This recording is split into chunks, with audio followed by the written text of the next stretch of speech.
Chapter 53. Charles I. 1629. There now opens to us a new scene. Charles naturally disgusted with parliaments, who, he found, were determined to proceed against him with unmitigated rigor, both in invading his prerogative and refusing him all supply, resolved not to call any more, till he should see greater indications of a compliant disposition in the nation. Having lost his great favourite, Buckingham, he became his own minister and never afterwards reposed in any one such unlimited confidence. As he chiefly follows his own genius and disposition, his measures are henceforth less rash and hasty. Though the general tenor of his administration still wants somewhat of being entirely legal, and perhaps more of being entirely prudent. We shall endeavour to exhibit a just idea of the events which followed for some years, so far as they regard foreign affairs, the state of the court, and the government of the nation. The incidents are neither numerous nor illustrious. But the knowledge of them is necessary for understanding the subsequent transactions which are so memorable. Charles, destitute of all supply, was necessarily reduced to embrace a measure which ought to have been the result of reason and sound policy. He made peace with the two crowns against which he had hitherto waged a war. Entered into without necessity, and conducted without glory. Notwithstanding the distracted and helpless condition of England. No attempt was made either by France or Spain to invade their enemy, nor did they entertain any further project than to defend themselves against the feeble and ill-concerted expeditions of that kingdom. Pleased that the jealousies and quarrels between king and parliament had disarmed so formidable a power, they carefully avoided any enterprise which might rouse either the terror or anger of the English, and disposed them to domestic union and submission. The endeavours to regain the goodwill of the nation were carried so far by the King of Spain, that he generously released and sent home all the English prisoners taken in the expedition against Cadiz. The example was imitated by France after the retreat of the English from the Isle of Outrage. When princes were in such dispositions, and had so few pretensions on each other, it could not be difficult to conclude a peace. The treaty was first signed with France. The situation of the king's affairs did not entitle him to demand any conditions for the Huguenots, and they were abandoned to the will of their sovereign. 1630. Peace was afterwards concluded with Spain, where no conditions were made in favour of the Palatine, except that Spain promised in general to use their good offices for his restoration. The influence of these two wars on domestic affairs, and on the dispositions of king and people, was of the utmost consequence, but no alteration was made by them on the foreign interests of the kingdom. Nothing more happy can be imagined than the situation in which England then stood with regard to foreign affairs. Europe was divided between the rival families of Bourbon and Austria, whose opposite interests, and still more, their mutual jealousies, secured the tranquillity of this island. Their forces were so nearly counterpoised, that no apprehensions were entertained of any event which could suddenly disturb the balance of power between them. The Spanish monarch, deemed the most powerful, lay at greatest distance. And the English, by that means, possessed the advantage of being engaged by political motives into a more intimate union and confederacy with the neighbouring potentate. The dispersed situation of the Spanish dominions rendered the naval power of England formidable to them, and kept that empire in continual dependence.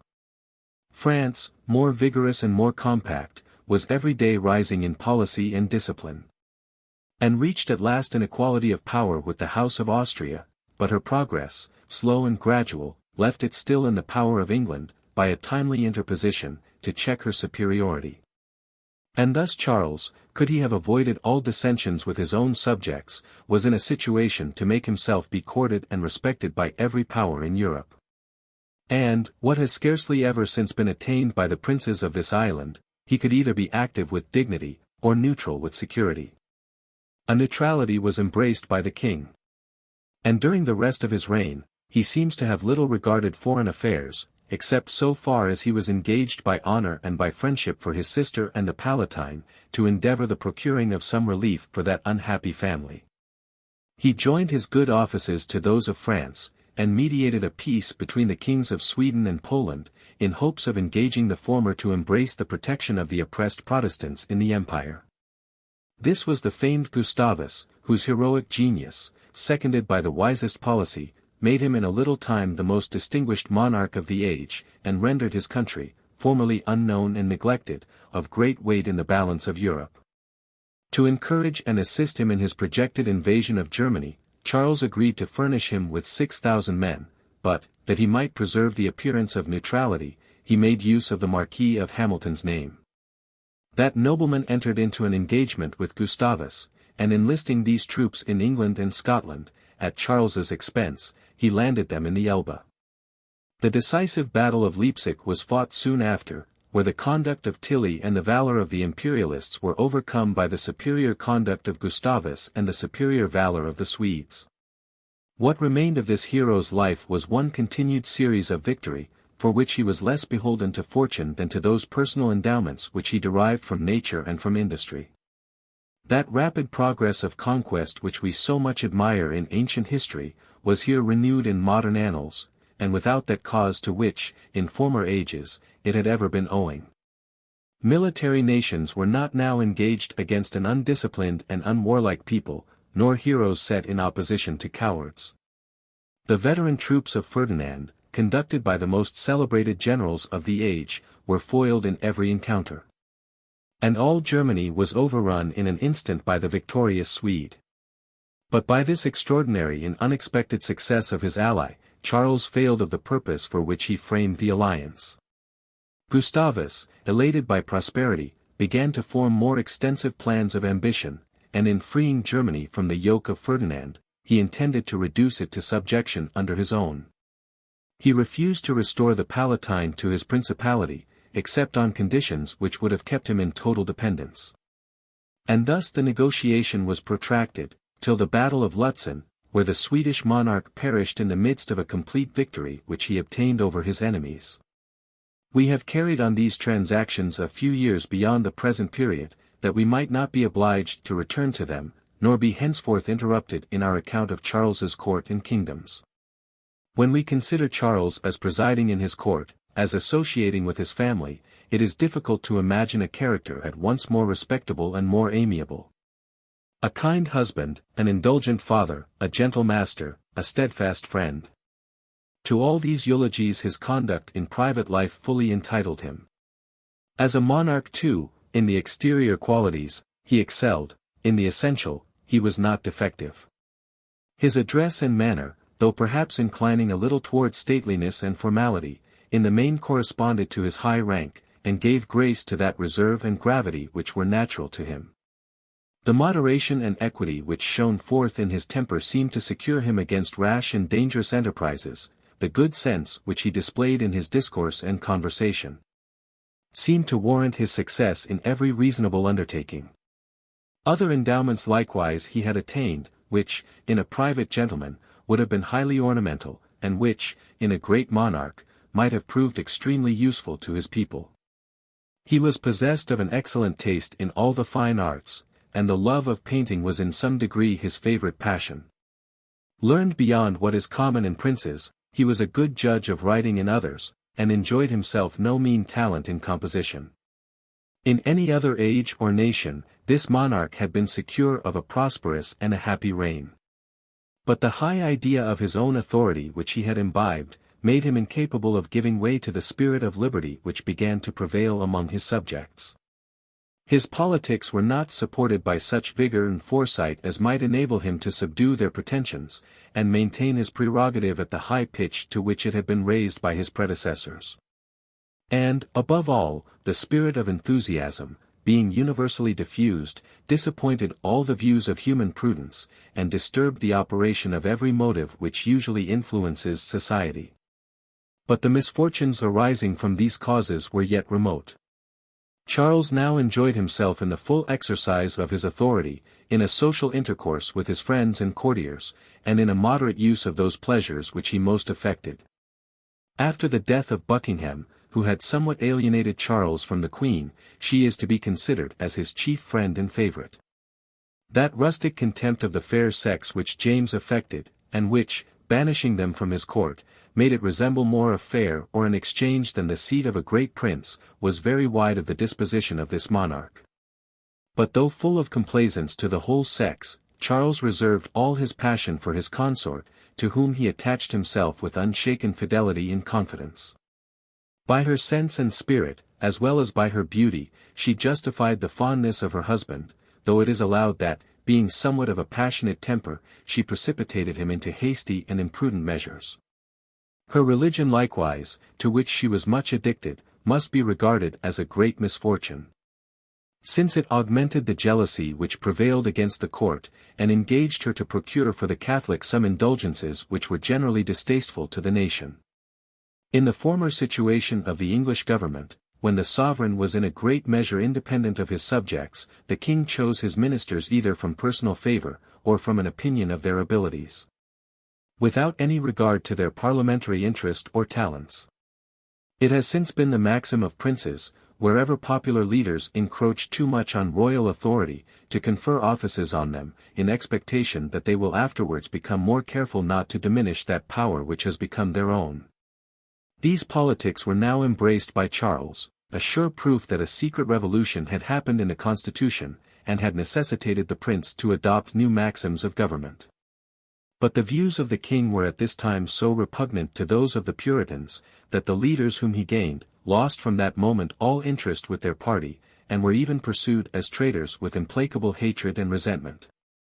This was the case with Sir Thomas Wentworth, whom the king created, first a baron, then a viscount, and afterwards Earl of Strafford, made him President of the Council of York, and Deputy of Ireland, and regarded him as his chief minister and counsellor. By his eminent talents and abilities, Strafford merited all the confidence which his master reposed in him. His character was stately and austere, more fitted to procure esteem than love. His fidelity to the king was unshaken. But as he now employed all his counsels to support the prerogative, which he had formerly bent all his endeavors to diminish, his virtue seems not to have been entirely pure, but to have been susceptible of strong impressions from private interest and ambition.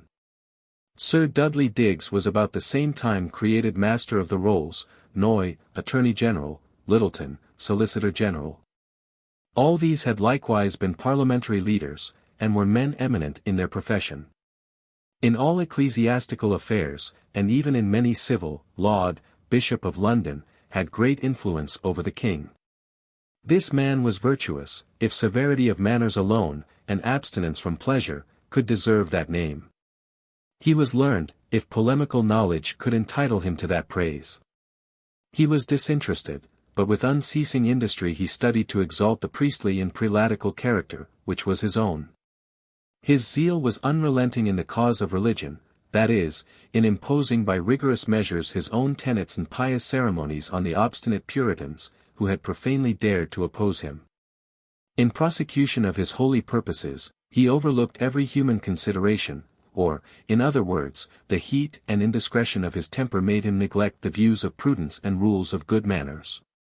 He was in this respect happy, that all his enemies were also imagined by him the declared enemies to loyalty and true piety, and that every exercise of his anger by that means became in his eyes a merit and a virtue. This was the man who acquired so great an ascendant over Charles, and who led him, by the facility of his temper, into a conduct which proved so fatal to himself and to his kingdoms. The humor of the nation ran at that time into the extreme opposite to superstition. And it was with difficulty that the ancient ceremonies to which men had been accustomed, and which had been sanctified by the practice of the first reformers, could be retained in divine service, yet was this the time which Laud chose for the introduction of new ceremonies and observances. Besides that these were sure to displease as innovations, there lay, in the opinion of the public, another very forcible objection against them. Laud, and the other prelates who embraced his measures, were generally well instructed in sacred antiquity, and had adopted many of those religious sentiments which prevailed during the 4th and 5th centuries. When the Christian Church, as is well known, was already sunk into those superstitions which were afterwards continued and augmented by the policy of Rome.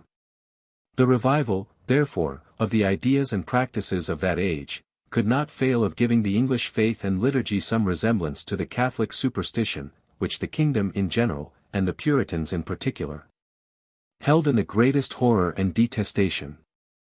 Men also were apt to think, that, without some secret purpose, such insignificant observances would not be imposed with such unrelenting zeal on the refractory nation. And that Laud's scheme was, to lead back the English by gradual steps to the religion of their ancestors. They considered not, that the very insignificancy of these ceremonies recommended them to the superstitious prelate, and made them appear the more peculiarly sacred and religious, as they could serve to no other purpose. Nor was the resemblance to the Romish ritual any objection, but rather a merit with Laud and his brethren, who bore a much greater kindness to the Mother Church, as they called her, than to the sectaries and Presbyterians, and frequently recommended her as a true Christian church. An appellation which they refused, or at least scrupled to give to the others. So openly were these tenets espoused, that not only the discontented Puritans believed the Church of England to be relapsing fast into Romish superstition, the court of Rome itself entertained hopes of regaining its authority in this island. And, in order to forward Laud's supposed good intentions, an offer was twice made him in private of a cardinal's hat, which he declined accepting. His answer was, as he says himself, that something dwelt within him, which would not suffer his compliance, till Rome were other than it is. A court lady, daughter of the Earl of Devonshire, having turned Catholic, was asked by Laud the reason of her conversion. "'Tis chiefly," said she, "because I hate to travel in a crowd." The meaning of this expression being demanded, she replied, "I perceive your grace and many others are making haste to Rome, and therefore, in order to prevent my being crowded, I have gone before you." It must be confessed, that though Laud deserved not the appellation of Papist, the genius of his religion was, though in a less degree, the same with that of the Romish. The same profound respect was exacted to the sacerdotal character. The same submission required to the creeds and decrees of synods and councils. The same pomp and ceremony was affected in worship, and the same superstitious regard to days, postures, meats, and vestments. No wonder, therefore, that this prelate was everywhere among the Puritans regarded with horror, as the forerunner of Antichrist. As a specimen of the new ceremonies to which Laud sacrificed his own quiet and that of the nation, it may not be amiss to relate those which he was accused of employing in the consecration of St. Catherine's church, and which were the object of such general scandal and offence. On the bishop's approach to the west door of the church, a loud voice cried, "Open, open, ye everlasting doors, that the King of glory may enter in." Immediately the doors of the church flew open, and the bishop entered. Falling upon his knees, with eyes elevated and arms expanded, he uttered these words, "This place is holy. The ground is holy, in the name of the Father, Son, and Holy Ghost, I pronounce it holy." Going towards the chancel, he several times took up from the floor some of the dust, and threw it in the air. When he approached, with his attendants, near to the communion table, he bowed frequently towards it, and on their return, they went round the church, repeating, as they marched along, some of the psalms. And then said a form of prayer, which concluded with these words, "We consecrate this church, and separate it unto thee as holy ground, not to be profaned any more to common uses." After this, the bishop, standing near the communion table, solemnly pronounced many imprecations upon such as should afterwards pollute that holy place by musters of soldiers, or keeping in it profane law courts, or carrying burdens through it. On the conclusion of every curse, he bowed towards the east, and cried, "Let all the people say, Amen." The imprecations being all so piously finished, there were poured out a number of blessings upon such as had any hand in framing and building that sacred and beautiful edifice, and on such as had given, or should hereafter give to it, any chalices, plate, ornaments, or utensils. At every benediction he in like manner bowed towards the east, and cried, "Let all the people say, Amen." The sermon followed, after which the bishop consecrated and administered the sacrament in the following manner. As he approached the communion table, he made many lowly reverences, and coming up to that part of the table where the bread and wine lay, he bowed 7 times. After the reading of many prayers, he approached the sacramental elements, and gently lifted up the corner of the napkin in which the bread was placed. When he beheld the bread, he suddenly let fall the napkin, flew back a step or two, bowed 3 several times towards the bread, then he drew nigh again, opened the napkin, and bowed as before. Next he laid his hand on the cup, which had a cover upon it, and was filled with wine. He let go the cup, fell back, and bowed thrice towards it. He approached again, and lifting up the cover, peeped into the cup. Seeing the wine, he let fall the cover, started back, and bowed as before. Then he received the sacrament, and gave it to others. And many prayers being said, the solemnity of the consecration ended. The walls, and floor, and roof of the fabric were then supposed to be sufficiently holy. Orders were given, and rigorously insisted on, that the communion table should be removed from the middle of the area where it hitherto stood in all churches, except in cathedrals.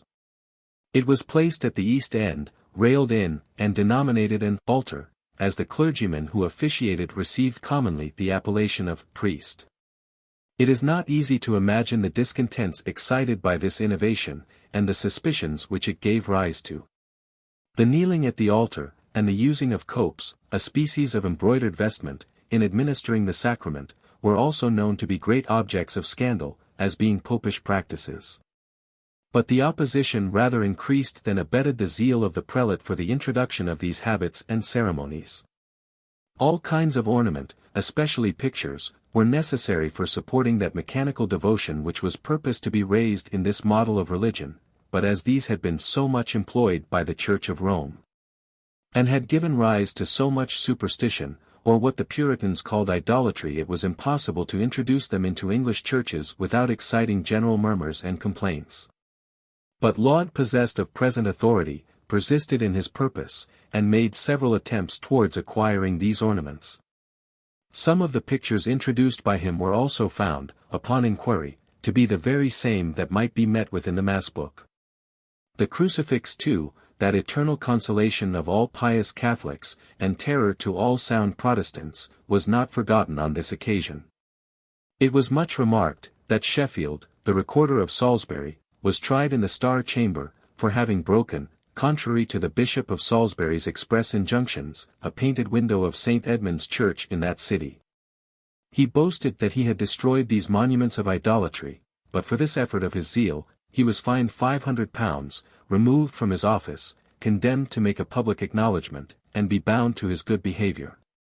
Not only such of the clergy as neglected to observe every ceremony were suspended and deprived by the High Commission Court, oaths were, by many of the bishops, imposed or the churchwardens. And they were sworn to inform against anyone who acted contrary to the ecclesiastical canons. Such a measure, though practiced during the reign of Elizabeth, gave much offence, as resembling too nearly the practice of the Romish Inquisition. To show the greater alienation from the churches reformed after the Presbyterian model, Laud advised that the discipline and worship of the Church should be imposed on the English regiments and trading companies abroad. All foreigners of the Dutch and Walloon congregations were commanded to attend the established church, and indulgence was granted to none after the children of the first denizens. Scudamore, too, the king's ambassador at Paris, had orders to withdraw himself from the communion of the Huguenots. Even men of sense were apt to blame this conduct, not only because it gave offence in England, but because, in foreign countries, it lost the crown the advantage of being considered as the head and support of the Reformation. On pretence of pacifying disputes, orders were issued from the council, forbidding on both sides all preaching and printing with regard to the controverted points of predestination and free will.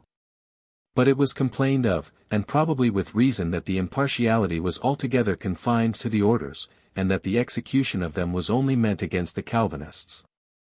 In return for Charles's indulgence towards the Church, Laud and his followers took care to magnify, on every occasion, the regal authority, and to treat with the utmost disdain or detestation all puritanical pretensions to a free and independent constitution. But while these prelates were so liberal in raising the crown at the expense of public liberty, they made no scruple of encroaching, themselves, on the royal rights the most incontestable, in order to exalt the hierarchy, and procure to their own order dominion and independence. All the doctrines which the Romish Church had borrowed from some of the Fathers, and which freed the spiritual from subordination to the civil power, were now adopted by the Church of England, and interwoven with her political and religious tenets. A divine and apostolical charter was insisted on, preferably to a legal and parliamentary one. The sacerdotal character was magnified as sacred and indefeasible, all right to spiritual authority, or even to private judgment in spiritual subjects, was refused to profane laymen. Ecclesiastical courts were held by the bishops in their own name, without any notice taken of the king's authority, and Charles, though extremely jealous of every claim in popular assemblies, seemed rather to encourage than repress those encroachments of his clergy. Having felt many sensible inconveniencies from the independent spirit of parliaments, he attached himself entirely to those who professed a devoted obedience to his crown and person. Nor did he foresee, that the ecclesiastical power which he exalted, not admitting of any precise boundary, might in time become more dangerous to public peace, and no less fatal to royal prerogative, than the other. So early as the coronation, Laud was the person, according to general opinion, that introduced a novelty which, though overlooked by Charles, made a deep impression on many of the bystanders. After the usual ceremonies, these words were recited to the king: "Stand and hold fast, from henceforth the place to which you have been heir by the succession of your forefathers, being now delivered to you by the authority of Almighty God, and by the hands of us and all the bishops and servants of God. And, as you see the clergy to come nearer the altar than others, so remember that, in all places convenient, you give them greater honor.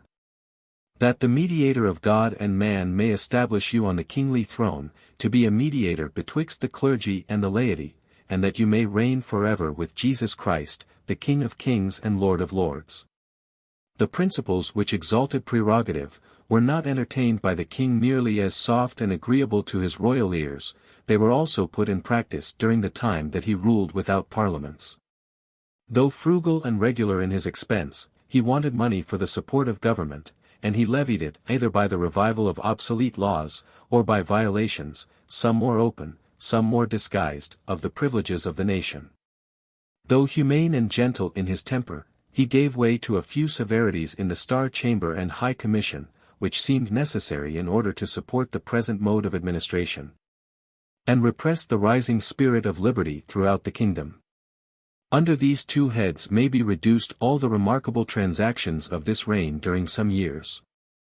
For, in peaceable and prosperous times, where a neutrality in foreign affairs is observed, scarcely anything is remarkable, but what is in some degree blamed or blamable. And, lest the hope of relief or protection from Parliament might encourage opposition, Charles issued a proclamation, in which he declared, that whereas, for several ill ends, the calling again of a Parliament is divulged. Though His Majesty has shown, by frequent meetings with his people, his love to the use of Parliaments, yet the late abuse having for the present driven him unwillingly out of that course, he will account it presumption for anyone to prescribe to him any time for the calling of that assembly. This was generally construed as a declaration, that during this reign no more parliaments were intended to be summoned. And every measure of the king's confirmed a suspicion so disagreeable to the generality of the people. Tonnage and poundage continued to be levied by the royal authority alone. The former additional impositions were still exacted. Even new impositions were laid on several kinds of merchandise. The custom house officers received orders from the council to enter into any house, warehouse, or cellar, to search any trunk or chest, and to break any bulk whatever, in default of the payment of customs. In order to exercise the militia, and to keep them in good order, each county, by an edict of the council, was assessed in a certain sum, for maintaining a muster-master, appointed for that service. Compositions were openly made with recusants, and the popish religion became a regular part of the revenue. This was all the persecution which it underwent during the reign of Charles. A commission was granted for compounding with such as were possessed of crown lands upon defective titles, and on this pretence some money was exacted from the people. There was a law of Edward II, that whoever was possessed of £20 a year in land, should be obliged, when summoned, to appear and to receive the order of knighthood. £20 at that time, partly by the change of denomination, partly by that in the value of money, were equivalent to 200 in the 17th century. And it seemed just that the king should not strictly insist on the letter of the law, and oblige people of so small revenue to accept of that expensive honor. Edward VI, and Queen Elizabeth, who had both of them made use of this expedient for raising money, had summoned only those who were possessed of £40 a year and upwards to receive knighthood or compound for their neglect. And Charles imitated their example, in granting the same indulgence. Commissioners were appointed for fixing the rates of composition. And instructions were given to these commissioners not to accept of a less sum than would have been due by the party upon a tax of 3 subsidies and a half. Nothing proves more plainly how ill-disposed the people were to the measures of the crown, than to observe that they loudly complained of an expedient founded on positive statute, and warranted by such recent precedents. The law was pretended to be obsolete, though only one reign had intervened since the last execution of it. Barnard, lecturer of St. Sepulchre's, London, used this expression in his prayer before sermon: "Lord, open the eyes of the Queen's Majesty, that she may see Jesus Christ, whom she has pierced with her infidelity, superstition, and idolatry." He was questioned in the High Commission Court for this insult on the Queen, but, upon his submission, dismissed. Leighton, who had written libels against the King, the Queen, the bishops, and the whole administration, was condemned by a very severe, if not a cruel sentence, but the execution of it was suspended for some time, in expectation of his submission. All the severities, indeed, of this reign were exercised against those who triumphed in their sufferings, who courted persecution, and braved authority, and on that account their punishment may be deemed the more just, but the less prudent. To have neglected them entirely, had it been consistent with order and public safety, had been the wisest measure that could have been embraced, as perhaps it had been the most severe punishment that could have been inflicted on these zealots. 1631. In order to gratify the clergy with a magnificent fabric, subscriptions were set on foot for repairing and rebuilding St. Paul's, and the king, by his countenance and example, encouraged this laudable undertaking. By order of the Privy Council, St. Gregory's Church was removed, as an impediment to the project of extending and beautifying the cathedral. Some houses and shops likewise were pulled down, and compensation was made to the owners. As there was no immediate prospect of assembling a parliament, such acts of power in the king became necessary, and in no former age would the people have entertained any scruple with regard to them. It must be remarked, that the Puritans were extremely averse to the raising of this ornament to the capital. It savoured, as they pretended, of popish superstition. A stamp duty was imposed on cards. A new tax, which of itself was liable to no objection, but appeared of dangerous consequence when considered as arbitrary and illegal. Monopolies were revived. An oppressive method of levying money, being unlimited, as well as destructive of industry. The last Parliament of James, which abolished monopolies, had left an equitable exception in favour of new inventions. And on pretence of these, and of erecting new companies and corporations, was this grievance now renewed. The manufacture of soap was given to a company who paid a sum for their patent. Leather, salt, and many other commodities, even down to linen rags, were likewise put under restrictions. It is affirmed by Clarendon, that so little benefit was reaped from these projects, that of £200,000 thereby levied on the people, scarcely 1,500 came into the king's coffers. Though we ought not to suspect the noble historian of exaggerations to the disadvantage of Charles's measures, this fact, it must be owned, appears somewhat incredible. The same author adds, that the king's intention was to teach his subjects how unthrifty a thing it was to refuse reasonable supplies to the crown, an imprudent project, to offend a whole nation under the view of punishment, and to hope by acts of violence to break their refractory spirits, without being possessed of any force to prevent resistance. 1632. The Council of York had been first erected, after a rebellion, by a patent from Henry VIII, without any authority of Parliament, and this exercise cf. power, like many others, was indulged to that arbitrary monarch. This council had long acted chiefly as a criminal court. But, besides some innovations introduced by James, Charles thought proper some time after Wentworth was made president, to extend its powers, and to give it a large civil jurisdiction, and that in some respects discretionary. It is not improbable, that the king's intention was only to prevent inconveniencies, which arose from the bringing of every cause, from the most distant parts of the kingdom, into Westminster Hall, but the consequence, in the meantime, of this measure, was the putting of all the northern counties out of the protection of ordinary law, and subjecting them to an authority somewhat arbitrary. Some irregular acts of that council were this year complained of. 1633. The Court of Star Chamber extended its authority, and it was matter of complaint that it encroached upon the jurisdiction of the other courts, imposing heavy fines and inflicting severe punishment, beyond the usual course of justice. Sir David Foulis was fined £5,000, chiefly because he had dissuaded a friend from compounding with the commissioners of knighthood. Prynne, a barrister of Lincoln's Inn, had written an enormous quarto of 1,000 pages, which he called Histriomastics. Its professed purpose was to decry stage plays, comedies, interludes, music, dancing. But the author likewise took occasion to declaim against hunting, public festivals, Christmas keeping, bonfires, and maypoles. His zeal against all these levities, he says, was first moved by observing that plays sold better than the choicest sermons, and that they were frequently printed on finer paper than the Bible itself.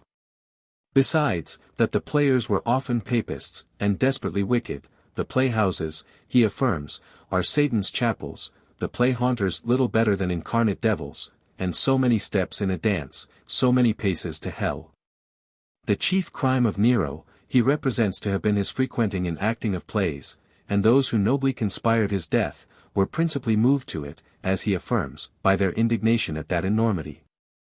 The rest of his 1,000 pages is of a like strain. He had obtained a license from Archbishop Abbott's chaplain, yet was he indicted in the Star Chamber as a libeller.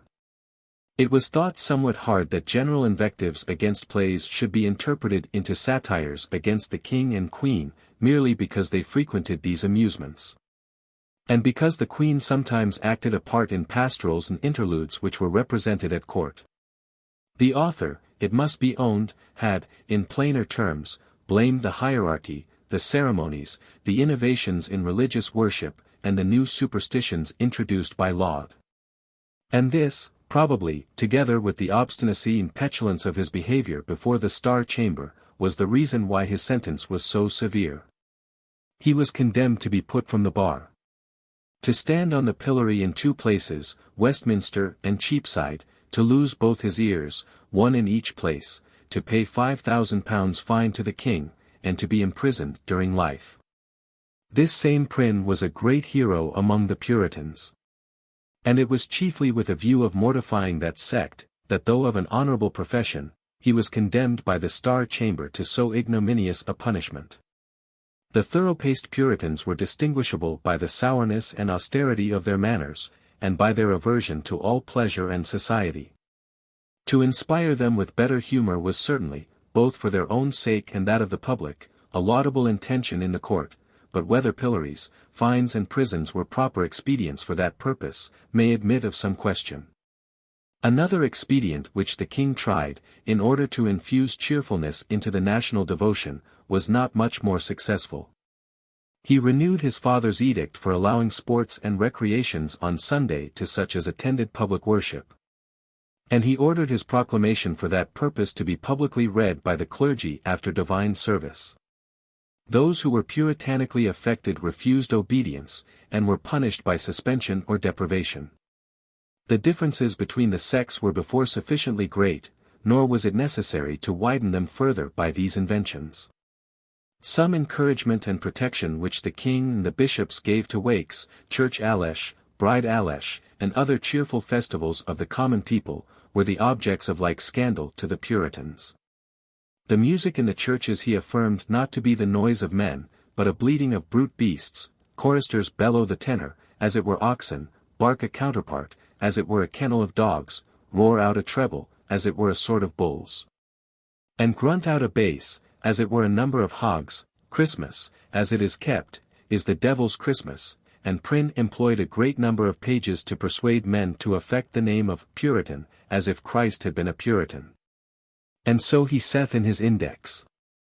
This year, Charles made a journey to Scotland, attended by the court, in order to hold a parliament there, and to pass through the ceremony of his coronation. The nobility and gentry of both kingdoms rivaled each other in expressing all duty and respect to the king, and in showing mutual friendship and regard to each other. No one could have suspected, from exterior appearances, that such dreadful scenes were approaching. One chief article of business, for it deserves the name, which the king transacted in this parliament, was, besides obtaining some supply, to procure authority for ordering the habits of clergymen. The act did not pass without opposition and difficulty.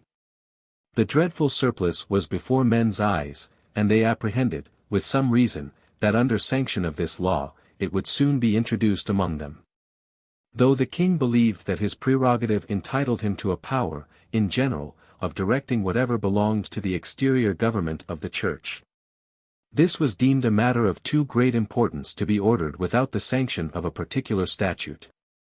Immediately after the king's return to England, he heard of Archbishop Abbott's death, and, without delay, he conferred that dignity on his favourite, Laud, who, by this accession of authority, was now enabled to maintain ecclesiastical discipline with greater rigour, and to aggravate the general discontent of the nation.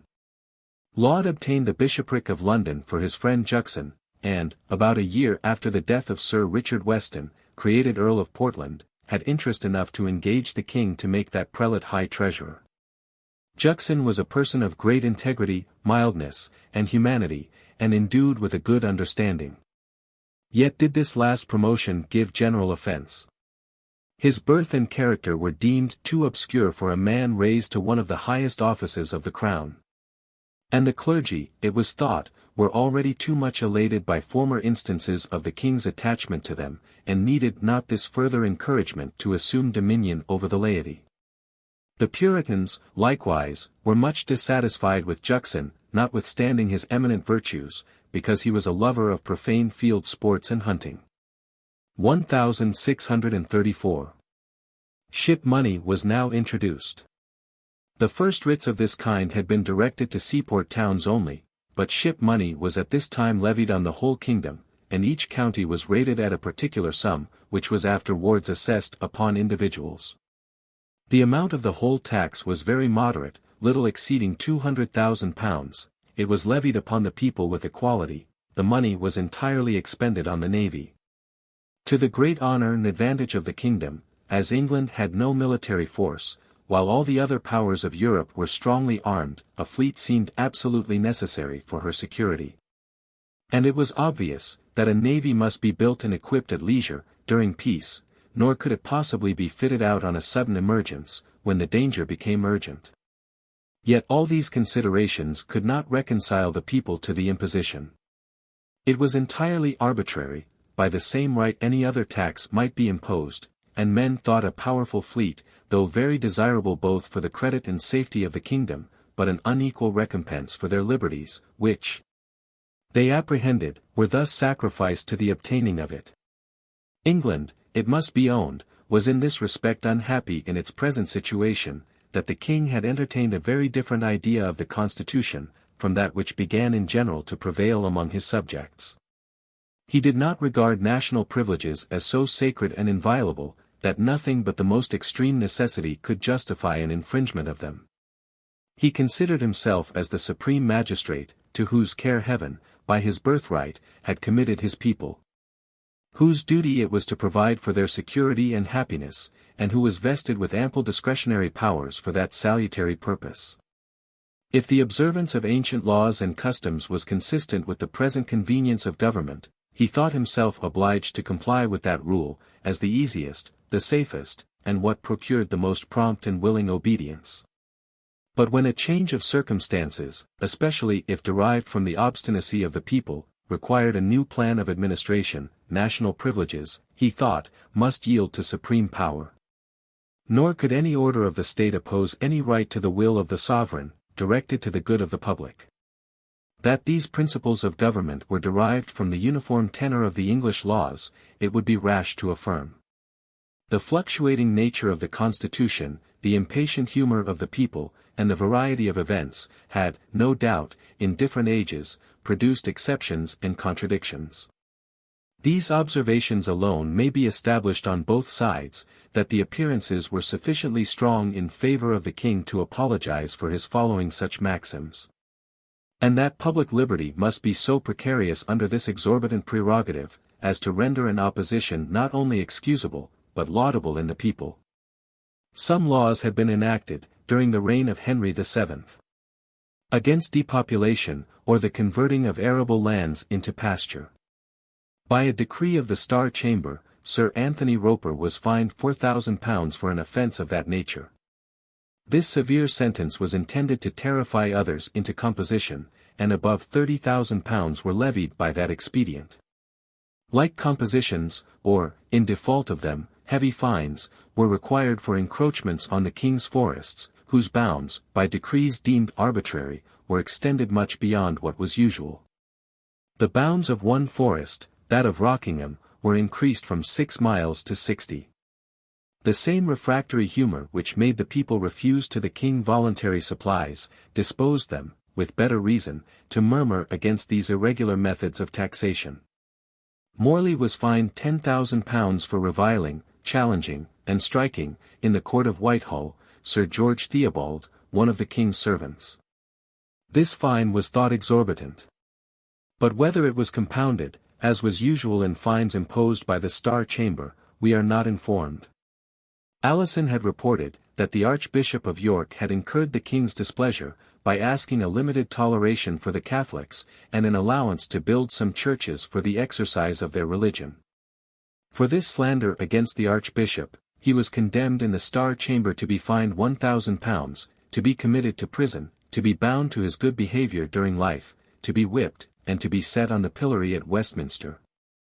And in 3 other towns in England. Robbins, who had been an accomplice in the guilt, was condemned by a sentence equally severe. Such events are rather to be considered as rare and detached incidents, collected by the severe scrutiny of historians, than as proofs of the prevailing genius of the king's administration, which seems to have been more gentle and equitable than that of most of his predecessors. There were, on the whole, only 5 or 6 such instances of rigour during the course of 15 years, which elapsed before the meeting of the Long Parliament. And it is also certain, that scandal against the great, though seldom prosecuted at present, is, however, in the eye of the law, a great crime, and subjects the offender to very heavy penalties. There are other instances of the high respect paid to the nobility and to the great in that age, when the powers of monarchy, though disputed, still maintain themselves in their pristine vigour. Clarendon tells us a pleasant incident to this purpose. A waterman, belonging to a man of quality, having a squabble with a citizen about his fare, showed his badge, the crest of his master, which happened to be a swan. And thence insisted on better treatment from the citizen. But the other replied carelessly, that he did not trouble his head about that goose. For this offence, he was summoned before the marshal's court. Was fined, as having opprobriously defamed the nobleman's crest, by calling the swan a goose, and was in effect reduced to beggary. Sir Richard Granville had thought himself ill-used by the Earl of Suffolk in a lawsuit. And he was accused before the Star Chamber of having said of that nobleman, that he was a base lord. The evidence against him was somewhat lame. Yet for this slight offence, insufficiently proved, he was condemned to pay a fine of £8,000, one half to the Earl, the other to the King. Sir George Markham, following a chase where Lord Darcy's huntsman was exercising his hounds, kept closer to the dogs than was thought proper by the huntsman, who, besides other rudeness, gave him foul language, which Sir George returned with a stroke of his whip. The fellow threatened to complain to his master. The knight replied, if his master should justify such insolence, he would serve him in the same manner, or words to that effect. Sir George was summoned before the Star Chamber, and fined £10,000, so fine a thing was it in those days to be a lord. A natural reflection of Lord Lansdowne's in relating this incident. The people, in vindicating their liberties from the authority of the crown, threw off also the yoke of the nobility. It is proper to remark that this last incident happened early in the reign of James. The present practice of the Star Chamber was far from being an innovation, though the present dispositions of the people made them repine more at this servitude. 1635. Charles had imitated the example of Elizabeth and James, and had issued proclamations forbidding the landed gentlemen and the nobility to live idly in London, and ordering them to retire to their country seats. For disobedience to this edict, many were indicted by the Attorney General, and were fined in the Star Chamber. This occasioned discontents, and the sentences were complained of as illegal. But if proclamations had authority, of which nobody pretended to doubt, must they not be put in execution? In no instance, I must confess, does it more evidently appear, what confused and uncertain ideas were during that age entertained concerning the English Constitution. Ray, having exported Fuller's Earth, contrary to the King's proclamation, was, besides the pillory, condemned in the Star Chamber to a fine of £2,000. Like fines were levied on Terry, Imon, and others, for disobeying a proclamation which forbade the exportation of gold. In order to account for the subsequent convulsions, even these incidents are not to be overlooked as frivolous or contemptible. Such severities were afterwards magnified into the greatest enormities. There remains a proclamation of this year, prohibiting hackney coaches from standing in the street. We are told, that there were not above 20 coaches of that kind in London. There are at present near 800. 1,636. The effects of ship money began now to appear. A formidable fleet of 60 sail, the greatest that England had ever known, was equipped under the Earl of Northumberland, who had orders to attack the herring busses of the Dutch, which fished in what were called the British seas. The Dutch were content to pay £30,000 for a license during this year. They openly denied, however, the claim of dominion in the seas beyond the friths, bays, and shores. And it may be questioned whether the laws of nations warrant any further pretensions. This year, the king sent a squadron against Sallee, and, with the assistance of the Emperor of Morocco, destroyed that receptacle of pirates, by whom the English commerce, and even the English coasts, had long been infested. 1,637. Burton, a divine, and Bastwick, a physician, were tried in the Star Chamber for seditious and schismatical libels, and were condemned to the same punishment that had been inflicted on Prynne. Prynne himself was tried for a new offence, and, together with another fine of £5,000, was condemned to lose what remained of his ears. Besides that, these writers had attacked with great severity, and even an intemperate zeal, the ceremonies, rites, and government of the Church. The very answers which they gave into the court were so full of contumacy and of invectives against the prelates, that no lawyer could be prevailed on to sign them. The rigours, however, which they underwent, being so unworthy men of their profession, gave general offence, and the patience, or rather alacrity, with which they suffered, increased still further the indignation of the public. The severity of the Star Chamber, which was generally ascribed to Laud's passionate disposition, was, perhaps, in itself somewhat blamable. But will naturally, to us, appear enormous, who enjoy, in the utmost latitude, that liberty of the press, which is esteemed so necessary in every monarchy, confined by strict legal limitations. But as these limitations were not regularly fixed during the age of Charles, nor at any time before, so was this liberty totally unknown, and was generally deemed, as well as religious toleration, incompatible with all good government. No age or nation among the moderns had ever set an example of such an indulgence, and it seems unreasonable to judge of the measures embraced during one period by the maxims which prevail in another. Burton, in his book where he complained of innovations mentioned, among others, that a certain Wednesday had been appointed for a fast, and that the fast was ordered to be celebrated without any sermons. The intention, as he pretended, of that novelty was, by the example of a fast without sermons, to suppress all the Wednesday's lectures in London. It is observable, that the Church of Rome and that of England, being both of them lovers of form, and ceremony, and order, are more friends to prayer than preaching. While the puritanical sectaries, who find that the latter method of address, being directed to a numerous audience present and visible, is more inflaming and animating, have always regarded it as the chief part of divine service. Such circumstances, though minute, it may not be improper to transmit to posterity, and those who are curious of tracing the history of the human mind, may remark how far its several singularities coincide in different ages. Certain zealots had erected themselves into a society for buying in of impropriations, and transferring them to the church, and great sums of money had been bequeathed to the society for these purposes. But it was soon observed, that the only use which they made of their funds was to establish lecturers in all the considerable churches. Men who, without being subjected to episcopal authority, employed themselves entirely in preaching and spreading the fire of Puritanism. Laud took care, by a decree which was passed in the Court of Exchequer, and which was much complained of, to abolish this society, and to stop their progress. It was, however, still observed, that throughout England the lecturers were all of them puritanically affected. And from them the clergymen, who contented themselves with reading prayers and homilies to the people, commonly received the reproachful appellation of dumb dogs. The Puritans, restrained in England, shipped themselves off for America, and laid there the foundations of a government which possessed all the liberty, both civil and religious, of which they found themselves bereaved in their native country.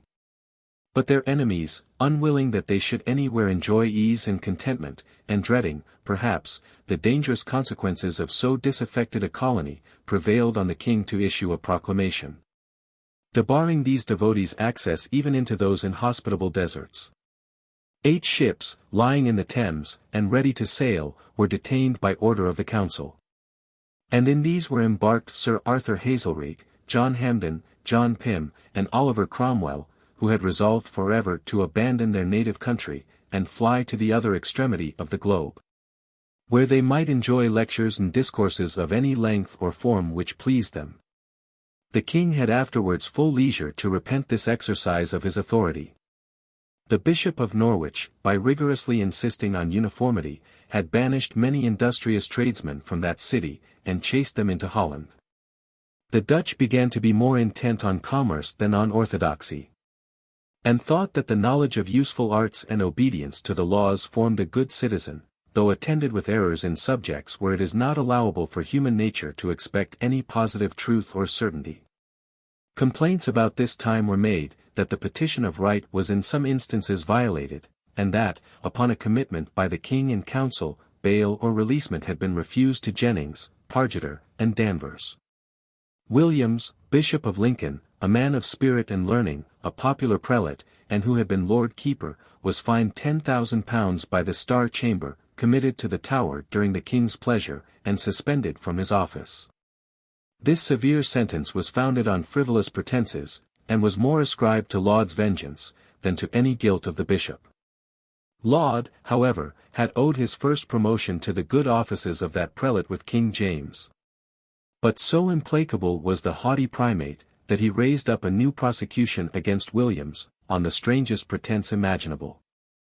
In order to levy the fine above mentioned, some officers had been sent to seize all the furniture and books of his episcopal palace of Lincoln.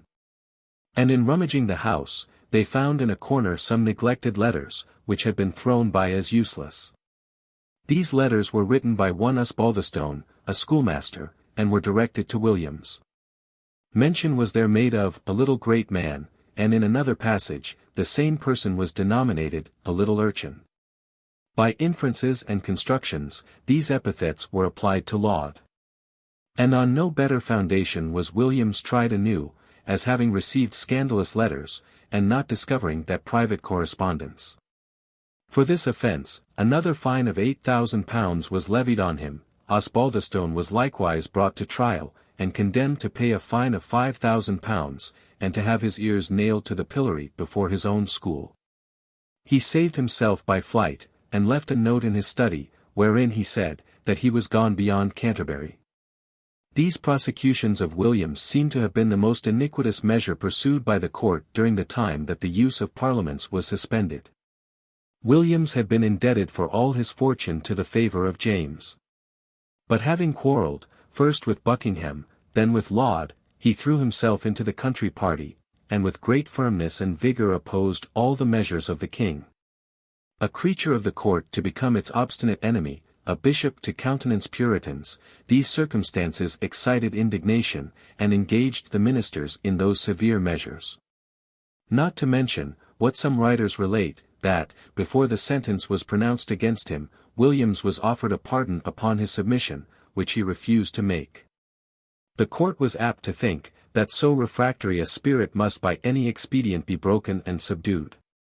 In a former trial which Williams underwent, for these were not the first, there was mentioned in court a story, which, as it discovers the genius of parties, may be worth relating. Sir John Lamb urging him to prosecute the Puritans, the prelate asked what sort of people these same Puritans were. Sir John replied, that to the world they seemed to be such as would not swear, whore, or be drunk. Out they would lie, cozen, and deceive, that they would frequently hear 2 sermons a day, and repeat them too, and that some times they would fast all day long. This character must be conceived to be satirical. Yet it may be allowed, that sect was more averse to such irregularities as proceed from the excess of gaiety and pleasure, than to those enormities which are the most destructive of society. The former were opposite to the very genius and spirit of their religion. The latter were only a transgression of its precepts, and it was not difficult for a gloomy enthusiast to convince himself, that a strict observance of the one would atone for any violation of the other. In 1632, the Treasurer Portland had insisted with the vintners, that they should submit to a tax of a penny a quart upon all the wine which they retailed. But they rejected the demand. In order to punish them, a decree suddenly, without much inquiry or examination, passed in the Star Chamber, prohibiting them to sell or dress victuals in their houses. 2 years after, they were questioned for the breach of this decree, and in order to avoid punishment, they agreed to lend the king £6,000. Being threatened, during the subsequent years, with fines and prosecutions, they at last compounded the matter, and submitted to pay half of that duty which was at first demanded of them. It required little foresight to perceive, that the king's right of issuing proclamations must, if prosecuted, draw on a power of taxation. Lilburne was accused before the Star Chamber of publishing and dispersing seditious pamphlets. He was ordered to be examined, but refused to take the oath usual in that court that he would answer interrogatories, even though they might lead him to accuse himself. For this contempt, as it was interpreted, he was condemned to be whipped, pilloried, and imprisoned. While he was whipped at the cart, and stood on the pillory, he harangued the populace, and declaimed violently against the tyranny of bishops. From his pockets also he scattered pamphlets, said to be seditious, because they attacked the hierarchy. The Star Chamber, which was sitting at that very time, ordered him immediately to be gagged. He ceased not, however, though both gagged and pilloried, to stamp with his foot and gesticulate, in order to show the people that, if he had it in his power, he would still harangue them. This behavior gave fresh provocation to the Star Chamber. And they condemned him to be imprisoned in a dungeon, and to be loaded with irons.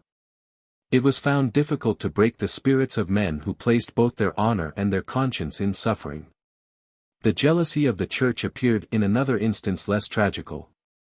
Archie, the king's fool, who by his office had the privilege of jesting on his master and the whole court, happened unluckily to try his wit upon Laud, who was too sacred a person to be played with.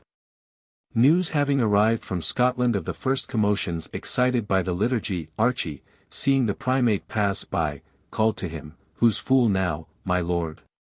For this offence Archie was ordered, by sentence of the council, to have his coat pulled over his head and to be dismissed the king's service. Here is another instance of that rigorous subjection in which all men were held by Laud. Some young gentlemen of Lincoln's Inn, heated by their cups, having drunk confusion to the archbishop, were at his instigation cited before the Star Chamber. They applied to the Earl of Dorset for protection. "Who bears witness against you?" said Dorset. "One of the drawers," they said. "Where did he stand when you were supposed to drink this health?" subjoined the Earl. "He was at the door," they replied, going out of the room. "Tush!" cried he, "the drawer must be mistaken. You drank confusion to the Archbishop of Canterbury's enemies and the fellow was gone before you pronounced the last word." This hint supplied the young gentleman with a new method of defense, and being advised by Dorset to behave with great humility and great submission to the primate, the modesty of their carriage, the ingenuity of their apology. With the patronage of that noble lord, saved them from any severer punishment than a reproof and admonition, with which they were dismissed. This year, John Hampden acquired, by his spirit and courage, universal popularity throughout the nation, and has merited great renown with posterity, for the bold stand which he made in defense of the laws and liberties of his country. After the imposing of ship money, Charles, in order to discourage all opposition, had proposed this question to the judges, whether, in a case of necessity, for the defense of the kingdom, he might not impose this taxation. And whether he were not sole judge of the necessity. These guardians of law and liberty replied, with great complaisance, that in a case of necessity he might impose that taxation, and that he was sole judge of the necessity. Hampden had been rated at 20 shillings for an estate which he possessed in the county of Buckingham, yet, notwithstanding this declared opinion of the judges, notwithstanding the great power and sometimes rigorous maxims of the Crown, notwithstanding the small prospect of relief from Parliament, he resolved, rather than tamely submit to so illegal an imposition, to stand a legal prosecution, and expose himself to all the indignation of the court. The case was argued during 12 days, in the Exchequer Chamber, before all the judges of England, and the nation regarded, with the utmost anxiety, every circumstance of this celebrated trial. The event was easily foreseen, but the principles, and reasonings, and behavior of the parties engaged in the trial, were much canvassed and inquired into. And nothing could equal the favor paid to the one side, except the hatred which attended the other. It was urged by Hampden's counsel, and by his partisans in the nation, that the plea of necessity was in vain introduced into a trial of law. Since it was the nature of necessity to abolish all law, and, by irresistible violence, to dissolve all the weaker and more artificial ties of human society. Not only the prince, in cases of extreme distress, is exempted from the ordinary rules of administration, all orders of men are then levelled. And any individual may consult the public safety by any expedient which his situation enables him to employ. But to produce so violent an effect, and so hazardous to every community, an ordinary danger or difficulty is not sufficient. Much less a necessity which is merely fictitious and pretended.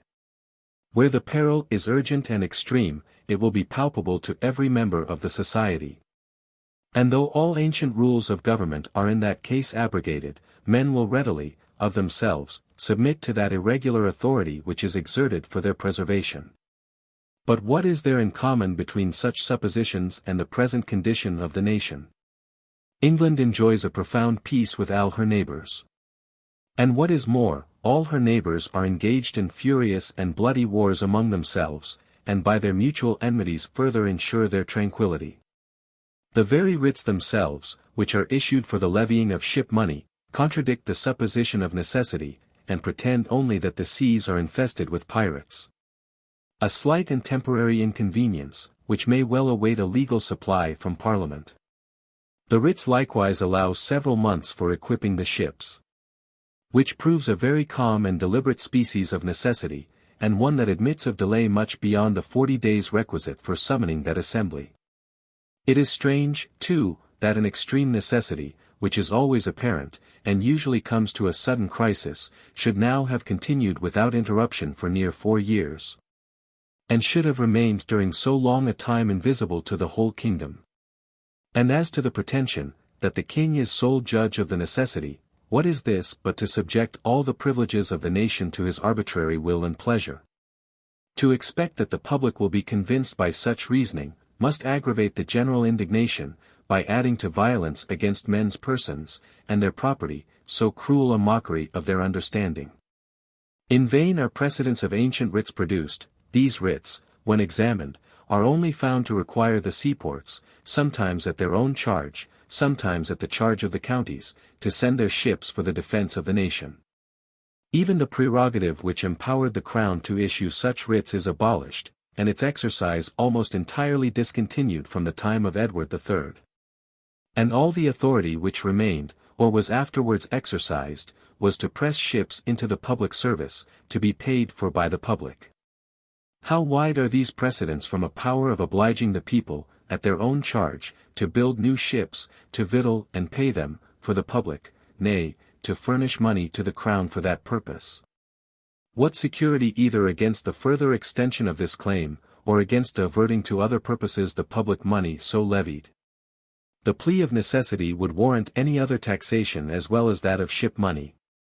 Wherever any difficulty shall occur, the administration, instead of endeavoring to elude or overcome it by gentle and prudent measures, will instantly represent it as a reason for infringing all ancient laws and institutions, and if such maxims and such practices prevail, what has become of national liberty? What authority is left to the Great Charter, to the statutes, and to the very petition of right, which in the present reign had been so solemnly enacted by the concurrence of the whole legislature? The defenseless condition of the kingdom while unprovided with a navy, the inability of the king, from his established revenues, with the utmost care and frugality, to equip and maintain one. The impossibility of obtaining, on reasonable terms, any voluntary supply from Parliament, all these are reasons of state, not topics of law. If these reasons appear to the king so urgent as to dispense with the legal rules of government, let him enforce his edicts by his Court of Star Chamber, the proper instrument of irregular and absolute power. Not prostitute the character of his judges by a decree which is not, and cannot possibly be legal. By this means, the boundaries, at least, will be kept more distinct between ordinary law and extraordinary exertions of prerogative. And men will know, that the national constitution is only suspended during a present and difficult emergence, but has not undergone a total and fundamental alteration. Notwithstanding these reasons, the prejudiced judges, accepted, gave sentence in favor of the crown. Hampden, however, obtained by the trial the end for which he had so generously sacrificed his safety and his quiet. The people were roused from their lethargy, and became sensible of the danger to which their liberties were exposed. These national questions were canvassed in every company, and the more they were examined, the more evidently did it appear to many, that liberty was totally subverted, and an unusual and arbitrary authority exercised over the kingdom. Slavish principles, they said, concur with illegal practices, ecclesiastical tyranny gives aid to civil usurpation, iniquitous taxes are supported by arbitrary punishments. And all the privileges of the nation, transmitted through so many ages, secured by so many laws and purchased by the blood of so many heroes and patriots, now lie prostrate at the feet of the monarch. What though public peace and national industry increased the commerce and opulence of the kingdom? This advantage was temporary, and due alone, not to any encouragement given by the crown, but to the spirit of the English, the remains of their ancient freedom. What though the personal character of the king amidst all his misguided counsels, might merit indulgence, or even praise? He was but one man. And the privileges of the people, the inheritance of millions, were too valuable to be sacrificed to his prejudices and mistakes. Such, or more severe, were the sentiments promoted by a great party in the nation. No excuse on the king's part, or alleviation, how reasonable soever, could be hearkened to or admitted, and to redress these grievances. A parliament was impatiently longed for. Or any other incident, however calamitous, that might secure the people against these oppressions which they felt, or the greater ills which they apprehended from the combined encroachments of Church and State. Chapter 54. Charles I. 1637. The grievances under which the English laboured when considered in themselves, without regard to the Constitution, scarcely deserve the name. Nor were they either burdensome on the people's properties, or anywise shocking to the natural humanity of mankind. Even the imposition of ship money, independent of the consequences, was a great and evident advantage to the public, by the judicious use which the king made of the money levied by that expedient. And though it was justly apprehended, that such precedents, if patiently submitted to, would end in a total disuse of parliaments, and in the establishment of arbitrary authority, Charles dreaded no opposition from the people, who are not commonly much affected with consequences, and require some striking motive to engage them in a resistance of established government. All ecclesiastical affairs were settled by law and uninterrupted precedent, and the Church was become a considerable barrier to the power, both legal and illegal, of the crown. Peace too, industry, commerce, opulence. Nay, even justice and lenity of administration, notwithstanding some very few exceptions, all these were enjoyed by the people. And every other blessing of government, except liberty, or rather the present exercise of liberty and its proper security. It seemed probable, therefore, that affairs might long have continued on the same footing in England, had it not been for the neighbourhood of Scotland, a country more turbulent, and less disposed to submission and obedience. It was thence the commotions first arose, and is therefore time for us to return thither, and to give an account of the state of affairs in that kingdom. Though the pacific, and not unskilful government of James, and the great authority which he had acquired, had much allayed the feuds among the great families, and had established law and order throughout the kingdom, the Scottish nobility were still possessed of the chief power and influence over the people. Their property was extensive, their hereditary jurisdictions and the feudal tenures increased their authority, and the attachment of the gentry to the heads of families established a kind of voluntary servitude under the chieftains. Besides that long absence had much loosened the king's connections with the nobility, who resided chiefly at their country seats, they were in general, at this time, though from slight causes, much disgusted with the court. Charles, from the natural piety or superstition of his temper, was extremely attached to the ecclesiastics. And as it is natural for men to persuade themselves that their interest coincides with their inclination, he had established it as a fixed maxim of policy, to increase the power and authority of that order. The prelates, he thought, established regularity and discipline among the clergy inculcated obedience and loyalty among the people. And as that rank of men had no separate authority and no dependence but on the crown, the royal power, it would seem, might with the greater safety be entrusted in their hands. Many of the prelates, therefore, were raised to the chief dignities of the state. Spotswood, Archbishop of St. Andrews, was created chancellor, 9 of the bishops were privy councillors, the Bishop of Ross aspired to the office of treasurer, some of the prelates possessed places in the exchequer, and it was even endeavoured to revive the first institution of the College of Justice, and to share equally between the clergy and laity the whole judicial authority. These advantages, possessed by the Church, and which the bishops did not always enjoy with suitable modesty, disgusted the haughty nobility, who, deeming themselves much superior in rank and quality to this new order of men, were displeased to find themselves inferior in power and influence. Interest joined itself to ambition, and begot a jealousy lest the episcopal sees, which at the Reformation had been pillaged by the nobles, should again be enriched at the expense of that order.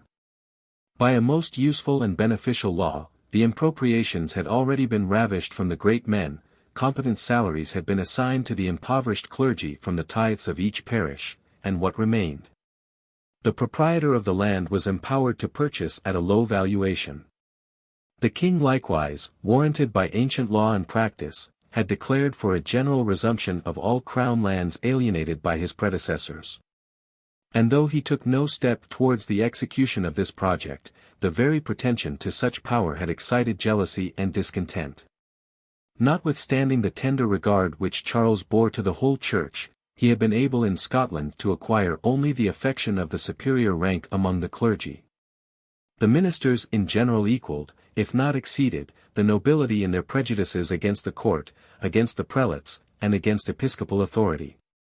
Though the establishment of the hierarchy might seem advantageous to the inferior clergy, both as it erected dignities to which all of them might aspire, and as it bestowed a lustre on the whole body, and allured men of family into it, these views had no influence on the Scottish ecclesiastics.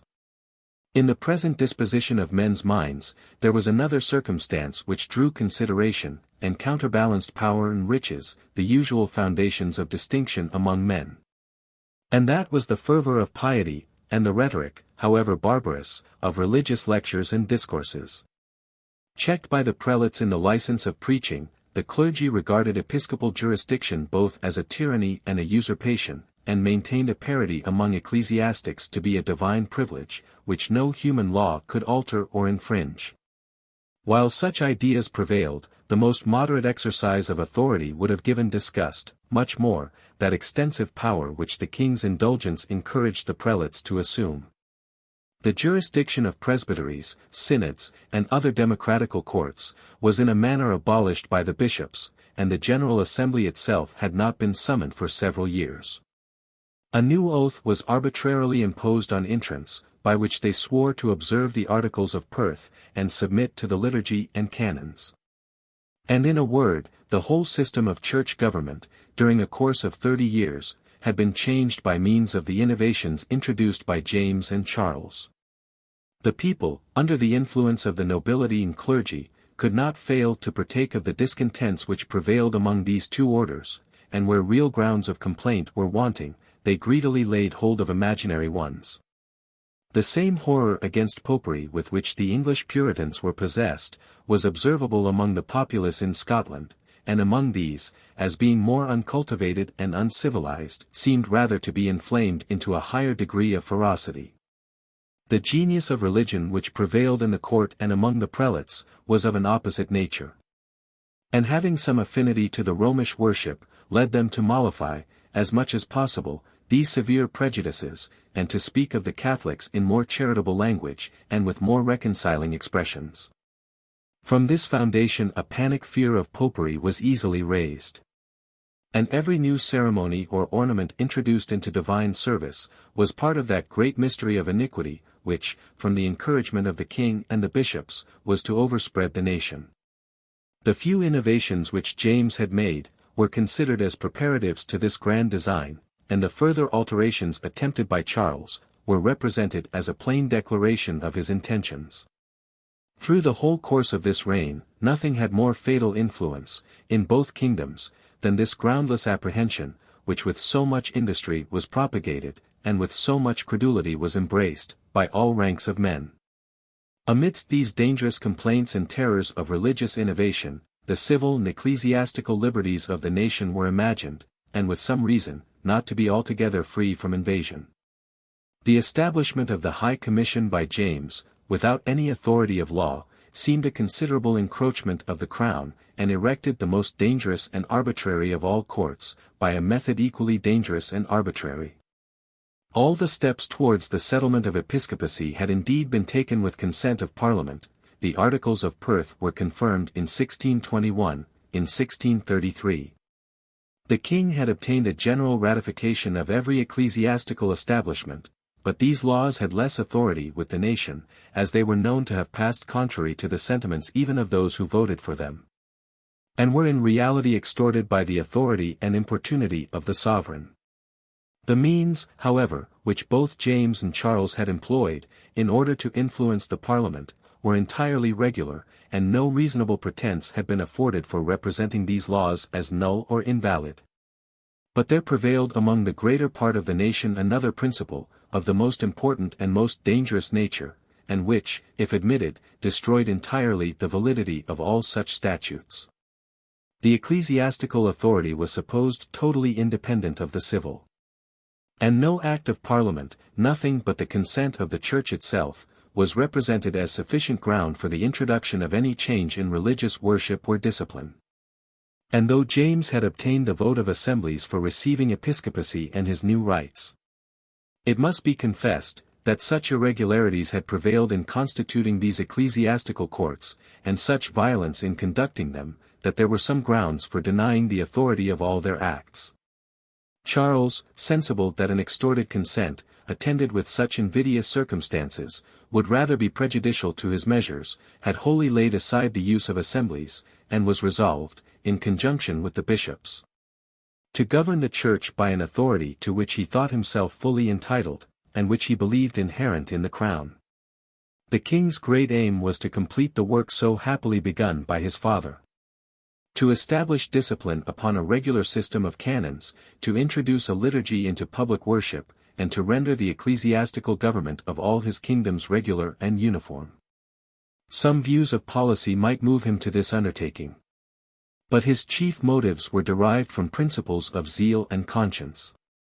The canons for establishing ecclesiastical jurisdiction were promulgated in 1635, and were received by the nation, though without much appearing opposition, yet with great inward apprehension and discontent.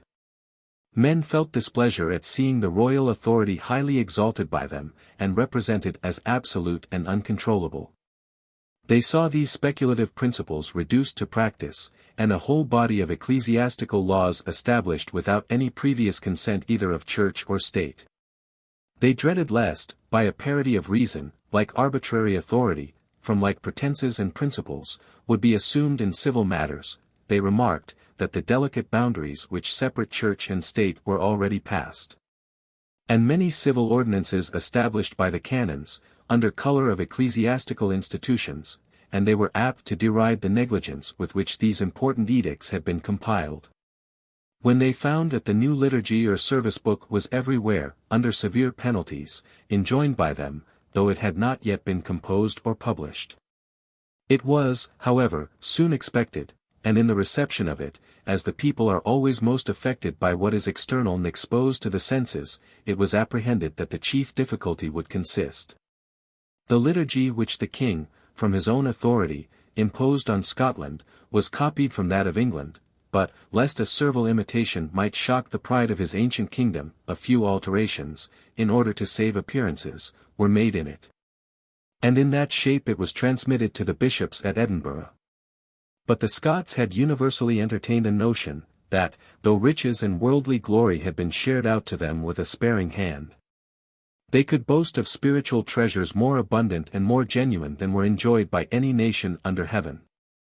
Even their southern neighbours, they thought, though separated from Rome, still retained a great tincture of the primitive pollution, and their liturgy was represented as a species of Mass, though with some less show and embroidery.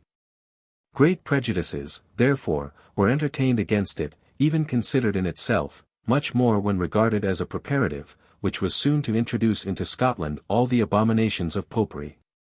And as the very few alterations which distinguished the new liturgy from the English, seemed to approach nearer to the doctrine of the real presence, this circumstance was deemed an undoubted confirmation of every suspicion with which the people were possessed.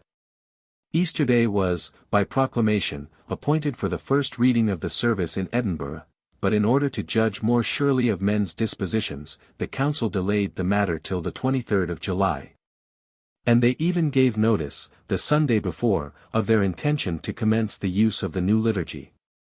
As no considerable symptoms of discontent appeared, they thought that they might safely proceed in their purpose. And accordingly, in the Cathedral Church of St. Giles, the Dean of Edinburgh, arrayed in his surplice, began the service, the bishop himself and many of the Privy Council being present.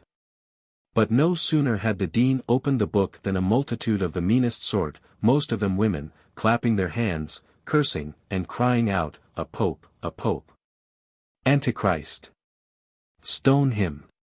raised such a tumult that it was impossible to proceed with the service. The bishop, mounting the pulpit in order to appease the populace, had a stool thrown at him. The council was insulted, and it was with difficulty that the magistrates were able, partly by authority, partly by force, to expel the rabble, and to shut the doors against them. The tumult, however, still continued without, stones were thrown at the doors and windows, and when the service was ended, the bishop, going home, was attacked, and narrowly escaped from the hands of the enraged multitude. In the afternoon, the Privy Seal, because he carried the bishop in his coach, was so pelted with stones, and hooted at with execrations, and pressed upon by the eager populace, that if his servants with drawn swords had not kept them off, the bishop's life had been exposed to the utmost danger. Though it was violently suspected that the low populace, who alone appeared, had been instigated by some of higher condition, yet no proof of it could be produced. And every one spake with disapprobation of the licentiousness of the giddy multitude. It was not thought safe, however, to hazard a new insult by any new attempt to read the liturgy, and the people seemed for the time to be appeased and satisfied. But it being known that the king still persevered in his intentions of imposing that mode of worship, men fortified themselves still further in their prejudices against it. And great multitudes resorted to Edinburgh, in order to oppose the introduction of so hated a novelty. It was not long before they broke out in the most violent disorder. The Bishop of Galloway was attacked in the streets, and chased into the chamber where the Privy Council was sitting. The council itself was besieged and violently attacked, the town council met with the same fate, and nothing could have saved the lives of all of them, but their application to some popular lords, who protected them, and dispersed the multitude. In this sedition, the actors were of some better condition than in the former, though nobody of rank seemed as yet to countenance them. All men, however, began to unite and to encourage each other in opposition to the religious innovations introduced into the kingdom. Petitions to the council were signed and presented by persons of the highest quality, the women took part, and, as was usual, with violence, the clergy everywhere loudly declaimed against popery and the liturgy, which they represented as the same. The pulpits resounded with vehement invectives against Antichrist, and the populace, who first opposed the service, was often compared to Balaam's ass, an animal in itself stupid and senseless, but whose mouth had been opened by the Lord, to the admiration of the whole world. In short, fanaticism mingling with faction, private interest with the spirit of liberty, symptoms appeared on all hands of the most dangerous insurrection and disorder. The primate, a man of wisdom and prudence, who was all along averse to the introduction of the liturgy, represented to the king the state of the nation. The Earl of Traquair, the treasurer, set out for London. In order to lay the matter more fully before him, every circumstance, whether the condition of England or of Scotland were considered, should have engaged him to desist from so hazardous an attempt, yet was Charles inflexible. In his whole conduct of this affair, there appear no marks of the good sense with which he was endowed, a lively instance of that species of character so frequently to be met with, where there are found parts and judgment in every discourse and opinion, in many actions, indiscretion and imprudence. Men's views of things are the result of their understanding alone, their conduct is regulated by their understanding, their temper, and their passions. 1638. To so violent a combination of a whole kingdom, Charles had nothing to oppose but a proclamation, in which he pardoned all past offences, and exhorted the people to be more obedient for the future, and to submit peaceably to the use of the liturgy.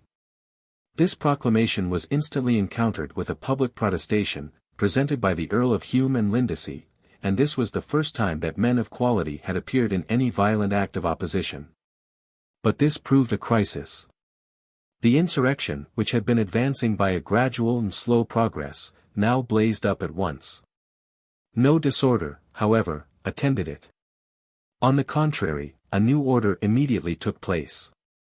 4 tables, as they were called, were formed in Edinburgh.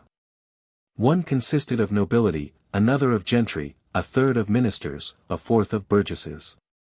The table of gentry was divided into many subordinate tables, according to their different counties. In the hands of the 4 tables the whole authority of the kingdom was placed. Orders were issued by them, and everywhere obeyed with the utmost regularity, and among the first acts of their government was the production of the Covenant. This famous covenant consisted first of a renunciation of popery, formerly signed by James in his youth, and composed of many invectives, fitted to inflame the minds of men against their fellow creatures, whom heaven has enjoined them to cherish and to love. There followed a bond of union, by which the subscribers obliged themselves to resist religious innovations, and to defend each other against all opposition whatsoever, and all this, for the greater glory of God, and the greater honor and advantage of their king and country. The people, without distinction of rank or condition, of age or sex, flocked to the subscription of this covenant. Few in their judgment disapproved of it, and still fewer durst openly condemn it. The king's ministers and councillors themselves were most of them seized by the general contagion. And none but rebels to God, and traitors to their country, it was thought, would withdraw themselves from so salutary and so pious a combination. The treacherous, the cruel, the unrelenting Philip, accompanied with all the terrors of a Spanish Inquisition, was scarcely, during the preceding century, opposed in the Low Countries with more determined fury, than was now, by the Scots, the mild, the humane Charles, attended with his inoffensive liturgy. The king began to apprehend the consequences. He sent the Marquis of Hamilton, as commissioner, with authority to treat with the Covenanters. He required the covenant to be renounced and recalled, and he thought, that on his part he had made very satisfactory concessions, when he offered to suspend the canons and the liturgy, till in a fair and legal way they could be received. And so to model the High Commission, that it should no longer give offense to his subjects. Such general declarations could not well give content to any, much less to those who carried so much higher their pretensions. The Covenanters found themselves seconded by the zeal of the whole nation. Above 60,000 people were assembled in a tumultuous manner in Edinburgh and the neighbourhood. Charles possessed no regular forces in either of his kingdoms. And the discontents in England, though secret, were believed so violent, that the king, it was thought, would find it very difficult to employ in such a cause the power of that kingdom. The more, therefore, the popular leaders in Scotland considered their situation, the less apprehension did they entertain of royal power, and the more rigorously did they insist on entire satisfaction. In answer to Hamilton's demand of renouncing the Covenant, they plainly told him that they would sooner renounce their baptism. And the clergy invited the commissioner himself to subscribe it, by informing him with what peace and comfort it had filled the hearts of all God's people. What resolutions and beginnings of reformation of manners were sensibly perceived in all parts of the nation, above any measure they had ever before found or could have expected, how great glory the Lord had received thereby. And what confidence they had that God would make Scotland a blessed kingdom. Hamilton returned to London, made another fruitless journey, with new concessions, to Edinburgh, returned again to London. And was immediately sent back with still more satisfactory concessions. The king was now willing entirely to abolish the canons, the liturgy, and the High Commission Court. He was even resolved to limit extremely the power of the bishops, and was content if on any terms he could retain that order in the Church of Scotland. And to ensure all these gracious offers, he gave Hamilton authority to summon first an assembly, then a parliament, where every national grievance might be redressed and remedied. These successive concessions of the king, which yet came still short of the rising demands of the malcontents, discovered his own weakness, encouraged their insolence, and gave no satisfaction. The offer, however, of an assembly in a parliament, in which they expected to be entirely masters, was willingly embraced by the Covenanters. Charles, perceiving what advantage his enemies had reaped from their covenant, resolved to have a covenant on his side, and he ordered one to be drawn up for that purpose. It consisted of the same violent renunciation of popery above mentioned. Which, though the king did not approve of it, he thought it safest to adopt, in order to remove all the suspicions entertained against him.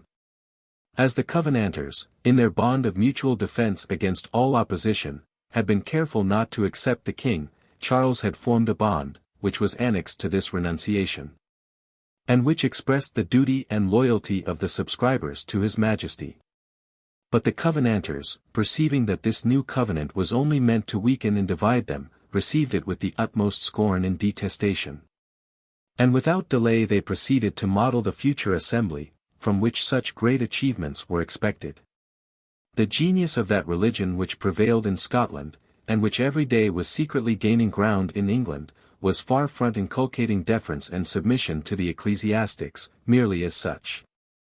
Or rather, by nourishing in every individual the highest raptures and ecstasies of devotion, it consecrated, in a manner, every individual. And in his own eyes bestowed a character on him much superior to what forms and ceremonious institutions could alone confer.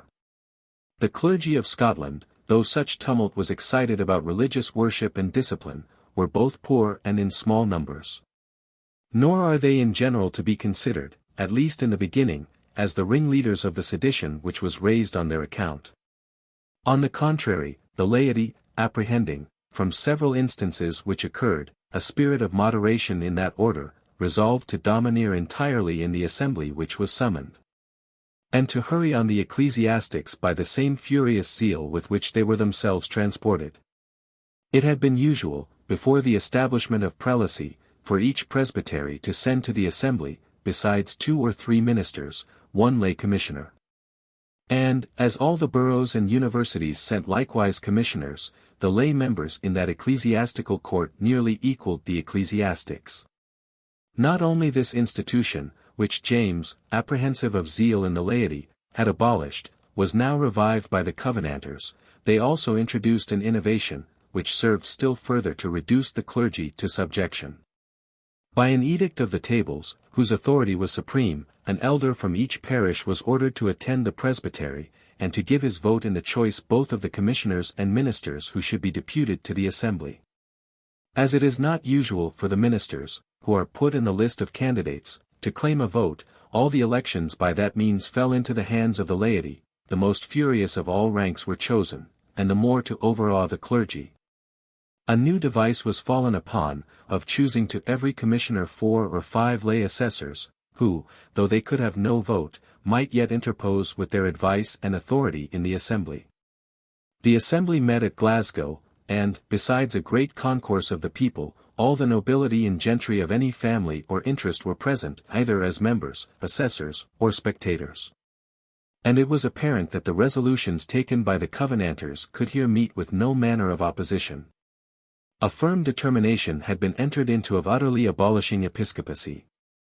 And as a preparative to it, there was laid before the Presbytery of Edinburgh, and solemnly read in all the churches of the kingdom, an accusation against the bishops, as guilty, all of them, of heresy, simony, bribery, perjury, cheating, incest, adultery, fornication, common swearing, drunkenness, gaming, breach of the Sabbath, and every other crime that had occurred to the accusers. The bishop sent a protest, declining the authority of the assembly. The commissioner, too, protested against the court, as illegally constituted and elected, and, in his Majesty's name, dissolved it. This measure was foreseen, and little regarded. The court still continued to sit, and to finish their business. All the acts of assembly, since the accession of James to the crown of England, were, upon pretty reasonable grounds, declared null and invalid. The acts of Parliament which affected ecclesiastical affairs were supposed, on that very account, to have no manner of authority. And thus episcopacy, the High Commission, the Articles of Perth, the Canons, and the Liturgy, were abolished and declared unlawful. And the whole fabric which James and Charles, in a long course of years, had been rearing with so much care and policy, fell at once to the ground. 1639. The covenant, likewise, was ordered to be signed by every one, under pain of excommunication. The independency of the ecclesiastical upon the civil power, was the old Presbyterian principle, which had been zealously adopted at the Reformation, and which, though James and Charles had obliged the Church publicly to disclaim it, had secretly been adhered to by all ranks of people. It was commonly asked whether Christ or the King were superior, and as the answer seemed obvious, it was inferred, that the assembly, being Christ's council, was superior in all spiritual matters to the Parliament, which was only the King's. But as the Covenanters were sensible that this consequence, though it seemed to them irrefragable, would not be assented to by the King, it became necessary to maintain their religious tenets by military force, and not to trust entirely to supernatural assistance, of which, however, they held themselves well assured. They cast their eyes on all sides, abroad and at home, whencever they could expect any aid or support. After France and Holland had entered into a league against Spain, and framed a treaty of partition, by which they were to conquer and to divide between them the Low Country provinces, England was invited to preserve a neutrality between the contending parties, while the French and Dutch should attack the maritime towns of Flanders. But the King replied to D'Estrades, the French ambassador, who opened the proposal, that he had a squadron ready, and would cross the seas, if necessary, with an army of 15,000 men, in order to prevent these projected conquests. This answer, which proves that Charles, though he expressed his mind with an imprudent candor, had at last acquired a just idea of national interest, irritated Cardinal Richelieu. And, in revenge, that politic and enterprising minister carefully fomented the first commotions in Scotland, and secretly supplied the Covenanters with money and arms, in order to encourage them in their opposition against their sovereign. But the chief resource of the Scottish malcontents was in themselves, and in their own vigour and abilities. No regular established commonwealth could take juster measures, or execute them with greater promptitude, than did this tumultuous combination, inflamed with bigotry for religious trifles, and faction without a reasonable object. The whole kingdom was in a manner engaged, and the men of greatest abilities soon acquired the ascendant, which their family interest enabled them to maintain. The Earl of Argyll, though he long seemed to temporize, had at last embraced the covenant, and he became the chief leader of that party.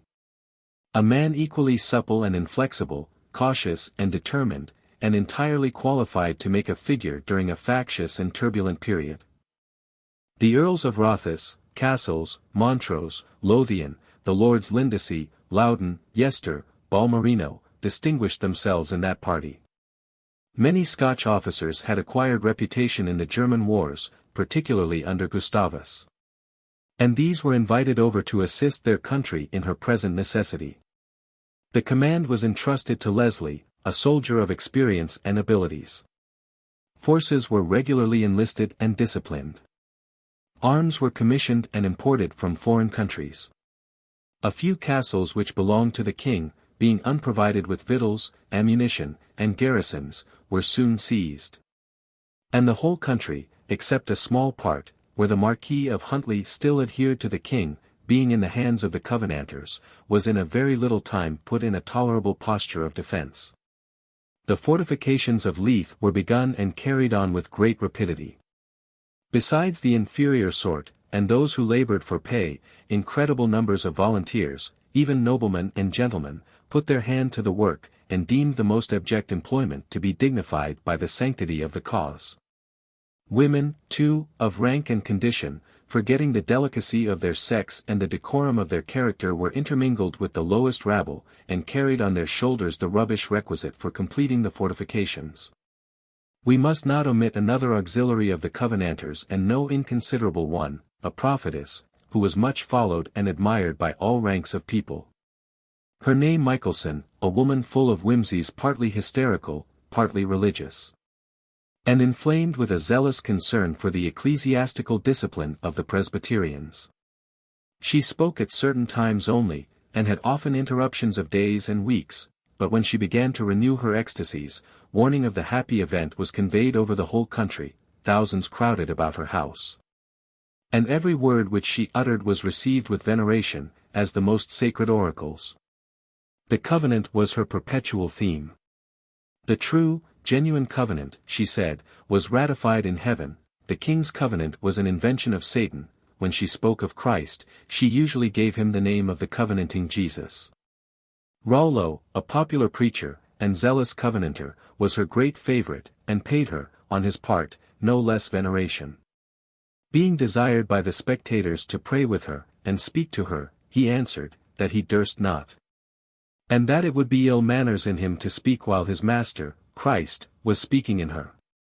Charles had agreed to reduce episcopal authority so much, that it would no longer have been of any service to support the crown. And this sacrifice of his own interests he was willing to make, in order to attain public peace and tranquillity. But he could not consent entirely to abolish an order which he thought as essential to the being of a Christian church, as his Scottish subjects deemed it incompatible with that sacred institution. This narrowness of mind, if we would be impartial, we must either blame or excuse equally on both sides. And thereby anticipate, by a little reflection, that judgment which time, by introducing new subjects of controversy, will undoubtedly render quite familiar to posterity. So great was Charles's aversion to violent and sanguinary measures, and so strong his affection to his native kingdom, that it is probable the contest in his breast would be nearly equal between these laudable passions and his attachment to the hierarchy. The latter affection, however, prevailed for the time, and made him hasten those military preparations which he had projected for subduing the refractory spirit of the Scottish nation.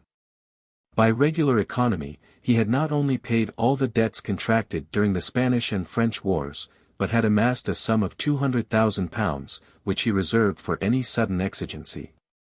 The Queen had great interest with the Catholics, both from the sympathy of religion, and from the favours and indulgences which she had been able to procure to them. She now employed her credit, and persuaded them that it was reasonable to give large contributions, as a mark of their duty to the king, during this urgent necessity. A considerable supply was obtained by this means. To the great scandal of the Puritans, who were offended at seeing the king on such good terms with the Papists, and repined that others should give what they themselves were disposed to refuse him. Charles's fleet was formidable and well supplied. Having put 5,000 land forces on board, He entrusted it to the Marquis of Hamilton, who had orders to sail to the Frith of Forth, and to cause a diversion in the forces of the malcontents. An army was levied of near 20,000 foot, and above 3,000 horse, and was put under the command of the Earl of Arundel, a nobleman of great family, but celebrated neither for military nor political abilities. The Earl of Essex, a man of strict honor, and extremely popular, especially among the soldiery, was appointed lieutenant general. The Earl of Holland was general of the horse. The king himself joined the army, and he summoned all the peers of England to attend him. The whole had the appearance of a splendid court, rather than of a military armament. And in this situation, carrying more show than real force with it, the camp arrived at Berwick. The Scottish army was as numerous as that of the king, but inferior in cavalry. The officers had more reputation and experience. And the soldiers, though undisciplined and ill-armed, were animated, as well by the national aversion to England, and the dread of becoming a province to their old enemy, as by an unsurmountable fervor of religion. The pulpits had extremely assisted the officers in levying recruits, and had thundered out anathemas against all those, who went not out to assist the Lord against the mighty. Yet so prudent were the leaders of the malcontents, that they immediately sent submissive messages to the king, and craved to be admitted to a treaty. Charles knew that the force of the Covenanters was considerable, their spirits high, their zeal furious, and that, as they were not yet daunted by any ill success, no reasonable terms could be expected from them. With regard therefore to a treaty, great difficulties occurred on both sides. Should he submit to the pretensions of the malcontents, besides that the prelacy must be sacrificed to their religious prejudices, such a check would be given to royal authority, which had very lately, and with much difficulty, been thoroughly established in Scotland, that he must expect ever after to retain in that kingdom no more than the appearance of majesty. The great men, having proved by so sensible a trial the impotence of law and prerogative, would return to their former licentiousness, the preachers would retain their innate arrogance, and the people, unprotected by justice, would recognize no other authority than that which they found to domineer over them. England also, it was much to be feared, would imitate so bad an example, and having already a strong propensity towards republican and puritanical factions, would expect, by the same seditious practices, to attain the same indulgence. To advance so far, without bringing the rebels to a total submission, at least to reasonable concessions, was to promise them, in all future time, an impunity for rebellion. On the other hand, Charles considered that Scotland was never before, under any of his ancestors, so united and so animated in its own defence. Yet had often been able to foil or elude the force of England, combined heartily in one cause, and inured by long practice to the use of arms. How much greater difficulty should he find, at present, to subdue by violence a people inflamed with religious prejudices, while he could only oppose to them a nation enervated by long peace, and lukewarm in his service? Or, what was more to be dreaded, many of them engaged in the same party with the rebels. Should the war be only protracted beyond a campaign, and who could expect to finish it in that period, his treasures would fail him. And for supply he must have recourse to an English Parliament, which, by fatal experience, he had ever found more ready to encroach on the prerogatives, than to supply the necessities of the crown. And what if he receive a defeat from the rebel army? This misfortune was far from being impossible. They were engaged in a national cause, and strongly actuated by mistaken principles. His army was retained entirely by pay, and looked on the quarrel with the same indifference which naturally belongs to mercenary troops without possessing the discipline by which such troops are commonly distinguished. And the consequences of a defeat, while Scotland was enraged and England discontented, were so dreadful, that no motive should persuade him to hazard it. It is evident, that Charles had fallen into such a situation, that whichever side he embraced, his errors must be dangerous. No wonder, therefore, he was in great perplexity. But he did worse than embrace the worst side. For, properly speaking, he embraced no side at all. He concluded a sudden pacification, in which it was stipulated, that he should withdraw his fleet and army, that within 48 hours the Scots should dismiss their forces. That the king's forts should be restored to him, his authority be acknowledged, and a general assembly and a parliament be immediately summoned, in order to compose all differences. What were the reasons which engaged the king to admit such strange articles of peace? It is in vain to inquire, for there scarcely could be any. The causes of that event may admit of a more easy explication. The malcontents had been very industrious in representing to the English the grievances under which Scotland laboured, and the ill counsels which had been suggested to their sovereign. Their liberties, they said, were invaded. The prerogatives of the crown extended beyond all former precedent, illegal courts erected, the hierarchy exalted at the expense of national privileges. And so many new superstitions introduced by the haughty, tyrannical prelates, as begot a just suspicion that a project was seriously formed for the restoration of popery. The king's conduct, surely, in Scotland, had been in everything, except in establishing the ecclesiastical canons, more legal than in England. Yet was there such a general resemblance in the complaints of both kingdoms, that the English readily assented to all the representations of the Scottish malcontents, and believed that nation to have been driven by oppression into the violent counsels which they had embraced. So far, therefore, from being willing to second the king in subduing the free spirit of the Scots, they rather pitied that unhappy people, who had been pushed to those extremities. And they thought, that the example of such neighbours, as well as their assistance, might some time be advantageous to England, and encourage her to recover, by a vigorous effort, her violated laws and liberties.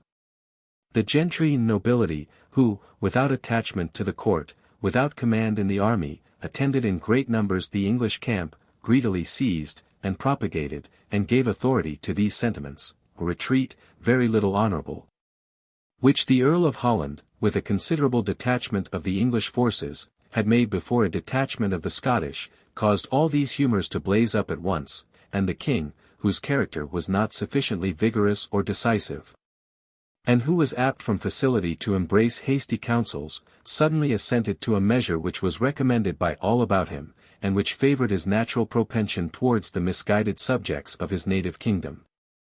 Charles, having so far advanced in pacific measures, ought, with a steady resolution, to have prosecuted them, and have submitted to every tolerable condition demanded by the Assembly in Parliament.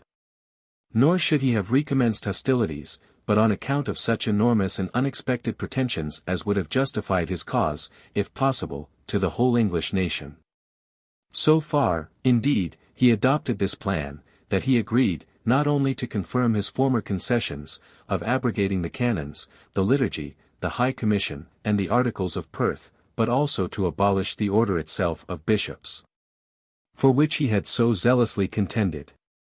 But this concession was gained by the utmost violence which he could impose on his disposition and prejudices. He even secretly retained an intention of seizing favourable opportunities, in order to recover the ground which he had lost. And one step farther he could not prevail with himself to advance. The Assembly, when it met, paid no deference to the king's prepossessions, but gave full indulgence to their own. They voted episcopacy to be unlawful in the Church of Scotland. He was willing to allow it contrary to the constitutions of that church. They stigmatized the liturgy and canons as popish. He agreed simply to abolish them. They denominated the High Commission tyranny. He was content to set it aside. The Parliament, which sat after the Assembly, advanced pretensions which tended to diminish the civil power of the monarch. And, what probably affected Charles still more, they were proceeding to ratify the Acts of Assembly, when, by the king's instructions, Traquair, the commissioner, prorogued them. And on account of these claims, which might have been foreseen, was the war renewed, with great advantages on the side of the Covenanters and disadvantages on that of the king. No sooner had Charles concluded the pacification without conditions than the necessity of his affairs and his want of money obliged him to disband his army. And as the soldiers had been held together solely by mercenary views, it was not possible, without great trouble, and expense, and loss of time, again to assemble them. The more prudent Covenanters had concluded, that their pretensions being so contrary to the interests, and still more to the inclinations, of the king, it was likely that they should again be obliged to support their cause by arms. And they were therefore careful, in dismissing their troops, to preserve nothing but the appearance of a pacific disposition. The officers had orders to be ready on the first summons, the soldiers were warned not to think the nation secure from an English invasion, and the religious zeal which animated all ranks of men made them immediately fly to their standards as soon as the trumpet was sounded by their spiritual and temporal leaders. The credit which in their last expedition they had acquired, by obliging their sovereign to depart from all his pretensions, gave courage to every one in undertaking this new enterprise. 1640. The king, with great difficulty, found means to draw together an army, but soon discovered that all savings being gone, and great debts contracted, his revenue would be insufficient to support them. An English Parliament, therefore, formerly so unkind and intractable, must now, after above 11 years' intermission, after the king had tried many irregular methods of taxation, after multiplied disgusts given to the puritanical party, be summoned to assemble, amidst the most pressing necessities of the crown. As the king resolved to try whether this House of Commons would be more compliant than their predecessors, and grant him supply on any reasonable terms, the time appointed for the meeting of Parliament was late, and very near the time allotted for opening the campaign against the Scots. After the past experience of their ill humor, and of their encroaching disposition, he thought that he could not in prudence trust them with a long session, till he had seen some better proofs of their good intentions, the urgency of the occasion, and the little time allowed for debate, were reasons which he reserved against the malcontents in the House. And an incident had happened, which, he believed, had now furnished him with still more cogent arguments.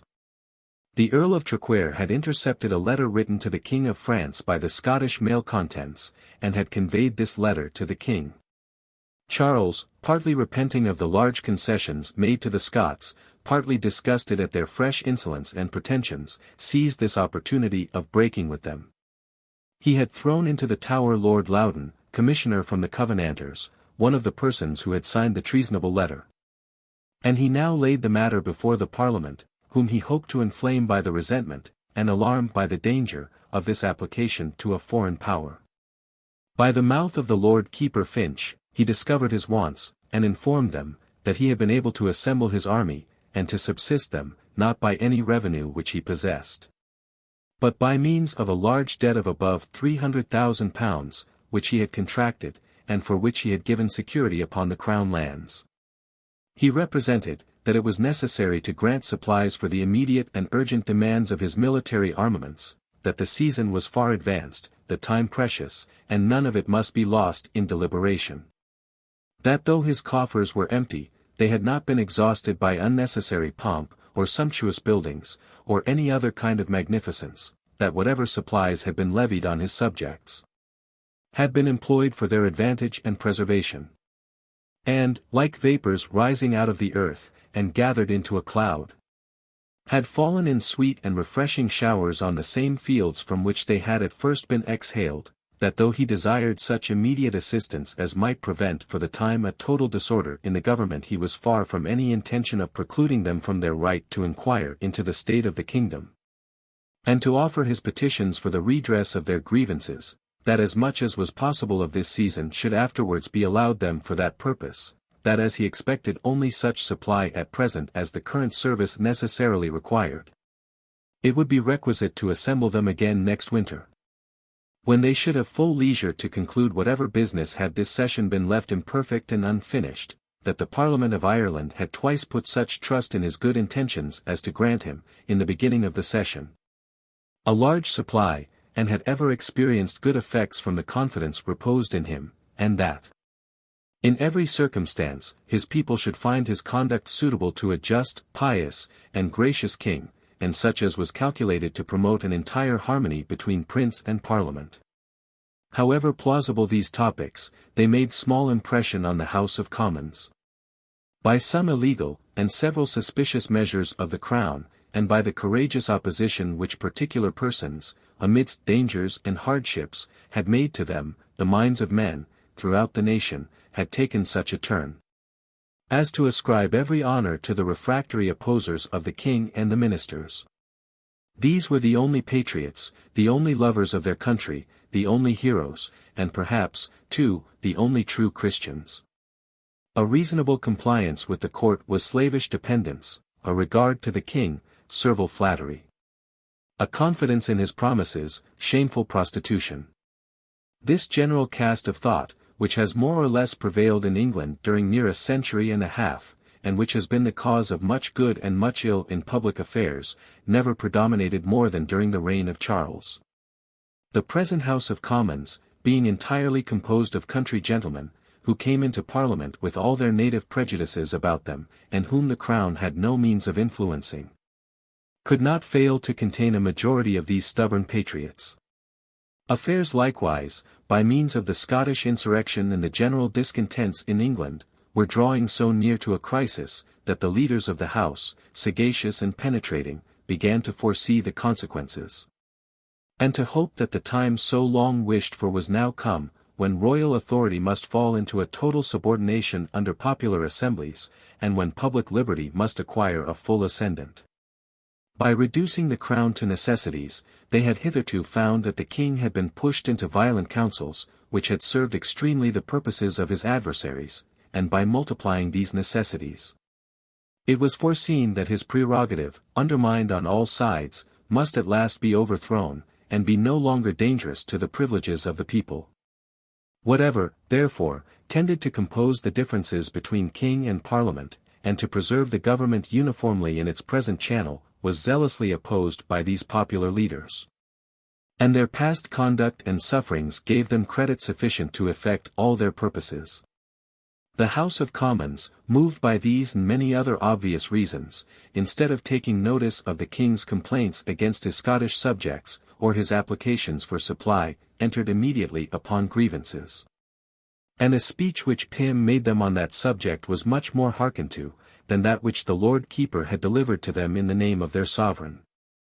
The subject of Pym's harangue has been sufficiently explained above, where we gave an account of all the grievances, imaginary in the Church, more real in the State, of which the nation at that time so loudly complained. The House began with examining the behaviour of the Speaker the last day of the former Parliament, when he refused, on account of the King's command, to put the question, and they declared it a breach of privilege. They proceeded next to inquire into the imprisonment and prosecution of Sir John Eliot, Hollis, and Valentine. The affair of ship money was canvassed, and plentiful subject of inquiry was suggested on all hands. Grievances were regularly classed under three heads, those with regard to privileges of Parliament, to the property of the subject, and to religion. The king, seeing a large and inexhaustible field opened, pressed them again for supply. And finding his message ineffectual, he came to the House of Peers, and desired their good offices with the Commons. The Peers were sensible of the king's urgent necessities, and thought that supply on this occasion ought, both in reason and in decency, to go before grievances. They ventured to represent their sense of the matter to the Commons, but their intercession did harm. The Commons had always claimed, as their peculiar province, the granting of supplies. And, though the Peers had here gone no further than offering advice, the lower house immediately thought proper to vote so unprecedented an interposition to be a breach of privilege. Charles, in order to bring the matter of supply to some issue, solicited the House by new messages, and finding that ship money gave great alarm and disgust, besides informing them, that he never intended to make a constant revenue of it, that all the money levied had been regularly, with other great sums, expended on equipping the navy. He now went so far as to offer them a total abolition of that obnoxious claim, by any law which the Commons should think proper to present to him. In return, he only asked for his necessities a supply of 12 subsidies, about £600,000, and that payable in 3 years. But at the same time he let them know, that, considering the situation of his affairs, a delay would be equivalent to a denial. The king, though the majority was against him, never had more friends in any House of Commons. And the debate was carried on for 2 days, with great zeal and warmth on both sides. It was urged by the partisans of the court, that the happiest occasion which the fondest wishes could suggest, was now presented for removing all disgusts and jealousies between king and people. and for reconciling their sovereign forever to the use of parliaments, that if they, on their part, laid aside all enormous claims and pretensions, and provided in a reasonable manner for the public necessities, they needed entertain no suspicion of any insatiable ambition or illegal usurpation in the crown, that though due regard had not always been paid, during this reign, to the rights of the people, yet no invasion of them had been altogether deliberate and voluntary, much less the result of wanton tyranny and injustice, and still less of a formal design to subvert the constitution.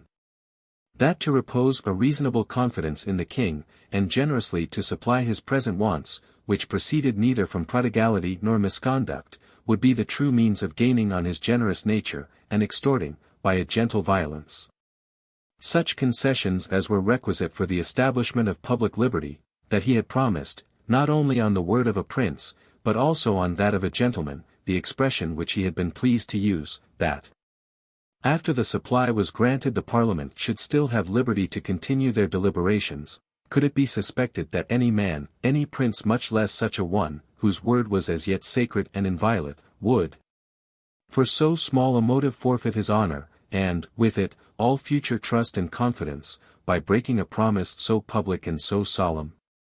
That even if the Parliament should be deceived in reposing this confidence in him, they neither lost anything, nor incurred any danger. Since it was evidently necessary, for the security of public peace, to supply him with money, in order to suppress the Scottish rebellion, that he had so far suited his first demands to their prejudices, that he only asked a supply for a few months, and was willing, after so short a trust from them, to fall again into dependence, and to trust them for his further support and subsistence, that if he now seemed to desire something further, he also made them, in return, a considerable offer, and was willing, for the future, to depend on them for a revenue which was quite necessary for public honor and security, that the nature of the English constitution supposed a mutual confidence between king and parliament, and if they should refuse it on their part, especially with circumstances of such outrage and indignity, what could be expected but a total dissolution of government, and violent factions, followed by the most dangerous convulsions and intestine disorders?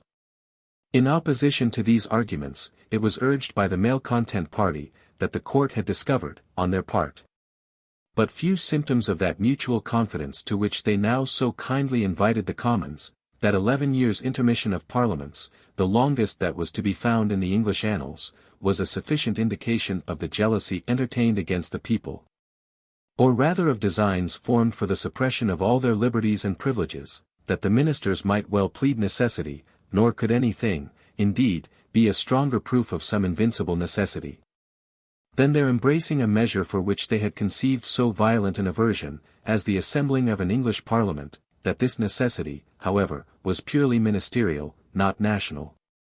And if the same grievances, ecclesiastical and civil, under which this nation itself labored, had pushed the Scots to extremities, was it requisite that the English should forge their own chains, by imposing chains on their unhappy neighbours? That the ancient practice of Parliament was to give grievances the precedency of supply. And this order, so carefully observed by their ancestors, was founded on a jealousy inherent in the Constitution, and was never interpreted as any peculiar diffidence of the present sovereign, that a practice which had been upheld during times the most favourable to liberty, could not, in common prudence, be departed from, where such undeniable reasons for suspicion had been afforded, that it was ridiculous to plead the advanced season, and the urgent occasion for supply. When it plainly appeared that, in order to afford a pretence for this topic, and to seduce the Commons, great political contrivance had been employed, that the writs for elections were issued early in the winter. And if the meeting of Parliament had not purposely been delayed till so near the commencement of military operations, there had been leisure sufficient to have redressed all national grievances, and to have proceeded afterwards to an examination of the King's occasion for supply, that the intention of so gross an artifice was to engage the Commons, under pretence of necessity, to violate the regular order of Parliament. And a precedent of that kind being once established, no inquiry into public measures would afterwards be permitted, that scarcely any argument more unfavourable could be pleaded for supply, than an offer to abolish ship money. A taxation the most illegal and the most dangerous that had ever, in any reign, been imposed upon the nation, and that, by bargaining for the remission of that duty, the Commons would in a manner ratify the authority by which it had been levied. At least give encouragement for advancing new pretensions of a like nature, in hopes of resigning them on like advantageous conditions. These reasons, joined to so many occasions of ill humour, seemed to sway with the greater number, but, to make the matter worse, Sir Harry Vane, the Secretary, told the Commons, without any authority from the King, that nothing less than 12 subsidies would be accepted as a compensation for the abolition of ship money. This assertion, proceeding from the indiscretion, if we are not rather to call it the treachery of Vane, displeased the House, by showing a stiffness and rigidity in the King, which, in a claim so ill-grounded, was deemed inexcusable. We are informed likewise, that some men, who were thought to understand the state of the nation, affirmed in the House, that the amount of 12 subsidies was a greater sum than could be found in all England. Such were the happy ignorance and inexperience of those times with regard to taxes. The King was in great doubt and perplexity. He saw that his friends in the House were outnumbered by his enemies, and that the same counsels were still prevalent which had ever bred such opposition and disturbance. Instead of hoping that any supply would be granted him to carry on war against the Scots, whom the majority of the House regarded as their best friends and firmest allies, he expected every day that they would present him an address for making peace with those rebels. And if the House met again, a vote, he was informed, would certainly pass, to blast his revenue of ship money, and thereby renew all the opposition which, with so much difficulty, he had surmounted in levying that taxation. Where great evils lie on all sides, it is difficult to follow the best counsel. Nor is it any wonder that the King, whose capacity was not equal to situations of such extreme delicacy, should hastily have formed and executed the resolution of dissolving this Parliament, a measure, however, of which he soon after repented, and which the subsequent events, more than any convincing reason, inclined every one to condemn. The last Parliament, which ended with such rigour and violence, had yet at first covered their intentions with greater appearance of moderation than this Parliament had hitherto assumed. An abrupt and violent dissolution naturally excites discontents among the people, who usually put entire confidence in their representatives, and expect from them the redress of all grievances. As if there were not already sufficient grounds of complaint, the King persevered still in those counsels which, from experience, he might have been sensible were so dangerous and unpopular. Bellasis and Sir John Hotham were summoned before the Council, and, refusing to give any account of their conduct in Parliament, were committed to prison. All the petitions and complaints which had been sent to the Committee of Religion, were demanded from Crewe, chairman of that committee, and on his refusal to deliver them, he was sent to the Tower. The studies, and even the pockets of the Earl of Warwick and Lord Broke, before the expiration of privilege, were searched, in expectation of finding treasonable papers. These acts of authority were interpreted, with some appearance of reason, to be invasions on the right of national assemblies. But the King, after the first provocation which he met with, never sufficiently respected the privileges of Parliament.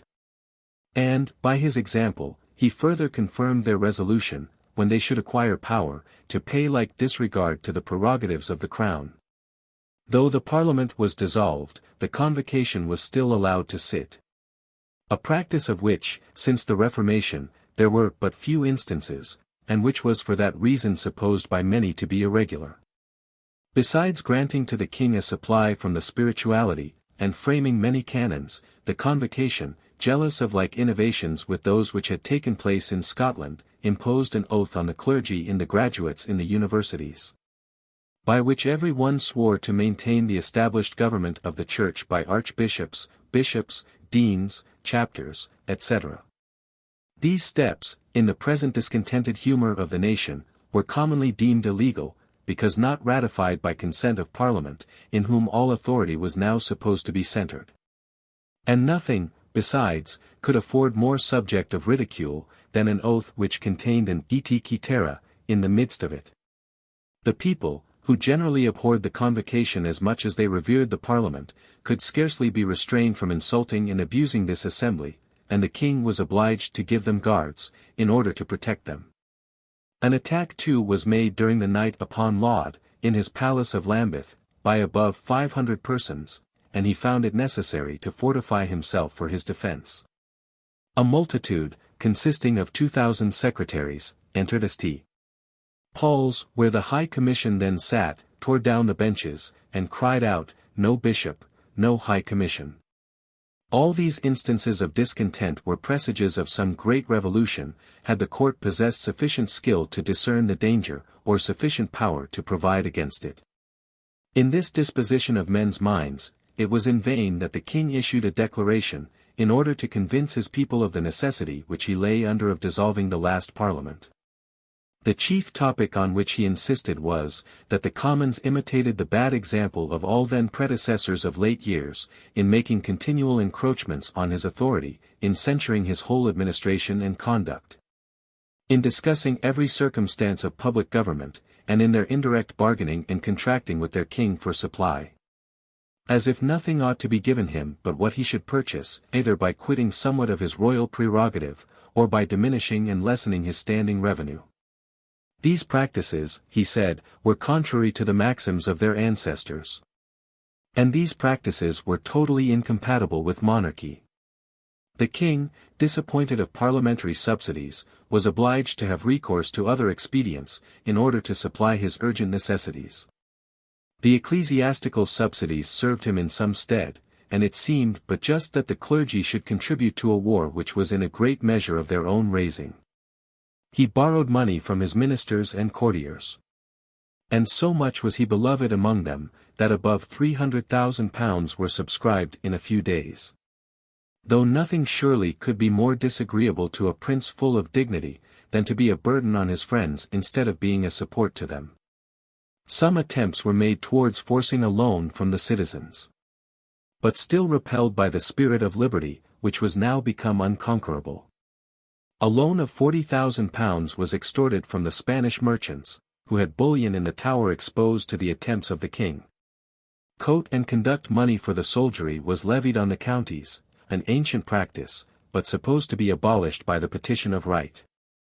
All the pepper was bought from the East India Company upon trust, and sold at a great discount for ready money.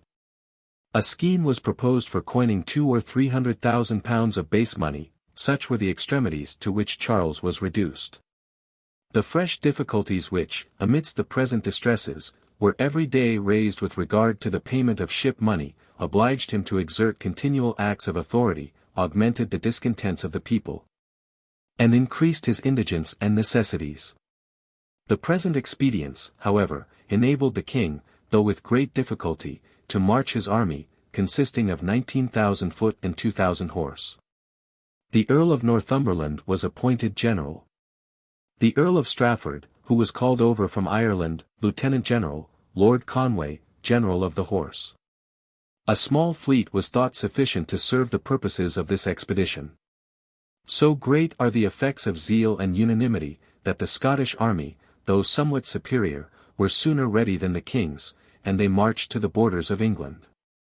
To engage them to proceed, besides their general knowledge of the secret discontents of that kingdom, Lord Saville had forged a letter, in the name of 6 noblemen the most considerable of England, by which the Scots were invited to assist their neighbours in procuring a redress of grievances. Notwithstanding these warlike preparations and hostile attempts, the Covenanters still preserved the most pathetic and most submissive language. And entered England, they said, with no other view than to obtain access to the king's presence, and lay their humble petition at his royal feet. At Newburn upon Tyne, they were opposed by a detachment of 4,500 men under Conway, who seemed resolute to dispute with them the passage of the river. The Scots first entreated them, with great civility, not to stop them in their march to their gracious sovereign, and then attacked them with great bravery, killed several, and chased the rest from their ground. Such a panic seized the whole English army, that the forces at Newcastle fled immediately to Durham, and not yet thinking themselves safe, they deserted that town, and retreated into Yorkshire. The Scots took possession of Newcastle. And though sufficiently elated with their victory, they preserved exact discipline, and persevered in their resolution of paying for everything, in order still to maintain the appearance of an amicable correspondence with England. They also dispatched messengers to the king, who was arrived at York, and they took care, after the advantage which they had obtained, to redouble their expressions of loyalty, duty, and submission to his person. And they even made apologies, full of sorrow and contrition for their late victory. Charles was in a very distressed condition. The nation was universally and highly discontented. The army was discouraged, and began likewise to be discontented, both from the contagion of general disgust, and as an excuse for their misbehavior, which they were desirous of representing rather as want of will than of courage to fight.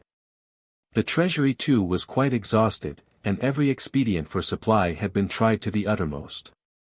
No event had happened, but what might have been foreseen as necessary, at least as very probable. Yet such was the king's situation, that no provision could be made, nor was even any resolution taken against such an exigency. In order to prevent the advance of the Scots upon him, the king agreed to a treaty, and named 16 English noblemen, who met with 11 Scottish commissioners at Ripon. The Earls of Hertford, Bedford, Salisbury, Warwick, Essex, Holland, Bristol, and Berkshire, the Lords Kimbolton, Wharton, Dunsmore, Paget, Broke Saville, Powlett, and Howard of Escrick, were chosen by the king. All of them popular men and consequently supposed nowise averse to the Scottish invasion, or unacceptable to that nation. An address arrived from the city of London, petitioning for a parliament. The great point to which all men's projects at this time tended.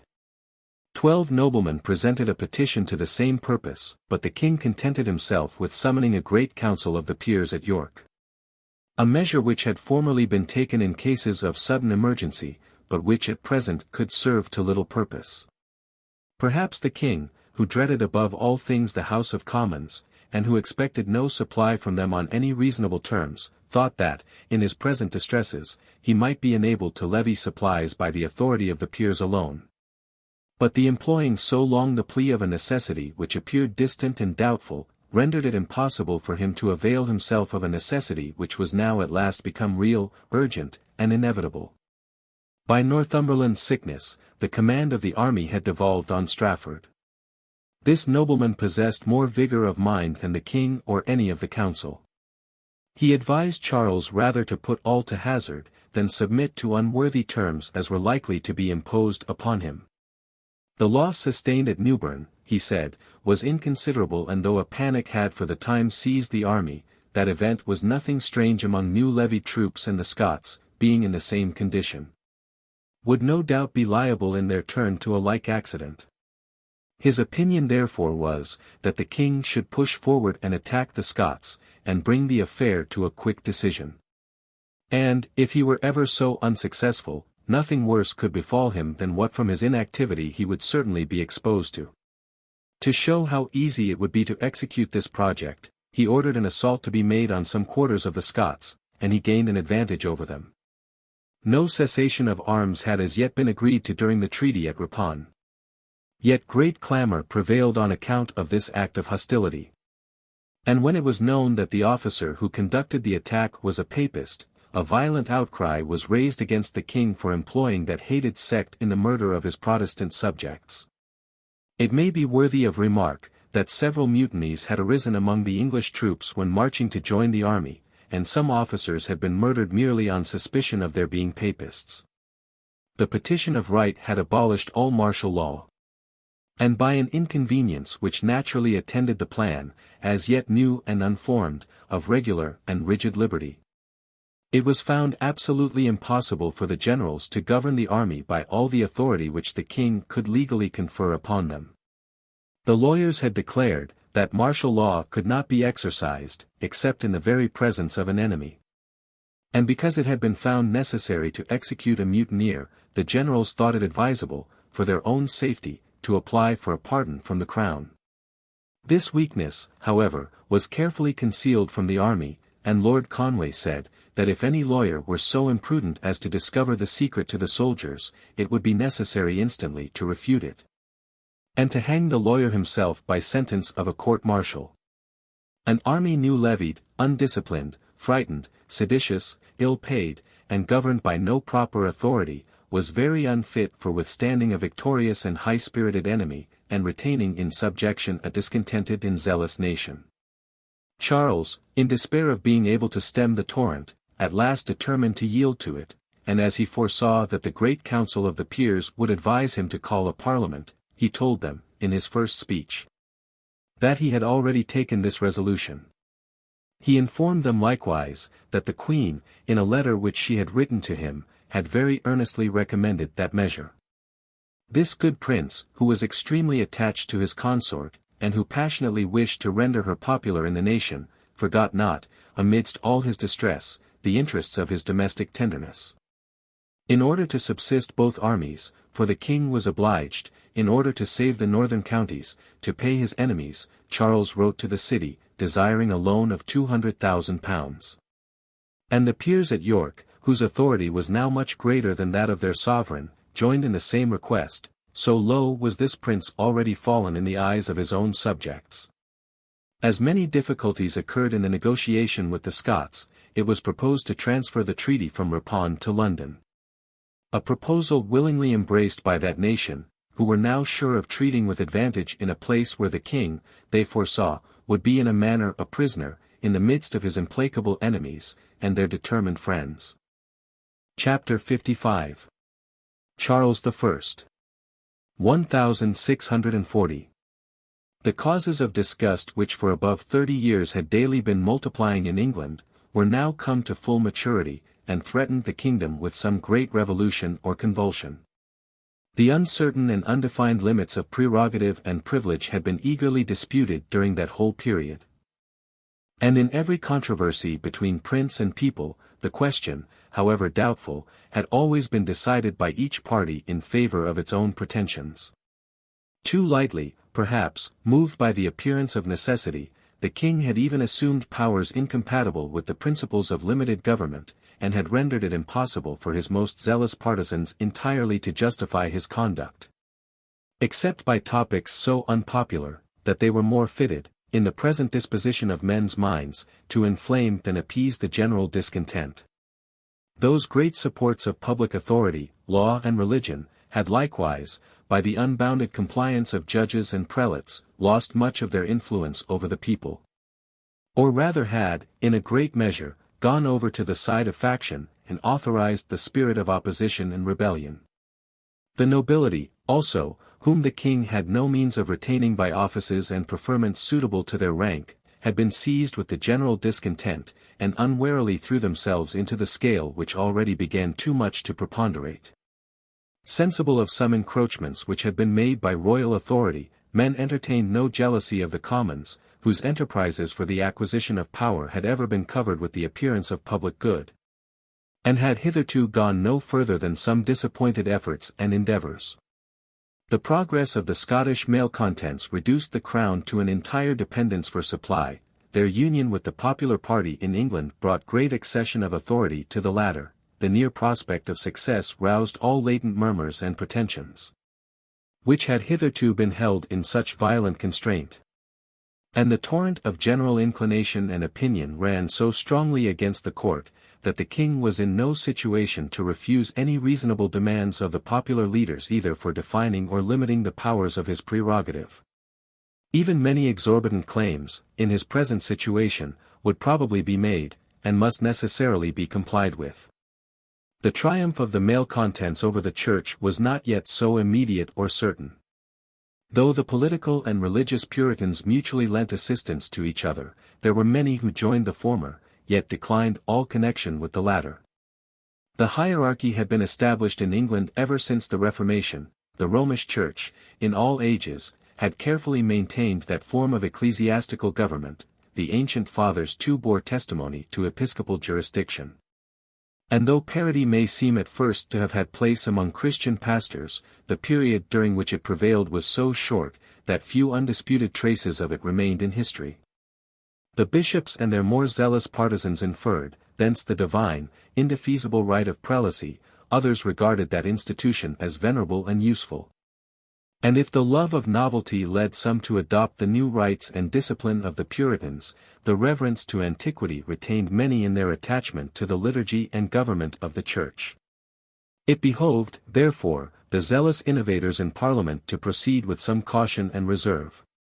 By promoting all measures which reduced the powers of the crown, they hoped to disarm the king, whom they justly regarded, from principle, inclination, and policy, to be the determined patron of the hierarchy. By declaiming against the supposed encroachments and tyranny of the prelates, they endeavored to carry the nation, from a hatred of their persons, to an opposition against their office and character. And when men were enlisted in party, it would not be difficult, they thought, to lead them by degrees into many measures for which they formerly entertained the greatest aversion. Though the new sectaries composed not at first the majority of the nation, they were inflamed, as is usual among innovators, with extreme zeal for their opinions. Their unsurmountable passion, disguised to themselves as well as to others under the appearance of holy fervors, was well qualified to make proselytes, and to seize the minds of the ignorant multitude. And one furious enthusiast was able, by his active industry, to surmount the indolent efforts of many sober and reasonable antagonists. When the nation, therefore, was so generally discontented and little suspicion was entertained of any design to subvert the church and monarchy, no wonder that almost all elections ran in favor of those who, by their high pretensions to piety and patriotism, had encouraged the national prejudices. It is a usual compliment to regard the king's inclination in the choice of a speaker, and Charles had intended to advance Gardiner, Recorder of London, to that important trust. But so little interest did the crown at that time possess in the nation, that Gardiner was disappointed of his election, not only in London, but in every other place where it was attempted. And the king was obliged to make the choice of speaker fail on Lenthow, a lawyer of some character, but not sufficiently qualified for so high and difficult an office. The eager expectations of men with regard to a parliament, summoned at so critical a juncture, and during such general discontents. A parliament which, from the situation of public affairs, could not be abruptly dissolved, and which was to execute everything left unfinished by former parliaments. These motives, so important and interesting, engaged the attendance of all the members, and the House of Commons was never observed to be from the beginning so full and numerous. Without any interval, therefore, they entered upon business, and by unanimous consent they immediately struck a blow which may in a manner be regarded as decisive. The Earl of Strafford was considered as chief minister, both on account of the credit which he possessed with his master, and of his own great and uncommon vigor and capacity. By a concurrence of accidents, this man labored under the severe hatred of all the three nations which composed the British monarchy. The Scots, whose authority now ran extremely high, looked on him as the capital enemy of their country and one whose counsels and influence they had most reason to apprehend. He had engaged the Parliament of Ireland to advance large subsidies, in order to support a war against them. He had levied an army of 9,000 men, with which he had menaced all their western coast. He had obliged the Scots who lived under his government, to renounce the Covenant, their national idol. He had in Ireland proclaimed the Scottish Covenanters rebels and traitors. Even before the king had issued any such declaration against them in England, and he had ever dissuaded his master against the late treaty and suspension of arms, which he regarded as dangerous and dishonourable. So avowed and violent were the Scots in their resentment of all these measures, that they had refused to send commissioners to treat at York, as was at first proposed. Because, they said, the Lieutenant of Ireland, their capital enemy, being general of the king's forces, had there the chief command and authority. Strafford, first as deputy, then as Lord Lieutenant, had governed Ireland during 8 years with great vigilance, activity, and prudence, but with very little popularity. In a nation so averse to the English government and religion, these very virtues were sufficient to draw on him the public hatred. The manners too and character of this great man, though to all full of courtesy, and to his friends full of affection, were at bottom haughty, rigid, and severe. His authority and influence during the time of his government had been unlimited. But no sooner did adversity seize him, than the concealed aversion of the nation blazed up at once, and the Irish Parliament used every expedient to aggravate the charge against him. The universal discontent which prevailed in England against the court, was all pointed towards the Earl of Strafford, though without any particular reason, but because he was the minister of state whom the king most favoured and most trusted. His extraction was honorable, his paternal fortune considerable, yet envy attended his sudden and great elevation. And his former associates in popular councils, finding that he owed his advancement to the desertion of their cause, represented him as the great apostate of the Commonwealth, whom it behoved them to sacrifice as a victim to public justice. Strafford, sensible of the load of popular prejudices under which he laboured, would gladly have declined attendance in Parliament. And he begged the king's permission to withdraw himself to his government of Ireland, at least to remain at the head of the army in Yorkshire, where many opportunities, he hoped, would offer, by reason of his distance, to elude the attacks of his enemies. But Charles, who had entire confidence in the Earl's capacity, thought that his counsels would be extremely useful during the critical session which approached. And when Strafford still insisted on the danger of his appearing amidst so many enraged enemies, the king, little apprehensive that his own authority was so suddenly to expire, promised him protection, and assured him that not a hair of his head should be touched by the Parliament. No sooner was Strafford's arrival known, than a concerted attack was made upon him in the House of Commons. Pym, in a long-studied discourse, divided into many heads, after his manner, enumerated all the grievances under which the nation laboured, and, from a complication of such oppressions, inferred that a deliberate plan had been formed of changing entirely the frame of government, and subverting the ancient laws and liberties of the kingdom. Could anything, he said, increase our indignation against so enormous and criminal a project, it would be to find that, during the reign of the best of princes, the constitution had been endangered by the worst of ministers, and that the virtues of the king had been seduced by wicked and pernicious counsel. We must inquire, added he, from what fountain these waters of bitterness flow. And though doubtless many evil counsellors will be found to have contributed their endeavours, yet there is one who challenges the infamous preeminence, and who, by his courage, enterprise, and capacity, is entitled to the first place among these betrayers of their country. He is the Earl of Strafford, Lieutenant of Ireland, and President of the Council of York, who, in both places, and in all other provinces where he has been entrusted with authority, has raised ample monuments of tyranny, and will appear, from a survey of his actions, to be the chief promoter of every arbitrary counsel. Some instances of imperious expressions, as well as actions, were given by Pym, who afterwards entered into a more personal attack of that minister, and endeavoured to expose his whole character and manners. The austere genius of Strafford, occupied in the pursuits of ambition, had not rendered his breast altogether inaccessible to the tender passions, or secured him from the dominion of the fair. And in that sullen age, when the irregularities of pleasure were more reproachful than the most odious crimes, these weaknesses were thought worthy of being mentioned, together with his treasons, before so great an assembly. And, upon the whole, the orator concluded, that it belonged to the House to provide a remedy proportionable to the disease, and to prevent the further mischiefs justly to be apprehended from the influence which this man had acquired over the measures and counsels of their sovereign. Sir John Clotworthy, an Irish gentleman, Sir John Hotham of Yorkshire, and many others, entered into the same topics, and after several hours spent in bitter invective, when the doors were locked, in order to prevent all discovery of their purpose, it was moved, in consequence of the resolution secretly taken, that Strafford should immediately be impeached of high treason. This motion was received with universal approbation, nor was there, in all the debate, one person who offered to stop the torrent by any testimony in favour of the Earl's conduct. Lord Falkland alone, though known to be his enemy, modestly desired the House to consider whether it would not better suit the gravity of their proceedings, first to digest by a committee many of those particulars which had been mentioned, before they sent up an accusation against him. It was ingeniously answered by Pym, that such a delay might probably blast all their hopes, and put it out of their power to proceed any further in the prosecution, that when Strafford should learn that so many of his enormities were discovered, his conscience would dictate his condemnation.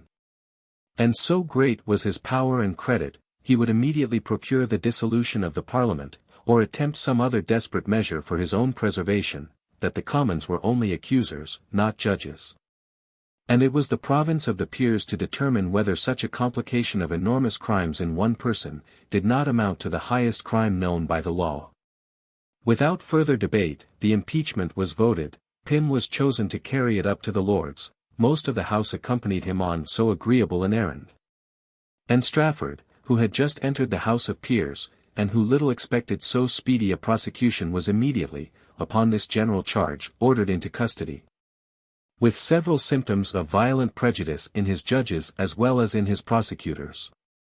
In the inquiry concerning grievances, and in the censure of past measures, Laud could not long escape the severe scrutiny of the Commons.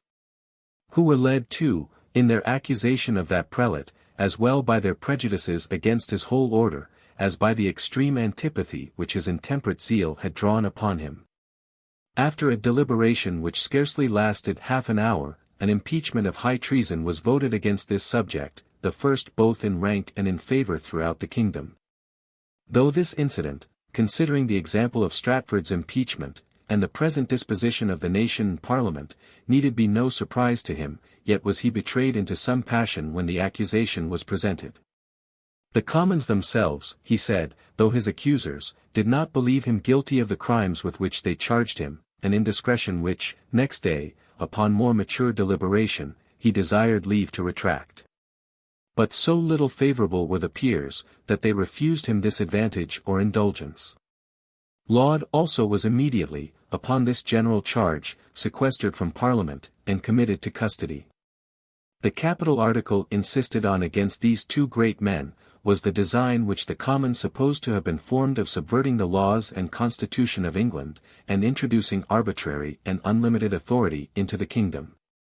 Of all the king's ministers, no one was so obnoxious in this respect as the Lord Keeper Finch. He it was who, being Speaker in the King's Third Parliament, had left the chair, and refused to put the question when ordered by the House. The extrajudicial opinion of the judges in the case of ship money had been procured by his intrigues, persuasions, and even menaces. In all unpopular and illegal measures, he was ever most active. And he was even believed to have declared publicly, that, while he was keeper, an order of council should always with him be equivalent to a law.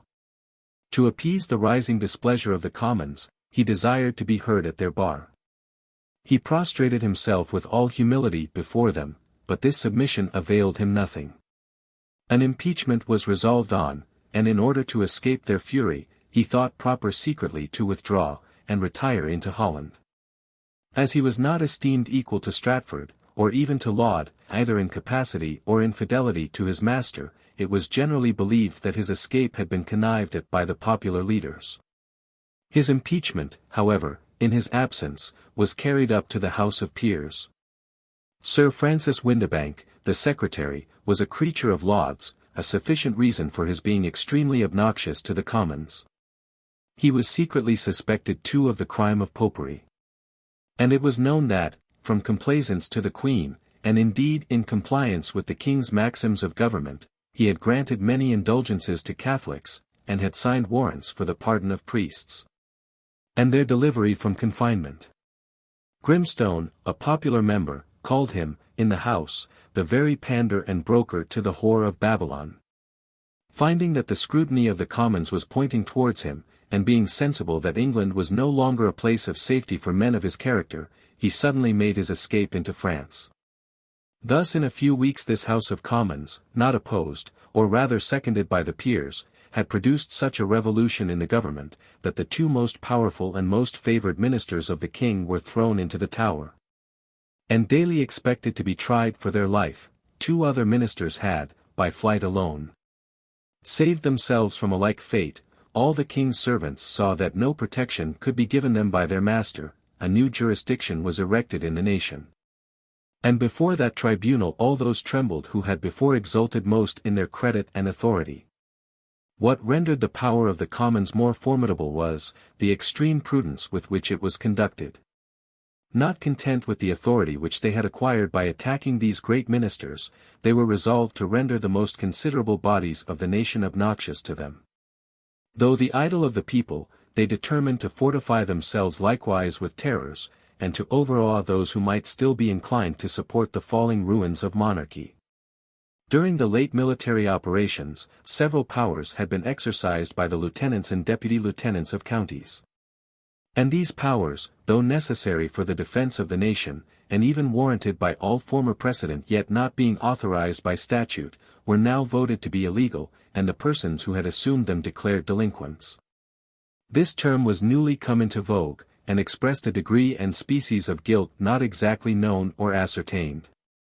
In consequence of that determination, many of the nobility and prime gentry of the nation, while only exerting as they justly thought, the legal powers of magistracy unexpectedly found themselves involved in the crime of delinquency. And the commons reaped this multiplied advantage by their vote. They disarmed the crown, they established the maxims of rigid law and liberty, and they spread the terror of their own authority. The writs for ship money had been directed to the sheriffs, who were required, and even obliged, under severe penalties, to assess the sums upon individuals, and to levy them by their authority, yet were all the sheriffs. And all those who had been employed in that illegal service, voted, by a very rigorous sentence, to be delinquents. The king, by the maxims of law, could do no wrong, his ministers and servants, of whatever degree, in case cf any violation of the constitution, were alone culpable. All the farmers and officers of the customs, who had been employed during so many years in levying tonnage and poundage and the new impositions, were likewise declared criminals.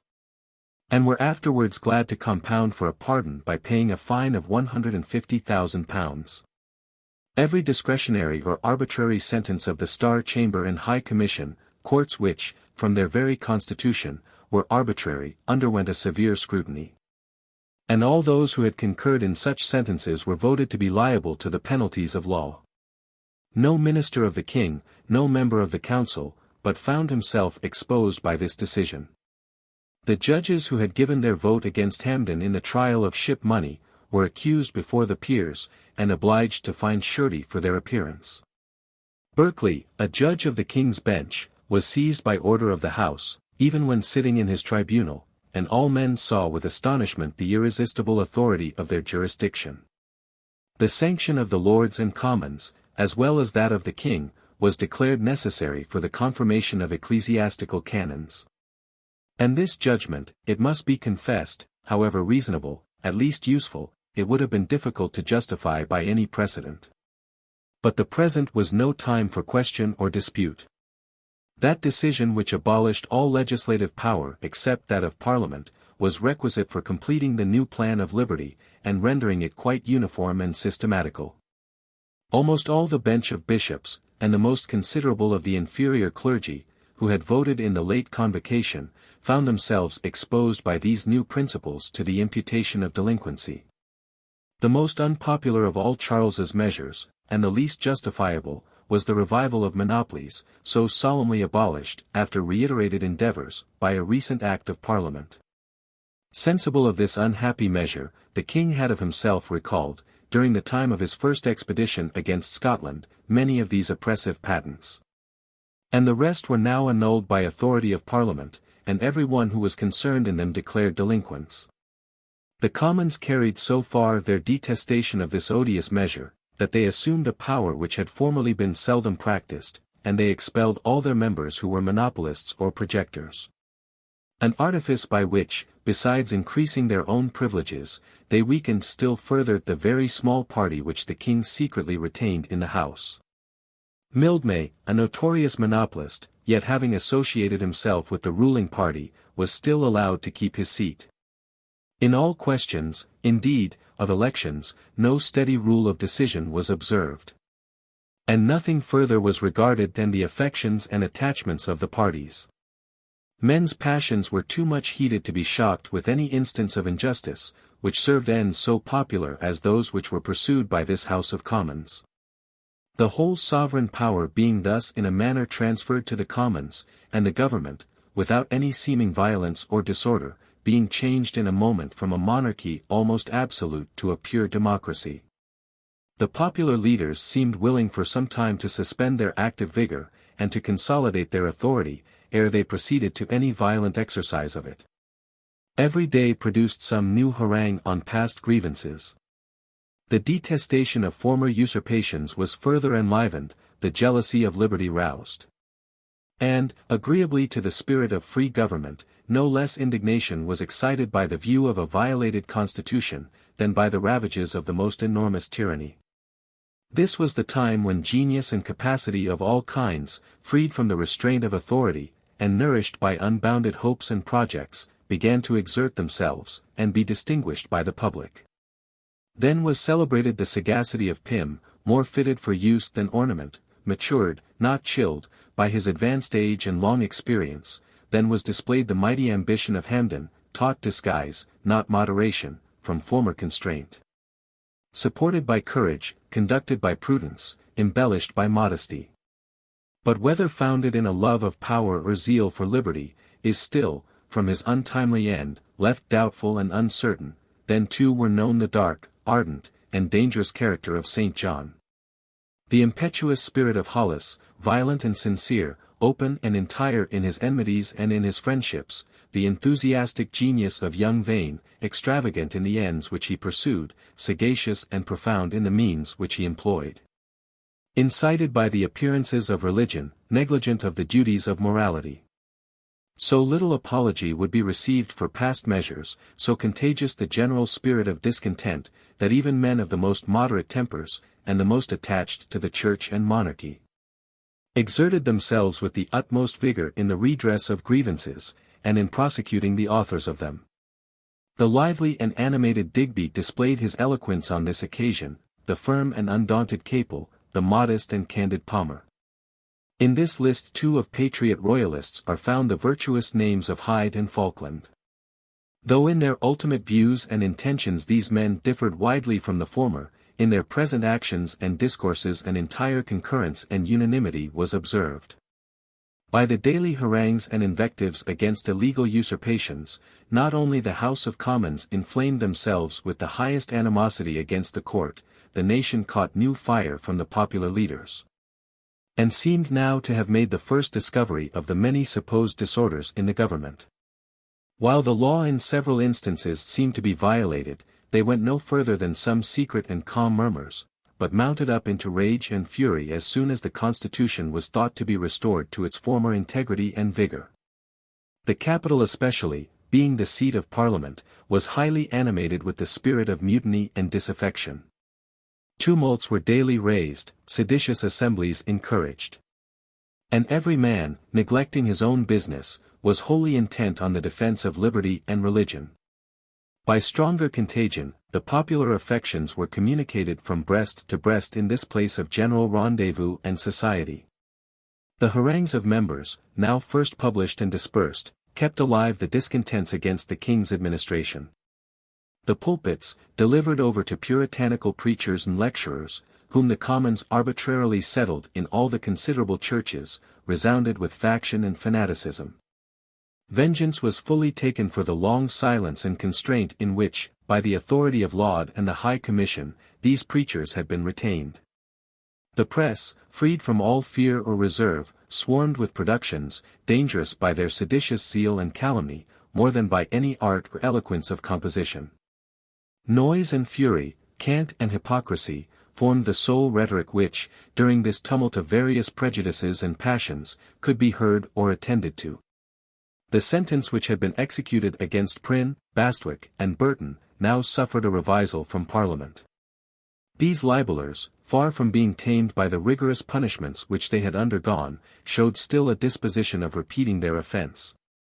And the ministers were afraid lest new satires should issue from their prisons, and still further inflame the prevailing discontents. By an order, therefore, of council, they had been carried to remote prisons. Bastwick to Scilly, Prynne to Jersey, Burton to Guernsey, all access to them was denied, and the use of books, and of pen, ink and paper, was refused them. The sentence for these additional punishments was immediately reversed, in an arbitrary manner, by the Commons. Even the first sentence, upon examination, was declared illegal. And the judges who passed it were ordered to make reparation to the sufferers. When the prisoners landed in England, they were received and entertained with the highest demonstrations of affection. Were attended by a mighty confluence of company, their charges were borne with great magnificence, and liberal presents bestowed on them. On their approach to any town, all the inhabitants crowded to receive them, and welcomed their reception with shouts and acclamations. Their train still increased as they drew nigh to London. Some miles from the city, the zealots of their party met them in great multitudes, and attended their triumphant entrance. Boughs were carried in this tumultuous procession, the roads were strewed with flowers. And amidst the highest exultations of joy, were intermingled loud and virulent invectives against the prelates, who had so cruelly persecuted such godly personages. The more ignoble these men were, the more sensible was the insult upon royal authority, and the more dangerous was the spirit of disaffection and mutiny which it discovered among the people. Lilburne, Leighton, and every one that had been punished for seditious libels during the preceding administration, now recovered their liberty, and were decreed damages from the judges and ministers of justice. Not only the present disposition of the nation ensured impunity to all libellers, a new method of framing and dispersing libels was invented by the leaders of popular discontent. Petitions to Parliament were drawn, craving redress against particular grievances, and when a sufficient number of subscriptions was procured, the petitions were presented to the Commons, and immediately published. These petitions became secret bonds of association among the subscribers, and seemed to give undoubted sanction and authority to the complaints which they contained. It is pretended by historians favourable to the royal cause, and is even asserted by the king himself in a declaration, that a most disingenuous, or rather criminal, practice prevailed in conducting many of these addresses. A petition was first framed, moderate, reasonable, such as men of character willingly subscribed. The names were afterwards torn off and affixed to another petition which served better the purposes of the popular faction. We may judge of the wild fury which prevailed throughout the nation, when so scandalous an imposture, which affected such numbers of people, could be openly practiced without drawing infamy and ruin upon the managers. So many grievances were offered, both by the members and by petitions without doors, that the House was divided into above 40 committees, charged each of them with the examination of some particular violation of law and liberty which had been complained of. Besides the general committees of religion, trade, privileges, laws, many subdivisions of these were framed, and a strict scrutiny was everywhere carried on. It is to be remarked that, before the beginning of this century, when the Commons assumed less influence and authority, complaints of grievances were usually presented to the House by any members who had had particular opportunity of observing them. These general committees, which were a kind of inquisitorial courts, had not then been established, and we find that the king, in a former declaration, complains loudly of this innovation, so little favourable to royal authority. But never was so much multiplied, as at present, the use of these committees. And the Commons, though themselves the greatest innovators, employed the usual artifice of complaining against innovations, and pretending to recover the ancient and established government. From the reports of their committees, the House daily passed votes which mortified and astonished the court, and inflamed and animated the nation. Ship money was declared illegal and arbitrary, the sentence against Hampden cancelled. The Court of York abolished, compositions for knighthood stigmatized, the enlargement of the forests condemned, patents for monopolies annulled, and every late measure of administration treated with reproach and obloquy. Today a sentence of the Star Chamber was exclaimed against, tomorrow a decree of the High Commission. Every discretionary act of council was represented as arbitrary and tyrannical. And the general inference was still inculcated, that a formed design had been laid to subvert the laws and constitution of the kingdom. From necessity the king remained entirely passive during all these violent operations. The few servants who continued faithful to him, were seized with astonishment at the rapid progress made by the Commons in power and popularity, and were glad, by their inactive and inoffensive behavior, to compound for impunity. The torrent rising to so dreadful and unexpected a height, despair seized all those who from interest or habit were most attached to monarchy. And as for those who maintained their duty to the king merely from their regard to the constitution, they seemed by their concurrence to swell that inundation which began already to deluge everything. "You have taken the whole machine of government in pieces," said Charles, in a discourse to the Parliament, a practice frequent with skilful artists, when they desire to clear the wheels from any rust which may have grown upon them. The engine, continued he, may again be restored to its former use and motions, provided it be put up entire, so as not a pin of it be wanting. But this was far from the intention of the Commons. The machine, they thought, with some reason, was encumbered with many wheels and springs which retarded and crossed its operations, and destroyed its utility. Happy had they proceeded with moderation, and been contented, in their present plenitude of power, to remove such parts only as might justly be deemed superfluous and incongruous. In order to maintain that high authority which they had acquired, the Commons, besides confounding and overawing their opponents, judged it requisite to inspire courage into their friends and adherents. Particularly into the Scots, and the religious Puritans, to whose assistance and good offices they were already so much beholden. No sooner were the Scots masters of the northern counties, than they laid aside their first professions, which they had not indeed means to support, of paying for everything. And in order to prevent the destructive expedient of plunder and free quarters, the country consented to give them a regular contribution of £850 a day, in full of their subsistence. The Parliament, that they might relieve the northern counties from so grievous a burden, agreed to remit pay to the Scottish as well as to the English army. And because subsidies would be levied too slowly for so urgent an occasion, money was borrowed from the citizens upon the security of particular members. 2 subsidies, a very small sum, were at first voted. And as the intention of this supply was to indemnify the members who by their private had supported public credit, this pretence was immediately laid hold of, and the money was ordered to be paid, not into the treasury, but to commissioners appointed by Parliament. A practice which as it diminished the authority of the Crown, was willingly embraced, and was afterwards continued by the Commons with regard to every branch of revenue which they granted to the King. The invasion of the Scots had evidently been the cause of assembling the Parliament. The presence of their army reduced the King to that total subjection in which he was now held. The Commons, for this reason, openly professed their intention of retaining these invaders, till all their own enemies should be suppressed, and all their purposes effected. "We cannot yet spare the Scots," said Strode plainly in the House, "the sons of Zeruiah are still too strong for us," an allusion to a passage of Scripture, according to the mode of that age. £80,000 a month were requisite for the subsistence of the 2 armies, a sum much greater than the subject had ever been accustomed in any former period to pay to the public.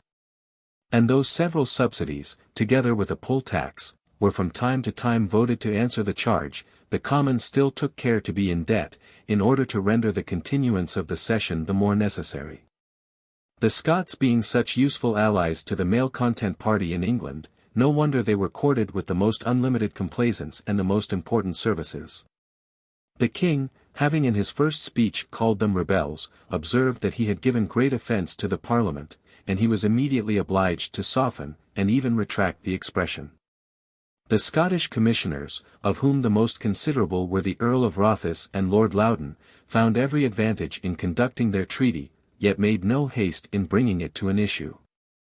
They were lodged in the city, and kept an intimate correspondence, as well with the magistrates who were extremely disaffected, as with the popular leaders in both houses. St. Antheline's Church was assigned them for their devotions. And their chaplains here began openly to practice the Presbyterian form of worship, which, except in foreign languages, had never hitherto been allowed any indulgence or toleration.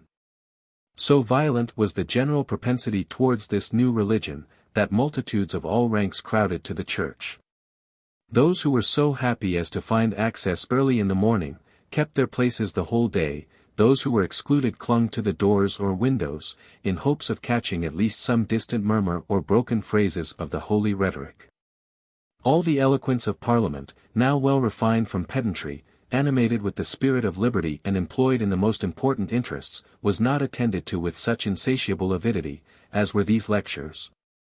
Delivered with ridiculous cant and a provincial accent, full of barbarism and of ignorance. The most effectual expedient for paying court to the zealous Scots, was to promote the Presbyterian discipline and worship throughout England. And to this innovation the popular leaders among the Commons, as well as their more devoted partisans, were of themselves sufficiently inclined. The Puritanical party, whose progress, though secret, had hitherto been gradual in the kingdom, taking advantage of the present disorders, began openly to profess their tenets and to make furious attacks on the established religion. The prevalence of that sect in the Parliament discovered itself, from the beginning, by insensible but decisive symptoms. Marshal and Burgess, two puritanical clergymen, were chosen to preach before them, and entertained them with discourses 7 hours in length. It being the custom of the house always to take the sacrament before they enter upon business, they ordered, as a necessary preliminary, that the communion table should be removed from the east end of St. Margaret's into the middle of the area. The name of the spiritual lords was commonly left out in Acts of Parliament, and the laws ran in the name of King, Lords, and Commons. The clerk of the upper house, in reading bills, turned his back on the bench of bishops. Nor was his insolence ever taken notice of. On a day appointed for a solemn fast and humiliation, all the orders of temporal peers, contrary to former practice, in going to church took place of the spiritual. And Lord Spencer remarked at the humiliation that day seemed confined alone to the prelates. Every meeting of the Commons produced some vehement harangue against the usurpations of the bishops, against the High Commission, against the late convocation, against the new canons. So disgusted were all lovers of civil liberty at the doctrines promoted by the clergy, that these invectives were received without control. And no distinction at first appeared between such as desired only to repress the exorbitancies of the hierarchy, and such as pretended totally to annihilate episcopal jurisdiction. Encouraged by these favorable appearances, petitions against the Church were framed in different parts of the kingdom. The epithet of the ignorant and vicious priesthood was commonly applied to all churchmen addicted to the established discipline and worship. Though the episcopal clergy in England, during that age, seem to have been, as they are at present, sufficiently learned and exemplary. An address against episcopacy was presented by 12 clergymen to the Committee of Religion, and pretended to be signed by many hundreds of the puritanical persuasion. But what made most noise was, the city petition for a total alteration of church government, a petition to which 15,000 subscriptions were annexed, and which was presented by Alderman Pennington, the city member. It is remarkable that, among the many ecclesiastical abuses there complained of, an allowance given by the licensors of books to publish a translation of Ovid's Art of Love, is not forgotten by these rustic censors. Notwithstanding the favorable disposition of the people, the leaders in the House resolved to proceed with caution. They introduced a bill for prohibiting all clergymen the exercise of any civil office. As a consequence, the bishops were to be deprived of their seats in the House of Peers, a measure not unacceptable to the zealous friends of liberty, who observed with regret the devoted attachment of that order to the will of the monarch. But when this bill was presented to the peers, it was rejected by a great majority. The first check which the Commons had received in their popular career, and a prognostic of what they might afterwards expect from the upper house, whose inclinations and interests could never be totally separated from the throne. But to show how little they were discouraged, the Puritans immediately brought in another bill for the total abolition of episcopacy. Though they thought proper to let that bill sleep at present, in expectation of a more favorable opportunity of reviving it. Among other acts of regal executive power which the Commons were every day assuming, they issued orders for demolishing all images, altars, crucifixes. The zealous Sir Robert Harley, to whom the execution of these orders was committed, removed all crosses even out of streets and markets.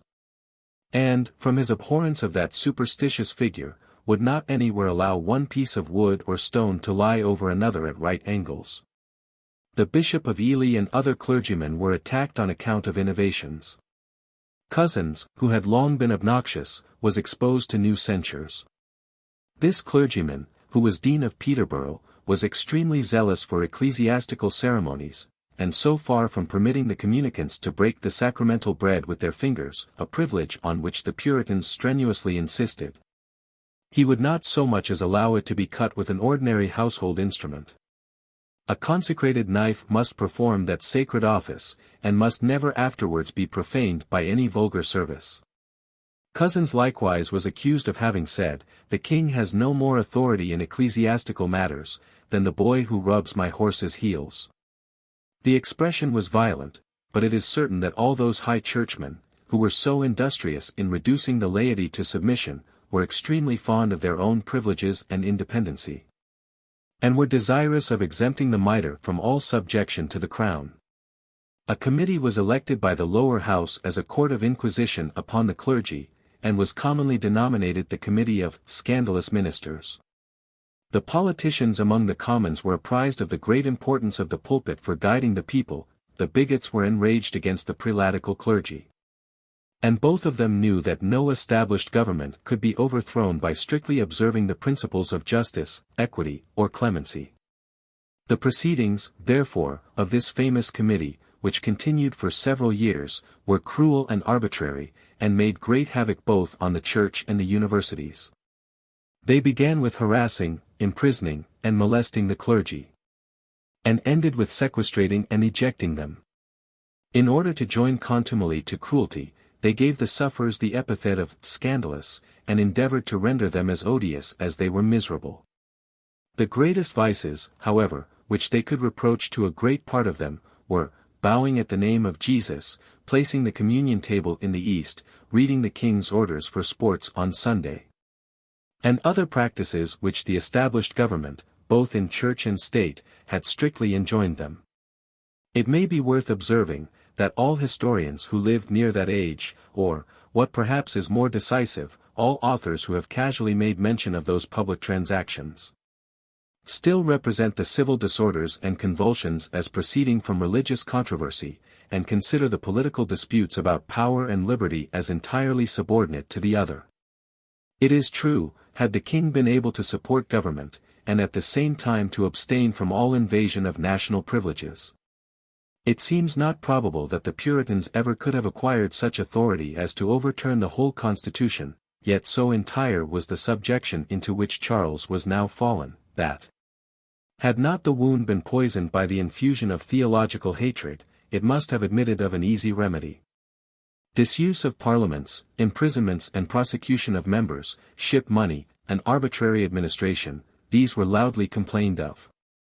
But the grievances which tended chiefly to inflame the parliament and nation, especially the latter, were the surplice, the rails placed about the altar, the bows exacted on approaching it, the liturgy, the breach of the Sabbath, embroidered copes, lawn sleeves, the use of the ring in marriage, and of the cross in baptism. On account of these were the popular leaders content to throw the government into such violent convulsions. And, to the disgrace of that age and of this island, it must be acknowledged, that the disorders in Scotland entirely, and those in England mostly proceeded from so mean and contemptible an origin. Some persons, partial to the patriots of this age, have ventured to put them in a balance with the most illustrious characters of antiquity, and mention the names of Pym, Hampden, Vane, as a just parallel to those of Cato, Brutus, Cassius. Profound capacity, indeed, undaunted courage, extensive enterprise. In these particulars, perhaps, the Roman do not much surpass the English worthies, but what a difference, when the discourse, conduct, conversation, and private as well as public behavior of both are inspected. Compare only one circumstance, and consider its consequences. The leisure of those noble ancients was totally employed in the study of Grecian eloquence and philosophy. In the cultivation of polite letters and civilized society, the whole discourse and language of the moderns were polluted with mysterious jargon, and full of the lowest and most vulgar hypocrisy. The laws, as they stood at present, protected the Church, but they exposed the Catholics to the utmost rage of the Puritans, and these unhappy religionists, so obnoxious to the prevailing sect, could not hope to remain long unmolested. The voluntary contribution, which they had made, in order to assist the king in his war against the Scottish Covenanters, was inquired into, and represented as the greatest enormity. By an address from the Commons, all officers of that religion were removed from the army, and application was made to the king for seizing 2/3 of the lands of recusants, a proportion to which by law he was entitled, but which he had always allowed them to possess upon easy compositions. The execution of the severe and bloody laws against priests was insisted on. And one Goodman, a Jesuit, who was found in prison, was condemned to a capital punishment. Charles, however, agreeably to his usual principles, scrupled to sign the warrant for his execution. And the Commons expressed great resentment on the occasion. There remains a singular petition of Goodman, begging to be hanged, rather than prove a source of contention between the king and his people. He escaped with his life. But it seems more probable, that he was overlooked amidst affairs of greater consequence, than that such unrelenting hatred would be softened by any consideration of his courage and generosity. For some years Con, a Scotchman, afterwards Rossetti, an Italian, had openly resided at London, and frequented the court, as vested with a commission from the Pope. The Queen's zeal, and her authority with her husband, had been the cause of this imprudence, so offensive to the nation. But the spirit of bigotry now rose too high to permit any longer such indulgences. Hayward, a justice of peace, having been wounded, when employed in the exercise of his office, by one James, a Catholic madman, this enormity was ascribed to the popery, not to the frenzy of the assassin. And great alarms seized the nation and Parliament. A universal conspiracy of the Papists was supposed to have taken place, and every man for some days imagined that he had a sword at his throat. Though some persons of family and distinction were still attached to the Catholic superstition, it is certain that the numbers of that sect did not amount to the 40th part of the nation, and the frequent panics to which men, during this period, were so subject on account of the Catholics, were less the effects of fear, than of extreme rage and aversion entertained against them. The Queen Mother of France, having been forced into banishment by some court intrigues, had retired into England, and expected shelter, amidst her present distresses, in the dominions of her daughter and son-in-law, but though she behaved in the most inoffensive manner, she was insulted by the populace on account of her religion, and was even threatened with worse treatment. The Earl of Holland, Lieutenant of Middlesex, had ordered 100 musketeers to guard her. But finding that they had imbibed the same prejudices with the rest of their countrymen, and were unwillingly employed in such a service, he laid the case before the House of Peers, for the king's authority was now entirely annihilated. He represented the indignity of the action, that so great a princess, mother to the King of France and to the Queens of Spain and England, should be affronted by the multitude. He observed the indelible reproach which would fall upon the nation, if that unfortunate queen should suffer any violence from the misguided zeal of the people. He urged the sacred rights of hospitality, due to every one, much more to a person in distress, of so high a rank, with whom the nation was so nearly connected. The peers thought proper to communicate the matter to the Commons, whose authority over the people was absolute. The Commons agreed to the necessity of protecting the Queen Mother, but at the same time prayed that she might be desired to depart the kingdom, for the quieting those jealousies in the hearts of His Majesty's well-affected subjects, occasioned by some ill instruments about that Queen's person, by the flowing of priests and papists to her house, and by the use and practice of the idolatry of the Mass, and exercise of other superstitious services of the Romish Church, to the great scandal of true religion. Charles, in the former part of his reign, had endeavored to overcome the intractable and encroaching spirit of the Commons, by a perseverance in his own measures, by a stately dignity of behavior, and by maintaining at their utmost height, and even perhaps stretching beyond former precedent, the rights of his prerogative. Finding, by experience, how unsuccessful those measures had proved, and observing the low condition to which he was now reduced, he resolved to alter his whole conduct, and to regain the confidence of his people by pliableness, by concessions, and by a total conformity to their inclinations and prejudices. It may safely be averred, that this new extreme into which the king, for want of proper counsel or support, was fallen, became no less dangerous to the constitution, and pernicious to public peace, than the other, in which he had so long and so unfortunately persevered.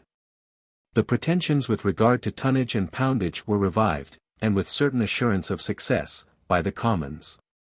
The levying of these duties as formerly, without consent of Parliament, and even increasing them at pleasure, was such an incongruity in a free constitution, where the people by their fundamental privileges cannot be taxed but by their own consent, as could no longer be endured by these jealous patrons of liberty.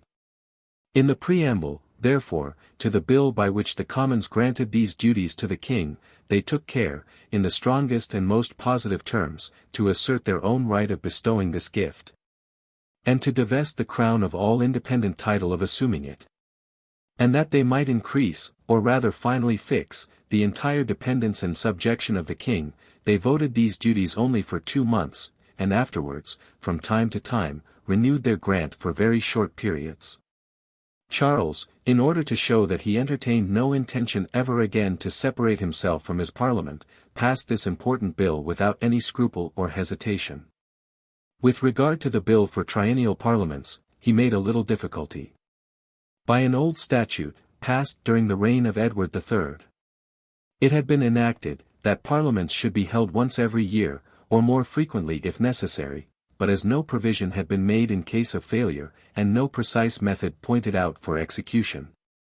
This statute had been considered merely as a general declaration, and was dispensed with at pleasure. The defect was supplied by those vigilant patriots who now assumed the reins of government. It was enacted, that if the Chancellor, who was first bound under severe penalties, failed to issue writs by the 3rd of September in every 3rd year, any 12 or more of the peers should be empowered to exert this authority. In default of the peers, that the sheriffs, mayors, bailiffs, etc., should summon the voters. And in their default, that the voters themselves should meet and proceed to the election of members, in the same manner as if writs had been regularly issued from the Crown. Nor could the Parliament, after it was assembled, be adjourned, prorogued, or dissolved, without their own consent, during the space of 50 days. By this bill, some of the noblest and most valuable prerogatives of the Crown were retrenched. But at the same time nothing could be more necessary than such a statute, for completing a regular plan of law and liberty. A great reluctance to assemble parliaments must be expected in the king, where these assemblies, as of late, establish it as a maxim to carry their scrutiny into every part of government. During long intermissions of parliament, grievances and abuses, as was found by recent experience, would naturally creep in. And it would even become necessary for the king and council to exert a great discretionary authority, and by acts of state to supply, in every emergence, the legislative power, whose meeting was so uncertain and precarious. Charles, finding that nothing less would satisfy his parliament and people, at last gave his assent to this bill which produced so great an innovation in the constitution. Solemn thanks were presented him by both houses. Great rejoicings were expressed both in the city and throughout the nation. And mighty professions were everywhere made of gratitude and mutual returns of supply and confidence. This concession of the king, it must be owned, was not entirely voluntary, it was of a nature too important to be voluntary. The sole inference which his partisans were entitled to draw from the submissions so frankly made to present necessity was, that he had certainly adopted a new plan of government, and for the future was resolved, by every indulgence, to acquire the confidence and affections of his people. Charles thought, that what concessions were made to the public were of little consequence, if no gratifications were bestowed on individuals who had acquired the direction of public councils and determinations. A change of ministers, as well as of measures, was therefore resolved on. In one day, several new privy councillors were sworn, the Earls of Hertford, Bedford, Essex, Bristol, the Lord Say, Seville, Kimbolton. Within a few days after was admitted the Earl of Warwick. All these noblemen were of the popular party, and some of them afterwards, when matters were pushed to extremities by the Commons, proved the greatest support of monarchy. Juxon, Bishop of London, who had never desired the treasurer's staff, now earnestly solicited for leave to resign it, and retire to the care of that turbulent diocese committed to him. The king gave his consent. And it is remarkable that, during all the severe inquiries carried on against the conduct of ministers and prelates, the mild and prudent virtues of this man who bore both these invidious characters, remained unmolested. It was intended that Bedford, a popular man, of great authority, as well as wisdom and moderation, should succeed Juxon, but that nobleman, unfortunately both for king and people, died about this very time. By some promotions, place was made for St. John, who was created Solicitor General. Hollis was to be made Secretary of State, in the room of Windibank, who had fled, Pym, Chancellor of the Exchequer, in the room of Lord Coddington, who had resigned, Lord Say, Master of the Wards, in the room of the same nobleman, the Earl of Essex, Governor, and Hampden, tutor to the Prince. What retarded the execution of these projected changes, was the difficulty of satisfying all those who, from their activity and authority in Parliament, had pretensions for offices, and who still had it in their power to embarrass and distress the public measures. Their associates too in popularity, whom the king intended to distinguish by his favour, were unwilling to undergo the reproach of having driven a separate bargain, and of sacrificing to their own ambitious views the cause of the nation. And as they were sensible that they must owe their preferment entirely to their weight and consideration in Parliament, they were most of them resolved still to adhere to that assembly, and both to promote its authority, and to preserve their own credit in it. On all occasions, they had no other advice to give the king, than to allow himself to be directed by his great council, or, in other words, to resign himself passively to their guidance and government. And Charles found, that instead of acquiring friends by the honours and offices which he should bestow, he should only arm his enemies with more power to hurt him. The end on which the king was most intent in changing ministers was, to save the life of the Earl of Strafford, and to mollify, by these indulgences, the rage of his most furious prosecutors. But so high was that nobleman's reputation for experience and capacity, that all the new councillors and intended ministers plainly saw, that if he escaped their vengeance, he must return into favour and authority. And they regarded his death as the only security which they could have, both for the establishment of their present power, and for success in their future enterprises. His impeachment, therefore, was pushed on with the utmost vigour, and, after long and solemn preparations, was brought to a final issue. Immediately after Strafford was sequestered from Parliament, and confined in the Tower, a committee of 13 was chosen by the lower house, and entrusted with the office of preparing a charge against him. These, joined to a small committee of lords, were vested with authority to examine all witnesses, to call for every paper, and to use any means of scrutiny, with regard to any part of the Earl's behaviour and conduct.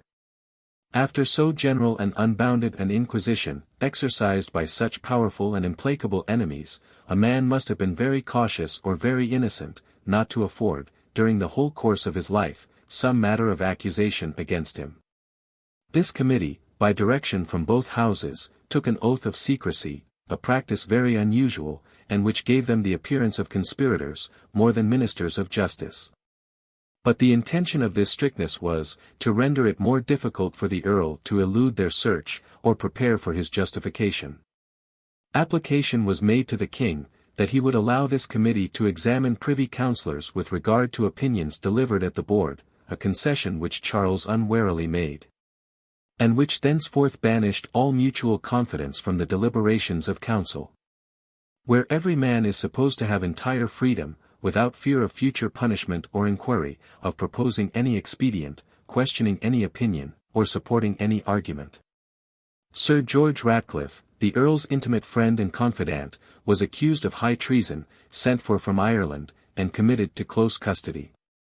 As no charge ever appeared or was prosecuted against him, it is impossible to give a more charitable interpretation to this measure, than that the Commons thereby intended to deprive Strafford, in his present distress, of the assistance of his best friend, who was most enabled, by his testimony, to justify the innocence of his patron's conduct and behaviour. When intelligence arrived in Ireland of the plans laid for Stafford's ruin, the Irish House of Commons, though they had very lately bestowed ample praises on his administration, entered into all the violent counsels against him, and prepared a representation of the miserable state into which, by his misconduct, they supposed the kingdom to be fallen. They sent over a committee to London, to assist in the prosecution of their unfortunate governor. And by intimations from this committee, who entered into close confederacy with the popular leaders in England, was every measure of the Irish Parliament governed and directed. Impeachments, which were never prosecuted, were carried up against Sir Richard Bolton, the Chancellor, Sir Gerard Lowther, Chief Justice, and Bramhall, Bishop of Derry. This step, which was an exact counterpart to the proceedings in England, served also the same purposes. It deprived the king of the ministers whom he most trusted. It discouraged and terrified all the other ministers, and it prevented those persons who were best acquainted with Strafford's counsels from giving evidence in his favour before the English Parliament. 1641. The bishops, being forbidden by the ancient canons to assist in trials for life, and being unwilling by any opposition to irritate the commons, who were already much prejudiced against them, thought proper of themselves to withdraw. The commons also voted, that the new created peers ought to have no voice in this trial, because the accusation being agreed to while they were commoners, their consent to it was implied with that of all the commons of England. Notwithstanding this decision, which was meant only to deprive Strafford of so many friends, Lord Seymour and some others still continued to keep their seat, nor was their right to it any further questioned. To bestow the greater solemnity on this important trial, scaffolds were erected in Westminster Hall, where both houses sat, the one as accusers, the other as judges. Besides the chair of state, a close gallery was prepared for the king and queen, who attended during the whole trial. An accusation carried on by the united effort of three kingdoms against one man, unprotected by power, unassisted by counsel, discountenanced by authority, was likely to prove a very unequal contest. Yet such were the capacity, genius, presence of mind, displayed by this magnanimous statesman, that, while argument, and reason, and law had any place, he obtained an undisputed victory. And he perished at last, overwhelmed, and still unsubdued, by the open violence of his fierce and unrelenting antagonists. The articles of impeachment against Strafford are 28 in number, and regard his conduct, as President of the Council of York, as Deputy or Lieutenant of Ireland, and as Councillor or Commander in England. But though 4 months were employed by the managers in framing the accusation, and all Strafford's answers were extemporary, it appears from comparison, not only that he was free from the crime of treason, of which there is not the least appearance, but that his conduct, making allowance for human infirmities, exposed to such severe scrutiny, was innocent, and even laudable. The powers of the Northern Council, while he was President, had been extended by the King's instructions beyond what formerly had been practiced, but that court being at first instituted by a stretch of royal prerogative, it had been usual for the prince to vary his instructions, and the largest authority committed to it was altogether as legal as the most moderate and most limited. Nor was it reasonable to conclude that Strafford had used any art to procure those extensive powers, since he never once sat as president, or exercised one act of jurisdiction, after he was invested with the authority so much complained of. In the government of Ireland, his administration had been equally promotive of his master's interest, and that of the subjects committed to his care. A large debt he had paid off, he had left a considerable sum in the exchequer, the revenue, which never before answered the charges of government, was now raised to be equal to them. A small standing army, formerly kept in no order, was augmented, and was governed by exact discipline, and a great force was there raised and paid for the support of the king's authority against the Scottish Covenanters. Industry and all the arts of peace were introduced among that rude people, the shipping of the kingdom augmented 100-fold, the customs tripled upon the same rates, the exports double in value to the imports. Manufactures, particularly that of linen, introduced and promoted, agriculture, by means of the English and Scottish plantations, gradually advancing, the Protestant religion encouraged, without the persecution or discontent of the Catholics. The springs of authority he had enforced without overstraining them. Discretionary acts of jurisdiction, indeed, he had often exerted, by holding courts martial, beletting soldiers, deciding causes upon paper petitions before the council, issuing proclamations, and punishing their infraction. But discretionary authority during that age was usually exercised even in England. In Ireland, it was still more requisite, among a rude people, not yet thoroughly subdued, averse to the religion and manners of their conquerors, ready on all occasions to relapse into rebellion and disorder. While the managers of the Commons demanded every moment, that the deputy's conduct should be examined by the line of rigid law and severe principles, he appealed still to the practice of all former deputies, and to the uncontrollable necessity of his situation. So great was his art of managing elections and balancing parties, that he had engaged the Irish Parliament to vote whatever was necessary, both for the payment of former debts, and for support of the new levied army. Nor had he ever been reduced to the illegal expedients practiced in England for the supply of public necessities. No imputation of rapacity could justly lie against his administration. Some instances of imperious expressions, and even actions, may be met with. The case of Lord Mountnorris, of all those which were collected with so much industry, is the most flagrant and the least excusable. It had been reported at the table of Lord Chancellor Loftus, that Annesley, one of the deputy's attendants, in moving a stool, had sorely hurt his master's foot, who was at that time afflicted with the gout. Perhaps, said Mountnorris, who was present at table, it was done in revenge of that public affront which my Lord Deputy formerly put upon him, but he has a brother who would not have taken such a revenge. This casual, and seemingly innocent, at least ambiguous expression, was reported to Stafford, who, on pretence that such a suggestion might prompt Annesley to avenge himself in another manner, ordered Mountnorris, who was an officer, to be tried by a court-martial for mutiny and sedition against his general. The court, which consisted of the chief officers of the army, found the crime to be capital, and condemned that nobleman to lose his head. In vain did Strafford plead in his own defence against this article of impeachment, that the sentence of Mountnorris was the deed, and that too unanimous, of the court, not the act of the deputy. That he spake not to a member of the court, nor voted in the cause, but sat uncovered as a party, and then immediately withdrew, to leave them to their freedom. That, sensible of the iniquity of the sentence, he procured his Majesty's free pardon to Mountnorris.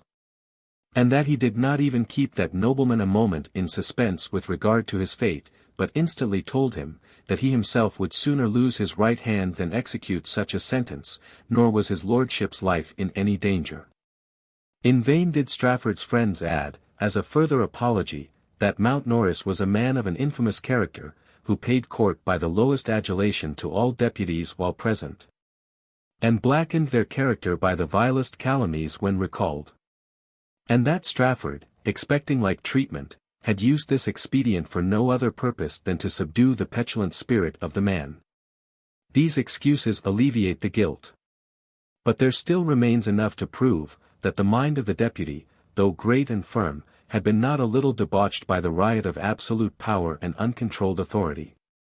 When Strafford was called over to England, he found everything falling into such confusion, by the open rebellion of the Scots, and the secret discontents of the English, that, if he had counselled or executed any violent measure, he might perhaps have been able to apologize for his conduct from the great law of necessity, which admits not, while the necessity is extreme, of any scruple, ceremony, or delay. But, in fact, no illegal advice or action was proved against him.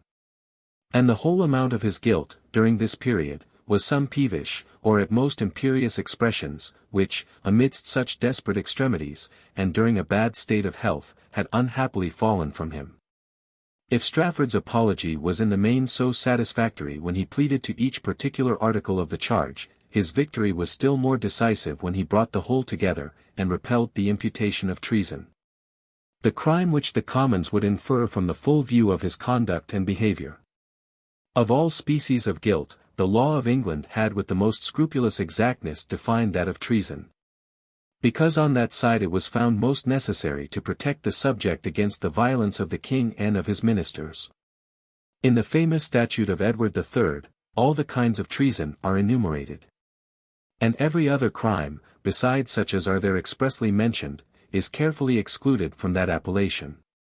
But with regard to this guilt, an endeavour to subvert the fundamental laws, the statute of treasons is totally silent, and arbitrarily to introduce it into the fatal catalogue, is itself a subversion of all law. And under colour of defending liberty, reverses a statute the best calculated for the security of liberty that had ever been enacted by an English Parliament.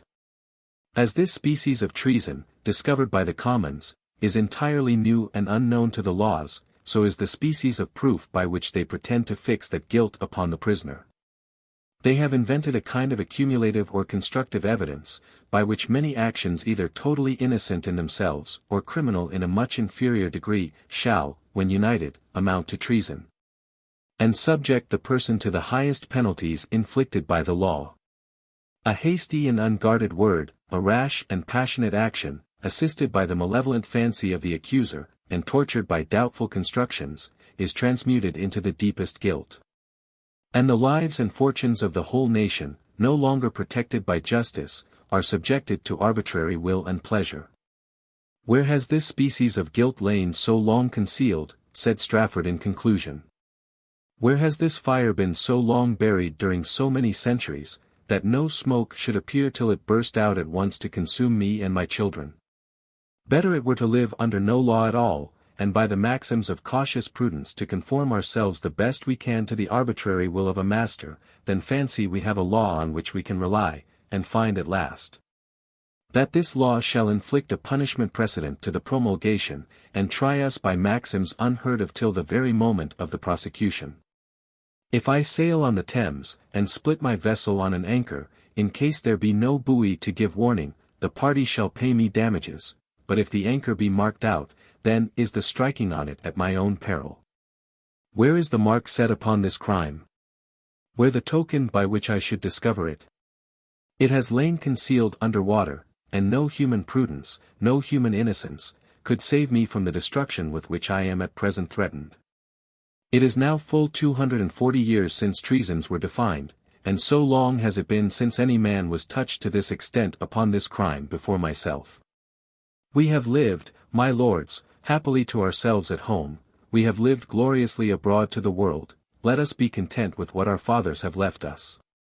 Let not our ambition carry us to be more learned than they were in these killing and destructive arts. Great wisdom it will be in your lordships, and just providence for yourselves, for your posterities, for the whole kingdom, to cast from you into the fire these bloody and mysterious volumes of arbitrary and constructive treasons. As the primitive Christians did their books of curious arts, and betake yourselves to the plain letter of the statute, which tells you where the crime is, and points out to you the path by which you may avoid it. Let us not, to our own destruction, awake those sleeping lions, by rattling up a company of old records which have lain for so many ages by the wall, forgotten and neglected.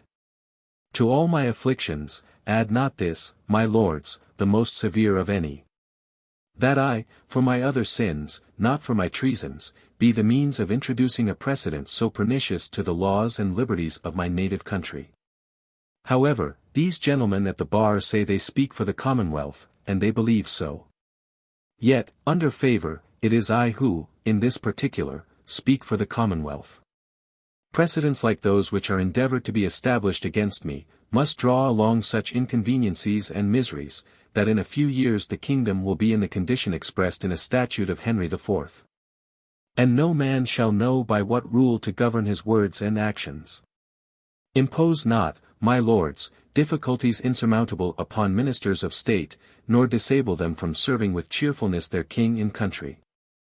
If you examine them, and under such severe penalties, by every grain, by every little weight, the scrutiny will be intolerable. The public affairs of the kingdom must be left waste. And no wise man, who has any honor or fortune to lose, will ever engage himself in such dreadful, such unknown perils. My lords, I have now troubled your lordships a great deal longer than I should have done. Were it not for the interest of these pledges, which a saint in heaven left me, I should be loath, here he pointed to his children, and his weeping stopped him. What I forfeit for myself, it is nothing, but, I confess, that my indiscretion should forfeit for them, it wounds me very deeply. You will be pleased to pardon my infirmity, something I should have said. But I see I shall not be able, and therefore I shall leave it. And now, my lords, I thank God, I have been by his blessing sufficiently instructed in the extreme vanity of all temporary enjoyments, compared to the importance of our eternal duration. And so, my lords, even so, with all humility, and with all tranquillity of mind, I submit, clearly and freely, to your judgments, and whether that righteous doom shall be to life or death, I shall repose myself, full of gratitude and confidence, in the arms of the great author of my existence. Certainly, says Whitlock, with his usual candour, never any man acted such a part, on such a theatre, with more wisdom, constancy, and eloquence, with greater reason, judgment, and temper, and with a better grace in all his words and actions. Then did this great and excellent person. And he moved the hearts of all his auditors, some few excepted, to remorse and pity. It is remarkable, that the historian who expresses himself in these terms, was himself chairman of that committee which conducted the impeachment against this unfortunate statesman. The accusation and defense lasted 18 days. The managers divided the several articles among them, and attacked the prisoner with all the weight of authority, with all the vehemence of rhetoric, with all the accuracy of long preparation. Strafford was obliged to speak with deference and reserve towards his most inveterate enemies, the Commons, the Scottish nation, and the Irish Parliament. He took only a very short time on each article to recollect himself, yet he alone, without assistance, mixing modesty and humility with firmness and vigor, made such a defense that the Commons saw it impossible, by a legal prosecution, ever to obtain a sentence against him. But the death of Strafford was too important a stroke of party to be left unattempted by any expedient, however extraordinary. Besides the great genius and authority of that minister, he had threatened some of the popular leaders with an impeachment. And, had he not himself been suddenly prevented by the impeachment of the Commons, he had that very day, it was thought, charged Pym, Hampden, and others with treason for having invited the Scots to invade England. A bill of attainder was therefore brought into the lower house immediately after finishing these pleadings. And, preparatory to it, a new proof of the Earl's guilt was produced, in order to remove such scruples as might be entertained with regard to a method of proceeding so unusual and irregular. Sir Henry Vane, secretary, had taken some notes of a debate in council, after the dissolution of the last Parliament. And being at a distance, he had sent the keys of his cabinet, as was pretended, to his son Sir Henry, in order to search for some papers which were necessary for completing a marriage settlement. Young Vane, falling upon this paper of notes, deemed the matter of the utmost importance, and immediately communicated it to Pym, who now produced the paper before the House of Commons. The question before the council was, offensive or defensive war with the Scots. The king proposes this difficulty, but how can I undertake offensive war, if I have no more money? The answer ascribed to Strafford was in these words: borrow of the city £100,000, go on vigorously to levy ship money. Your Majesty having tried the affections of your people, you are absolved and loose from all rules of government, and may do what power will admit. Your Majesty, having tried all ways, shall be acquitted before God and man. And you have an army in Ireland, which you may employ to reduce this kingdom to obedience, for I am confident the Scots cannot hold out 5 months. There followed some counsels of Laud and Coddington, equally violent with regard to the king's being absolved from all rules of government. This paper, with all the circumstances of its discovery and communication, was pretended to be equivalent to 2 witnesses. And to be an unanswerable proof of those pernicious counsels of Strafford which tended to the subversion of the laws and constitution. It was replied by Strafford and his friends, that old Vane was his most inveterate and declared enemy. And if the secretary himself, as was by far most probable, had willingly delivered to his son this paper of notes, to be communicated to Pym, this implied such a breach of oaths and of trust as rendered him totally unworthy of all credit, that the secretary's deposition was at first exceedingly dubious. Upon 2 examinations, he could not remember any such words, even the 3rd time. His testimony was not positive, but imported only, that Strafford had spoken such or such like words. And words may be very like in sound, and differ much in sense. Nor ought the lives of men to depend upon grammatical criticisms of any expressions, much less of those which had been delivered by the speaker without premeditation, and committed by the hearer for any time however short. To the uncertain record of memory, that, in the present case, changing this kingdom into that kingdom a very slight alteration, the Earl's discourse could regard nothing but Scotland. And implies no advice unworthy of an English counsellor, that even retaining the expression, this kingdom, the words may fairly be understood of Scotland, which alone was the kingdom that the debate regarded. And which alone had thrown off allegiance, and could be reduced to obedience, that it could be proved, as well by the evidence of all the king's ministers, as by the known disposition of the forces.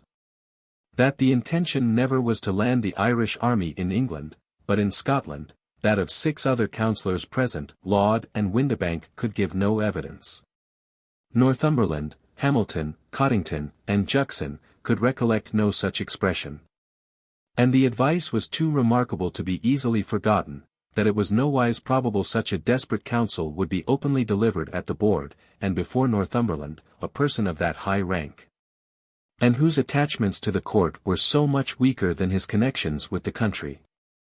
That though Northumberland, and he alone, had recollected some such expression as that of being absolved from rules of government, yet, in such desperate extremities as those into which the king and kingdom were then fallen, a maxim of that nature, allowing it to be delivered by Strafford, may be defended upon principles the most favourable to law and liberty, and that nothing could be more iniquitous than to extract an accusation of treason from an opinion simply proposed at the council table, where all freedom of debate ought to be permitted, and where it was not unusual for the members, in order to draw forth the sentiments of others, to propose counsels very remote from their own secret advice and judgment. The evidence of Secretary Vane, though exposed to such unsurmountable objections, was the real cause of Strafford's unhappy fate, and made the Bill of Attainder pass the Commons with no greater opposition than that of 59 dissenting votes. But there remained 2 other branches of the legislature, the King and the Lords, whose assent was requisite, and these, if left to their free judgment, it was easily foreseen, would reject the bill without scruple or deliberation. To overcome this difficulty, the popular leaders employed expedients for which they were beholden partly to their own industry, partly to the indiscretion of their adversaries. Next Sunday, after the bill passed the Commons, the puritanical pulpits resounded with declamations concerning the necessity of executing justice upon great delinquents. The populace took the alarm. About 6,000 men, armed with swords and cudgels, flocked from the city, and surrounded the Houses of Parliament. The names of the 59 commoners who had voted against the Bill of Attainder, were posted up under the title of Straffordians, and betrayers of their country. These were exposed to all the insults of the ungovernable multitude. When any of the lords passed, the cry for justice against Strafford resounded in their ears. And such as were suspected of friendship to that obnoxious minister, were sure to meet with menaces, not unaccompanied with symptoms of the most desperate resolutions in the furious populace. Complaints in the House of Commons being made against these violences, as the most flagrant breach of privilege, the ruling members, by their affected coolness and indifference, showed plainly that the popular tumults were not disagreeable to them. But a new discovery, made about this time, served to throw everything into still greater flame and combustion. Some principal officers, Piercy, Jermyn, O'Neill, Goring, Wilmot, Pollard, Ashburnham, partly attached to the court, partly disgusted with the Parliament, had formed a plan of engaging into the King's service the English army, whom they observed to be displeased at some marks of preference given by the Commons to the Scots. For this purpose, they entered into an association, took an oath of secrecy, and kept a close correspondence with some of the King's servants. The form of a petition to the King and Parliament was concerted, and it was intended to get this petition subscribed by the army. The petitioners there represent the great and unexampled concessions made by the King for the security of public peace and liberty. The endless demands of certain insatiable and turbulent spirits, whom nothing less will content than a total subversion of the ancient constitution. The frequent tumults which these factious malcontents had excited, and which endangered the liberty of Parliament.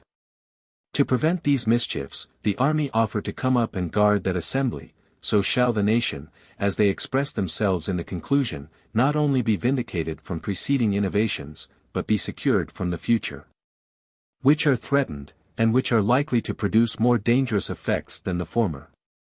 The draft of this petition being conveyed to the King, he was prevailed on, somewhat imprudently, to countersign it himself, as a mark of his approbation. But as several difficulties occurred, the project was laid aside 2 months before any public discovery was made of it. It was Goring who betrayed the secret to the popular leaders. The alarm may easily be imagined which this intelligence conveyed. Petitions from the military to the civil power are always looked on as disguised or rather undisguised commands, and are of a nature widely different from petitions presented by any other rank of men. Pym opened the matter in the House. On the first intimation of a discovery, Piercy concealed himself, and Jermyn withdrew beyond sea. This further confirmed the suspicion of a dangerous conspiracy. Goring delivered his evidence before the House. Piercy wrote a letter to his brother, Northumberland, confessing most of the particulars. Both their testimonies agree with regard to the oath of secrecy.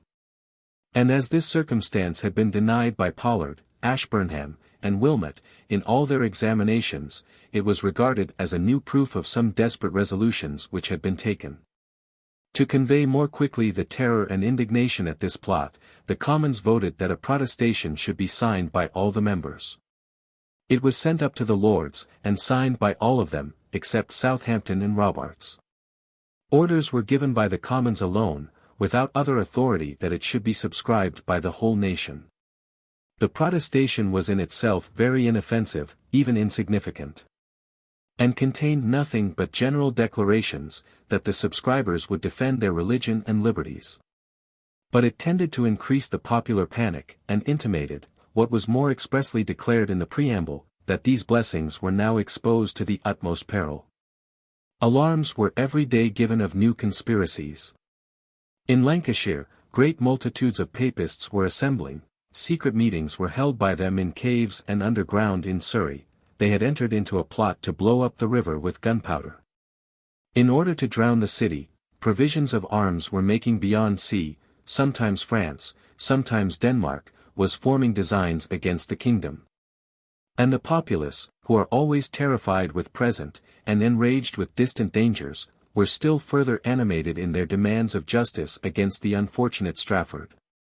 The king came to the House of Lords, and though he expressed his resolution, for which he offered them any security, never again to employ Strafford in any branch of public business, he professed himself totally dissatisfied with regard to the circumstance of treason, and on that account declared his difficulty in giving his assent to the Bill of Attainder. The Commons took fire, and voted it a breach of privilege for the king to take notice of any bill depending before the Houses. Charles did not perceive that his attachment to Strafford was the chief motive for the bill, and that the greater proofs he gave of anxious concern for this minister, the more inevitable did he render his destruction. About 80 peers had constantly attended Strafford's trial. But such apprehensions were entertained on account of the popular tumults, that only 45 were present when the Bill of Attainder was brought into the House. Yet of these 19 had the courage to vote against it. A certain proof that if entire freedom had been allowed, the bill had been rejected by a great majority. In carrying up the bill to the Lords, St. John, the Solicitor General, advanced two topics well suited to the fury of the times. That though the testimony against Strafford were not clear, yet, in this way of bill, private satisfaction to each man's conscience was sufficient, even should no evidence at all be produced. And that the Earl had no title to plead law, because he had broken the law. It is true, added he, we give law to hares and deer, for they are beasts of chase, but it was never accounted either cruel or unfair to destroy foxes or wolves wherever they can be found, for they are beasts of prey. After popular violence had prevailed over the Lords, the same battery was next applied to force the king's assent. The populace flocked about Whitehall, and accompanied their demand of justice with the loudest clamours and most open menaces. Rumours of conspiracies against the Parliament were anew spread abroad, invasions and insurrections talked of, and the whole nation was raised into such a ferment, as threatened some great and imminent convulsion. On whichever side the king cast his eyes, he saw no resource or security. All his servants, consulting their own safety, rather than their master's honour, declined interposing with their advice between him and his Parliament. The Queen, terrified with the appearance of so mighty a danger, and bearing formerly no goodwill to Strafford, was in tears, and pressed him to satisfy his people in this demand, which, it was hoped, would finally content them. Juxon, alone, whose courage was not inferior to his other virtues, ventured to advise him, if in his conscience he did not approve of the bill, by no means to assent to it. Strafford, hearing of Charles's irresolution and anxiety, took a very extraordinary step. He wrote a letter, in which he entreated the king, for the sake of public peace, to put an end to his unfortunate, however innocent life, and to quiet the tumultuous people by granting them the request for which they were so importunate. In this, added he, my consent will more acquit you to God than all the world can do besides. To a willing man there is no injury. And as, by God's grace, I forgive all the world, with a calmness and meekness of infinite contentment to my dislodging soul, so, sir, to you I can resign the life of this world with all imaginable cheerfulness, in the just acknowledgment of your exceeding favours. Perhaps Strafford hoped, that this unusual instance of generosity would engage the king still more strenuously to protect him. Perhaps he gave his life for lost. And finding himself in the hands of his enemies, and observing that Balfour, the lieutenant of the Tower, was devoted to the popular party, he absolutely despaired of ever escaping the multiplied dangers with which he was every way environed. We might ascribe this step to a noble effort of disinterestedness, not unworthy the great mind of Strafford, if the measure which he advised had not been, in the event, as pernicious to his master, as it was immediately fatal to himself. After the most violent anxiety and doubt, Charles at last granted a commission to 4 noblemen to give the royal assent in his name to the bill. Flattering himself probably, in this extremity of distress, that as neither his will consented to the deed, nor was his hand immediately engaged in it, he was the more free from all the guilt which attended it. These commissioners he empowered, at the same time, to give his assent to the bill which rendered the Parliament perpetual. The Commons, from policy rather than necessity, had embraced the expedient of paying the 2 armies by borrowing money from the city, and these loans they had repaid afterwards by taxes levied upon the people. The citizens, either of themselves or by suggestion, began to start difficulties with regard to a further loan, which was demanded. We make no scruple of trusting the Parliament, said they, were we certain that the Parliament were to continue till our repayment. But in the present precarious situation of affairs, what security can be given us for our money? In pretence of obviating this objection, a bill was suddenly brought into the House, and passed with great unanimity and rapidity, that the Parliament should not be dissolved, prorogued, or adjourned, without their own consent. It was hurried in like manner through the House of Peers, and was instantly carried to the king for his assent. Charles, in the agony of grief, shame, and remorse for Strafford's doom, perceived not that this other bill was of still more fatal consequence to his authority, and rendered the power of his enemies perpetual, as it was already uncontrollable. In comparison of the bill of attainder, by which he deemed himself an accomplice in his friend's murder, this concession made no figure in his eyes. A circumstance which, if it lessen our idea of his resolution or penetration, serves to prove the integrity of his heart, and the goodness of his disposition. It is indeed certain, that strong compunction for his consent to Strafford's execution attended this unfortunate prince during the remainder of his life. And even at his own fatal end, the memory of this guilt, with great sorrow and remorse, recurred upon him. All men were so sensible of the extreme violence which was done him, that he suffered the less, both in character and interest, from this unhappy measure. And though he abandoned his best friend, yet was he still able to preserve, in some degree, the attachment of all his adherents. Secretary Carleton was sent by the king to inform Strafford of the final resolution which necessity had extorted from him. The earl seemed surprised, and starting up, exclaimed, in the words of Scripture, "Put not your trust in princes, nor in the sons of men, for in them there is no salvation." He was soon able, however, to collect his courage. And he prepared himself to suffer the fatal sentence. Only 3 days' interval was allowed him.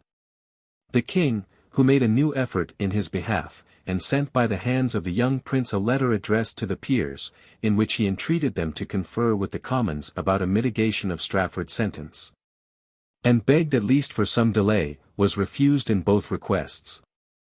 Strafford, in passing from his apartment to Tower Hill, where the scaffold was erected, stopped under Laud's windows, with whom he had long lived in intimate friendship, and entreated the assistance of his prayers in those awful moments which were approaching. The aged primate dissolved in tears, and having pronounced, with a broken voice, a tender blessing on his departing friend, sunk into the arms of his attendants. Stafford, still superior to his fate, moved on with an elated countenance, and with an air even of greater dignity than what usually attended him. He wanted that consolation which commonly supports those who perish by the stroke of injustice and oppression. He was not buoyed up by glory, nor by the affectionate compassion of the spectators. Yet his mind, erect and undaunted, found resources within itself, and maintained its unbroken resolution amidst the terrors of death, and the triumphant exultations of his misguided enemies. His discourse on the scaffold was full of decency and courage. He feared, he said, that the omen was bad for the intended reformation of the state, that it commenced with the shedding of innocent blood. Having bid a last adieu to his brother and friends who attended him, and having sent a blessing to his nearer relations who were absent, and now, said he, I have nigh done. One stroke will make my wife a widow, my dear children fatherless, deprive my poor servants of their indulgent master, and separate me from my affectionate brother and all my friends. But let God be to you and them all in all. Going to disrobe and prepare himself for the block, I thank God, said he, that I am nowise afraid of death, nor am daunted with any terrors, but do as cheerfully lay down my head at this time as ever I did when going to repose. With one blow was a period put to his life by the executioner. Thus perished, in the 49th year of his age, the Earl of Strafford, one of the most eminent personages that has appeared in England. Though his death was loudly demanded as a satisfaction to justice, and an atonement for the many violations of the Constitution, it may safely be affirmed that the sentence by which he fell was an enormity greater than the worst of those which his implacable enemies prosecuted with so much cruel industry. The people, in their rage, had totally mistaken the proper object of their resentment. All the necessities, or, more properly speaking, the difficulties by which the king had been induced to use violent expedients for raising supply, were the result of measures previous to Strafford's favor. And if they arose from ill conduct, he at least was entirely innocent. Even those violent expedients themselves, which occasioned the complaint that the Constitution was subverted, had been, all of them, conducted, so far as appeared, without his counsel or assistance. And whatever his private advice might be, this salutary maxim he failed not often and publicly to inculcate in the king's presence, that, if any inevitable necessity ever obliged the sovereign to violate the laws, this license ought to be practiced with extreme reserve, and, as soon as possible, a just atonement be made to the Constitution for any injury which it might sustain from such dangerous precedents. The first Parliament after the Restoration reversed the Bill of Attainder, and even a few weeks after Strafford's execution, this very Parliament remitted to his children the more severe consequences of his sentence. As if conscious of the violence with which the prosecution had been conducted. In vain did Charles expect, as a return for so many instances of unbounded compliance, that the Parliament would at last show him some indulgence, and would cordially fall into that unanimity to which, at the expense of his own power and of his friend's life, he so earnestly courted them. All his concessions were poisoned by their suspicion of his want of cordiality, and the supposed attempt to engage the army against them, served with many as a confirmation of this jealousy. It was natural for the king to seek some resource, while all the world seemed to desert him, or combine against him, and this probably was the utmost of that embryo scheme which was formed with regard to the army. But the popular leaders still insisted, that a desperate plot was laid to bring up the forces immediately, and offer violence to the Parliament. A design of which Piercy's evidence acquits the king, and which the near neighbourhood of the Scottish army seems to render absolutely impracticable. By means, however, of these suspicions, was the same implacable spirit still kept alive. And the Commons, without giving the king any satisfaction in the settlement of his revenue, proceeded to carry their inroads with great vigour into his now defenceless prerogative. The two ruling passions of this Parliament were, zeal for liberty, and an aversion to the Church. And to both of these, nothing could appear more exceptionable than the Court of High Commission, whose institution rendered it entirely arbitrary, and assigned to it the defence of the ecclesiastical establishment. The Star Chamber also was a court which exerted high discretionary powers and had no precise rule or limit, either with regard to the causes which came under its jurisdiction, or the decisions which it formed.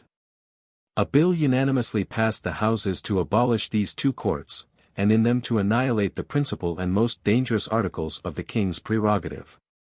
By the same bill, the jurisdiction of the council was regulated, and its authority abridged. Charles hesitated before he gave his assent. But finding that he had gone too far to retreat, and that he possessed no resource in case of a rupture, he at last affixed the royal sanction to this excellent bill. But to show the Parliament that he was sufficiently apprised of the importance of his grant, he observed to them, that this statute altered in a great measure the fundamental laws, ecclesiastical and civil, which many of his predecessors had established. By removing the Star Chamber, the king's power of binding the people by his proclamations was indirectly abolished. And that important branch of prerogative, the strong symbol of arbitrary power, and unintelligible in a limited constitution, being at last removed, left the system of government more consistent and uniform. The Star Chamber alone was accustomed to punish infractions of the king's edicts, but as no courts of judicature now remained except those in Westminster Hall, which take cognizance only of common and statute law, the king may thenceforth issue proclamations, but no man is bound to obey them. It must, however, be confessed, that the experiment here made by the Parliament was not a little rash and adventurous. No government at that time appeared in the world, nor is perhaps to be found in the records of any history, which subsisted without the mixture of some arbitrary authority committed to some magistrate. And it might reasonably, beforehand, appear doubtful, whether human society could ever reach that state of perfection, as to support itself with no other control than the general and rigid maxims of law and equity. But the Parliament justly thought, that the king was too eminent a magistrate to be trusted with discretionary power, which he might so easily turn to the destruction of liberty. And in the event, it has hitherto been found, that, though some sensible inconveniencies arise from the maxim of adhering strictly to law, yet the advantages overbalance them, and should render the English grateful to the memory of their ancestors, who, after repeated contests, at last established that noble, though dangerous principle.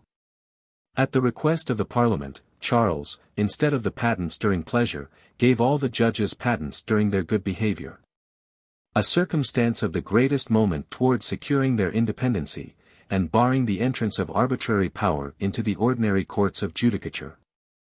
The Marshal's Court, which took cognizance of offensive words, and was not thought sufficiently limited by law, was also for that reason abolished. The Stanary Courts, which exercised jurisdiction over the minors, being liable to a like objection, underwent a like fate. The abolition of the Council of the North and the Council of Wales followed from the same principles. The authority of the Clerk of the Market, who had a general inspection over the weights and measures throughout the kingdom, was transferred to the mayors, sheriffs, and ordinary magistrates. In short, if we take a survey of the transactions of this memorable Parliament during the first period of its operations, we shall find that, excepting Strafford's attainder, which was a complication of cruel iniquity, their merits in other respects so much outweigh their mistakes, as to entitle them to praise, from all lovers of liberty. Not only were former abuses remedied, and grievances redressed, great provision for the future was made by law against the return of like complaints.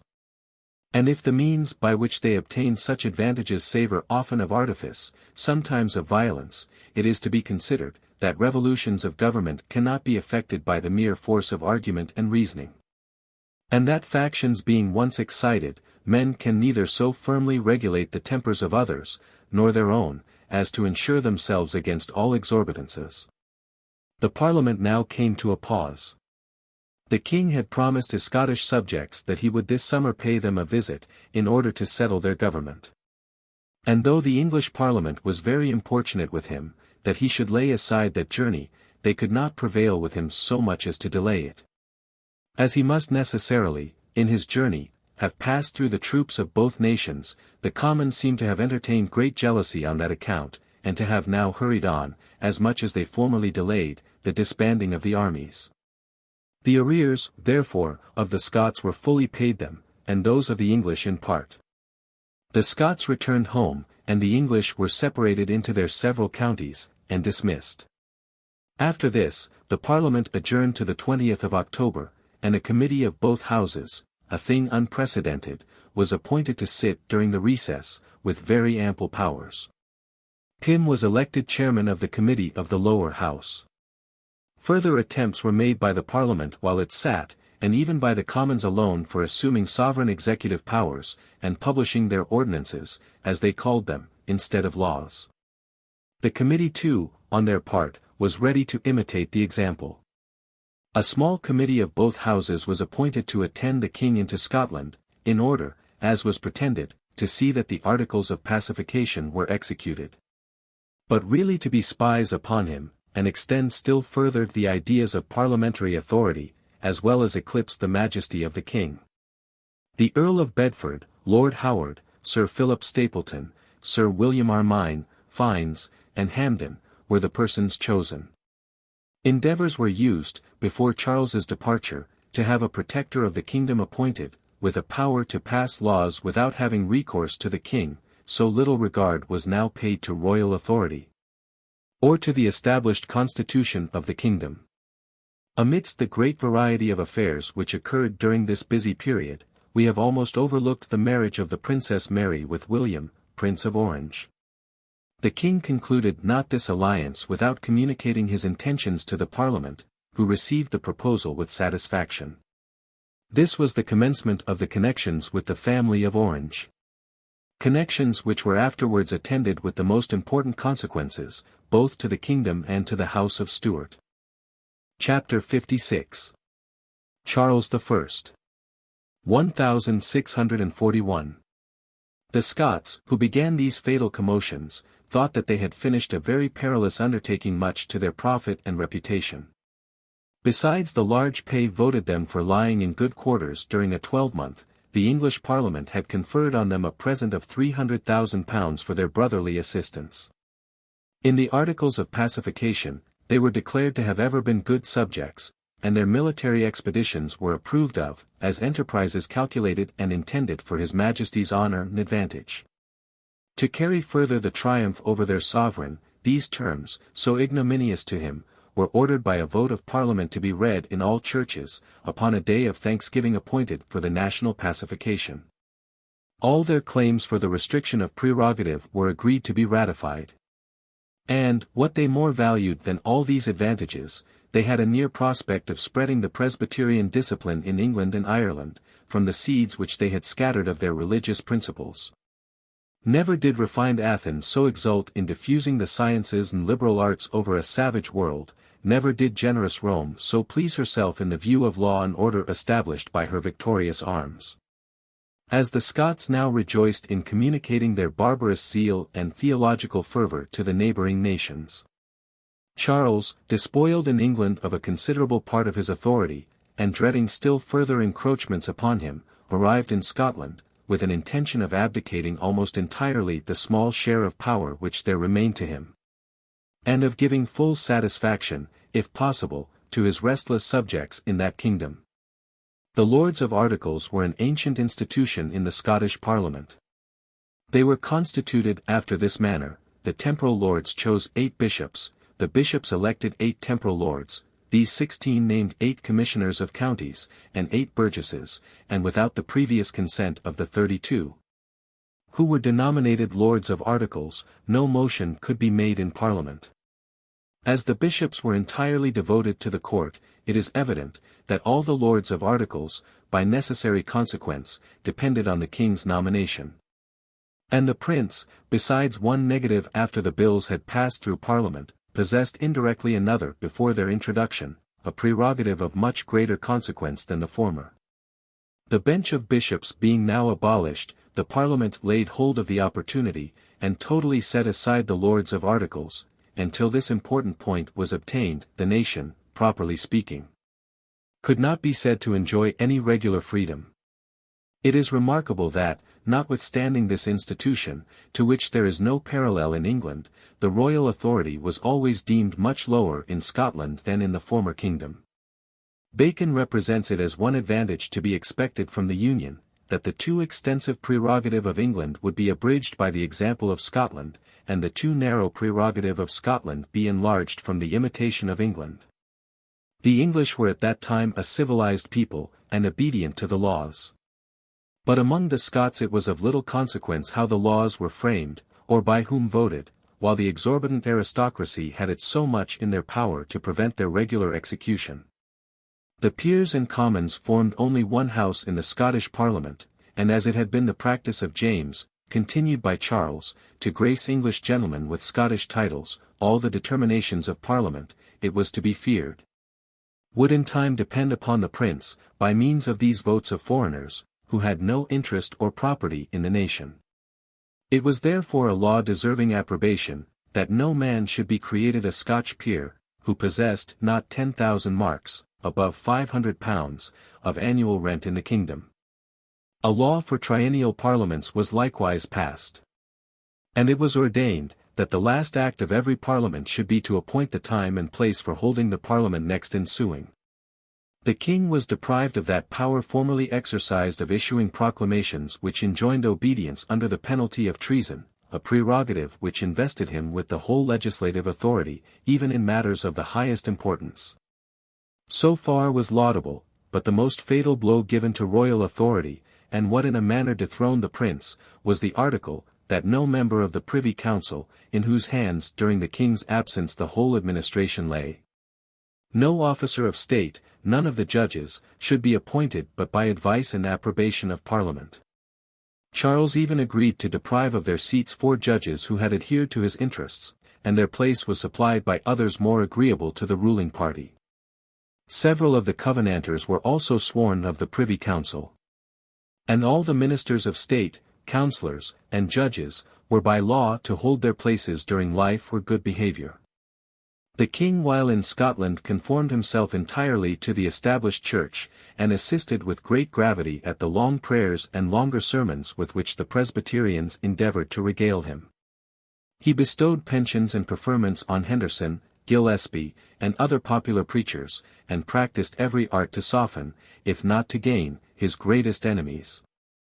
The Earl of Argyll was created a Marquis, Lord Loudon an Earl, Leslie was dignified with the title of Earl of Leven.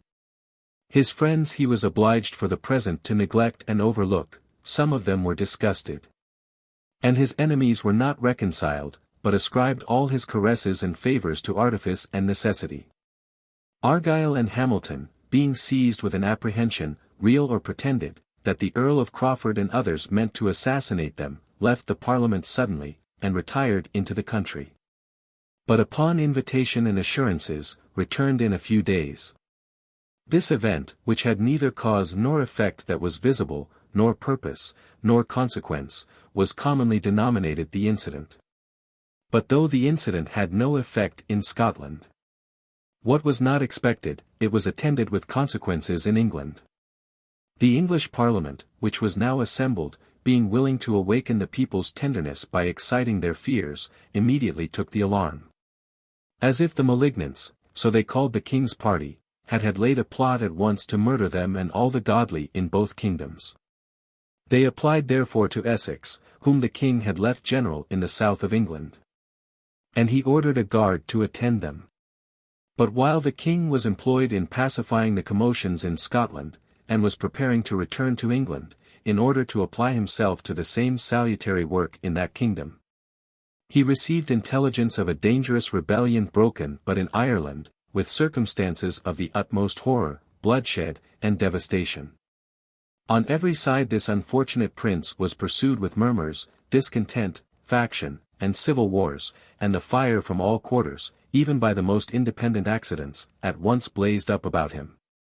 The great plan of James in the administration of Ireland, continued by Charles, was, by justice and peace to reconcile that turbulent people to the authority of laws. And, introducing art and industry among them, to cure them of that sloth and barbarism to which they had ever been subject.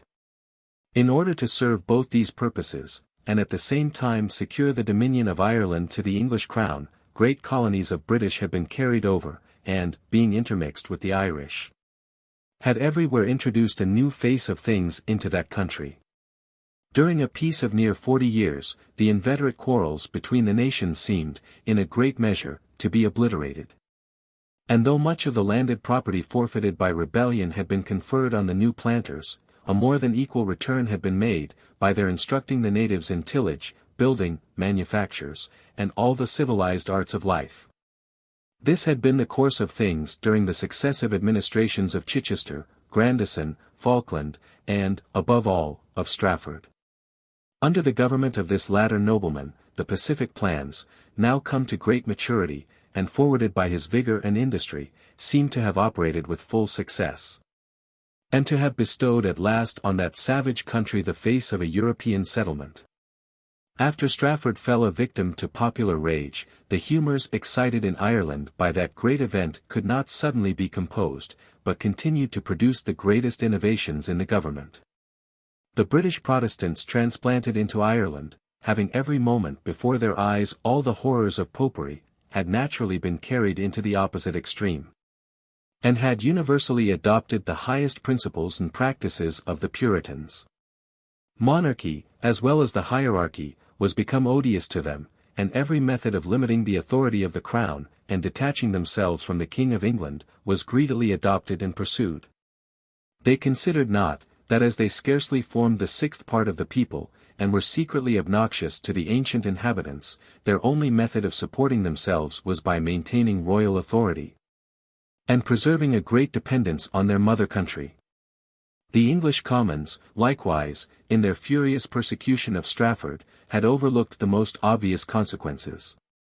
And, while they imputed to him as a crime every discretionary act of authority, they despoiled all succeeding governors of that power by which alone the Irish could be retained in subjection.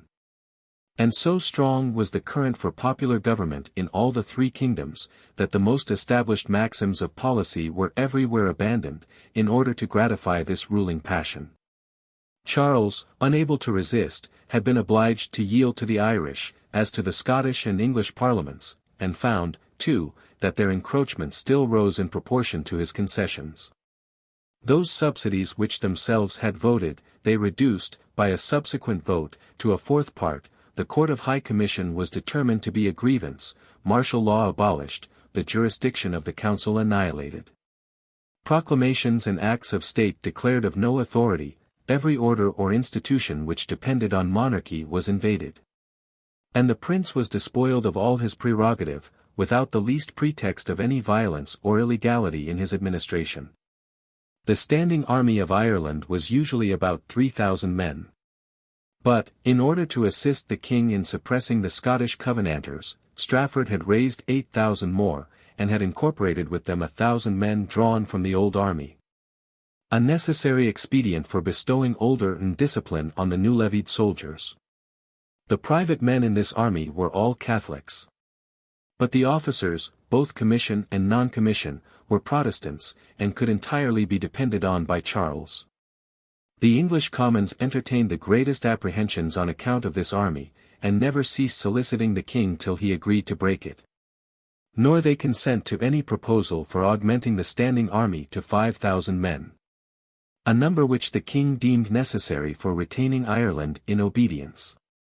Charles, thinking it dangerous that 8,000 men accustomed to idleness, and trained to the use of arms, should be dispersed among a nation so turbulent and unsettled, agreed with the Spanish ambassador to have them transported into Flanders, and enlisted in his master's service.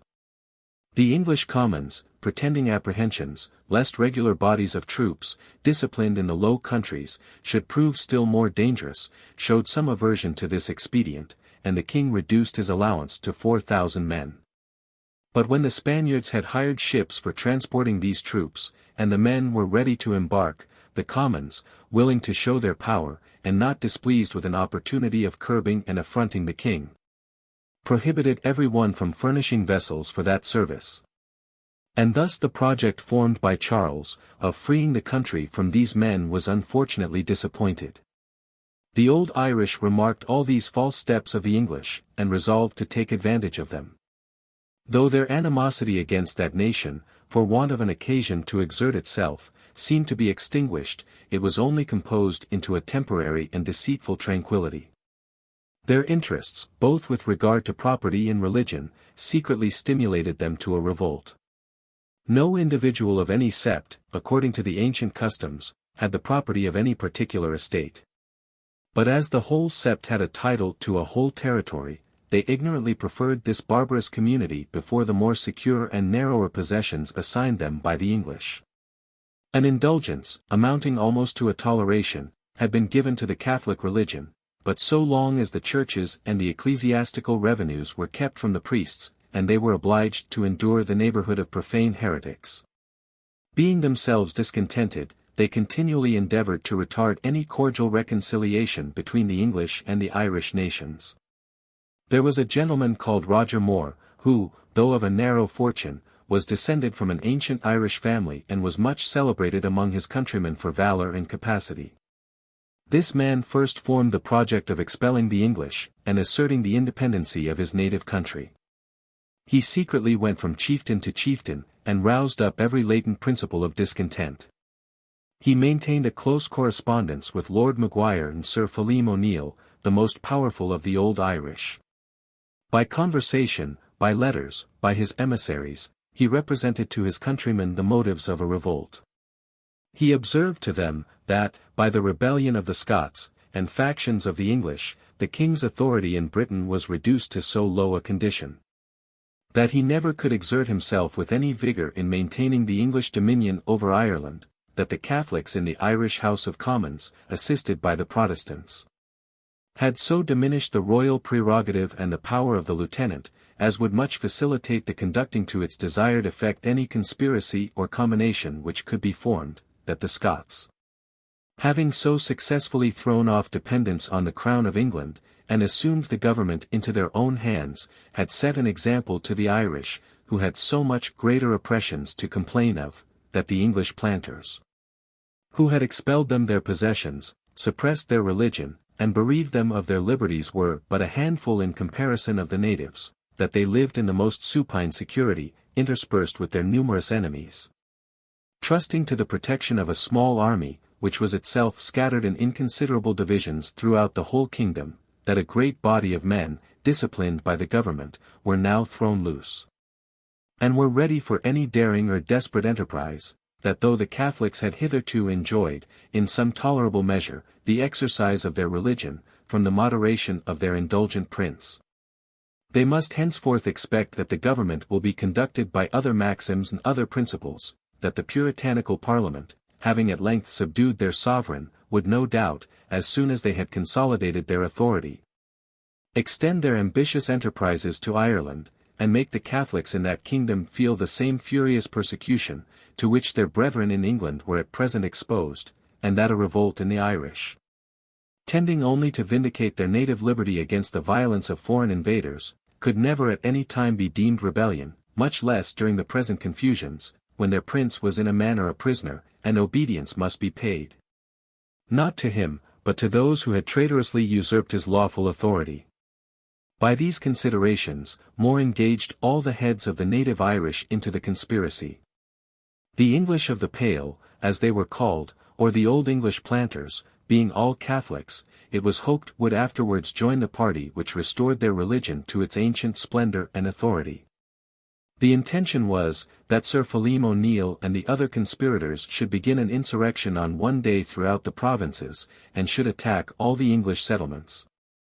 And that, on the same day, Lord Maguire and Roger More should surprise the castle of Dublin. The commencement of the revolt was fixed on the approach of winter, that there might be more difficulty in transporting forces from England. Succors to themselves and supplies of arms they expected from France, in consequence of a promise made them by Cardinal Richelieu. And many Irish officers, who served in the Spanish troops, had engaged to join them, as soon as they saw an insurrection entered upon by their Catholic brethren. News, which every day arrived from England, of the fury expressed by the Commons against all Papists, struck fresh terror into the Irish nation, and both stimulated the conspirators to execute their fatal purpose, and gave them assured hopes of the concurrence of all their countrymen. Such propensity to a revolt was discovered in all the Irish, that it was deemed unnecessary, as it was dangerous to entrust the secret to many hands, and the appointed day drew nigh, nor had any discovery been yet made to the government. The king, indeed, had received information from his ambassadors, that something was in agitation among the Irish in foreign parts, but though he gave warning to the administration in Ireland, the intelligence was entirely neglected. Secret rumors likewise were heard of some approaching conspiracy, but no attention was paid to them.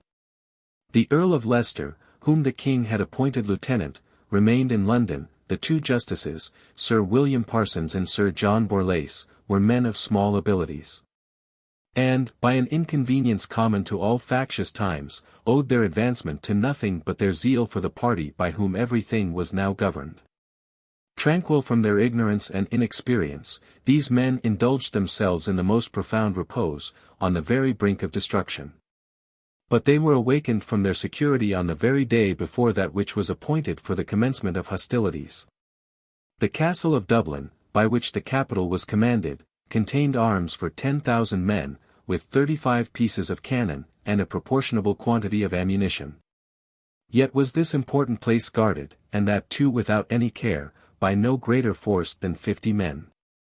Maguire and Moore were already in town with a numerous band of their partisans. Others were expected that night, and next morning they were to enter upon what they esteemed the easiest of all enterprises, the surprisal of the castle. O'Connolly, an Irishman, but a Protestant, betrayed the conspiracy to Parsons. The justices and council fled immediately for safety into the castle, and reinforced the guards. The alarm was conveyed to the city, and all the Protestants prepared for defense. Moore escaped, Maguire was taken. And Mahone, one of the conspirators, being likewise seized, first discovered to the justices the project of a general insurrection, and redoubled the apprehensions which already were universally diffused throughout Dublin. But though O'Connolly's discovery saved the castle from a surprise, the confession extorted from Mahone came too late to prevent the intended insurrection. O'Neill and his confederates had already taken arms in Ulster. The Irish, everywhere intermingled with the English, needed but a hint from their leaders and priests to begin hostilities against a people whom they hated on account of their religion, and envied for their riches and prosperity. The houses, cattle, goods, of the unwary English were first seized. Those who heard of the commotions in their neighborhood, instead of deserting their habitations, and assembling for mutual protection, remained at home in hopes of defending their property, and fell thus separately into the hands of their enemies. After rapacity had fully exerted itself, cruelty, and the most barbarous that ever in any nation was known or heard of, began its operations. A universal massacre commenced of the English, now defenseless, and passively resigned to their inhuman foes. No age, no sex, no condition was spared. The wife weeping for her butchered husband, and embracing her helpless children, was pierced with them, and perished by the same stroke. The old, the young, the vigorous, the infirm, underwent a like fate, and were confounded in one common ruin. In vain did flight save from the first assault, destruction was everywhere let loose, and met the hunted victims at every turn. In vain was recourse had to relations, to companions, to friends, all connections were dissolved, and death was dealt by that hand from which protection was implored and expected. Without provocation, without opposition, the astonished English, living in profound peace and full security, were massacred by their nearest neighbors, with whom they had long upheld a continued intercourse of kindness and good offices. But death was the lightest punishment inflicted by those rebels. All the tortures which wanton cruelty could devise, all the lingering pains of body, the anguish of mind, the agonies of despair, could not satiate revenge excited without injury, and cruelty derived from no cause. To enter into particulars would shock the least delicate humanity. Such enormities, though attested by undoubted evidence, appear almost incredible. Depraved nature, even perverted religion encouraged by the utmost license, reach not to such a pitch of ferocity. Unless the pity inherent in human breasts be destroyed by that contagion of example which transports men beyond all the usual motives of conduct and behavior. The weaker sex themselves, naturally tender to their own sufferings, and compassionate to those of others, here emulated their more robust companions in the practice of every cruelty. Even children, taught by the example and encouraged by the exhortation of their parents, essayed their feeble blows on the dead carcasses or defenseless children of the English. The very avarice of the Irish was not a sufficient restraint to their cruelty. Such was their frenzy, that the cattle which they had seized, and by rapine made their own, yet, because they bore the name of English, were wantonly slaughtered, or, when covered with wounds, turned loose into the woods or deserts. The stately buildings or commodious habitations of the planters, as if upbraiding the sloth and ignorance of the natives, were consumed with fire, or laid level with the ground. And where the miserable owners, shut up in their houses, and preparing for defense, perished in the flames, together with their wives and children, a double triumph was afforded to their insulting foes. If any were a number assembled together, and, assuming courage from despair, were resolved to sweeten death by revenge on their assassins, they were disarmed by capitulations and promises of safety, confirmed by the most solemn oaths. But no sooner had they surrendered, than the rebels, with perfidy equal to their cruelty, made them share the fate of their unhappy countrymen. Others, more ingenious still in their barbarity, tempted their prisoners, by the fond love of life, to imbrue their hands in the blood of friends, brothers, parents. And having thus rendered them accomplices in guilt, gave them that death which they sought to shun by deserving it. Amidst all these enormities, the sacred name of religion resounded on every side. Not to stop the hands of these murderers, but to enforce their blows, and to steel their hearts against every movement of human or social sympathy. The English, as heretics, abhorred of God and detestable to all holy men, were marked out by the priests for slaughter. And of all actions, to rid the world of these declared enemies to Catholic faith and piety, was represented as the most meritorious. Nature, which in that rude people was sufficiently inclined to atrocious deeds, was further stimulated by precept, and national prejudices empoisoned by those aversions, more deadly and incurable, which arose from an enraged superstition. While death finished the sufferings of each victim, the bigoted assassins, with joy and exultation, still echoed in his expiring ears, that these agonies were but the commencement of torments infinite and eternal. Such were the barbarities by which Sir Philem O'Neill and the Irish in Ulster signalized their rebellion, an event memorable in the annals of humankind, and worthy to be held in perpetual detestation and abhorrence. The generous nature of More was shocked at the recital of such enormous cruelties. He flew to O'Neill's camp, but found that his authority, which was sufficient to excite the Irish to an insurrection, was too feeble to restrain their inhumanity. Soon after, he abandoned a cause polluted by so many crimes, and he retired into Flanders. Sir Philem, recommended by the greatness of his family, and perhaps too by the unrestrained brutality of his nature, though without any courage or capacity, acquired the entire ascendant over the northern rebels. The English colonies were totally annihilated in the open country of Ulster. The Scots at first met with more favourable treatment. In order to engage them to a passive neutrality, the Irish pretended to distinguish between the British nations. And, claiming friendship and consanguinity with the Scots, extended not over them the fury of their massacres. Many of them found an opportunity to fly the country, others retired into places of security, and prepared themselves for defence. And by this means the Scottish planters, most of them at least, escaped with their lives. From Ulster the flames of rebellion diffused themselves in an instant over the other 3 provinces of Ireland.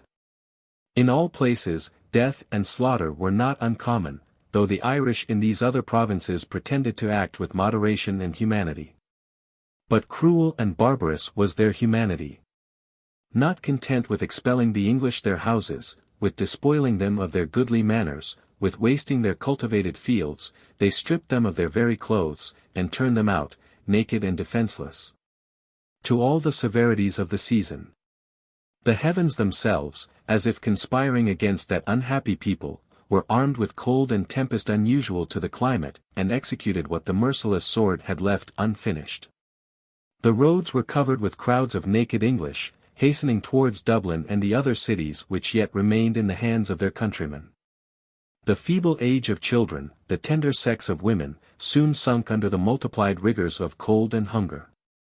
Here the husband, bidding a final adieu to his expiring family, envied them that fate which, he himself expected so soon to share. There the son, having long supported his aged parent, with reluctance obeyed his last commands, and, abandoning him in this uttermost distress, reserved himself to the hopes of avenging that death which all his efforts could not prevent nor delay.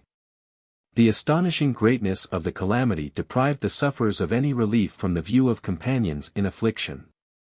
With silent tears, or lamentable cries, they hurried on through the hostile territories, and found every heart which was not steeled by native barbarity, guarded by the more implacable furies of mistaken piety and religion. The saving of Dublin preserved in Ireland the remains of the English name. The gates of that city, though timorously opened, received the wretched supplicants, and presented to the view a scene of human misery beyond what any eye had ever before beheld. Compassion seized the amazed inhabitants, aggravated with the fear of like calamities. While they observed the numerous foes, without and within, which everywhere environed them, and reflected on the weak resources by which they were themselves supported. The more vigorous of the unhappy fugitives, to the number of 3,000, were enlisted into 3 regiments, the rest were distributed into the houses, and all care was taken, by diet and warmth, to recruit their feeble and torpid limbs. Diseases of unknown name and species, derived from these multiplied distresses, seized many of them, and put a speedy period to their lives. Others, having now leisure to reflect on their mighty loss of friends and fortune, cursed that being which they had saved. Abandoning themselves to despair, refusing all succor, they expired, without other consolation than that of receiving among their countrymen the honors of a grave, which, to their slaughtered companions, had been denied by the inhuman barbarians. By some computations, those who perished by all these cruelties are supposed to be 150 or 200,000, by the most moderate, and probably the most reasonable account, they are made to amount to 40,000. If this estimation itself be not, as is usual in such cases, somewhat exaggerated. The justices ordered to Dublin all the bodies of the army which were not surrounded by the rebels, and they assembled a force of 1,500 veterans. They soon enlisted and armed from the magazines above 4,000 men more. They dispatched a body of 600 men to throw relief into Tredah, besieged by the Irish. But these troops, attacked by the enemy, were seized with a panic, and were most of them put to the sword. Their arms, falling into the hands of the Irish, supplied them with what they most wanted. The justices, willing to foment the rebel lion in a view of profiting by the multiplied forfeitures, henceforth thought of nothing more than providing for their own present security and that of the capital. The Earl of Ormond, their general, remonstrated against such timid, not to say base and interested counsels, but was obliged to submit to authority. The English of the Pale, who probably were not at first in the secret, pretended to blame the insurrection, and to detest the barbarity with which it was accompanied. By their protestations and declarations, they engaged the justices to supply them with arms, which they promised to employ in defense of the government. But in a little time, the interests of religion were found more prevalent over them than regard and duty to their mother country. They chose Lord Gormanstone their leader, and, joining the old Irish, rivaled them in every act of violence towards the English Protestants. Besides many smaller bodies dispersed over the kingdom, the principal army of the rebels amounted to 20,000 men, and threatened Dublin with an immediate siege. Both the English and Irish rebels conspired in one imposture, with which they seduced many of their deluded countrymen. They pretended authority from the king and queen, but chiefly from the latter, for their insurrection. And they affirmed, that the cause of their taking arms was to vindicate royal prerogative, now invaded by the puritanical Parliament. Sir Phelim O'Neill, having found a royal patent in Lord Caulfield's house, whom he had murdered, tore off the seal, and affixed it to a commission which he had forged for himself.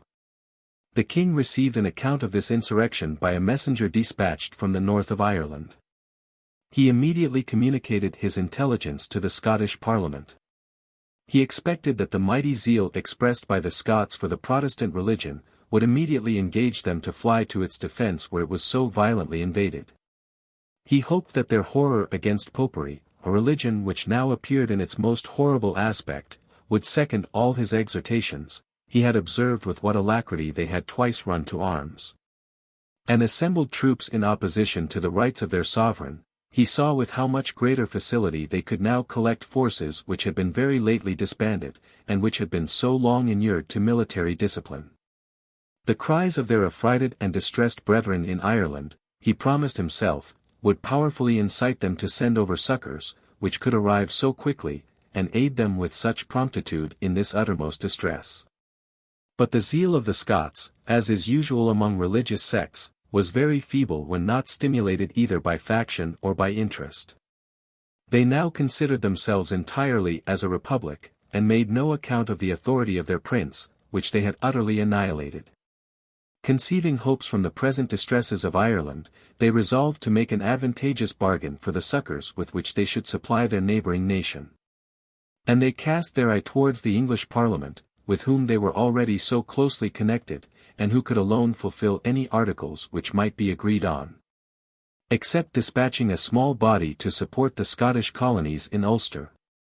They would therefore go no further at present than sending commissioners to London in order to treat with that power to whom the sovereign authority was now in reality transferred. The king, too, sensible of his utter inability to subdue the Irish rebels, found himself obliged, in this exigency, to have recourse to the English Parliament, and depend on their assistance for supply. After communicating to them the intelligence which he had received, he informed them, that the insurrection was not, in his opinion, the result of any rash enterprise, but of a formed conspiracy against the crown of England. To their care and wisdom, therefore, he said, he committed the conduct and prosecution of the war, which, in a cause so important to national and religious interests, must of necessity be immediately entered upon, and vigorously pursued. The English Parliament was now assembled, and discovered in every vote the same dispositions in which they had separated. The exalting of their own authority, the diminishing of the king's, were still the objects pursued by the majority. Every attempt which had been made to gain the popular leaders, and by offices to attach them to the crown, had failed of success either for want of skill in conducting it, or by reason of the slender preferments which it was then in the king's power to confer. The ambitious and enterprising patriots disdained to accept, in detail, of a precarious power, while they deemed it so easy, by one bold and vigorous assault, to possess themselves forever of the entire sovereignty. Sensible that the measures which they had hitherto pursued rendered them extremely obnoxious to the king, were many of them in themselves exceptionable, some of them, strictly speaking, illegal. They resolved to seek their own security, as well as greatness, by enlarging popular authority in England. The great necessities to which the king was reduced, the violent prejudices which generally, throughout the nation, prevailed against him. His facility in making the most important concessions, the example of the Scots, whose encroachments had totally subverted monarchy, all these circumstances further instigated the Commons in their invasion of royal prerogative. And the danger to which the Constitution seemed to have been so lately exposed, persuaded many that it never could be sufficiently secured, but by the entire abolition of that authority which had invaded it. But this project it had not been in the power, scarcely in the intention of the popular leaders to execute, had it not been for the passion which seized the nation for Presbyterian discipline, and for the wild enthusiasm which at that time accompanied it. The license which the Parliament had bestowed on this spirit, by checking ecclesiastical authority, the countenance and encouragement with which they had honoured it, had already diffused its influence to a wonderful degree. And all orders of men had drunk deep of the intoxicating poison. In every discourse or conversation this mode of religion entered, in all business it had a share, every elegant pleasure or amusement it utterly annihilated. Many vices or corruptions of mind it promoted, even diseases and bodily distempers were not totally exempted from it. And it became requisite, we are told, for all physicians to be expert in the spiritual profession, and by theological considerations to allay those religious terrors with which their patients were so generally haunted. Learning itself, which tends so much to enlarge the mind and humanize the temper, rather served on this occasion to exalt that epidemical frenzy which prevailed. Rude as yet, and imperfect, it supplied the dismal fanaticism with a variety of views, founded it on some coherency of system, enriched it with different figures of elocution. Advantages with which a people totally ignorant and barbarous had been happily unacquainted. From policy, at first, and inclination, now from necessity the king attached himself extremely to the hierarchy, for like reasons, his enemies were determined, by one and the same effort, to overpower the church and monarchy. While the Commons were in this disposition, the Irish rebellion was the event which tended most to promote the views in which all their measures terminated.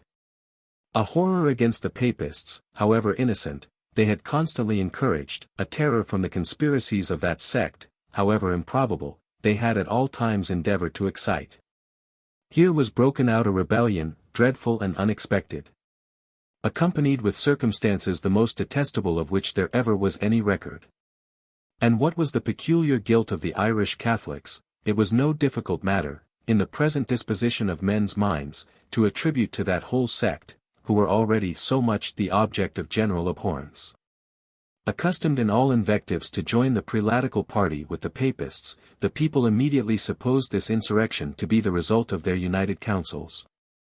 And when they heard that the Irish rebels pleaded the king's commission for all their acts of violence, bigotry, ever credulous and malignant, assented without scruple to that gross imposture, and loaded the unhappy prince with the whole enormity of a contrivance so barbarous and inhuman. By the difficulties and distresses of the crown, the Commons, who possessed alone the power of supply, had aggrandized themselves. And it seemed a peculiar happiness, that the Irish rebellion had succeeded at so critical a juncture to the pacification of Scotland. That expression of the king's, by which he committed to them the care of Ireland, they immediately laid hold of, and interpreted in the most unlimited sense.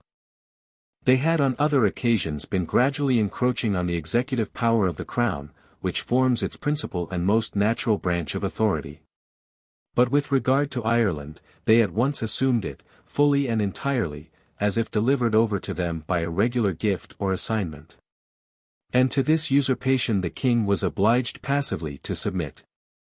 Both because of his inability to resist, and lest he should still more expose himself to the reproach of favoring the progress of that odious rebellion.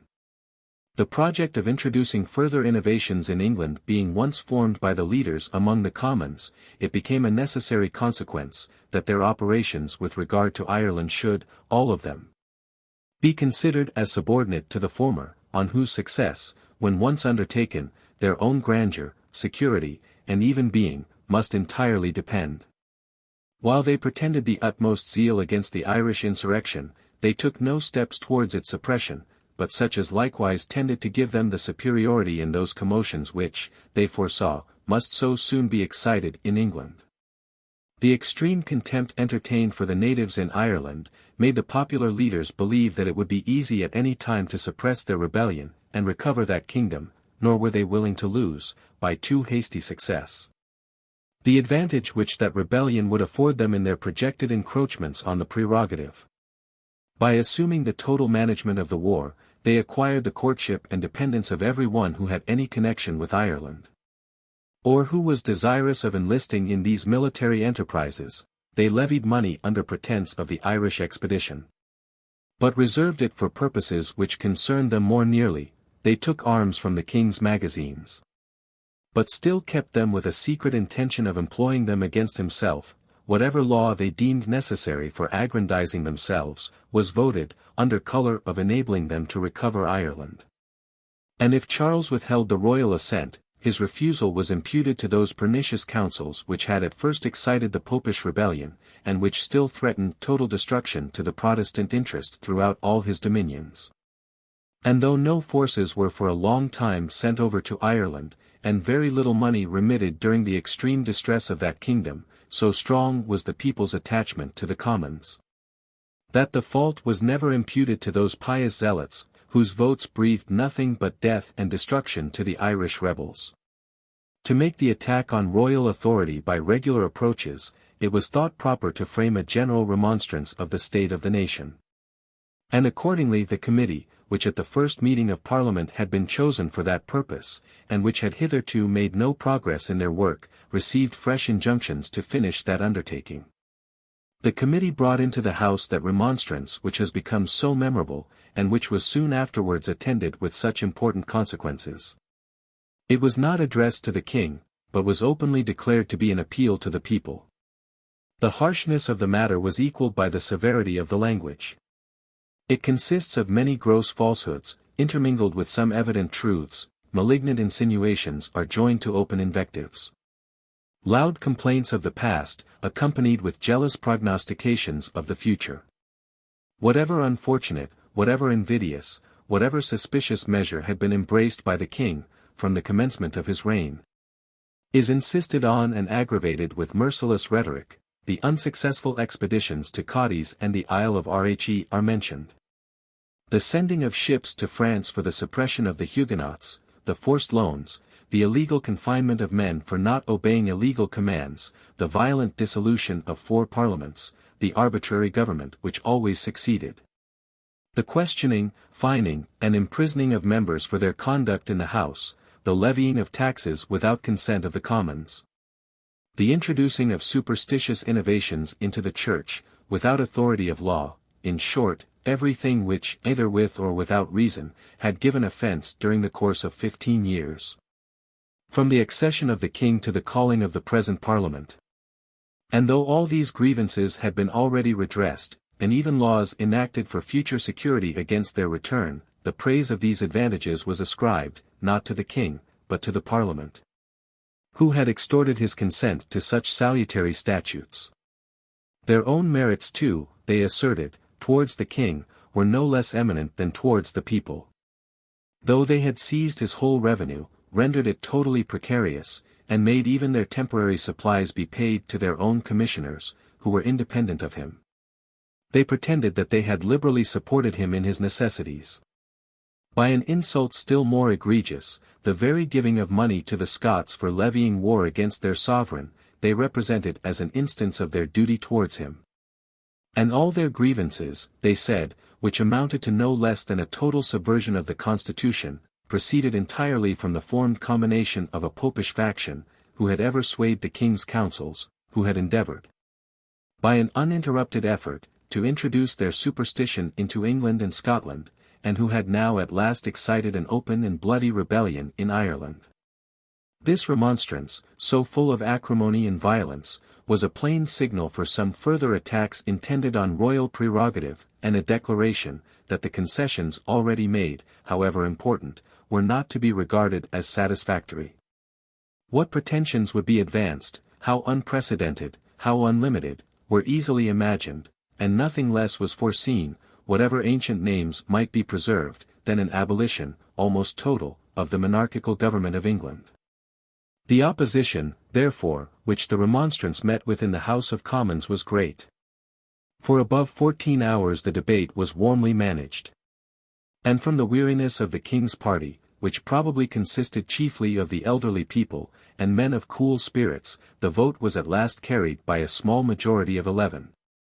Some time after, the remonstrance was ordered to be printed and published, without being carried up to the House of Peers for their assent and concurrence. When this remonstrance was dispersed, it excited everywhere the same violent controversy which attended it when introduced into the House of Commons.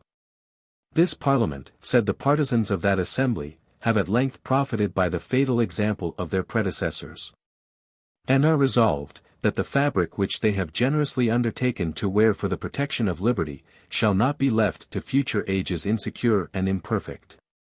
At the time when the petition of right, that requisite vindication of a violated constitution, was extorted from the unwilling prince, who but imagined that liberty was at last secured, and that the laws would thenceforth maintain themselves in opposition to arbitrary authority?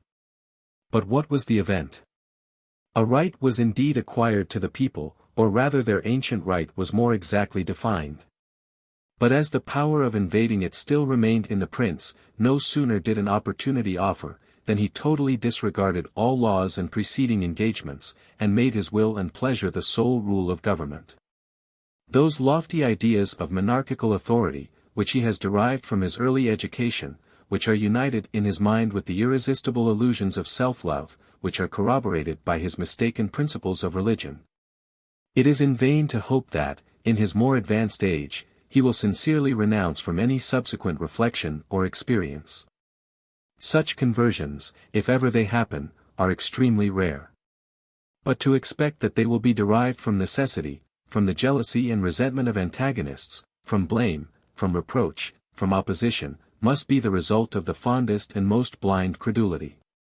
These violences, however necessary, are sure to irritate a prince against limitations so cruelly imposed upon him.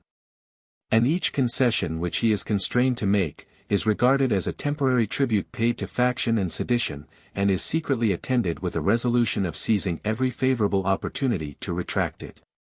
Nor should we imagine that opportunities of that kind will not offer in the course of human affairs. Governments, especially those of a mixed kind, are in continual fluctuation, the humors of the people change perpetually from one extreme to another, and no resolution can be more wise, as well as more just, than that of employing the present advantages against the king, who had formerly pushed much less tempting ones to the utmost extremities against his people and his parliament. It is to be feared, that if the religious rage which has seized the multitude be allowed to evaporate, they will quickly return to the ancient ecclesiastical establishment, and with it embrace those principles of slavery which it inculcates with such zeal on its submissive proselytes. Those patriots who are now the public idols, may then become the objects of general detestation. And equal shouts of joy attend their ignominious execution, with those which second their present advantages and triumphs. Nor ought the apprehension of such an event to be regarded in them as a selfish consideration. In their safety is involved the security of the laws. The patrons of the Constitution cannot suffer without a fatal blow to the Constitution, and it is but justice in the public to protect, at any hazard, those who have so generously exposed themselves to the utmost hazard for the public interest. What though monarchy, the ancient government of England, be impaired, during these contests, in many of its former prerogatives, the laws will flourish the more by its decay. And it is happy, allowing that matters are really carried beyond the bounds of moderation, that the current at least runs towards liberty, and that the error is on that side which is safest for the general interests of mankind and society. The best arguments of the Royalists against a further attack on the prerogative, were founded more on opposite ideas which they had formed of the past events of this reign, than on opposite principles of government. Some invasions, they said, and those too of moment, had undoubtedly been made on national privileges, but were we to look for the cause of these violences, we should never find it to consist in the wanton tyranny and injustice of the prince. Not even in his ambition or immoderate appetite for authority. The hostilities with Spain, in which the king on his accession found himself engaged, however imprudent and unnecessary, had proceeded from the advice, and even importunity of the Parliament, who deserted him immediately after they had embarked him in those warlike measures. A young prince, jealous of honor, was naturally afraid of being foiled in his first enterprise, and had not as yet attained such maturity of counsel, as to perceive that his greatest honor lay in preserving the laws inviolate, and gaining the full confidence of his people. The rigor of the subsequent parliaments had been extreme with regard to many articles, particularly tonnage and poundage, and had reduced the king to an absolute necessity, if he would preserve entire the royal prerogative, of levying those duties by his own authority, and of breaking through the forms, in order to maintain the spirit of the Constitution. Having once made so perilous a step, he was naturally induced to continue, and to consult the public interest by imposing ship money, and other moderate though irregular burdens and taxations. A sure proof that he had formed no system for enslaving his people is, that the chief object of his government has been to raise a naval, not a military force. A project useful, honorable, nay, indispensably requisite, and, in spite of his great necessities, brought almost to a happy conclusion. It is now full time to free him from all these necessities, and to apply cordials and lenitives, after those severities which have already had their full course against him. Never was sovereign blessed with more moderation of temper, with more justice, more humanity, more honor, or a more gentle disposition. What pity that such a prince should so long have been harassed with rigors, suspicions, calumnies, complaints, encroachments, and been forced from that path, in which the rectitude of his principles would have inclined him to have constantly trod. If some few instances are found of violations made on the petition of right, which he himself had granted, there is an easier and more natural way for preventing the return of like inconveniencies, than by a total abolition of royal authority. Let the revenue be settled, suitably to the ancient dignity and splendor of the crown, let the public necessities be fully supplied, let the remaining articles of prerogative be left untouched. And the king, as he has already lost the power, will lay aside the will of invading the constitution. From what quarter can jealousies now arise? What further security can be desired or expected? The king's preceding concessions, so far from being insufficient for public security, have rather erred on the other extreme. And, by depriving him of all power of self-defense, are the real cause why the commons are emboldened to raise pretensions hitherto unheard of in the kingdom, and to subvert the whole system of the constitution. But would they be content with moderate advantages? Is it not evident that, besides other important concessions, the present Parliament may be continued, till the government be accustomed to the new track, and every part be restored to full harmony and concord? By the Triennial Act, a perpetual succession of parliaments is established, as everlasting guardians to the laws, while the king possesses no independent power or military force by which he can be supported in his invasion of them. No danger remains but what is inseparable from all free constitutions, and what forms the very essence of their freedom. The danger of a change in the people's disposition, and of general disgust contracted against popular privileges. To prevent such an evil, no expedient is more proper than to contain ourselves within the bounds of moderation, and to consider that all extremes naturally and infallibly beget each other. In the same manner as the past usurpations of the crown, however excusable on account of the necessity or provocations whence they arose, have excited an immeasurable appetite for liberty. Let us beware, lest our encroachments, by introducing anarchy, make the people seek shelter under the peaceable and despotic rule of a monarch. Authority, as well as liberty, is requisite to government, and is even requisite to the support of liberty itself, by maintaining the laws, which can alone regulate and protect it. What madness, while everything is so happily settled under ancient forms and institutions, now more exactly poised and adjusted, to try the hazardous experiment of a new constitution, and renounce the mature wisdom of our ancestors for the crude whimsies of turbulent innovators. Besides the certain and inconceivable mischiefs of civil war, are not the perils apparent, which the delicate frame of liberty must inevitably sustain amidst the furious shock of arms? Whichever side prevails, she can scarcely hope to remain inviolate, and may suffer no less, or rather greater injuries from the boundless pretensions of forces engaged in her cause, than from the invasion of enraged troops enlisted on the side of monarchy.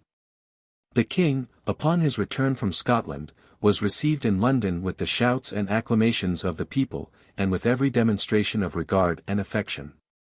Sir Richard Gournay, Lord Mayor, a man of moderation and authority, had promoted these favourable dispositions, and had engaged the populace, who so lately insulted the king, and who so soon after made furious war upon him, to give him these marks of their dutiful attachment. But all the pleasure which Charles reaped from this joyous reception, was soon damped by the remonstrance of the Commons, which was presented him, together with a petition of a like strain.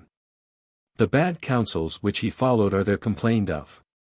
His concurrence in the Irish rebellion plainly insinuated, the scheme laid for the introduction of popery and superstition inveighed against. And, as a remedy for all these evils, he is desired to entrust every office and command to persons in whom his Parliament should have cause to confide. By this phrase, which is so often repeated in all the memorials and addresses of that time, the Commons meant themselves and their adherents. As soon as the remonstrance of the Commons was published, the king dispersed in answer to it. In this contest, he lay under great disadvantages. Not only the ears of the people were extremely prejudiced against him. The best topics upon which he could justify, at least apologize for his former conduct, were such as it was not safe or prudent for him at this time to employ. So high was the national idolatry towards parliaments, that to blame the past conduct of these assemblies would have been very ill received by the generality of the people. So loud were the complaints against regal usurpations, that had the king asserted the prerogative of supplying, by his own authority, the deficiencies in government arising from the obstinacy of the commons. He would have increased the clamours with which the whole nation already resounded. Charles, therefore, contented himself with observing in general, that even during that period so much complained of, the people enjoyed a great measure of happiness, not only comparatively, in respect of their neighbours, but even in respect of those times which were justly accounted the most fortunate. He made warm protestations of sincerity in the reformed religion, he promised indulgence to tender consciences with regard to the ceremonies of the Church, he mentioned his great concessions to national liberty. He blamed the infamous libels everywhere dispersed against his person and the national religion. He complained of the general reproaches thrown out in the Remonstrance with regard to ill counsels, though he had protected no minister from parliamentary justice, retained no unpopular servant, and conferred offices on no one who enjoyed not a high character and estimation in the public. If, notwithstanding this, he adds, any malignant party shall take heart, and be willing to sacrifice the peace and happiness of their country to their own sinister ends and ambition, under whatever pretence of religion and conscience. If they shall endeavour to lessen my reputation and interest, and to weaken my lawful power and authority. If they shall attempt, by discountenancing the present laws, to loosen the bands of government, that all disorder and confusion may break in upon us. I doubt not but God in his good time will discover them to me, and that the wisdom and courage of my High Court of Parliament will join with me in their suppression and punishment. Nothing shows more evidently the hard situation in which Charles was placed, than to observe that he was obliged to confine himself within the limits of civility towards subjects who had transgressed all bounds of regard, and even of good manners, in the treatment of their sovereign. The first instance of those parliamentary encroachments which Charles was now to look for, was the bill for pressing soldiers to the service of Ireland. This bill quickly passed the lower house. In the preamble, the king's power of pressing, a power exercised during all former times, was declared illegal, and contrary to the liberty of the subject. By a necessary consequence, the prerogative, which the Crown had ever assumed, of obliging men to accept of any branch of public service, was abolished and annihilated, a prerogative, it must be owned, not very compatible with a limited monarchy. In order to elude this law, the king offered to raise 10,000 volunteers for the Irish service, but the Commons were afraid lest such an army should be too much at his devotion. Charles, still unwilling to submit to so considerable a diminution of power, came to the House of Peers, and offered to pass the law without the preamble. By which means, he said, that ill-timed question with regard to the prerogative would for the present be avoided, and the pretensions of each party be left entire. Both houses took fire at this measure, which, from a similar instance, while the bill of attainder against Strafford was independence, Charles might foresee would be received with resentment. The Lords, as well as Commons, passed a vote, declaring it to be a high breach of privilege for the king to take notice of any bill which was in agitation in either of the houses, or to express his sentiments with regard to it, before it be presented to him for his assent in a parliamentary manner. The king was obliged to compose all matters by an apology. The general question, we may observe, with regard to privileges of Parliament, has always been, and still continues, one of the greatest mysteries in the English Constitution. And in some respects, notwithstanding the accurate genius of that government, these privileges are at present as undetermined as were formerly the prerogatives of the Crown.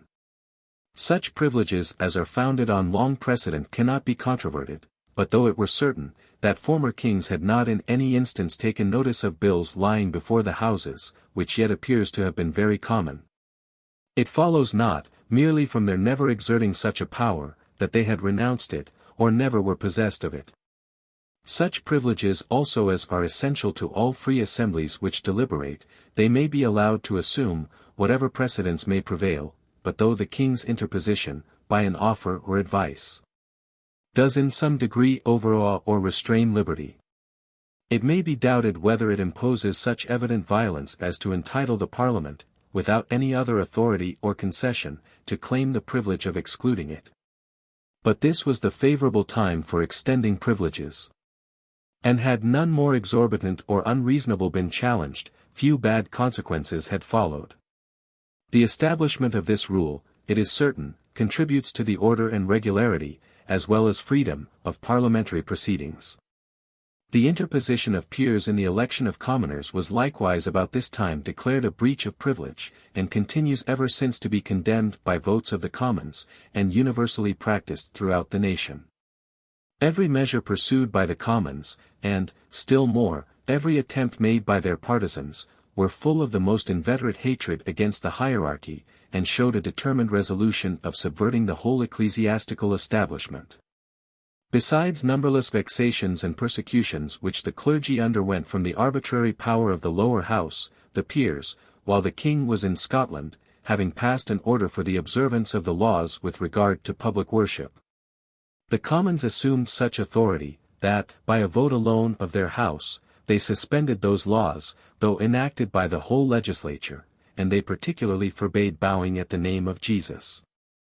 A practice which gave them the highest scandal, and which was one of their capital objections against the established religion. They complained of the king's filling 5 vacant sees, and considered it as an insult upon them, that he should complete and strengthen an order which they intended soon entirely to abolish.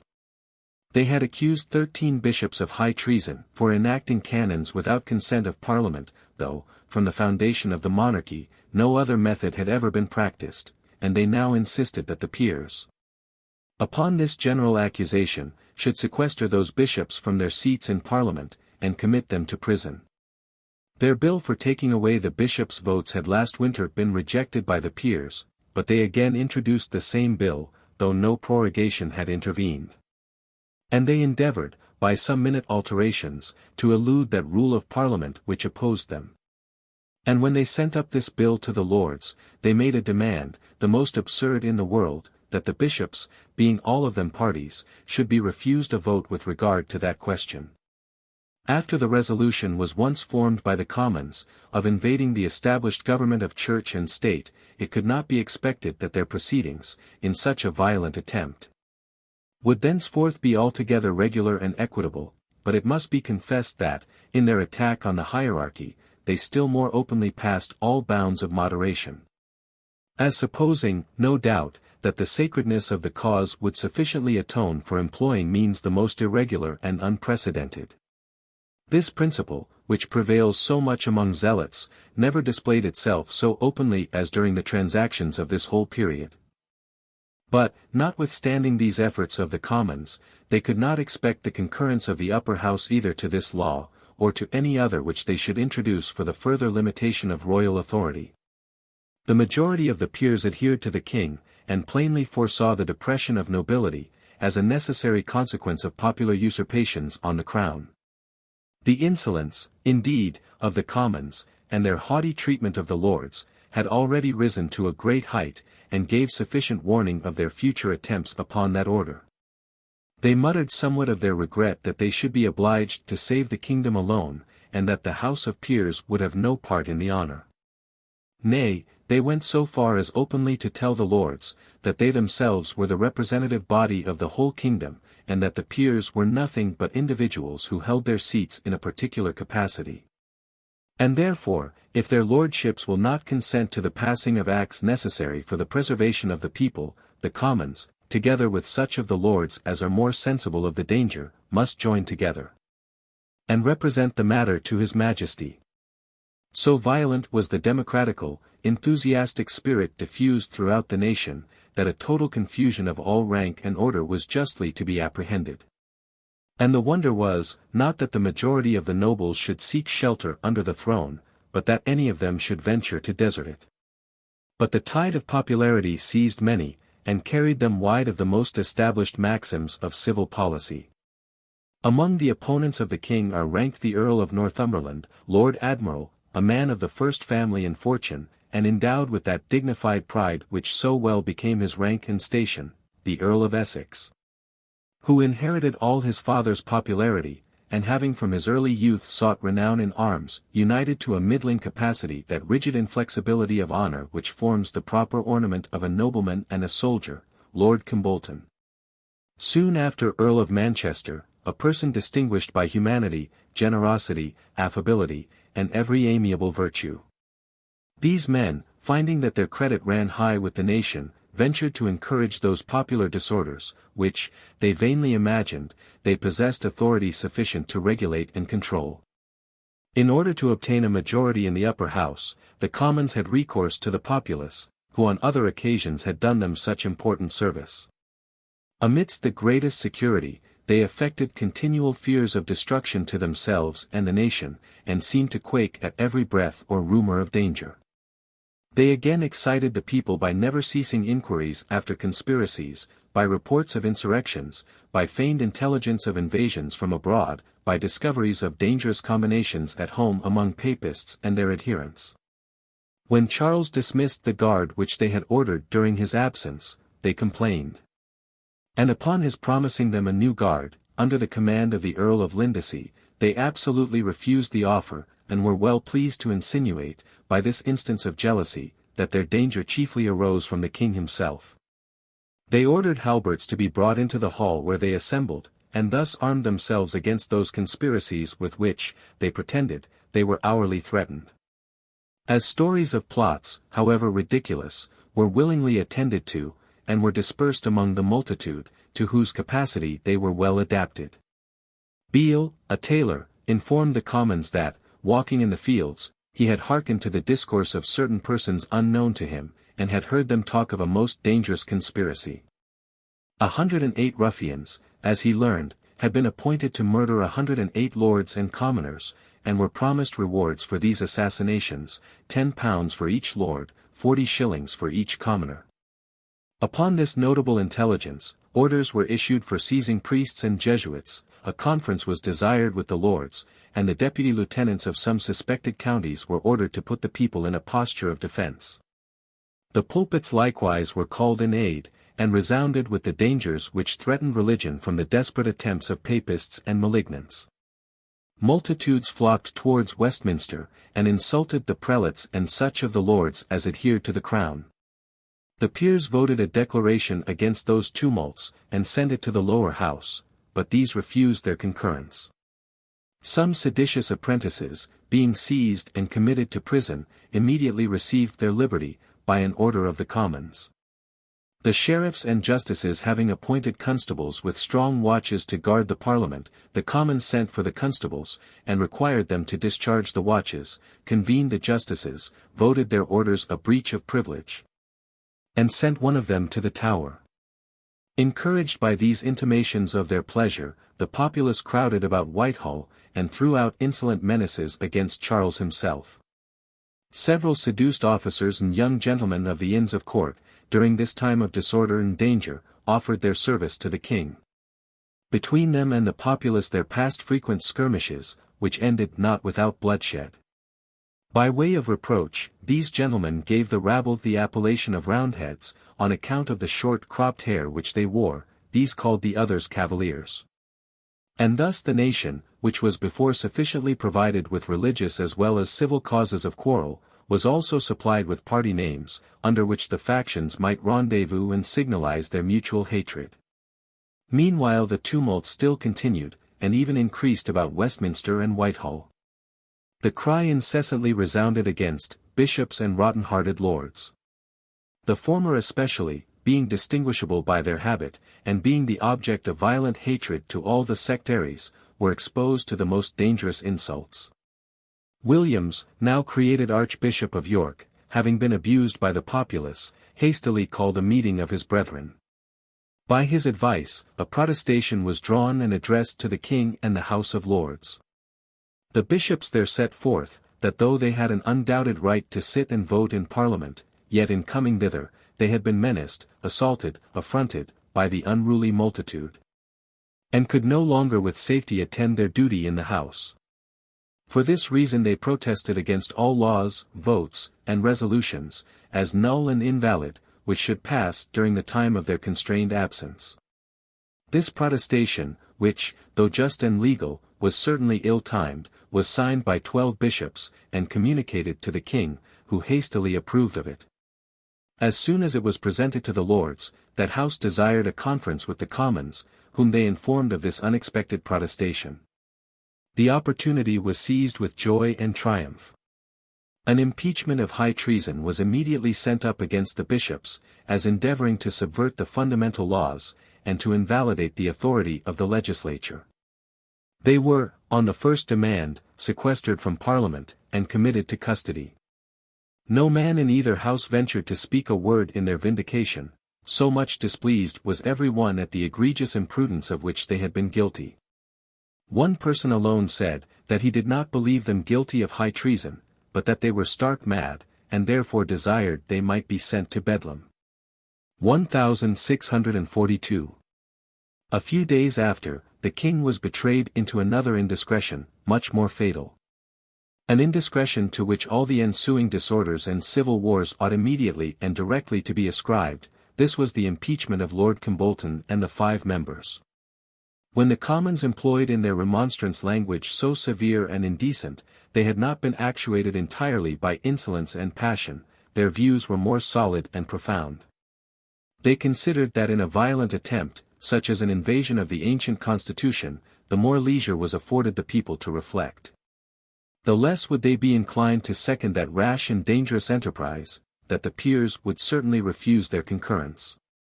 Nor were there any hopes of prevailing on them, but by instigating the populace to tumult and disorder, that the employing of such odious means for so invidious an end would, at long run, lose them all their popularity, and turn the tide of favour to the contrary party. And that, if the king only remained in tranquillity, and cautiously eluded the first violence of the tempest, he would in the end certainly prevail, and be able at least to preserve the ancient laws and constitution. They were therefore resolved, if possible, to excite him to some violent passion, in hopes that he would commit indiscretions of which they might make advantage. It was not long before they succeeded beyond their fondest wishes. Charles was enraged to find that all his concessions but increased their demands, that the people who were returning to a sense of duty towards him, were again roused to sedition and tumults. That the blackest calumnies were propagated against him, and even the Irish massacre ascribed to his counsels and machinations. And that a method of address was adopted not only unsuitable towards so great a prince, but which no private gentleman could bear without resentment. When he considered all these increasing acts of insolence in the Commons, he was apt to ascribe them in a great measure to his own indolence and facility. The Queen and the ladies of the court further stimulated his passion, and represented that, if he exerted the vigour and displayed the majesty of a monarch, the daring usurpations of his subjects would shrink before him. Lord Digby, a man of fine parts but full of levity, and hurried on by precipitate passions, suggested like counsels. And Charles, who, though commonly moderate in his temper, was ever disposed to hasty resolutions, gave way to the fatal importunity of his friends and servants. Herbert, Attorney General, appeared in the House of Peers and in His Majesty's name entered an accusation of high treason against Lord Kimbolton and 5 commoners, Hollis, Sir Arthur Haslerigg, Hampden, Pym, and Strode. The articles were, that they had traitorously endeavoured to subvert the fundamental laws and government of the kingdom, to deprive the king of his regal power, and to impose on his subjects an arbitrary and tyrannical authority, that they had endeavoured, by many foul aspersions on his majesty and his government, to alienate the affections of his people, and make him odious to them, that they had attempted to draw his late army to disobedience of his royal commands, and to side with them in their traitorous designs, that they had invited and encouraged a foreign power to invade the kingdom, that they had aimed at subverting the rights and very being of Parliament, that, in order to complete their traitorous designs, they had endeavoured, as far as in them lay, by force and terror to compel the Parliament to join with them, and to that end had actually raised and countenanced tumults against the king and Parliament, and that they had traitorously conspired to levy, and actually had levied war against the king. The whole world stood amazed at this important accusation, so suddenly entered upon without concert, deliberation, or reflection. Some of these articles of accusation, men said, to judge by appearance, seemed to be common between the impeached members and the Parliament. Nor did these persons appear any further active in the enterprises of which they were accused, than so far as they concurred with the majority in their votes and speeches. Though proofs might perhaps be produced of their privately inviting the Scots to invade England, how could such an attempt be considered as treason, after the Act of Oblivion which had passed, and after that both houses, with the king's concurrence, had voted that nation £300,000 for their brotherly assistance? While the House of Peers are scarcely able to maintain their independency, or to reject the bills sent them by the Commons, will they ever be permitted by the populace, supposing them inclined to pass a sentence which must totally subdue the lower house, and put an end to their ambitious undertakings? These 5 members, at least Pym, Hampden and Hollis, are the very heads of the popular party, and if these be taken off, what fate must be expected by their followers, who are, many of them, accomplices in the same treason? The punishment of leaders is ever the last triumph over a broken and routed party, but surely was never before attempted, in opposition to a faction, during the full tide of its power and success. But men had not leisure to wonder at the indiscretion of this measure. Their astonishment was excited by new attempts, still more precipitate and imprudent. A sergeant at arms, in the king's name, demanded of the House the 5 members, and was sent back without any positive answer. Messengers were employed to search for them, and arrest them. Their trunks, chambers, and studies were sealed and locked. The House voted all these acts of violence to be breaches of privilege, and commanded every one to defend the liberty of the members. The king, irritated by all this opposition, resolved next day to come in person to the House, with an intention to demand, perhaps seize in their presence, the persons whom he had accused. This resolution was discovered to the Countess of Carlisle, sister to Northumberland, a lady of spirit, wit, and intrigue. She privately sent intelligence to the 5 members, and they had time to withdraw, a moment before the king entered.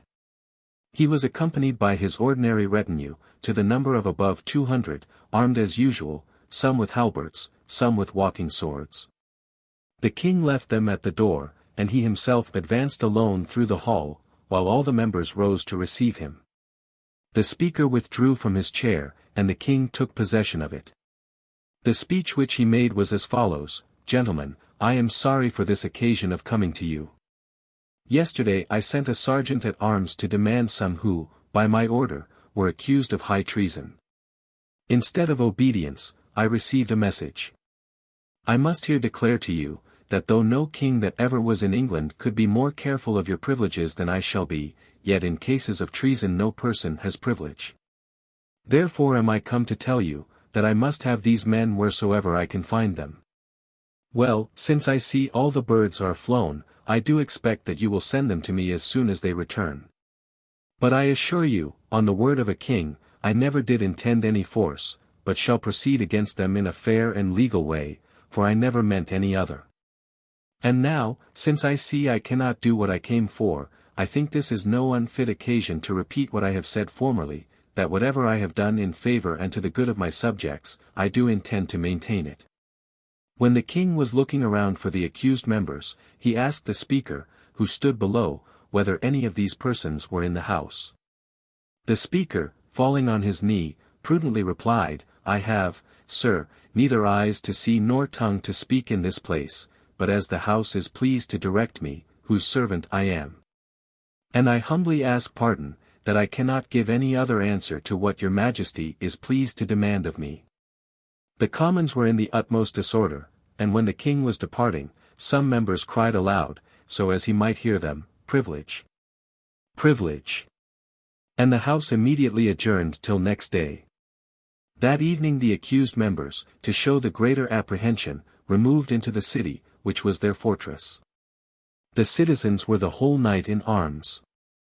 Some people, who were appointed for that purpose, or perhaps actuated by their own terrors, ran from gate to gate, crying out that the cavaliers were coming to burn the city, and that the king himself was at their head. Next morning, Charles sent to the mayor, and ordered him to call a common council immediately. About 10 o'clock, he himself, attended only by 3 or 4 lords, went to Guildhall. He told the common council, that he was sorry to hear of the apprehensions entertained of him, that he was come to them without any guard, in order to show how much he relied on their affections.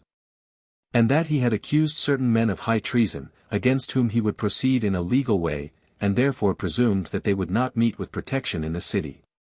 After many other gracious expressions, he told one of the sheriffs, who of the two was thought the least inclined to his service, that he would dine with him. He departed the hall without receiving the applause which he expected. In passing through the streets, he heard the cry, "Privilege of Parliament! Privilege of Parliament," resounding from all quarters. One of the populace, more insolent than the rest, drew nigh to his coach, and called out with a loud voice, "To your tents, O Israel!" The words employed by the mutinous Israelites when they abandoned Rehoboam, their rash and ill-counselled sovereign. When the House of Commons met, they affected the greatest dismay. And adjourning themselves for some days, ordered a committee to sit in Merchant Taylor's Hall in the city. The committee made an exact inquiry into all circumstances attending the king's entry into the house, every passionate speech, every menacing gesture of any, even the meanest of his attendants, was recorded and aggravated. An intention of offering violence to the Parliament, of seizing the accused members in the very house, and of murdering all who should make resistance, was inferred. And that unparalleled breach of privilege, so it was called, was still ascribed to the council of papists and their adherents. This expression, which then recurred every moment in speeches and memorials, and which at present is so apt to excite laughter in the reader, begot at that time the deepest and most real consternation throughout the kingdom. A letter was pretended to be intercepted, and was communicated to the committee, who pretended to lay great stress upon it. One Catholic there congratulates another on the accusation of the members, and represents that incident as a branch of the same pious contrivance which had excited the Irish insurrection, and by which the profane heretics would soon be exterminated in England. The House again met, and, after confirming the votes of their committee, instantly adjourned, as if exposed to the most imminent perils from the violence of their enemies. This practice they continued for some time. When the people, by these affected panics, were wrought up to a sufficient degree of rage and terror, it was thought proper that the accused members should, with a triumphant and military procession, take their seats in the house. The river was covered with boats and other vessels, laden with small pieces of ordnance, and prepared for fight. Skippon, whom the Parliament had appointed, by their own authority, Major General of the city militia, conducted the members, at the head of this tumultuary army, to Westminster Hall. And when the populace, by land and by water, passed Whitehall, they still asked, with insulting shouts, "What has become of the king and his cavaliers? And whither are they fled?"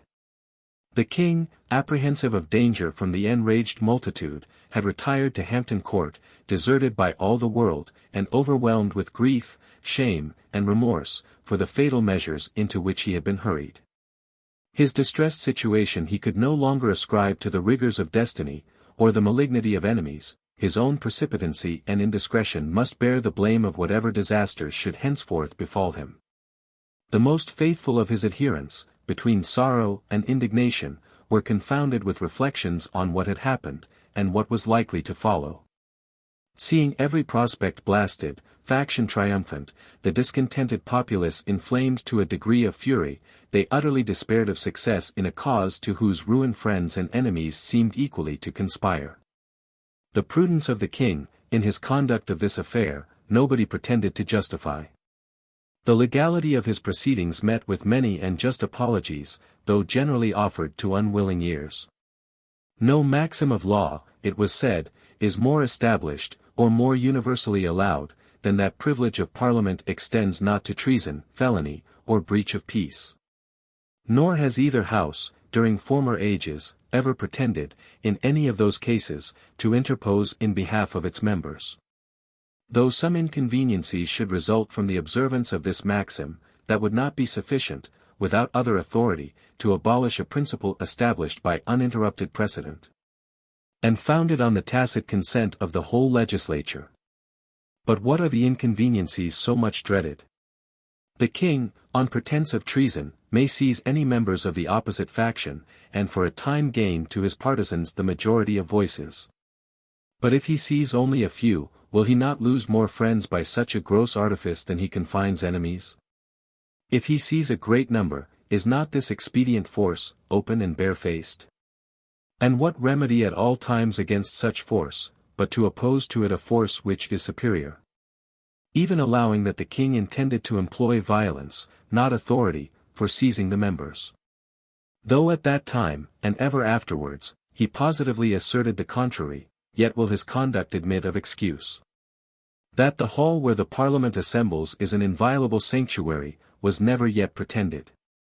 And if the Commons complain of the affront offered them, by an attempt to arrest their members in their very presence, the blame must lie entirely on themselves, who had formerly refused compliance with the king's message, when he peaceably demanded these members. The sovereign is the great executor of the laws. And his presence was here legally employed, both in order to prevent opposition, and to protect the house against those insults which their disobedience had so well merited. Charles knew to how little purpose he should urge these reasons against the present fury of the Commons. He proposed, therefore, by a message, that they would agree upon a legal method by which he might carry on his prosecution against the members, lest further misunderstandings happen with regard to privilege. They desired him to lay the grounds of accusation before the House, and pretended that they must first judge whether it were proper to give up their members, to a legal trial. The king then informed them, that he would waive, for the present, all prosecution. By successive messages he afterwards offered a pardon to the members, offered to concur in any law that should acquit or secure them, offered any reparation to the House for the breach of privilege, of which, he acknowledged, they had reason to complain. They were resolved to accept of no satisfaction, unless he would discover his advisers in that illegal measure. A condition to which, they knew that, without rendering himself forever vile and contemptible, he could not possibly submit. Meanwhile, they continued to thunder against the violation of parliamentary privileges, and by their violent outcries to inflame the whole nation. The secret reason of their displeasure, however obvious, they carefully concealed. In the king's accusation of the members, they plainly saw his judgment of late parliamentary proceedings, and every adherent of the ruling faction dreaded the same fate, should royal authority be re-established in its ancient luster. By the most unhappy conduct, Charles, while he extremely augmented in his opponents the will, had also increased the ability of hurting him. The more to excite the people, whose dispositions were already very seditious, the expedient of petitioning was renewed. A petition from the county of Buckingham was presented to the House by 6,000 subscribers, who promised to live and die in defence of the privileges of Parliament. The city of London, the county of Essex, that of Hertford, Surrey, Berks, imitated the example. A petition from the apprentices was graciously received. Nay, one was encouraged from the porters, whose numbers amounted, as they said, to 15,000. The address of that great body contained the same articles with all the others. The privileges of Parliament, the danger of religion, the rebellion of Ireland, the decay of trade. The porters further desired, that justice might be done upon offenders, as the atrociousness of their crimes had deserved. And they added, that if such remedies were any longer suspended, they should be forced to extremities not fit to be named, and make good the saying, that necessity has no law. Another petition was presented by several poor people, or beggars, in the name of many thousands more, in which the petitioners proposed as a remedy for the public miseries, that those noble worthies of the House of Peers, who concur with the happy votes of the Commons, may separate themselves from the rest, and sit and vote as one entire body. The Commons gave thanks for this petition. The very women were seized with the same rage. A brewer's wife, followed by many thousands of her sex, brought a petition to the House, in which the petitioners expressed their terror of the papists and prelates, and their dread of like massacres, rapes, and outrages, with those which had been committed upon their sex in Ireland. They had been necessitated, they said, to imitate the example of the women of Tekoa, and they claimed equal right with the men, of declaring by petition their sense of the public cause. Because Christ had purchased them at as dear a rate, and in the free enjoyment of Christ consists equally the happiness of both sexes. Pym came to the door of the house. And having told the female zealots that their petition was thankfully accepted and was presented in a seasonable time, he begged that their prayers for the success of the Commons might follow their petition. Such low arts of popularity were affected, and by such a liberal cant were the unhappy people incited to civil discord and convulsions. In the meantime, not only all petitions which favored the church or monarchy, from whatever hand they came, were discouraged, but the petitioners were sent for, imprisoned, and prosecuted as delinquents. And this unequal conduct was openly avowed and justified. Whoever desire a change, it was said, must express their sentiments, for how otherwise shall they be known? But those who favor the established government in church or state, should not petition, because they already enjoy what they wish for. The king had possessed a great party in the lower house, as appeared in the vote for the remonstrance. And this party, had every new cause of disgust been carefully avoided, would soon have become the majority, from the odium attending the violent measures embraced by the popular leaders. A great majority he always possessed in the House of Peers, even after the bishops were confined or chased away. And this majority could not have been overcome but by outrages which, in the end, would have drawn disgrace and ruin on those who incited them. By the present fury of the people, as by an inundation, were all these obstacles swept away, and every rampart of royal authority laid level with the ground. The victory was pursued with impetuosity by the sagacious Commons, who knew the importance of a favorable moment in all popular commotions. The terror of their authority they extended over the whole nation. And all opposition, and even all blame vented in private conversation, were treated as the most atrocious crimes by these severe inquisitors. Scarcely was it permitted to find fault with the conduct of any particular member, if he made a figure in the House, and reflections thrown out on Pym were at this time treated as breaches of privilege. The populace without doors were ready to execute, from the least hint, the will of their leaders, nor was it safe for any member to approach either house, who pretended to control or oppose the general torrent. After so undisguised a manner was this violence conducted, that Hollis, in a speech to the peers, desired to know the names of such members as should vote contrary to the sentiments of the Commons, and Pym said in the lower house, that the people must not be restrained in the expressions of their just desires. By the flight, or terror, or despondency of the king's party, an undisputed majority remained everywhere to their opponents.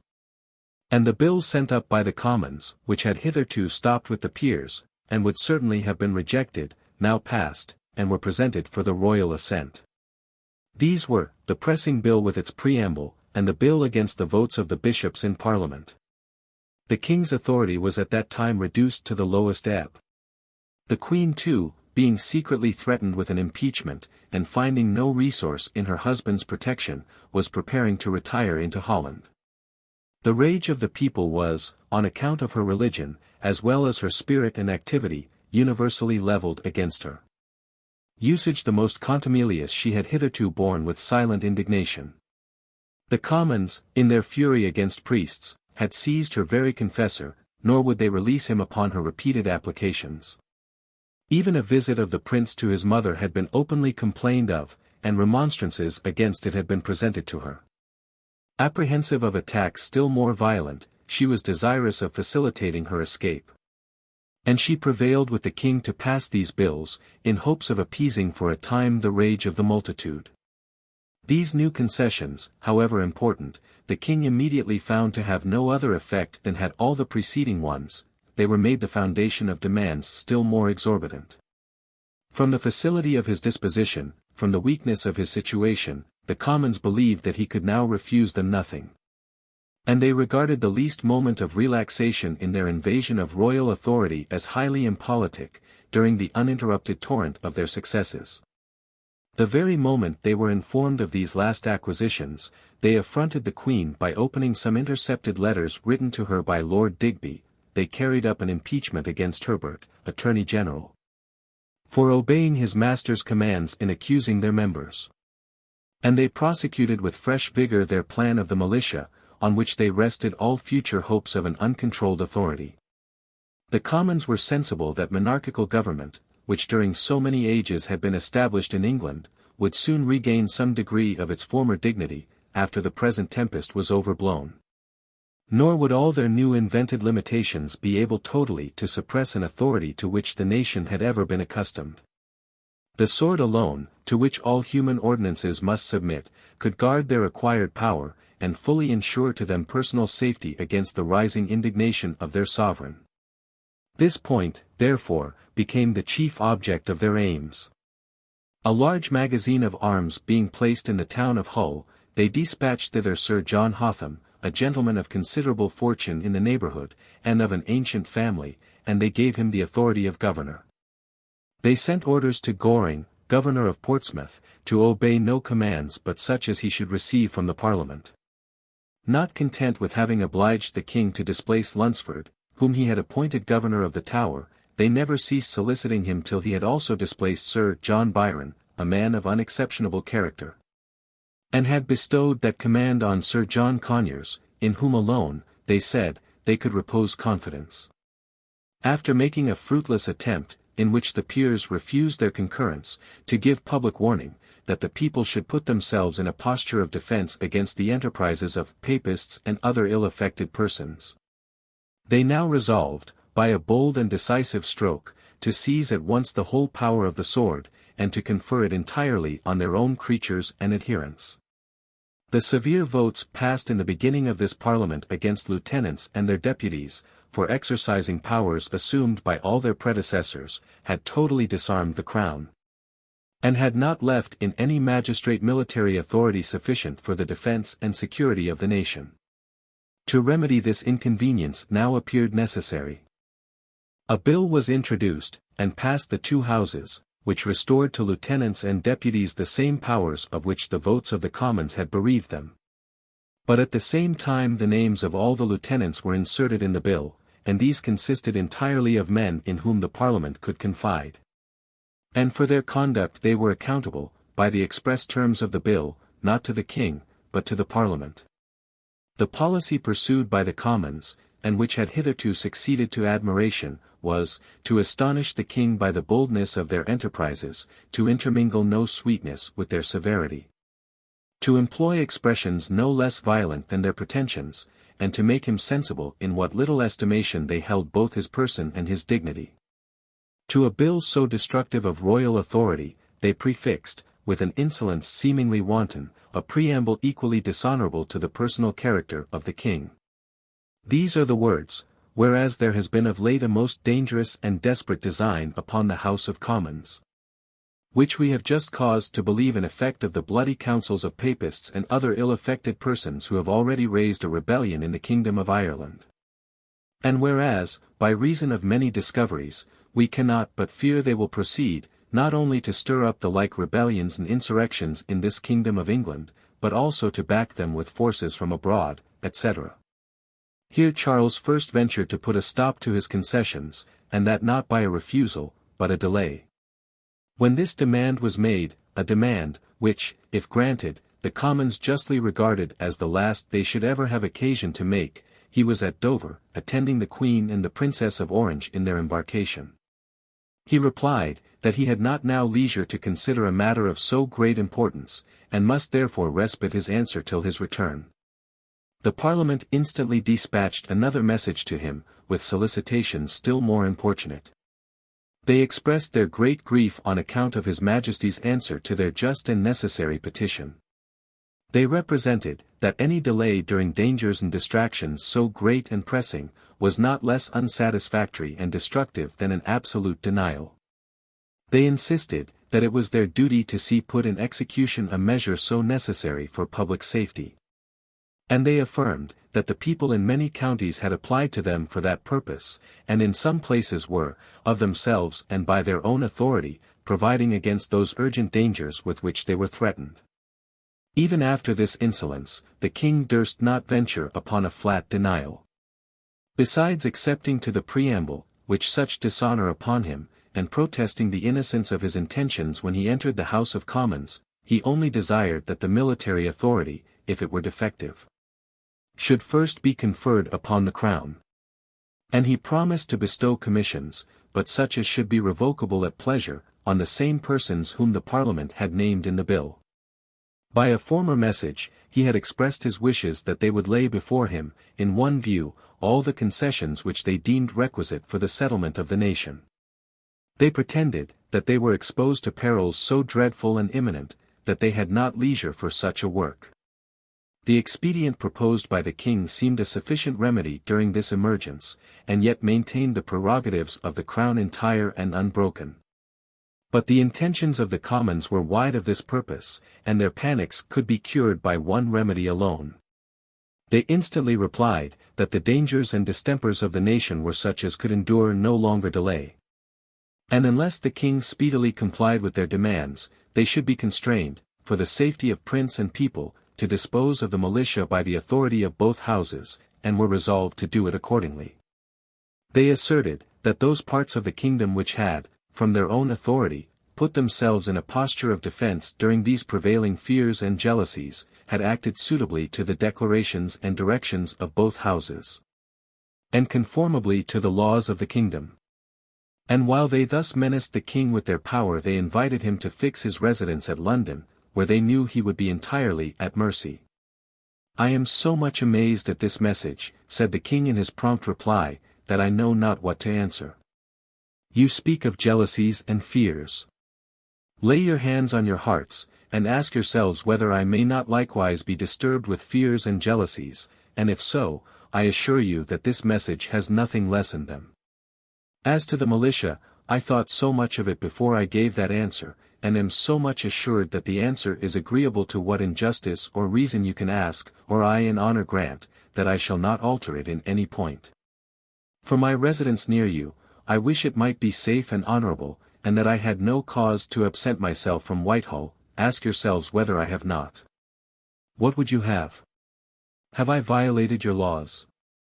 Have I denied to pass any bill for the ease and security of my subjects? I do not ask what you have done for me. Have any of my people been transported with fears and apprehensions?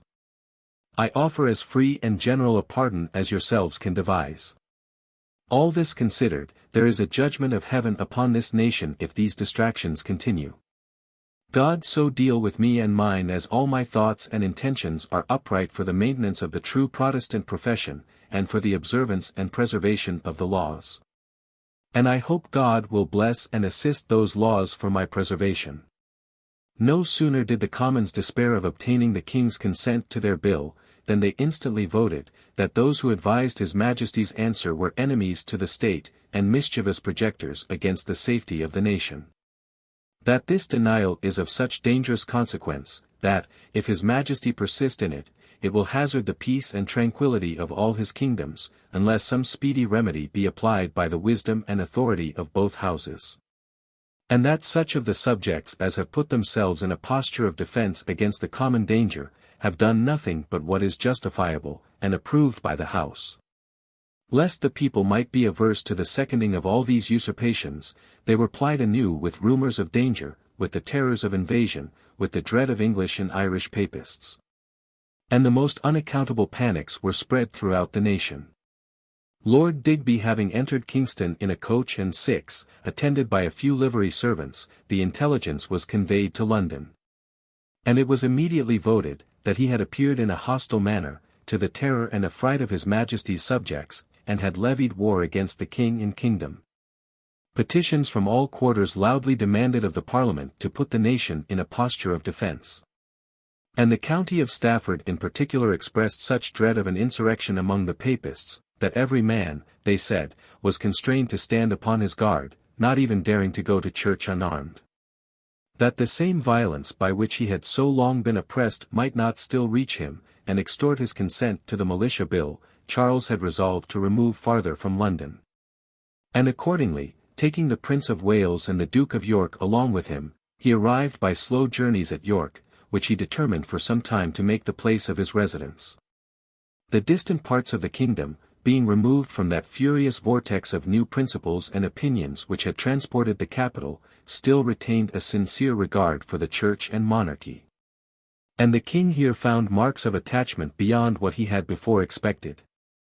From all quarters of England, the prime nobility and gentry, either personally or by messages and letters, expressed their duty towards him, and exhorted him to save himself and them from that ignominious slavery with which they were threatened.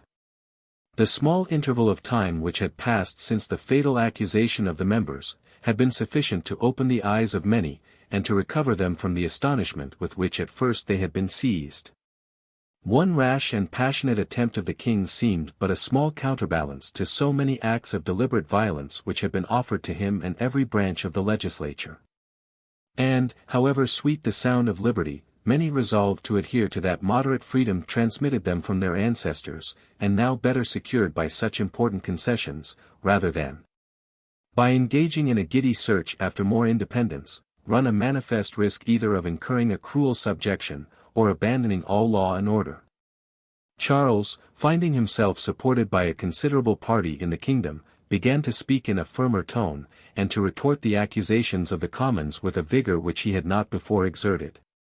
Notwithstanding their remonstrances, and menaces, and insults, he still persisted in refusing their bill. And they proceeded to frame an ordinance, in which, by the authority of the two houses, without the king's consent, they named lieutenants for all the counties, and conferred on them the command of the whole military force, of all the guards, garrisons, and forts of the kingdom. He issued proclamations against this manifest usurpation. And, as he professed a resolution strictly to observe the law himself, so was he determined, he said, to oblige every other person to pay it a like obedience. The name of the king was so essential to all laws, and so familiar in all acts of executive authority, that the Parliament was afraid, had they totally omitted it, that the innovation would be too sensible to the people. In all commands, therefore, which they conferred, they bound the persons to obey the orders of His Majesty signified by both Houses of Parliament. And inventing a distinction, hitherto unheard of, between the office and the person of the king, those very forces which they employed against him they levied in his name and by his authority. It is remarkable how much the topics of argument were now reversed between the parties. The king, while he acknowledged his former error, of employing a plea of necessity in order to infringe the laws and constitution, warned the Parliament not to imitate an example on which they threw such violent blame. And the Parliament, while they clothed their personal fears or ambition under the appearance of national and imminent danger, made unknowingly an apology for the most exceptionable part of the king's conduct. That the liberties of the people were no longer exposed to any peril from royal authority, so narrowly circumscribed, so exactly defined, so much unsupported by revenue and by military power, might be maintained upon very plausible topics, but that the danger, allowing it to have any existence, was not of that kind, great, urgent, inevitable, which dissolves all law and levels all limitations, seems apparent from the simplest view of these transactions.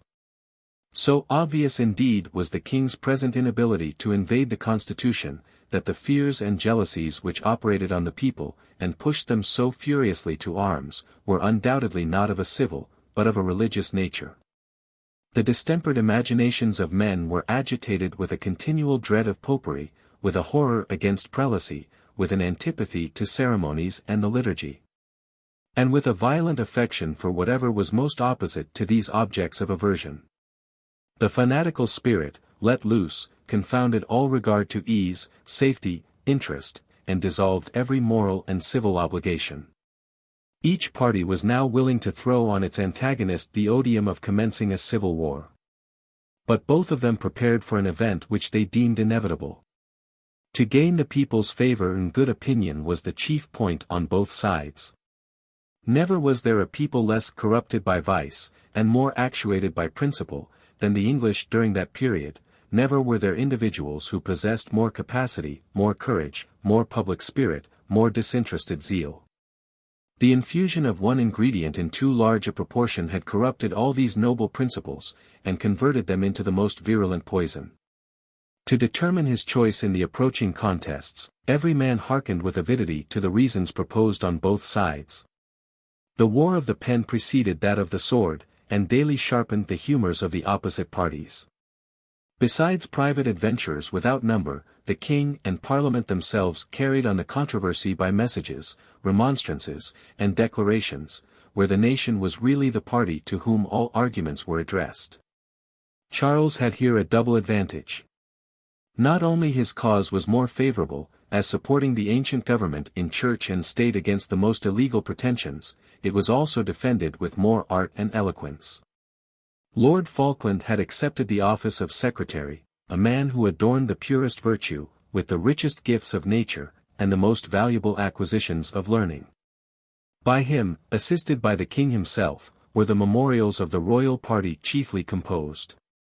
So sensible was Charles of his superiority in this particular, that he took care to disperse everywhere the papers of the Parliament together with his own, that the people might be the more enabled, by comparison, to form a judgment between them. The Parliament, while they distributed copies of their own, were anxious to suppress all the king's compositions, to clear up the principles of the Constitution, to mark the boundaries of the powers entrusted by law to the several members, to show what great improvements the whole political system had received from the king's late concessions, to demonstrate his entire confidence in his people, and his reliance on their affections, to point out the ungrateful returns which had been made him, and the enormous encroachments, insults, and indignities to which he had been exposed.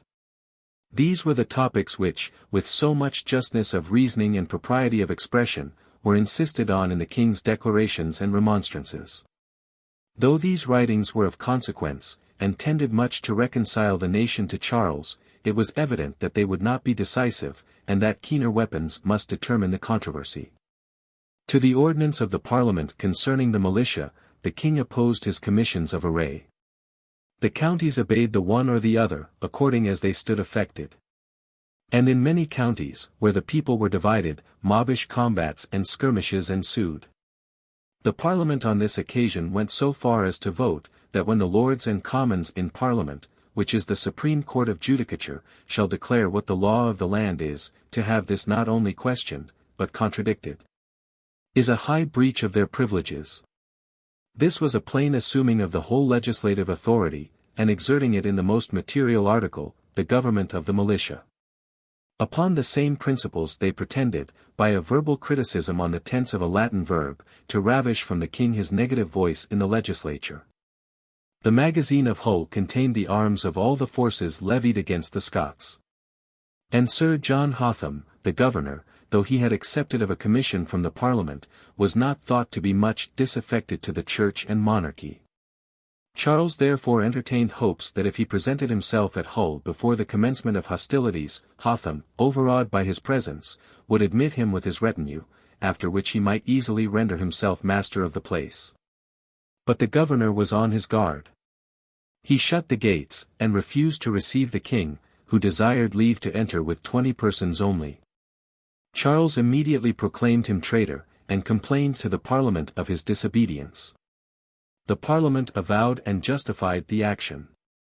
The county of York levied a guard for the king of 600 men. For the kings of England had hitherto lived among their subjects like fathers among their children, and had derived all their security from the dignity of their character, and from the protection of the laws.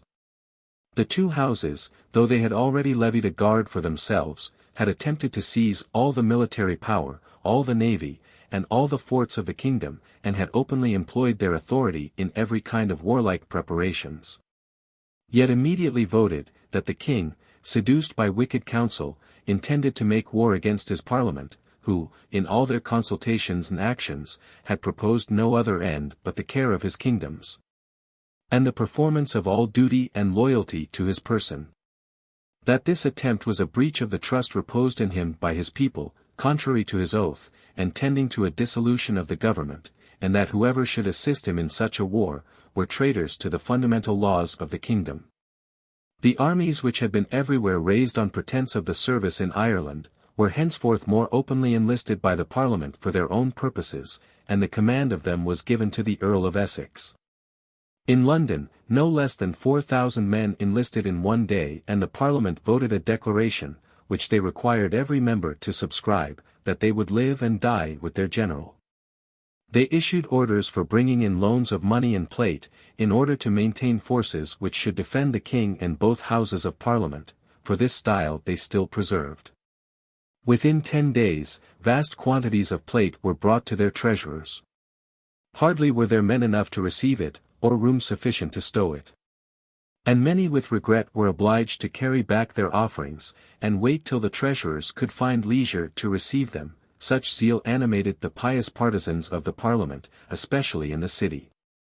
The women gave up all the plate and ornaments of their houses, and even their silver thimbles and bodkins, in order to support the good cause against the malignants. Meanwhile the splendor of the nobility with which the king was environed much eclipsed the appearance at Westminster. Lord Keeper Littleton, after sending the Great Seal before him, had fled to York. Above 40 peers of the first rank attended the king, whilst the House of Lords seldom consisted of more than 16 members. Near the moiety, too, of the lower house absented themselves from councils which they deemed so full of danger. The Commons sent up an impeachment against 9 peers, for deserting their duty in Parliament. Their own members, also, who should return to them, they voted not to admit till satisfied concerning the reason of their absence. Charles made a declaration to the peers who attended him, that he expected from them no obedience to any commands which were not warranted by the laws of the land. The peers answered this declaration by a protest, in which they declared their resolution to obey no commands but such as were warranted by that authority. By these deliberate engagements, so worthy of an English prince and English nobility, they meant to confound the furious and tumultuary resolutions taken by the Parliament. The Queen, disposing of the crown jewels in Holland, had been enabled to purchase a cargo of arms and ammunition. Part of these, after escaping many perils, arrived safely to the king. His preparations were not near so forward as those of the Parliament. In order to remove all jealousy, he had resolved that their usurpations and illegal pretensions should be apparent to the whole world.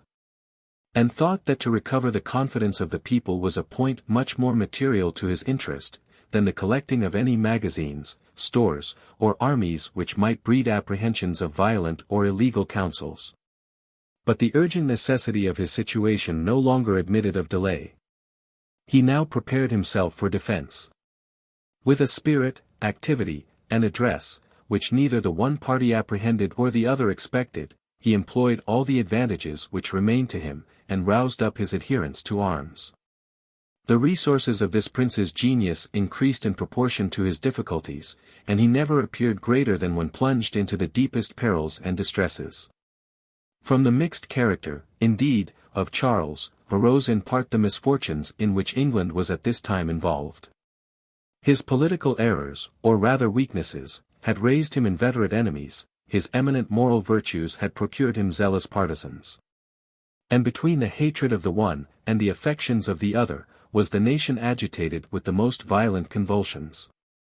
That the king might despair of all composition, the Parliament sent him the conditions on which they were willing to sum to an agreement. Their demands, contained in 19 propositions, amounted to a total abolition of monarchical authority. They required that no man should remain in the council who was not agreeable to Parliament, that no deed of the king's should have validity unless it passed the council, and was attested under their hand. That all the officers of state and principal judges should be chosen with consent of Parliament, and enjoy their offices for life, that none of the royal family should marry without consent of Parliament or council. That the laws should be executed against Catholics, that the votes of popish lords should be excluded, that the reformation of the liturgy and church government should have place according to advice of Parliament. That the ordinance with regard to the militia be submitted to, that the justice of Parliament pass upon all delinquents. That a general pardon be granted, with such exceptions as should be advised by Parliament, that the forts and castles be disposed of by consent of Parliament, and that no peer be made but with consent of both houses. Should I grant these demands, said the king in reply, I may be waited on bareheaded, I may have my hand kissed, the title of majesty may be continued to me. And the king's authority, signified by both houses, may still be the style of your commands. I may have swords and maces carried before me, and please myself with the sight of a crown and scepter, though even these twigs would not long flourish when the stock upon which they grew was dead winky face. But as to true and real power, I should remain but the outside, but the picture, but the sign of a king. War on any terms was esteemed, by the king and all the councillors, preferable to so ignominious a peace. Charles accordingly resolved to support his authority by arms. His towns, he said, were taken from him, his ships, his arms, his money. But there still remained to him a good cause, and the hearts of his loyal subjects, which, with God's blessing, he doubted not would recover all the rest. Collecting, therefore, some forces, he advanced southwards. And at Nottingham he erected his royal standard, the open signal of discord and civil war throughout the kingdom. Chapter 57. Charles I. 1642. When two names so sacred in the English constitution as those of king and parliament were placed in opposition, no wonder the people were divided in their choice, and were agitated with the most violent animosities and factions.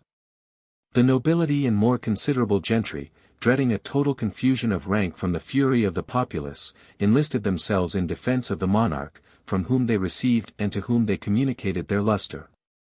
Animated with the spirit of loyalty derived from their ancestors, they adhered to the ancient principles of the Constitution, and valued themselves on exerting the maxims, as well as inheriting the possessions of the old English families. And while they passed their time mostly at their country seats, they were surprised to hear of opinions prevailing with which they had ever been unacquainted, and which implied not a limitation, but an abolition almost total of monarchical authority. The City of London, on the other hand, and most of the great corporations, took part with the Parliament, and adopted with zeal those democratical principles, on which the pretensions of that assembly were founded. The government of cities, which even under absolute monarchies is commonly republican, inclined them to this party, the small hereditary influence which can be retained over the industrious inhabitants of towns, the natural independence of citizens, and the force of popular currents over those more numerous associations of mankind. All these causes gave their authority to the new principles propagated throughout the nation. Many families, too, which had lately been enriched by commerce, saw with indignation that, notwithstanding their opulence, they could not raise themselves to a level with the ancient gentry. They therefore adhered to a power by whose success they hoped to acquire rank and consideration. And the new splendor and glory of the Dutch Commonwealth, where liberty so happily supported industry, made the commercial part of the nation desire to see a like form of government established in England. The genius of the two religions, so closely at this time interwoven with politics, corresponded exactly to these divisions. The Presbyterian religion was new, republican, and suited to the genius of the populace. The other had an air of greater show and ornament, was established on ancient authority, and bore an affinity to the kingly and aristocratical parts of the Constitution. The devotees of Presbytery became of course zealous partisans of the Parliament. The friends of the Episcopal Church valued themselves on defending the rights of monarchy. Some men also there were of liberal education, who, being either careless or ignorant of those disputes bandied about by the clergy of both sides, aspired to nothing but an easy enjoyment of life, amidst the jovial entertainment and social intercourse of their companions. All these flocked to the king's standard, where they breathed a freer air, and were exempted from that rigid preciseness and melancholy austerity which reigned among the parliamentary party. Never was a quarrel more unreal than seemed at first than between the contending parties. Almost every advantage lay against the royal cause.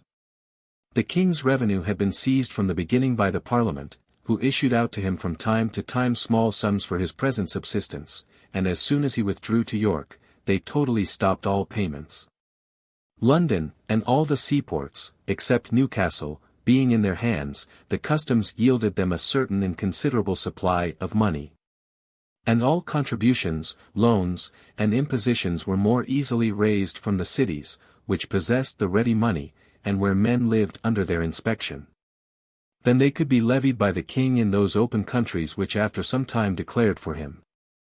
The seamen naturally followed the disposition of the seaports to which they belonged, and the Earl of Northumberland, Lord Admiral, having embraced the party of the Parliament, had appointed, at their desire, the Earl of Warwick to be his lieutenant, who at once established his authority in the fleet, and kept the entire dominion of the sea in the hands of that assembly.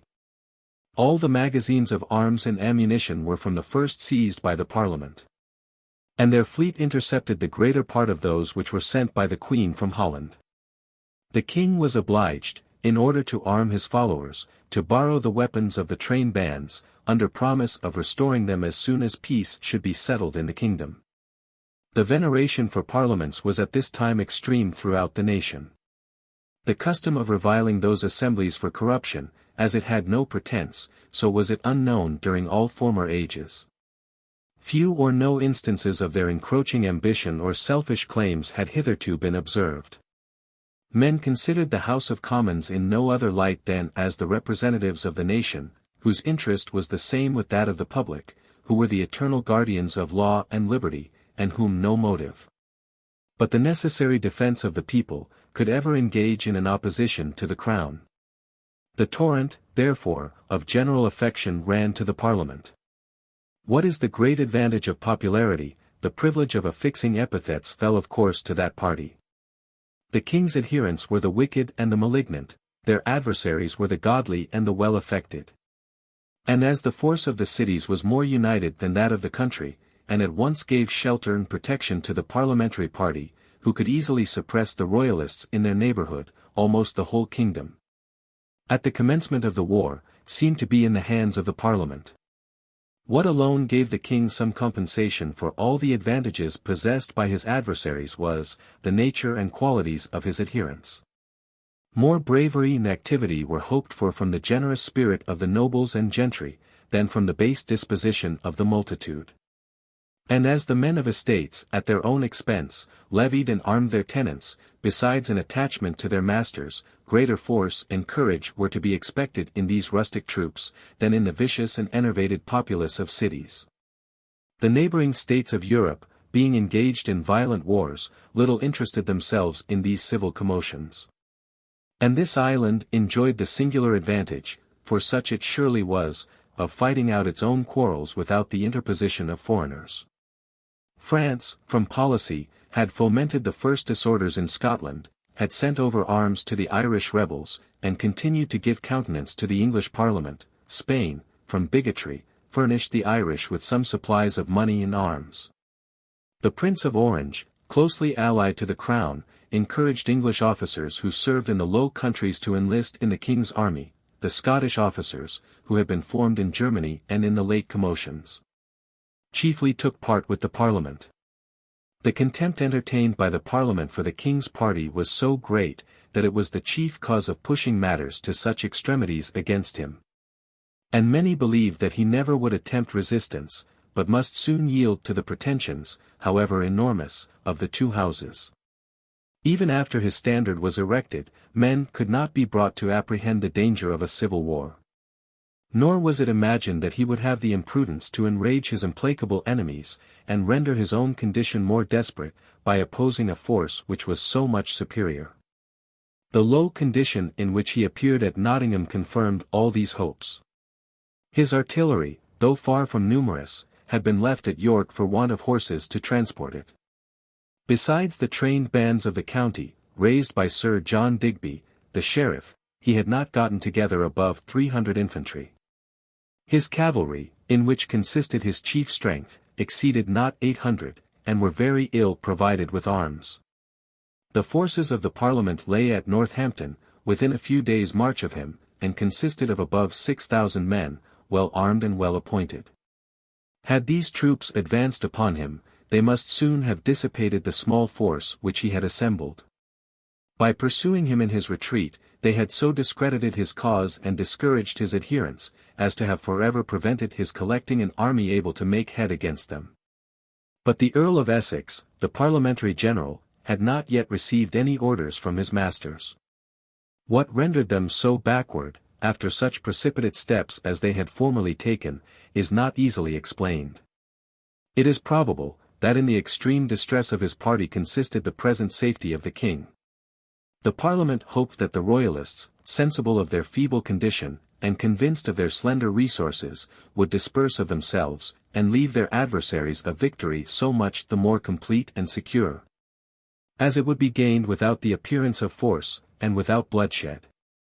Perhaps, too, when it became necessary to make the concluding step, and offer barefaced violence to their sovereign, their scruples and apprehensions, though not sufficient to overcome their resolutions, were able to retard the execution of them. Sir Jacob Astley, whom the king had appointed Major General of his intended army, told him, that he could not give him assurance but he might be taken out of his bed, if the rebels should make a brisk attempt to that purpose. All the king's attendants were full of well-grounded apprehensions. Some of the lords having desired that a message might be sent to the Parliament with overtures to a treaty, Charles, who well knew that an accommodation in his present condition meant nothing but a total submission, hastily broke up the council lest this proposal should be further insisted on. But next day the Earl of Southampton, whom no one could suspect of base or timid sentiments, having offered the same advice in council, it was hearkened to with more coolness and deliberation. He urged, that though such a step would probably increase the insolence of the Parliament, this was so far from being an objection, that such dispositions must necessarily turn to the advantage of the royal cause, that if they refused to treat, which was more probable, the very sound of peace was so popular, that nothing could more disgust the nation than such haughty severity, that if they admitted of a treaty, their proposals, considering their present situation, would be so exorbitant as to open the eyes of their most partial adherents, and turn the general favour to the king's party, and that, at worst, time might be gained by this expedient, and a delay of the imminent danger with which the king was at present threatened. Charles, on assembling the council, had declared against all advances towards an accommodation, and had said that, having now nothing left him but his honour, this last possession he was resolved steadily to preserve, and rather to perish than yield any further to the pretensions of his enemies, but, by the unanimous desire of the councillors, he was prevailed on to embrace Southampton's advice. That nobleman, therefore, with Sir John Colepeeper and Sir William Uvedale, was dispatched to London with offers of a treaty. The manner in which they were received gave little hopes of success. Southampton was not allowed by the peers to take his seat, but was ordered to deliver his message to the usher, and immediately to depart the city. The Commons showed little better disposition towards Colepeeper and Uvedale. Both houses replied, that they could admit of no treaty with the king till he took down his standard, and recalled his proclamations, in which the Parliament supposed themselves to be declared traitors. The king, by a second message, denied any such intention against the two houses, but offered to recall these proclamations, provided the Parliament agreed to recall theirs, in which his adherents were declared traitors. They desired him, in return, to dismiss his forces, to reside with his Parliament, and to give up delinquents to their justice, that is, abandon himself and his friends to the mercy of his enemies. Both parties flattered themselves that, by these messages and replies, they had gained the ends which they proposed. The king believed that the people were made sufficiently sensible of the Parliament's insolence and aversion to peace. The Parliament intended, by this vigour in their resolutions, to support the vigour of their military operations. The courage of the Parliament was increased, besides their great superiority of force, by two recent events which had happened in their favour. Goring was governor of Portsmouth, the best fortified town in the kingdom, and by its situation of great importance. This man seemed to have rendered himself an implacable enemy to the king, by betraying, probably magnifying, the secret cabals of the army, and the Parliament thought that his fidelity to them might on that account be entirely depended on. But the same levity of mind still attended him, and the same disregard to engagements and professions. He took underhand his measures with the court, and declared against the Parliament. But though he had been sufficiently supplied with money, and long before knew his danger, so small was his foresight, that he had left the place entirely destitute of provisions. And in a few days he was obliged to surrender to the parliamentary forces. The Marquis of Hertford was a nobleman of the greatest quality and character in the kingdom, and, equally with the king, descended by a female from Henry VII. During the reign of James, he had attempted, without having obtained the consent of that monarch, to marry Arabella Stuart, a lady nearly related to the crown, and, upon discovery of his intentions, had been obliged for some time to fly the kingdom. Ever after, he was looked on with an evil eye at court, from which in a great measure he withdrew, and living in an independent manner, he addicted himself entirely to literary occupations and amusements. In proportion as the king declined in popularity, Hertford's character flourished with the people, and when this Parliament assembled, no nobleman possessed more general favour and authority. By his sagacity he soon perceived that the Commons, not content with correcting the abuses of government, were carried, by the natural current of power and popularity, into the opposite extreme, and were committing violations. no less dangerous than the former, upon the English constitution. Immediately he devoted himself to the support of the king's falling authority, and was prevailed with to be governor to the young prince and reside at court, to which, in the eyes of all men, he gave by his presence a new lustre and authority. So high was his character for mildness and humanity, that he still preserved, by means of these popular virtues, the public favour, and every one was sensible of the true motive of his change. Notwithstanding his habits of ease and study, he now exerted himself in raising an army for the king, and being named general of the western counties, where his interest chiefly lay, he began to assemble forces in Somersetshire. By the assistance of Lord Seymour, Lord Powlett, John Digby, son of the Earl of Bristol, Sir Francis Hawley, and others, he had drawn together some appearance of an army. When the Parliament, apprehensive of the danger, sent the Earl of Bedford with a considerable force against him. On his approach Hertford was obliged to retire into Sherborne Castle. And finding that place untenable, he himself passed over into Wales, leaving Sir Ralph Hopton, Sir John Berkeley, Digby and other officers, with their horse, consisting of about 120, to march into Cornwall, in hopes of finding that county better prepared for their reception. All the dispersed bodies of the parliamentary army were now ordered to march to Northampton, and the Earl of Essex who had joined them, found the whole amount to 15,000 men. The king, though his camp had been gradually reinforced from all quarters, was sensible that he had no army which could cope with so formidable a force, and he thought it prudent, by slow marches, to retire to Derby, thence to Shrewsbury, in order to countenance the levies which his friends were making in those parts. At Wellington, a day's march from Shrewsbury, he made a rendezvous of all his forces, and caused his military orders to be read at the head of every regiment. That he might bind himself by reciprocal ties, he solemnly made the following declaration before his whole army. I do promise, in the presence of Almighty God, and as I hope for his blessing and protection, that I will, to the utmost of my power, defend and maintain the true Reformed Protestant religion established in the Church of England, and, by the grace of God, in the same will live and die. I desire that the laws may ever be the measure of my government, and that the liberty and property of the subject may be preserved by them with the same care as my own just rights. And if it please God, by his blessing on this army raised for my necessary defense, to preserve me from the present rebellion, I do solemnly and faithfully promise, in the sight of God, to maintain the just privileges and freedom of Parliament, and to govern, to the utmost of my power, by the known statutes and customs of the kingdom, and particularly to observe inviolably the laws to which I have given my consent this Parliament. Meanwhile, if this emergence, and the great necessity to which I am driven, beget any violation of law, I hope it shall be imputed by God and man to the authors of this war, not to me, who have so earnestly labored to preserve the peace of the kingdom. When I willingly fail in these particulars, I shall expect no aid or relief from man, nor any protection from above, but in this resolution I hope for the cheerful assistance of all good men, and am confident of the blessing of heaven.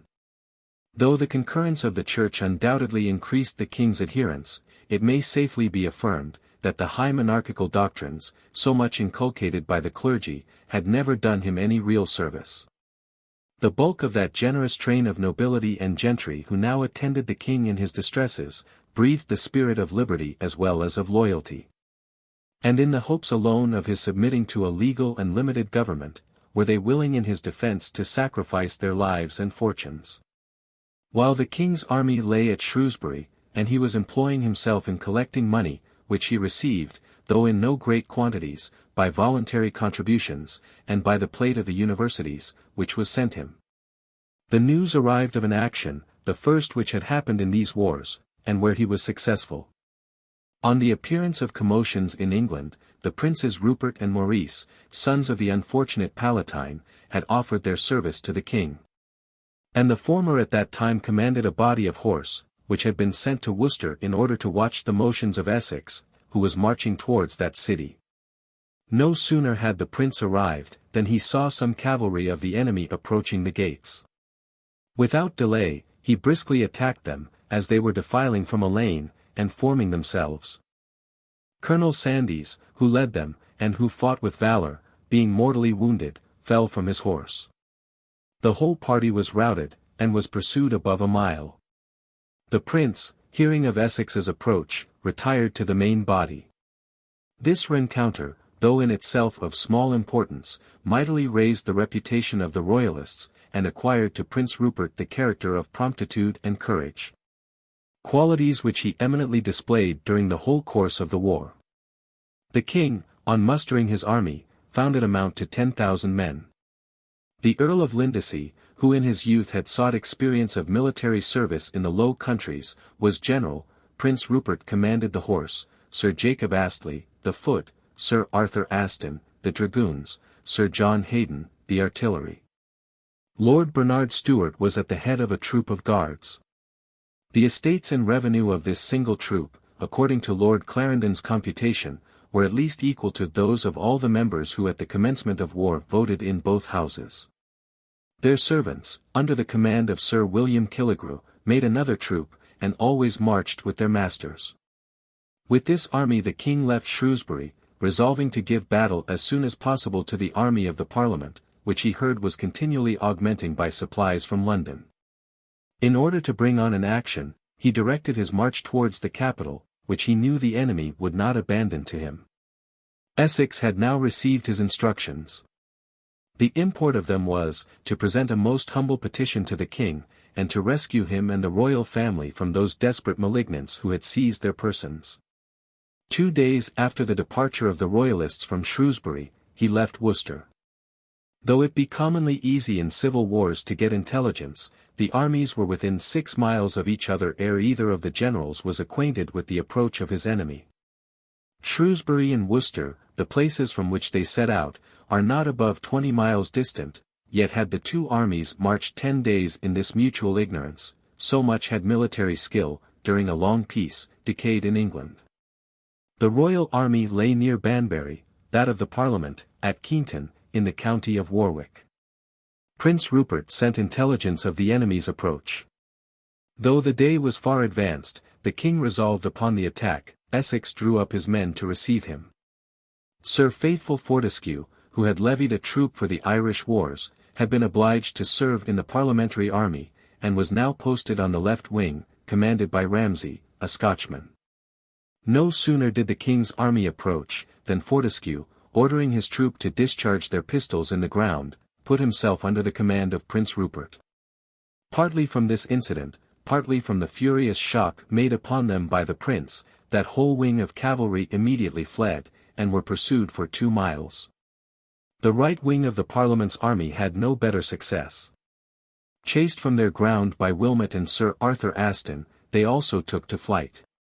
The king's body of reserve, commanded by Sir John Byron, judging, like raw soldiers, that all was over, and impatient to have some share in the action, heedlessly followed the chase which their left wing had precipitately led them. Sir William Balfour, who commanded Essex's reserve, perceived the advantage. He wheeled about upon the king's infantry, now quite unfurnished of horse, and he made great havoc among them. Lindesay, the general, was mortally wounded, and taken prisoner. His son, endeavouring his rescue, fell likewise into the enemy's hands.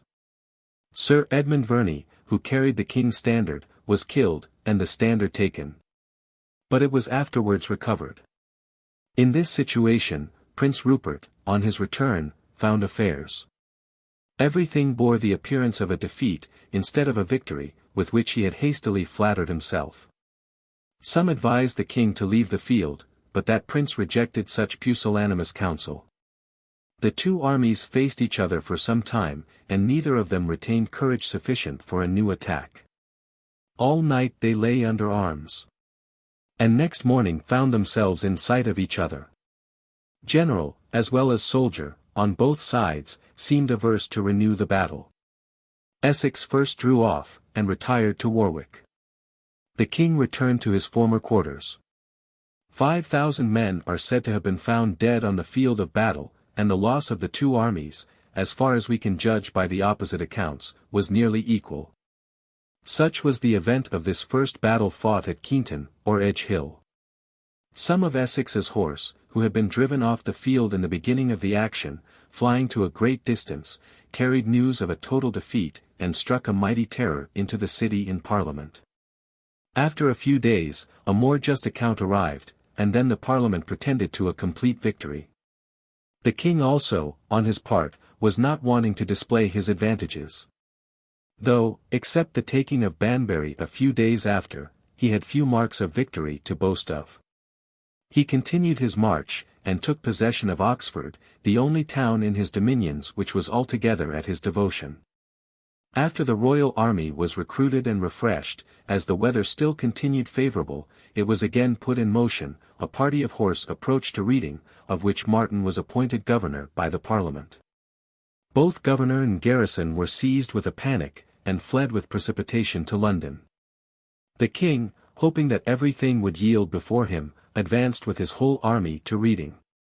The Parliament, who, instead of their fond expectations that Charles would never be able to collect an army, had now the prospect of a civil war, bloody, and of uncertain event. Were further alarmed at the near approach of the royal army, while their own forces lay at a distance. They voted an address for a treaty.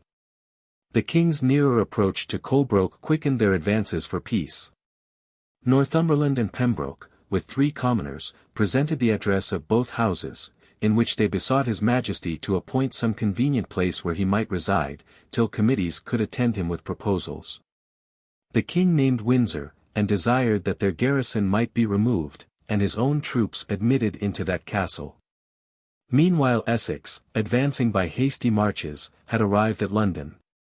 But neither the presence of his army, nor the precarious hopes of a treaty, retarded the king's approaches. Charles attacked at Brentford 2 regiments quartered there, and after a sharp action beat them from that village, and took about 500 prisoners.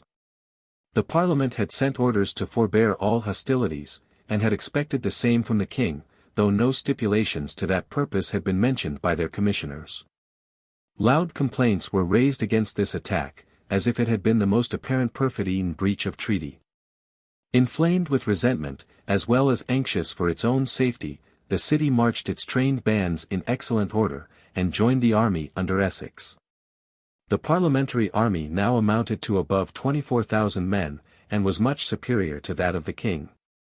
After both armies had faced each other for some time, Charles drew off and retired to Reading, thence to Oxford.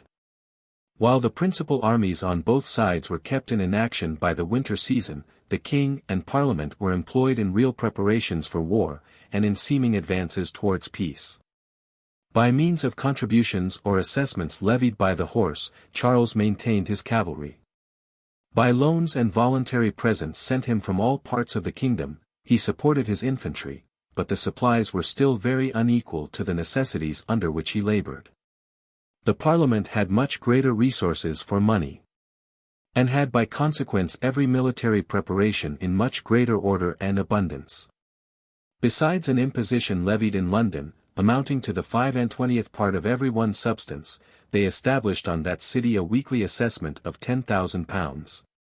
And another of 23,518 on the rest of the kingdom. And as their authority was at present established in most counties, they levied these taxes with regularity, though they amounted to sums much greater than the nation had formerly paid to the public. 1643. The king and parliament sent reciprocally their demands, and a treaty commenced, but without any cessation of hostilities, as had at first been proposed. The Earl of Northumberland and 4 members of the lower house came to Oxford, as commissioners. In this treaty, the king perpetually insisted on the re-establishment of the crown in its legal powers, and on the restoration of his constitutional prerogative. The parliament still required new concessions, and a further abridgment of regal authority, as a more effectual remedy to their fears and jealousies. Finding the king supported by more forces and a greater party than they had ever looked for, they seemingly abetted somewhat of those extravagant conditions which they had formerly claimed, but their demands were still too high for an equal treaty.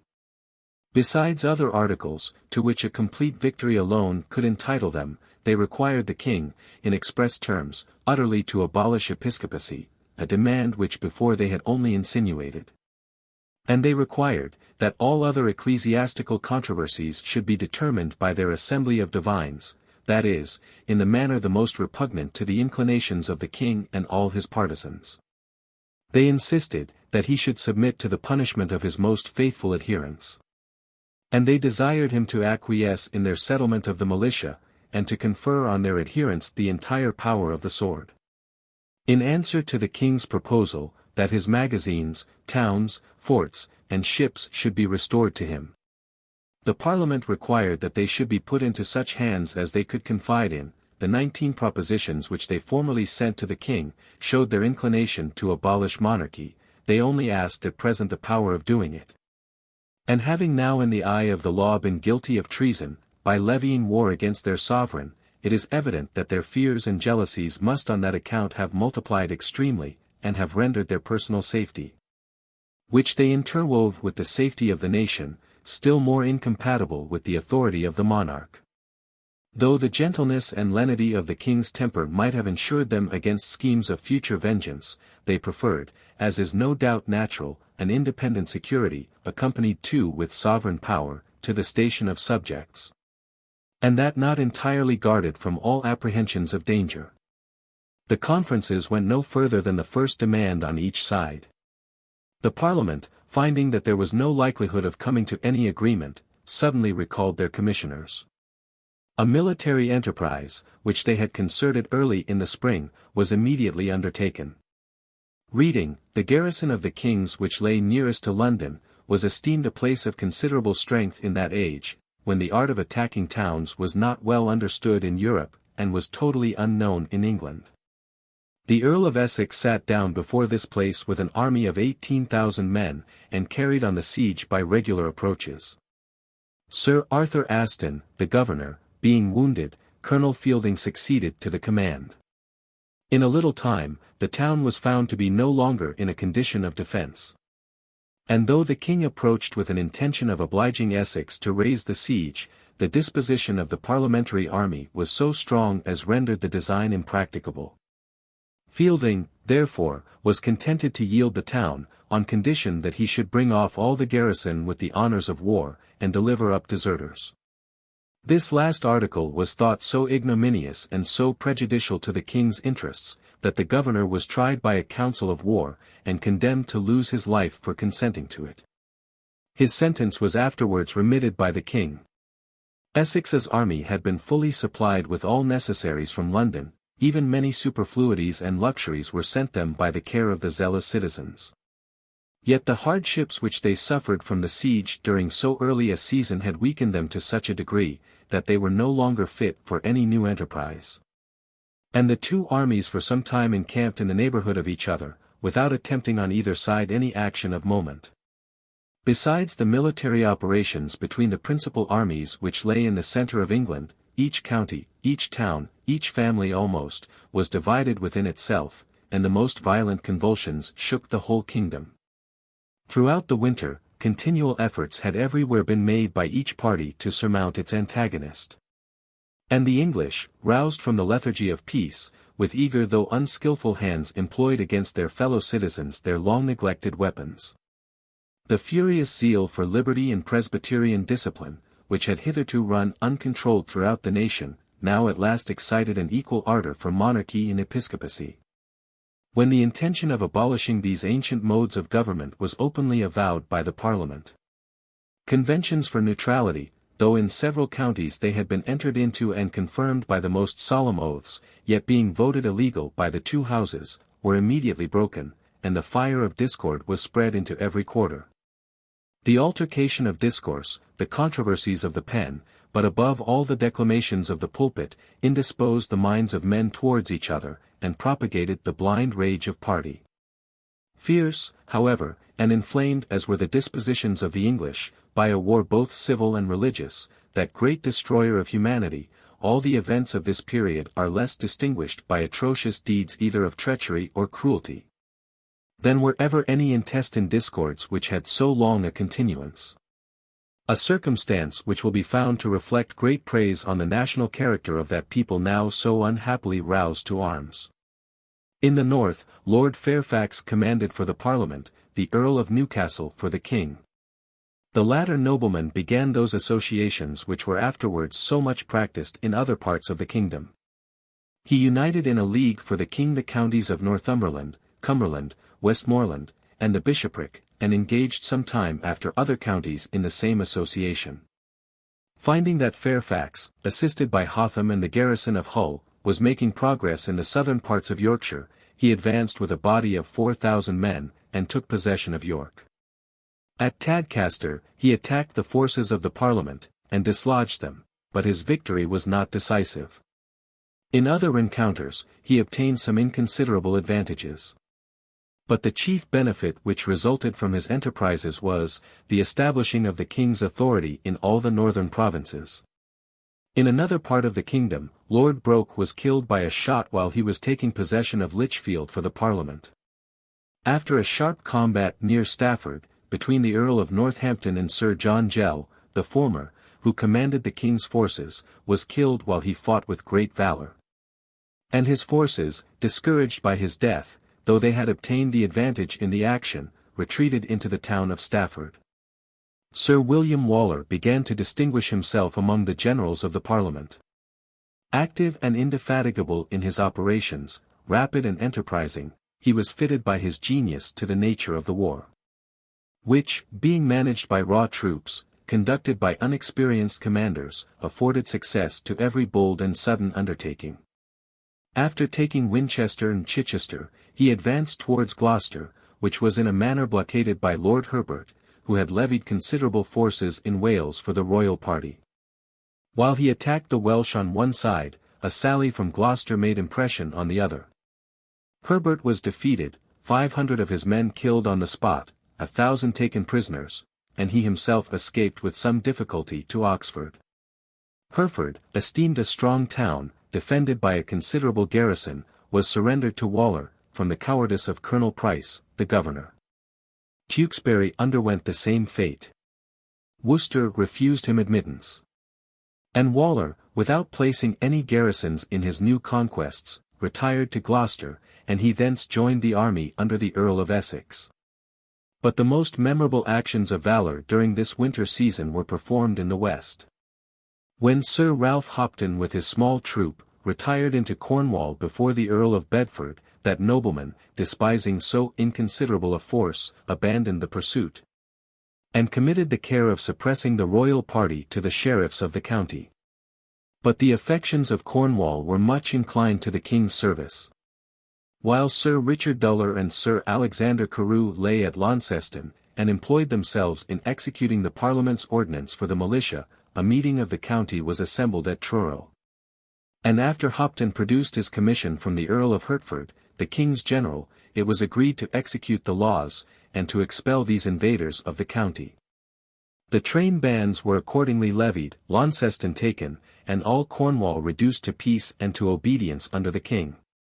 It had been usual for the royal party, on the commencement of these disorders, to claim on all occasions the strict execution of the laws, which, they knew, were favourable to them.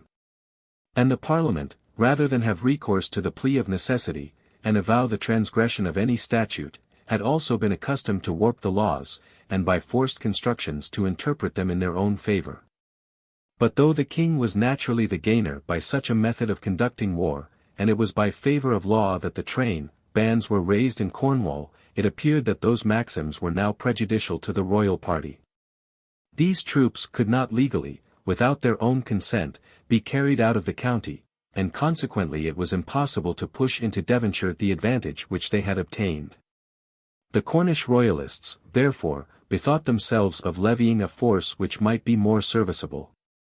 Sir Bevil Granville, the most beloved man of that country, Sir Ralph Hopton, Sir Nicholas Slanning, Arundel, and Trevanion undertook as their own charges to raise an army for the king. And their great interest in Cornwall soon enabled them to effect their purpose.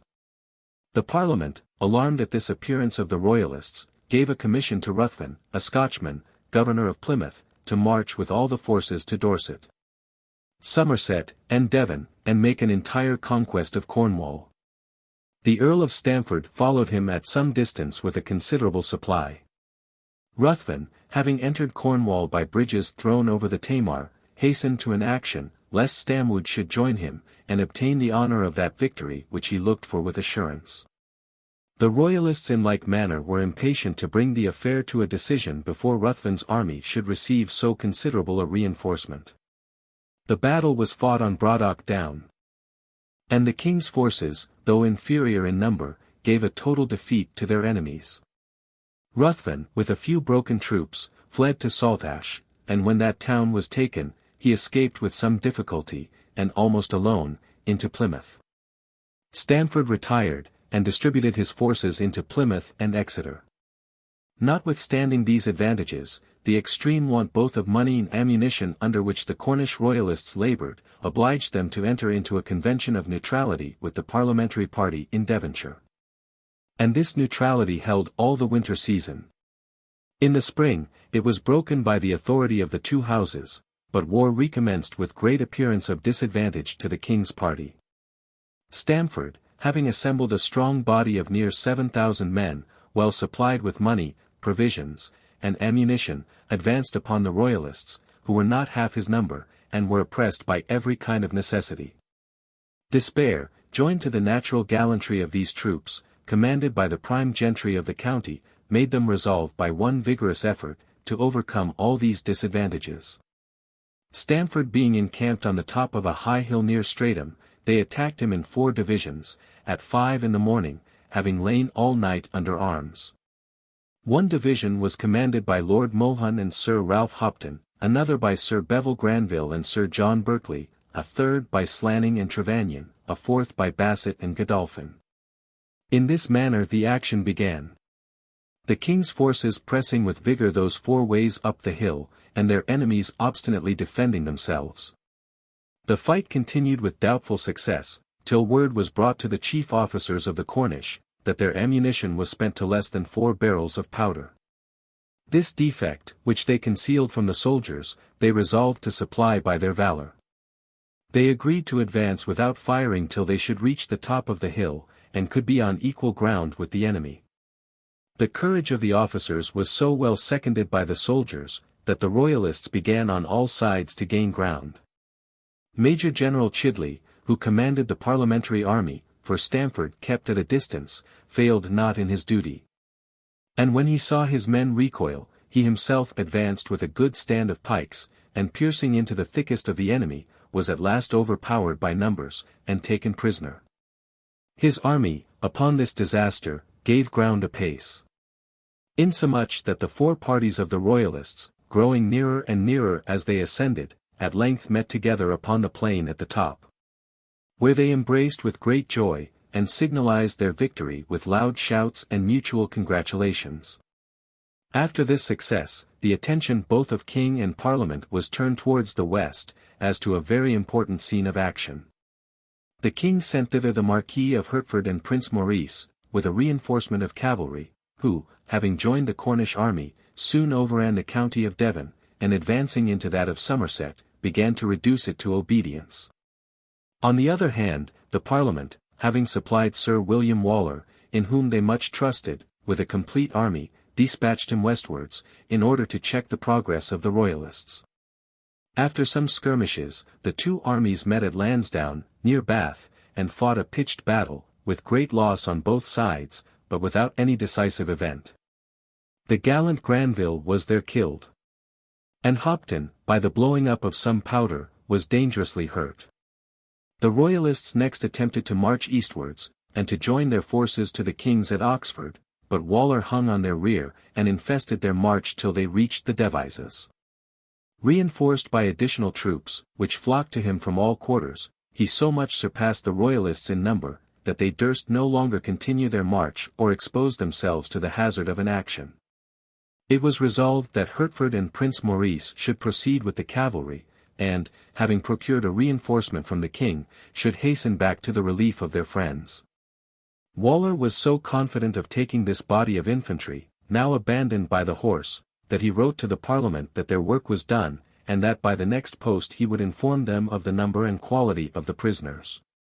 But the king, even before Hertford's arrival, hearing of the great difficulties to which his western army was reduced, had prepared a considerable body of cavalry, which he immediately dispatched to their succor under the command of Lord Wilmot. Waller drew up on Roundway Down, about 2 miles from the Devizes, and advancing with his cavalry to fight Wilmot, and prevent his conjunction with the Cornish infantry, was received with equal valour by the Royalists. After a sharp action, he was totally routed, and flying with a few horse, escaped to Bristol. Wilmot, seizing the enemy's cannon, and having joined his friends whom he came to relieve, attacked Waller's infantry with redoubled courage, drove them off the field, and routed and dispersed the whole army. This important victory, following so quick after many other successes, struck great dismay into the Parliament, and gave an alarm to their principal army, commanded by Essex. Waller exclaimed loudly against that general, for allowing Wilmot to pass him, and proceed without any interruption to the succor of the distressed infantry at the Devizes.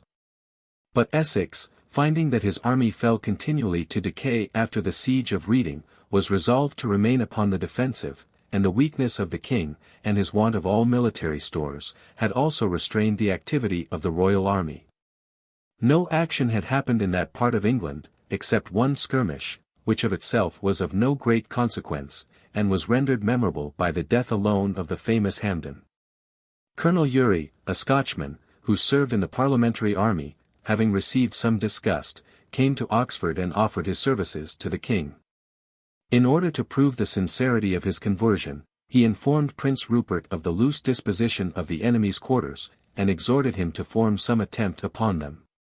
The prince, who was entirely fitted for that kind of service, falling suddenly upon the dispersed bodies of Essex's army, routed 2 regiments of cavalry and 1 of infantry, and carried his ravages within 2 miles of the general's quarters.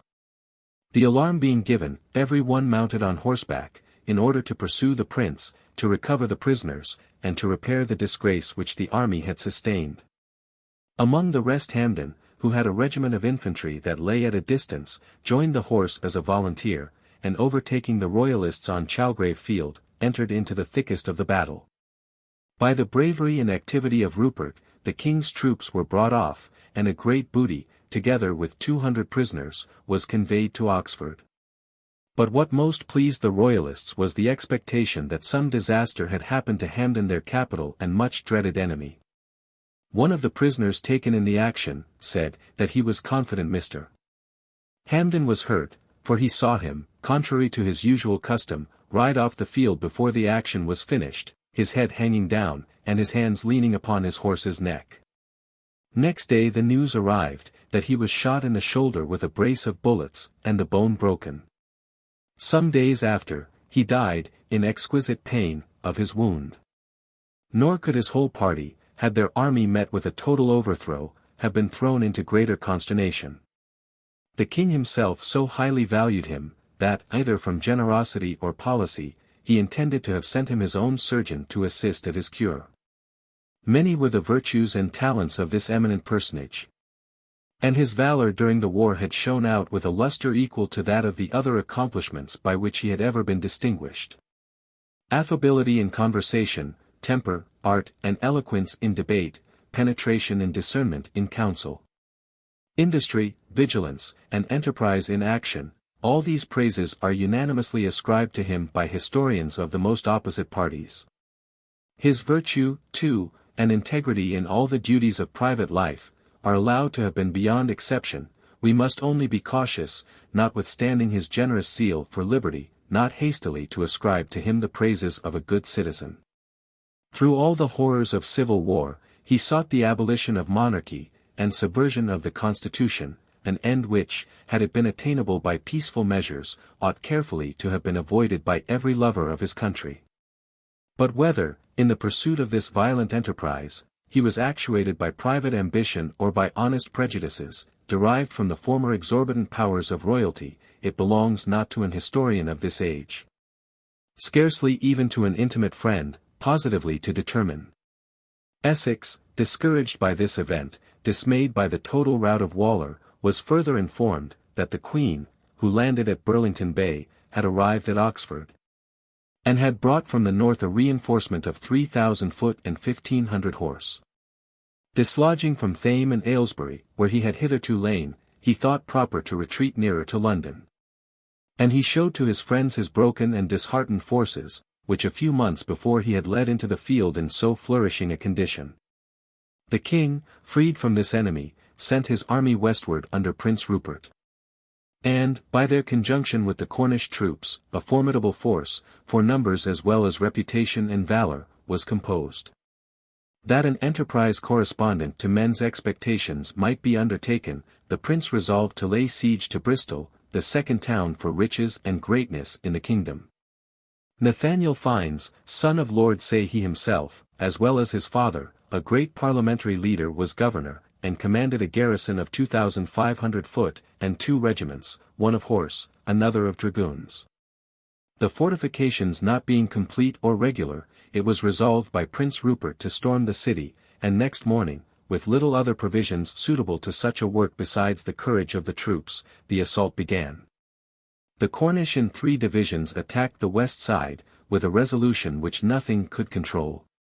But though the middle division had already mounted the wall, so great was the disadvantage of the ground, and so brave the defence of the garrison, that in the end the assailants were repulsed with a considerable loss both of officers and soldiers. On the prince's side, the assault was conducted with equal courage, and almost with equal loss, but with better success. One party, led by Lord Grandison, was indeed beaten off, and the commander himself mortally wounded. Another, conducted by Colonel Bellasis, met with a like fate, but Washington, with a less party, finding a place in the curtain weaker than the rest, broke in, and quickly made room for the horse to follow. By this eruption, however, nothing but the suburbs was yet gained, the entrance into the town was still more difficult, and by the loss already sustained, as well as by the prospect of further danger, every one was extremely discouraged. When, to the great joy of the army, the city beat a parley. The garrison was allowed to march out with their arms and baggage, leaving their cannon, ammunition, and colours. For this instance of cowardice, Fiennes was afterwards tried by a court-martial, and condemned to lose his head, but the sentence was remitted by the general. Great complaints were made of violences exercised on the garrison, contrary to the capitulation. An apology was made by the royalists, as if these were a retaliation for some violences committed on their friends at the surrender of Reading. And under pretence of like retaliations, but really from the extreme animosity of the parties, were such irregularities continued during the whole course of the war. The loss sustained by the royalists in the assault of Bristol was considerable. 500 excellent soldiers perished. Among those of condition were Grandison, Slanning, Trevanion, and Moyle. Bellasis, Ashley, and Sir John Owen were wounded. Yet was the success upon the whole so considerable, as mightily raised the courage of the one party and depressed that of the other. The king, to show that he was not intoxicated with good fortune, nor aspired to a total victory over the Parliament, published a manifesto, in which he renewed the protestation formerly taken, with great solemnity, at the head of his army, and expressed his firm intention of making peace upon the re-establishment of the Constitution. Having joined the camp at Bristol, and sent Prince Maurice with a detachment into Devonshire, he deliberated how to employ the remaining forces in an enterprise of moment.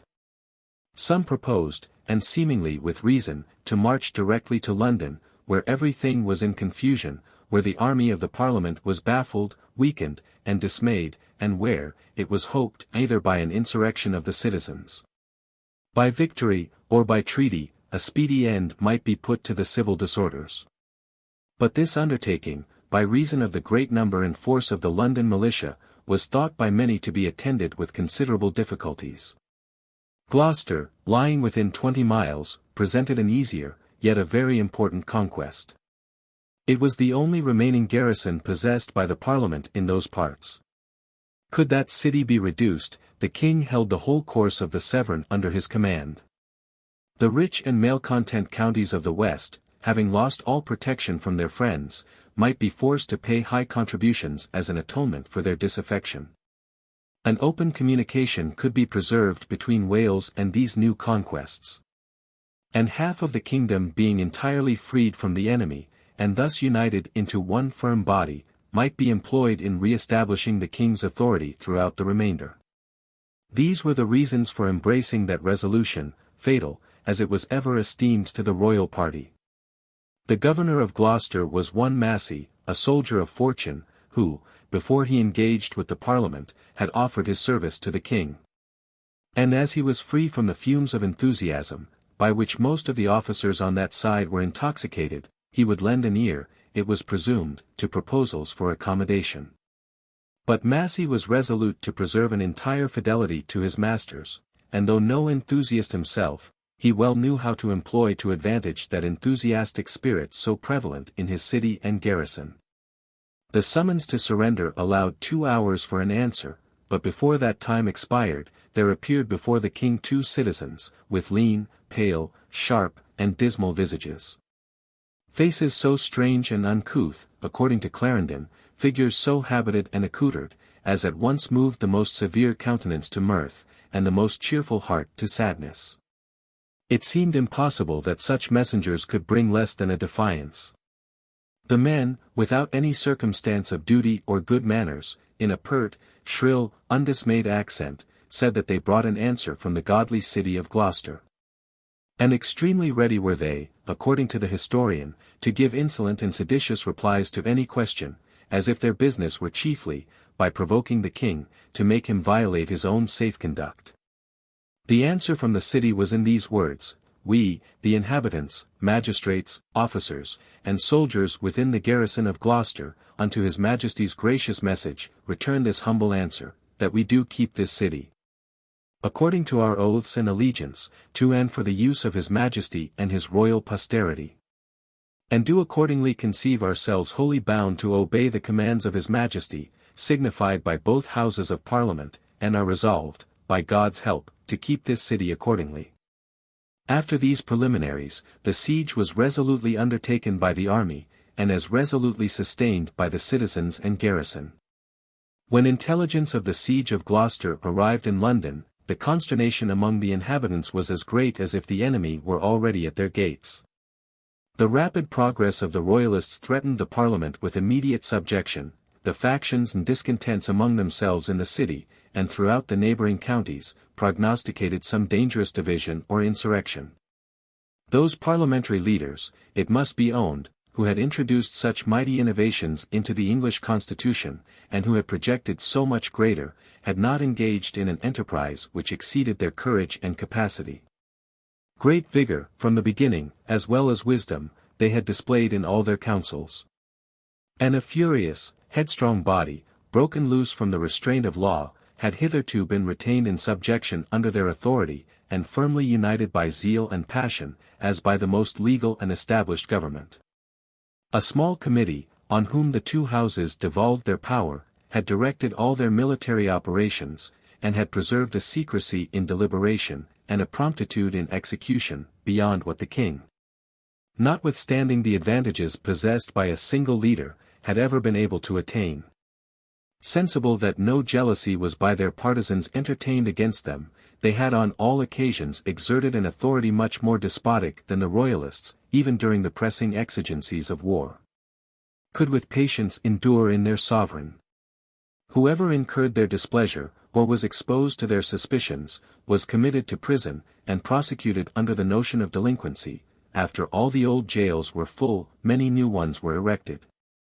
And even the ships were crowded with the Royalists, both gentry and clergy, who anguished below decks, and perished in those unhealthy confinements. They imposed taxes, the heaviest and of the most unusual nature, by an ordinance of the 2 houses.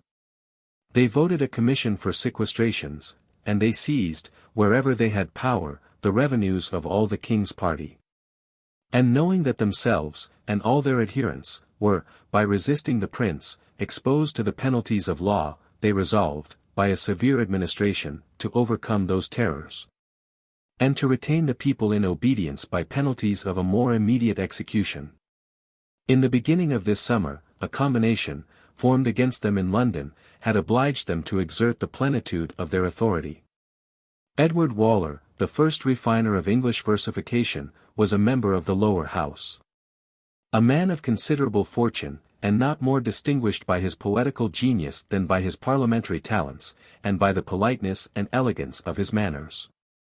As full of keen satire and invective in his eloquence, as of tenderness and panegyric in his poetry, he caught the attention of his hearers, and exerted the utmost boldness in blaming those violent counsels by which the Commons were governed. Finding all opposition within doors to be fruitless, he endeavoured to form a party without, which might oblige the Parliament to accept of reasonable conditions, and restore peace to the nation. The charms of his conversation, joined to his character of courage and integrity, had procured him the entire confidence of Northumberland, Conway, and every eminent person of either sex who resided in London. They opened their breasts to him without reserve, and expressed their disapprobation of the furious measures pursued by the Commons, and their wishes that some expedient could be found for stopping so impetuous a career. Tomkins, Waller's brother-in-law, and Challoner, the intimate friend of Tomkins, had entertained like sentiments, and as the connections of these two gentlemen lay chiefly in the city, they informed Waller that the same abhorrence of war prevailed there among all men of reason and moderation. Upon reflection, it seemed not impracticable that a combination might be formed between the lords and citizens, and, by mutual concert, the illegal taxes be refused, which the Parliament, without the royal assent, imposed on the people. While this affair was in agitation, and lists were making of such as they conceived to be well affected to their design, a servant of Tomkins, who had overheard their discourse, immediately carried intelligence to Pym. Waller, Tomkins, and Challoner were seized, and tried by a court-martial. They were all three condemned, and the two latter executed on gibbets erected before their own doors. A covenant, as a test, was taken by the Lords and Commons, and imposed on their army, and on all who lived within their quarters. Besides resolving to amend and reform their lives, the Covenanters there vow, that they will never lay down their arms so long as the Papists, now in open war against the Parliament, shall by force of arms be protected from justice. They express their abhorrence of the late conspiracy, and they promise to assist to the utmost the forces raised by both houses, against the forces levied by the king. Waller, as soon as imprisoned, sensible of the great danger into which he had fallen, was so seized with the dread of death, that all his former spirit deserted him.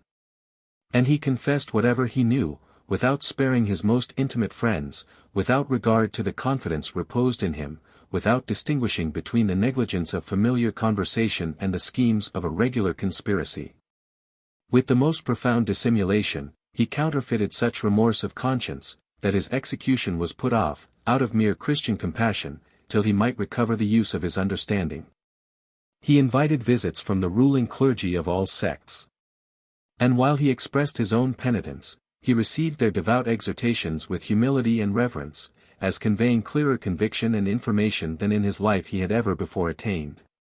Presents too, of which, as well as of flattery, these holy men were not insensible, were distributed among them, as a small retribution for their prayers and ghostly counsel. And by all these artifices, more than from any regard to the beauty of his genius, of which, during that time of furious cant and faction, small account would be made, he prevailed so far as to have his life spared, and a fine of £10,000 accepted in lieu of it.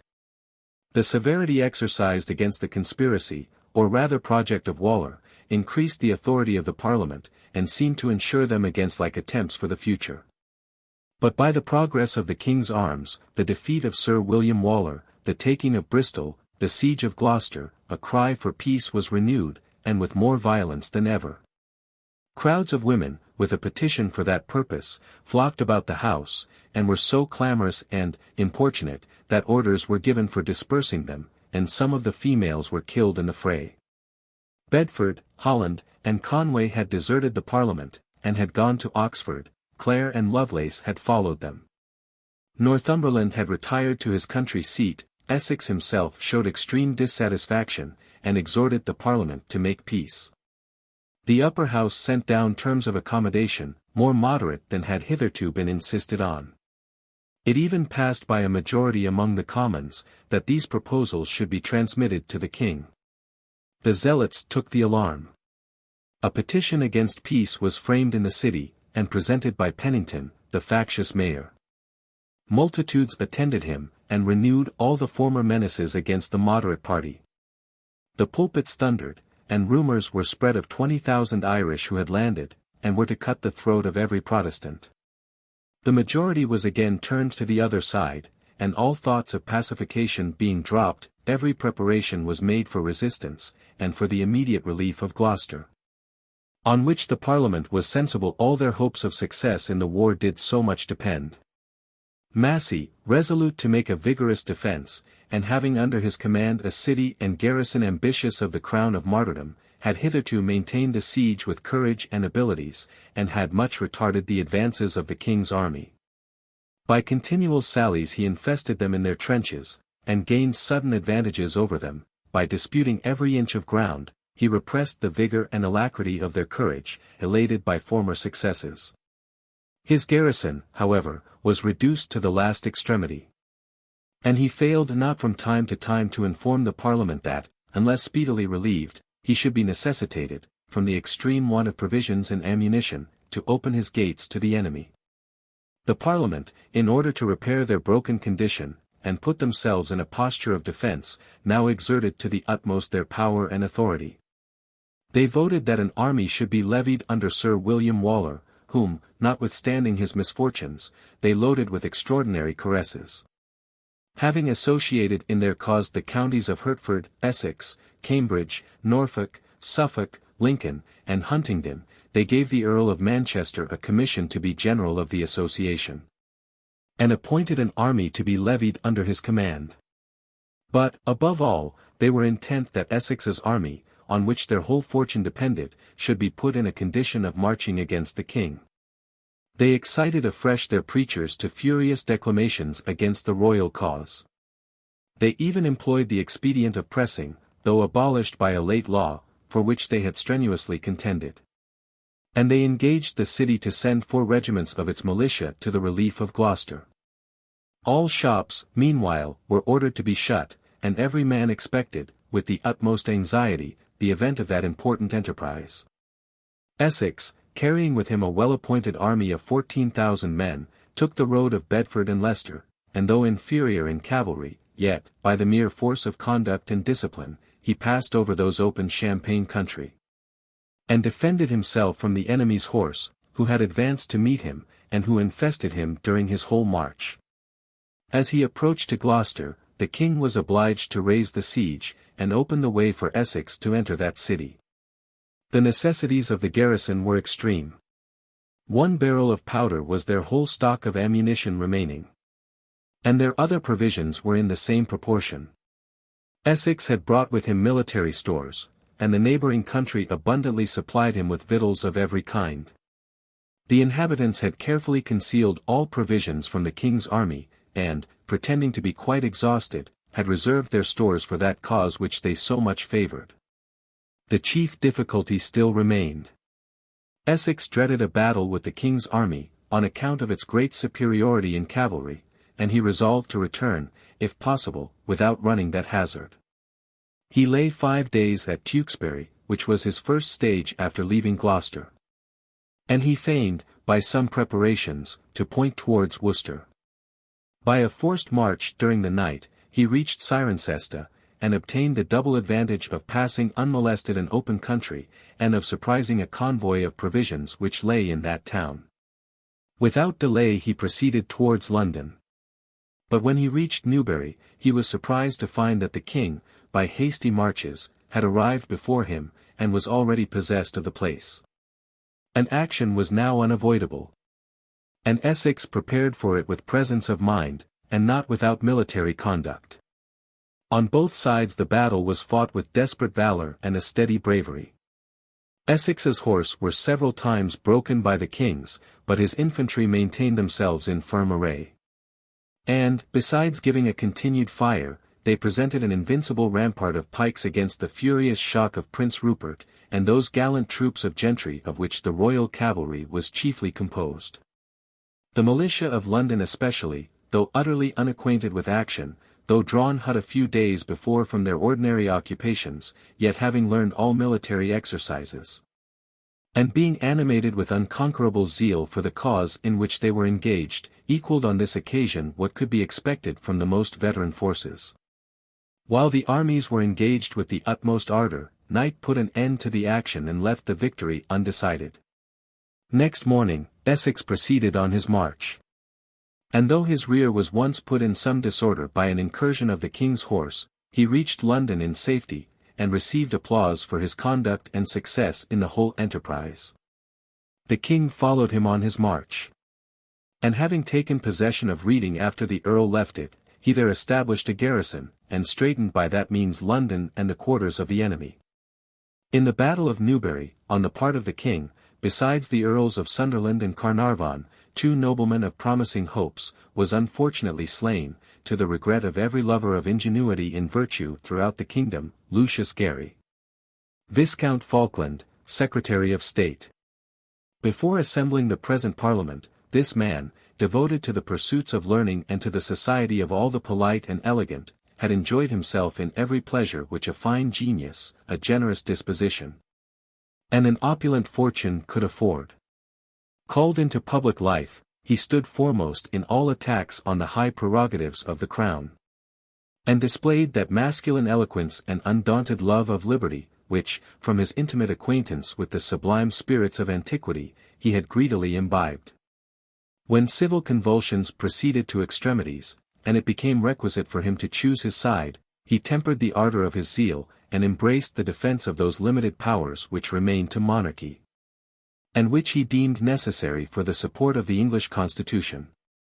Still anxious, however, for his country, he seems to have dreaded the too prosperous success of his own party as much as of the enemy. And among his intimate friends often after a deep silence and frequent sighs, he would with a sad accent reiterate the word peace.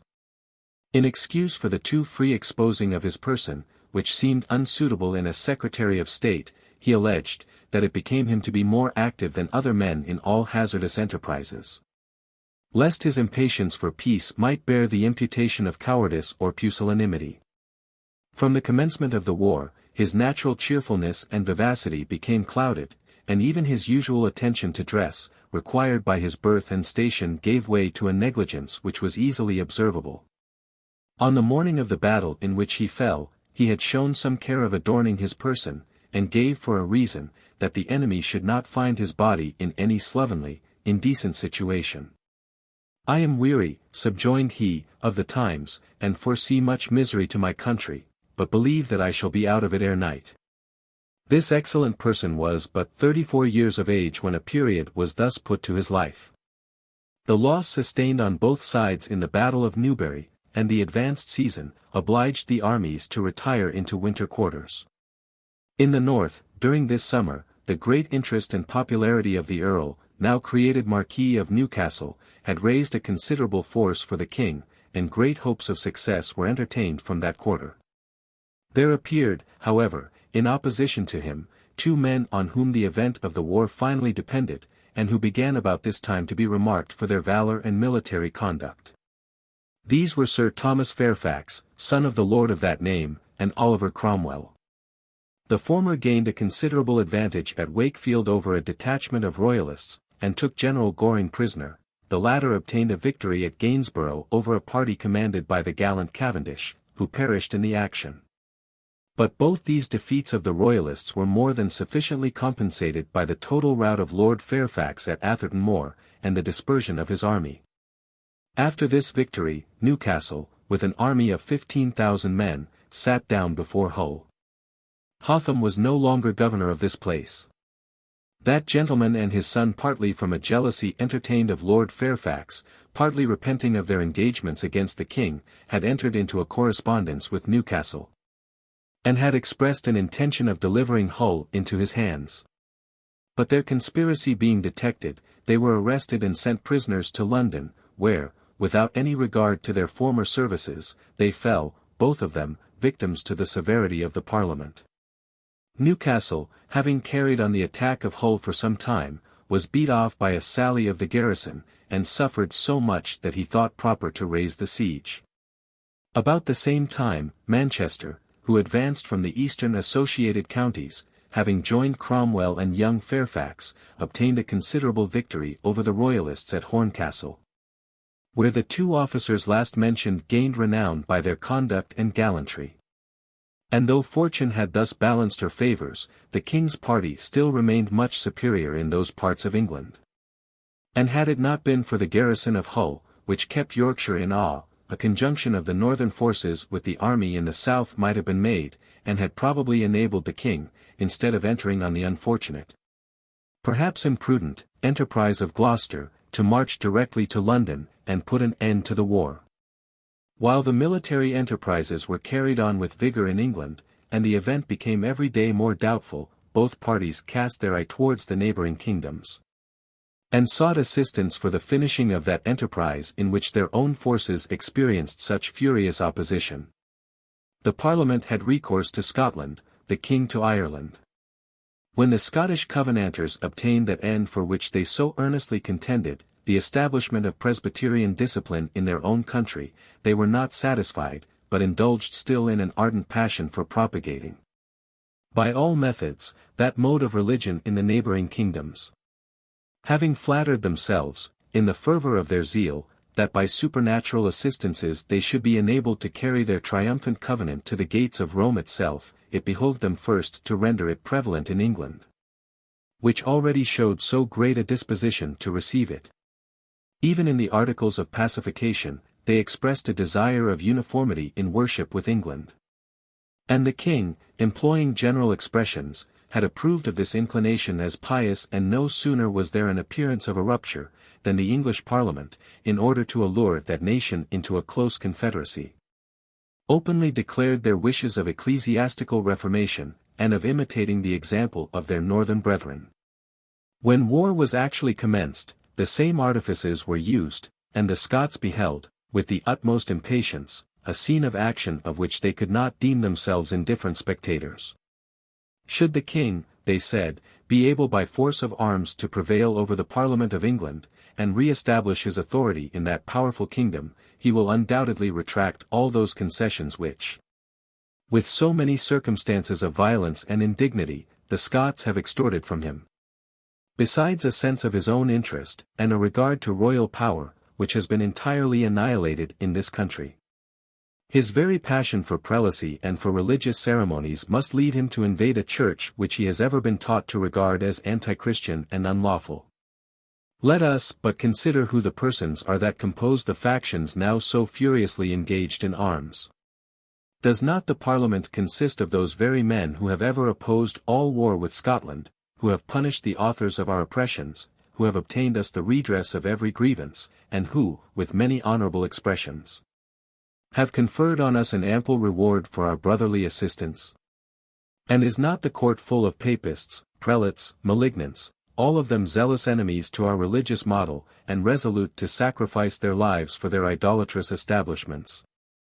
Not to mention our own necessary security, can we better express our gratitude to heaven for that pure light with which we are, above all nations, so eminently distinguished, than by conveying the same divine knowledge to our unhappy neighbours, who are wading through a sea of blood in order to attain it? These were in Scotland the topics of every conversation, with these doctrines the pulpits echoed, and the famous curse of Meroz, that curse so solemnly denounced and reiterated against neutrality and moderation, resounded from all quarters. The Parliament of England had ever invited the Scots, from the commencement of the civil dissensions, to interpose their mediation, which they knew would be so little favourable to the king, and the king for that very reason had ever endeavoured, with the least offensive expressions, to decline it. Early this spring, the Earl of Loudon, the Chancellor, with other commissioners, and attended by Henderson, a popular and intriguing preacher, was sent to the king at Oxford, and renewed the offer of mediation, but with the same success as before. The commissioners were also empowered to press the king on the article of religion, and to recommend to him the Scottish model of ecclesiastic worship and discipline. This was touching Charles in a very tender point, his honour, his conscience, as well as his interest, he believed to be intimately concerned in supporting prelacy and the liturgy. He begged the commissioners, therefore, to remain satisfied with the concessions which he had made to Scotland, and having modelled their own church according to their own principles, to leave their neighbours in the like liberty, and not to intermeddle with affairs of which they could not be supposed competent judges. The divines of Oxford, secure, as they imagined, of a victory, by means of their authorities from church history, their quotations from the Fathers, and their spiritual arguments, desired a conference with Henderson, and undertook by dint of reasoning to convert that great apostle of the North. But Henderson, who had ever regarded as impious the least doubt with regard to his own principles, and who knew of a much better way to reduce opponents than by employing any theological topics, absolutely refused all disputation or controversy. The English divines went away full of admiration at the blind assurance and bigoted prejudices of the man. He on his part was moved with equal wonder at their obstinate attachment to such palpable errors and delusions. By the concessions which the king had granted to Scotland, it became necessary for him to summon a parliament once in 3 years, and in June of the subsequent year was fixed the period for the meeting of that assembly. Before that time elapsed, Charles flattered himself that he should be able, by some decisive advantage, to reduce the English Parliament to a reasonable submission, and might then expect with security the meeting of a Scottish Parliament. Though earnestly solicited by Loudon to summon presently that great council of the nation, he absolutely refused to give authority to men who had already excited such dangerous commotions, and who showed still the same disposition to resist and invade his authority. The commissioners, therefore, not being able to prevail in any of their demands, desired the king's passport for London, where they purposed to confer with the English Parliament. And being likewise denied this request, they returned with extreme dissatisfaction to Edinburgh. The office of Conservators of the Peace was newly erected in Scotland, in order to maintain the confederacy between the two kingdoms. And these, instigated by the clergy, were resolved, since they could not obtain the king's consent, to summon in his name, but by their own authority, a convention of states, and to bereave their sovereign of this article, the only one which remained, of his prerogative. Under colour of providing for national peace, endangered by the neighbourhood of English armies, was a convention called an assembly, which though it meets with less solemnity, has the same authority as a parliament in raising money and levying forces. Hamilton, and his brother the Earl of Loneric, who had been sent into Scotland in order to oppose these measures, wanted either authority or sincerity, and passively yielded to the torrent. The General Assembly of the Church met at the same time with the Convention, and exercising an authority almost absolute over the whole civil power, made every political consideration yield to their theological zeal and prejudices. The English Parliament was at that time fallen into great distress by the progress of the royal arms, and they gladly sent to Edinburgh commissioners, with ample powers to treat of a nearer union and confederacy with the Scottish nation. The persons employed were the Earl of Rutland, Sir William Armine, Sir Henry Vane the Younger, Thomas Hatcher, and Henry Daly, attended by Marshall and Nye, 2 clergymen of signal authority. In this negotiation, the man chiefly trusted was Vane, who, in eloquence, address, capacity, as well as in art and dissimulation, was not surpassed by any one even during that age, so famous for active talents. By his persuasion was framed, at Edinburgh, that solemn league and covenant, which effaced all former protestations and vows taken in both kingdoms, and long maintained its credit and authority. In this covenant, the subscribers, besides engaging mutually to defend each other against all opponents, bound themselves to endeavour, without respect of persons, the extirpation of popery and prelacy, superstition, heresy, schism, and profaneness. To maintain the rights and privileges of parliaments, together with the king's authority, and to discover and bring to justice all incendiaries and malignants. The subscribers of the covenant vowed also to preserve the reformed religion established in the Church of Scotland. But, by the artifice of Vane, no declaration more explicit was made with regard to England and Ireland, than that these kingdoms should be reformed according to the word of God and the example of the purest churches. The Scottish zealots, when prelacy was abjured, deemed this expression quite free from ambiguity, and regarded their own model as the only one which corresponded in any degree to such a description, but that able politician had other views. And while he employed his great talents in overreaching the Presbyterians, and secretly laughed at their simplicity, he had blindly devoted himself to the maintenance of systems still more absurd and more dangerous. In the English Parliament there remained some members who, though they had been induced, either by private ambition or by zeal for civil liberty, to concur with the majority, still retained an attachment to the hierarchy and to the ancient modes of worship. But in the present danger which threatened their cause, all scruples were laid aside. And the covenant, by whose means alone they could expect to obtain so considerable a reinforcement as the accession of the Scottish nation, was received without opposition. The Parliament, therefore, having first subscribed it themselves, ordered it to be received by all who lived under their authority. Great were the rejoicings among the Scots, that they should be the happy instruments of extending their mode of religion, and dissipating that profound darkness in which the neighbouring nations were involved. The General Assembly applauded this glorious imitation of the piety displayed by their ancestors who, they said, in 3 different applications, during the reign of Elizabeth, had endeavoured to engage the English, by persuasion, to lay aside the use of the surplice, tippet, and corner cap. The Convention, too, in the height of their zeal, ordered every one to swear to this covenant, under the penalty of confiscation. Besides what further punishment it should please the ensuing Parliament to inflict on the refusers, as enemies to God, to the King, and to the kingdom. And being determined that the sword should carry conviction to all refractory minds, they prepared themselves, with great vigilance and activity, for their military enterprises. By means of £100,000, which they received from England, by the hopes of good pay and warm quarters, not to mention men's favourable disposition towards the cause, they soon completed their levies. And having added to their other forces the troops which they had recalled from Ireland, they were ready, about the end of the year, to enter England, under the command of their old general, the Earl of Leven, with an army of above 20,000 men. The king, foreseeing this tempest which was gathering upon him, endeavoured to secure himself by every expedient. And he cast his eye towards Ireland, in hopes that this kingdom, from which his cause had already received so much prejudice, might at length contribute somewhat towards his protection and security. After the commencement of the Irish insurrection, the English Parliament, though they undertook the suppression of it, had ever been too much engaged, either in military projects or expeditions at home, to take any effectual step towards finishing that enterprise. They had entered, indeed, into a contract with the Scots, for sending over an army of 10,000 men into Ireland. And in order to engage that nation in this undertaking, besides giving a promise of pay, they agreed to put Carrickfergus into their hands, and to invest their general with an authority quite independent of the English government.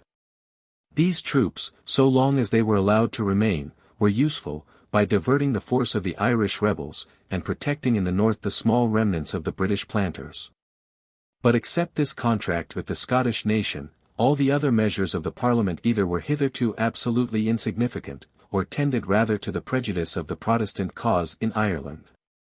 By continuing their violent persecution, and still more violent menaces against priests and papists, they confirmed the Irish Catholics in their rebellion, and cut off all hopes of indulgence and toleration.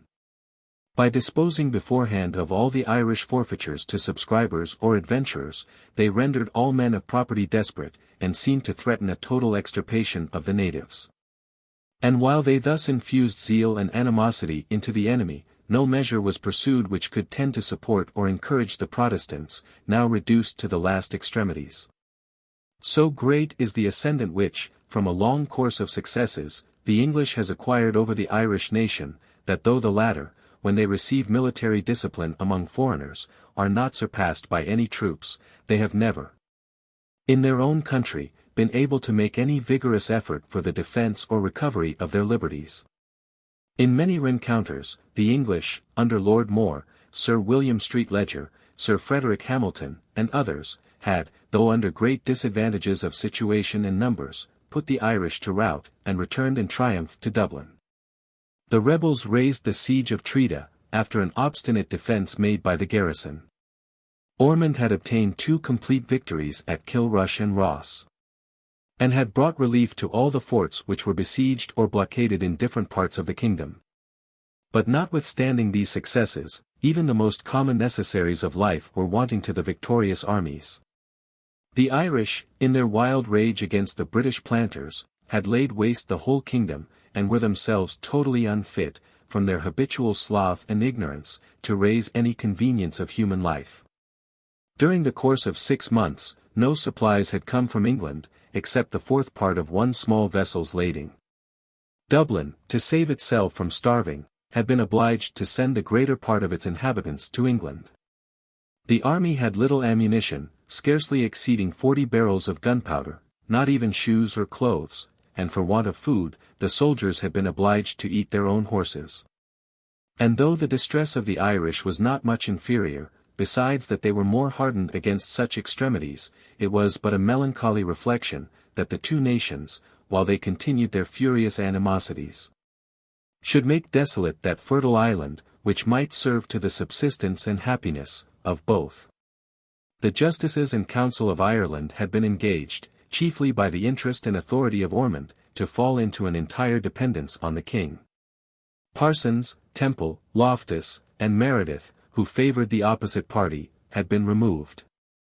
And Charles had supplied their place by others better affected to his service. A committee of the English House of Commons, which had been sent over to Ireland in order to conduct the affairs of that kingdom, had been excluded the council, in obedience to orders transmitted from the king. And these were reasons sufficient, besides the great difficulties under which they themselves laboured, why the Parliament was unwilling to send supplies to an army which, though engaged in a cause much favoured by them, was commanded by their declared enemies. They even intercepted some small succours sent thither by the king. The king, as he had neither money, arms, ammunition, nor provisions to spare from his own urgent wants, resolved to embrace an expedient which might at once relieve the necessities of the Irish Protestants, and contribute to the advancement of his affairs in England. A truce with the rebels, he thought, would enable his subjects in Ireland to provide for their own support, and would procure him the assistance of the army against the English Parliament. But as a treaty with a people so odious for their barbarities, and still more for their religion, might be represented in invidious colours, and renew all those calumnies with which he had been loaded, it was necessary to proceed with great caution in conducting that measure. A remonstrance from the army was made to the Irish Council, representing their intolerable necessities, and craving permission to leave the kingdom, and if that were refused, we must have recourse, they said, to that first and primary law with which God has endowed all men. We mean the law of nature, which teaches every creature to preserve itself. Memorials both to the king and Parliament were transmitted by the Justices and Council, in which then wants and dangers are strongly set forth. And though the general expressions in these memorials might perhaps be suspected of exaggeration, yet from the particular facts mentioned, from the confession of the English Parliament itself, and from the very nature of things, it is apparent that the Irish Protestants were reduced to great extremities. And it became prudent in the king, if not absolutely necessary, to embrace some expedient which might secure them for a time from the ruin and misery with which they were threatened. Accordingly the king gave orders to Ormond and the justices to conclude, for a year, a cessation of arms with the Council of Kilkenny, by whom the Irish were governed, and to leave both sides in possession of their present advantages. The Parliament, whose business it was to find fault with every measure adopted by the opposite party, and who would not lose so fair an opportunity of reproaching the king with his favour to the Irish Papists, exclaimed loudly against this cessation. Among other reasons, they insisted upon the divine vengeance, which England might justly dread for tolerating anti-Christian idolatry, on pretence of civil contracts and political agreements. Religion, though every day employed as the engine of their own ambitious purposes, was supposed too sacred to be yielded up to the temporal interests or safety of kingdoms. After the cessation, there was little necessity, as well as no means of subsisting the army in Ireland. The king ordered Ormond, who was entirely devoted to him, to send over considerable bodies of it to England. Most of them continued in his service, but a small part, having imbibed in Ireland a strong animosity against the Catholics, and hearing the king's party universally reproached with popery, soon after deserted to the Parliament. Some Irish Catholics came over with these troops, and joined the royal army, where they continued the same cruelties and disorders to which they had been accustomed. The Parliament voted, that no quarter in any action should ever be given them. But Prince Rupert, by making some reprisals, soon repressed this inhumanity. Chapter 58. Charles I. 1644. The king had hitherto, during the course of the war, obtained many advantages over the Parliament, and had raised himself from that low condition into which he had at first fallen, to be nearly upon an equal footing with his adversaries. Yorkshire, and all the northern counties, were reduced by the Marquis of Newcastle, and, excepting Hull, the Parliament was master of no garrison in these quarters. In the west, Plymouth alone, having been in vain besieged by Prince Maurice, resisted the king's authority. And had it not been for the disappointment in the enterprise of Gloucester, the royal garrisons had reached, without interruption, from one end of the kingdom to the other, and had occupied a greater extent of ground than those of the Parliament. Many of the royalists flattered themselves, that the same vigorous spirit which had elevated them to the present height of power would still favour their progress, and obtain them a final victory over their enemies, but those who judged more soundly observed, that, besides the accession of the whole Scottish nation to the side of the Parliament, the very principle on which the royal successes had been founded, was every day acquired more and more by the opposite party. The king's troops, full of gentry and nobility, had exerted a valour superior to their enemies, and had hitherto been successful in almost every rencounter. But in proportion as the whole nation became warlike by the continuance of civil discords, this advantage was more equally shared, and superior numbers, it was expected, must at length obtain the victory. The king's troops, also, ill-paid, and destitute of every necessary, could not possibly be retained in equal discipline with the parliamentary forces, to whom all supplies were furnished from unexhausted stores and treasures. The severity of manners, so much affected by these zealous religionists, assisted their military institutions, and the rigid inflexibility of character by which the austere reformers of church and state were distinguished, enabled the parliamentary chiefs to restrain their soldiers within stricter rules and more exact order.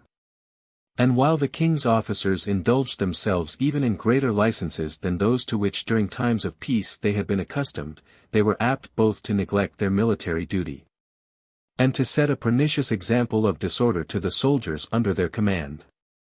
At the commencement of the Civil War, all Englishmen who served abroad were invited over, and treated with extraordinary respect. And most of them, being descended of good families, and by reason of their absence unacquainted with the new principles which depressed the dignity of the crown, had enlisted under the royal standard. But it is observable, that though the military profession requires great genius and long experience in the principal commanders, all its subordinate duties may be discharged by ordinary talents and from superficial practice. Citizens and country gentlemen soon became excellent officers, and the generals of greatest fame and capacity happened, all of them, to spring up on the side of the Parliament. The courtiers and great nobility, in the other party, checked the growth of any extraordinary genius among the subordinate officers. And every man there, as in a regular established government, was confined to the station in which his birth had placed him. The king, that he might make preparations during winter for the ensuing campaign, summoned to Oxford all the members of either house who adhered to his interests, and endeavoured to avail himself of the name of Parliament, so passionately cherished by the English nation. The House of Peers was pretty full. And, beside the nobility employed in different parts of the kingdom, it contained twice as many members as commonly voted at Westminster. The House of Commons consisted of about 140. Which amounted not to above half of the other House of Commons. So extremely light had government hitherto lain upon the people that the very name of excise was unknown to them. And among the other evils arising from these domestic wars was the introduction of that impost into England. The Parliament at Westminster having voted an excise on beer, wine, and other commodities, those at Oxford imitated the example, and conferred that revenue on the king. And, in order to enable him the better to recruit his army, they granted him the sum of £100,000, to be levied by way of loan upon the subject. The king circulated privy seals, countersigned by the speakers of both houses, requiring the loan of particular sums from such persons as lived within his quarters. Neither party had as yet got above the pedantry of reproaching their antagonists with these illegal measures. The Westminster Parliament passed a whimsical ordinance, commanding all the inhabitants of London and the neighbourhood to retrench a meal a week, and to pay the value of it for the support of the public cause. It is easily imagined that, provided the money were paid, they troubled themselves but little about the execution of their ordinance. Such was the king's situation, that, in order to restore peace to the nation, he had no occasion to demand any other terms than the restoring of the laws and constitution. The replacing him in the same rights which had ever been enjoyed by his predecessors, and the re-establishing on its ancient basis the whole frame of government, civil as well as ecclesiastical. And that he might facilitate an end seemingly so desirable, he offered to employ means equally popular, a universal act of oblivion, and a toleration or indulgence to tender consciences. Nothing therefore could contribute more to his interests than every discourse of peace, and every discussion of the conditions upon which that blessing could be obtained. For this reason, he solicited a treaty on all occasions, and desired a conference and mutual examination of pretensions, even when he entertained no hopes that any conclusion could possibly result from it. For like reasons, the Parliament prudently avoided, as much as possible, all advances towards negotiation, and were cautious not to expose too easily to censure those high terms which their apprehensions or their ambition made them previously demand of the king. Though their partisans were blinded with the thickest veil of religious prejudices, they dreaded to bring their pretensions to the test, or lay them open before the whole nation. In opposition to the sacred authority of the laws, to the venerable precedents of many ages, the popular leaders were ashamed to plead nothing but fears and jealousies, which were not avowed by the Constitution, and for which neither the personal character of Charles, so full of virtue, nor his situation, so deprived of all independent authority, seemed to afford any reasonable foundation. Grievances which had been fully redressed, powers, either legal or illegal, which had been entirely renounced, it seemed unpopular, and invidious, and ungrateful, any further to insist on. The king, that he might abate the universal veneration paid to the name of Parliament, had issued a declaration, in which he set forth all the tumults by which himself and his partisans in both houses had been driven from London. And he thence inferred, that the assembly at Westminster was no longer a free Parliament, and, till its liberty were restored, was entitled to no authority. As this declaration was an obstacle to all treaty, some contrivance seemed requisite in order to elude it. A letter was written in the foregoing spring to the Earl of Essex, and subscribed by the Prince, the Duke of York, and 43 noblemen. They there exhort him to be an instrument of restoring peace, and to promote that happy end with those by whom he was employed. Essex, though much disgusted with the Parliament, though apprehensive of the extremities to which they were driving, though desirous of any reasonable accommodation, yet was still more resolute to preserve an honourable fidelity to the trust reposed in him. He replied, that as the paper sent him neither contained any address to the two Houses of Parliament, nor any acknowledgment of their authority, he could not communicate it to them. Like proposals had been reiterated by the king during the ensuing campaign, and still met with a like answer from Essex. In order to make a new trial for a treaty, the king this spring sent another letter, directed to the Lords and Commons of Parliament assembled at Westminster, but as he also mentioned in the letter the Lords and Commons of Parliament assembled at Oxford, and declared that his scope and intention was to make provision that all the members of both houses might securely meet in a full and free assembly. The Parliament, perceiving the conclusion implied, refused all treaty upon such terms. And the king, who knew what small hopes there were of accommodation, would not abandon the pretensions which he had assumed, nor acknowledge the two houses, more expressly, for a free Parliament. This winter the famous Pym died. A man as much hated by one party as respected by the other. At London, he was considered as the victim to national liberty, who had abridged his life by incessant labours for the interests of his country. At Oxford, he was believed to have been struck with an uncommon disease, and to have been consumed with vermin, as a mark of divine vengeance, for his multiplied crimes and treasons. He had been so little studious of improving his private fortune in those civil wars, of which he had been one principal author, that the Parliament thought themselves obliged from gratitude to pay the debts which he had contracted. We now return to the military operations, which, during the winter, were carried on with vigor in several places, notwithstanding the severity of the season. The forces brought from Ireland were landed at Moes Tyne, in North Wales. And being put under the command of Lord Byron, they besieged and took the castles of Harden, Beeston, Acton, and Deddington House. No place in Cheshire or the neighbourhood now adhered to the Parliament, except Nantwich. And to this town Byron laid siege during the depth of winter. Sir Thomas Fairfax, alarmed at so considerable a progress of the Royalists, assembled an army of 4,000 men in Yorkshire, and having joined Sir William Brereton, was approaching to the camp of the enemy.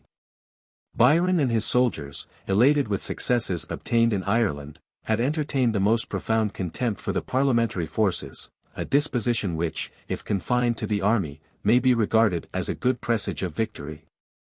But if it extend to the general, is the most probable forerunner of a defeat. Fairfax suddenly attacked the camp of the Royalists. The swelling of the river by a thaw divided one part of the army from the other. That part exposed to Fairfax, being beaten from their post, retired into the church of Acton, and were all taken prisoners, the other retreated with precipitation. And thus was dissipated or rendered useless that body of forces which had been drawn from Ireland, and the parliamentary party revived in those northwest counties of England. The invasion from Scotland was attended with consequences of much greater importance. The Scots, having summoned in vain the town of Newcastle, which was fortified by the vigilance of Sir Thomas Glenham, passed the Tyne, and faced the Marquis of Newcastle, who lay at Durham with an army of 14,000 men. After some military operations, in which that nobleman reduced the enemy to difficulties for forage and provisions, he received intelligence of a great disaster which had befallen his forces in Yorkshire. Colonel Bellasis, whom he had left with a considerable body of troops, was totally routed at Selby by Sir Thomas Fairfax, who had returned from Cheshire with his victorious forces. Afraid of being enclosed between two armies, Newcastle retreated. And Laven having joined Lord Fairfax, they sat down before York, to which the army of the Royalists had retired. But as the parliamentary and Scottish forces were not numerous enough to invest so large a town, divided by a river, they contented themselves with incommoding it by a loose blockade. And affairs remained for some time in suspense between these opposite armies. During this winter and spring, other parts of the kingdom had also been infested with war.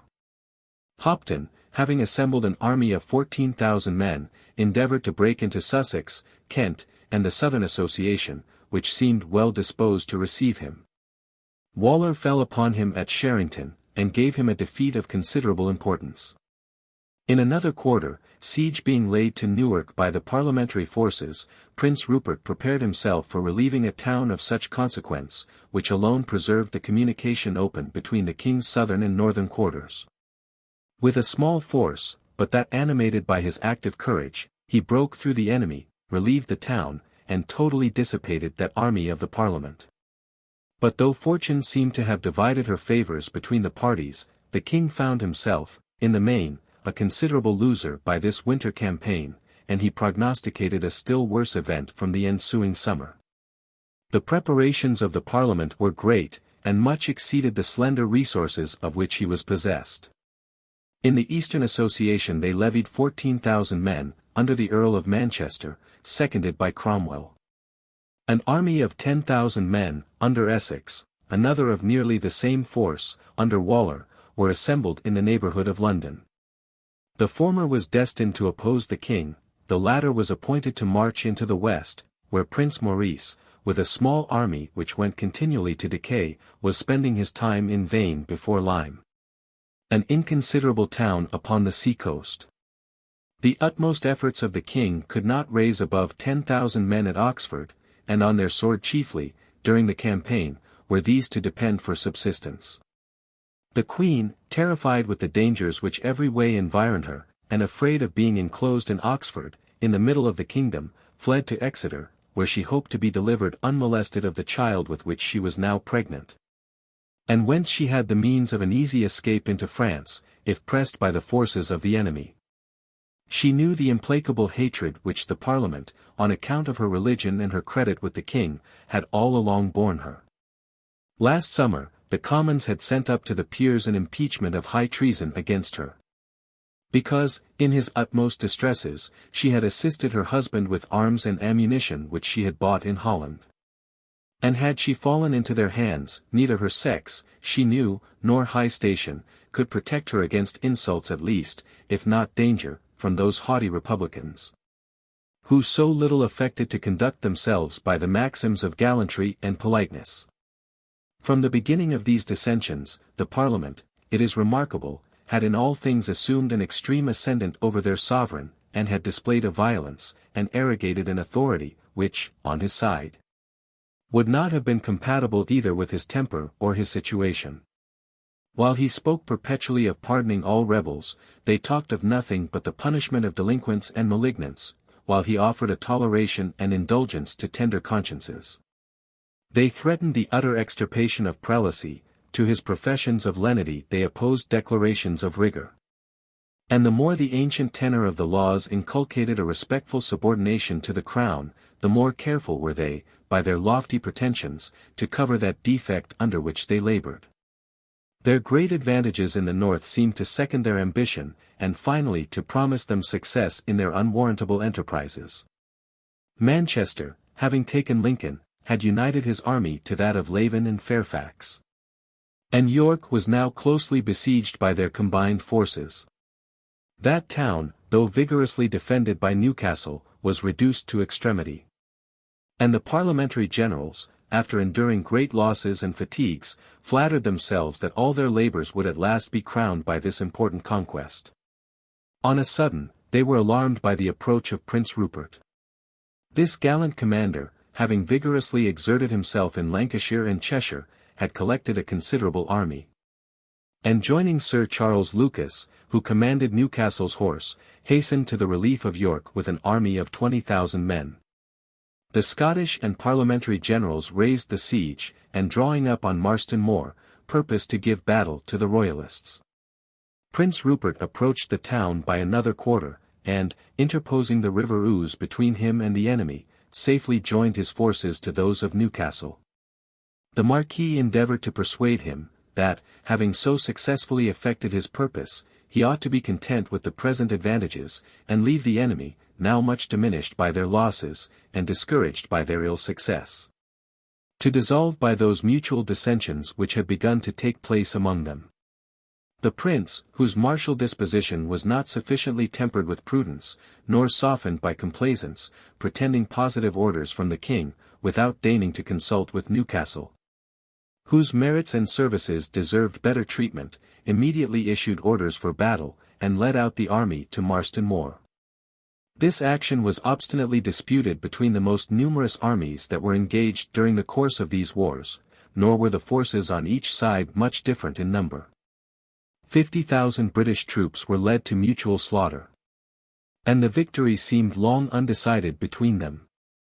Prince Rupert, who commanded the right wing of the Royalists, was opposed to Cromwell, who conducted the choice troops of the Parliament, inured to danger under that determined leader, animated by zeal, and confirmed by the most rigid discipline. After a short combat, the cavalry of the Royalists gave way, and such of the infantry as stood next them were likewise borne down and put to flight. Newcastle's regiment alone, resolute to conquer or to perish, obstinately kept their ground, and maintained, by their dead bodies, the same order in which they had at first been ranged. In the other wing, Sir Thomas Fairfax and Colonel Lambert, with some troops, broke through the Royalists, and, transported by the ardor of pursuit, soon reached their victorious friends, engaged also in pursuit of the enemy. But after that tempest was past, Lucas, who commanded the Royalists in this wing, restoring order to his broken forces, made a furious attack on the parliamentary cavalry, threw them into disorder, pushed them upon their own infantry, and put that whole wing to rout. When ready to seize on their carriages and baggage, he perceived Cromwell, who was now returned from pursuit of the other wing. Both sides were not a little surprised to find that they must again renew the combat for that victory which each of them thought they had already obtained. The front of the battle was now exactly counterchanged, and each army occupied the ground which had been possessed by the enemy at the beginning of the day. This second battle was equally furious and desperate with the first, but after the utmost efforts of courage by both parties, victory wholly turned to the side of the Parliament. The prince's train of artillery was taken, and his whole army pushed off the field of battle. This event was in itself a mighty blow to the king, but proved more fatal in its consequences. The Marquis of Newcastle was entirely lost to the royal cause. That nobleman, the ornament of the court and of his order, had been engaged, contrary to the natural bent of his disposition, into these military operations merely by a high sense of honor and a personal regard to his master. The dangers of war were disregarded by his valor, but its fatigues were oppressive to his natural indolence. Munificent and generous in his expense, polite and elegant in his taste, courteous and humane in his behavior, he brought a great accession of friends and of credit to the party which he embraced. But amidst all the hurry of action, his inclinations were secretly drawn to the soft arts of peace, in which he took delight. And the charms of poetry, music, and conversation often stole him from his rougher occupations. He chose Sir William Devenant, an ingenious poet, for his lieutenant general. The other persons in whom he placed confidence were more the instruments of his refined pleasures, than qualified for the business which they undertook. And the severity and application requisite to the support of discipline, were qualities in which he was entirely wanting. When Prince Rupert, contrary to his advice, resolved on this battle, and issued all orders without communicating his intentions to him, he took the field, but, he said, merely as a volunteer.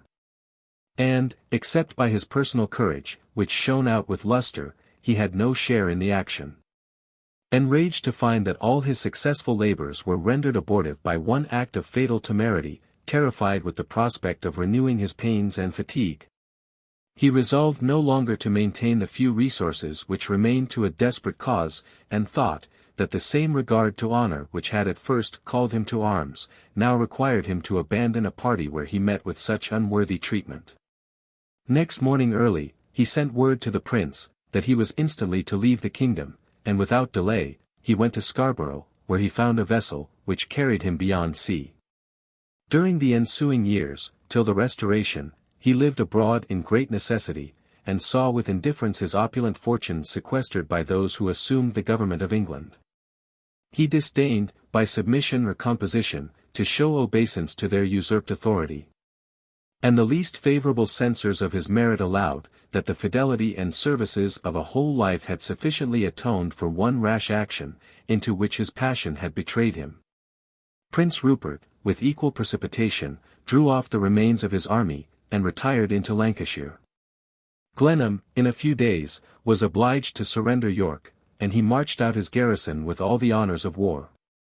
Lord Fairfax, remaining in the city, established his government in that whole county, and sent 1,000 horse into Lancashire, to join with the parliamentary forces in that quarter, and attend the motions of the Scottish army marched northwards, in order to join the Earl of Callendar, who was advancing with 10,000 additional forces.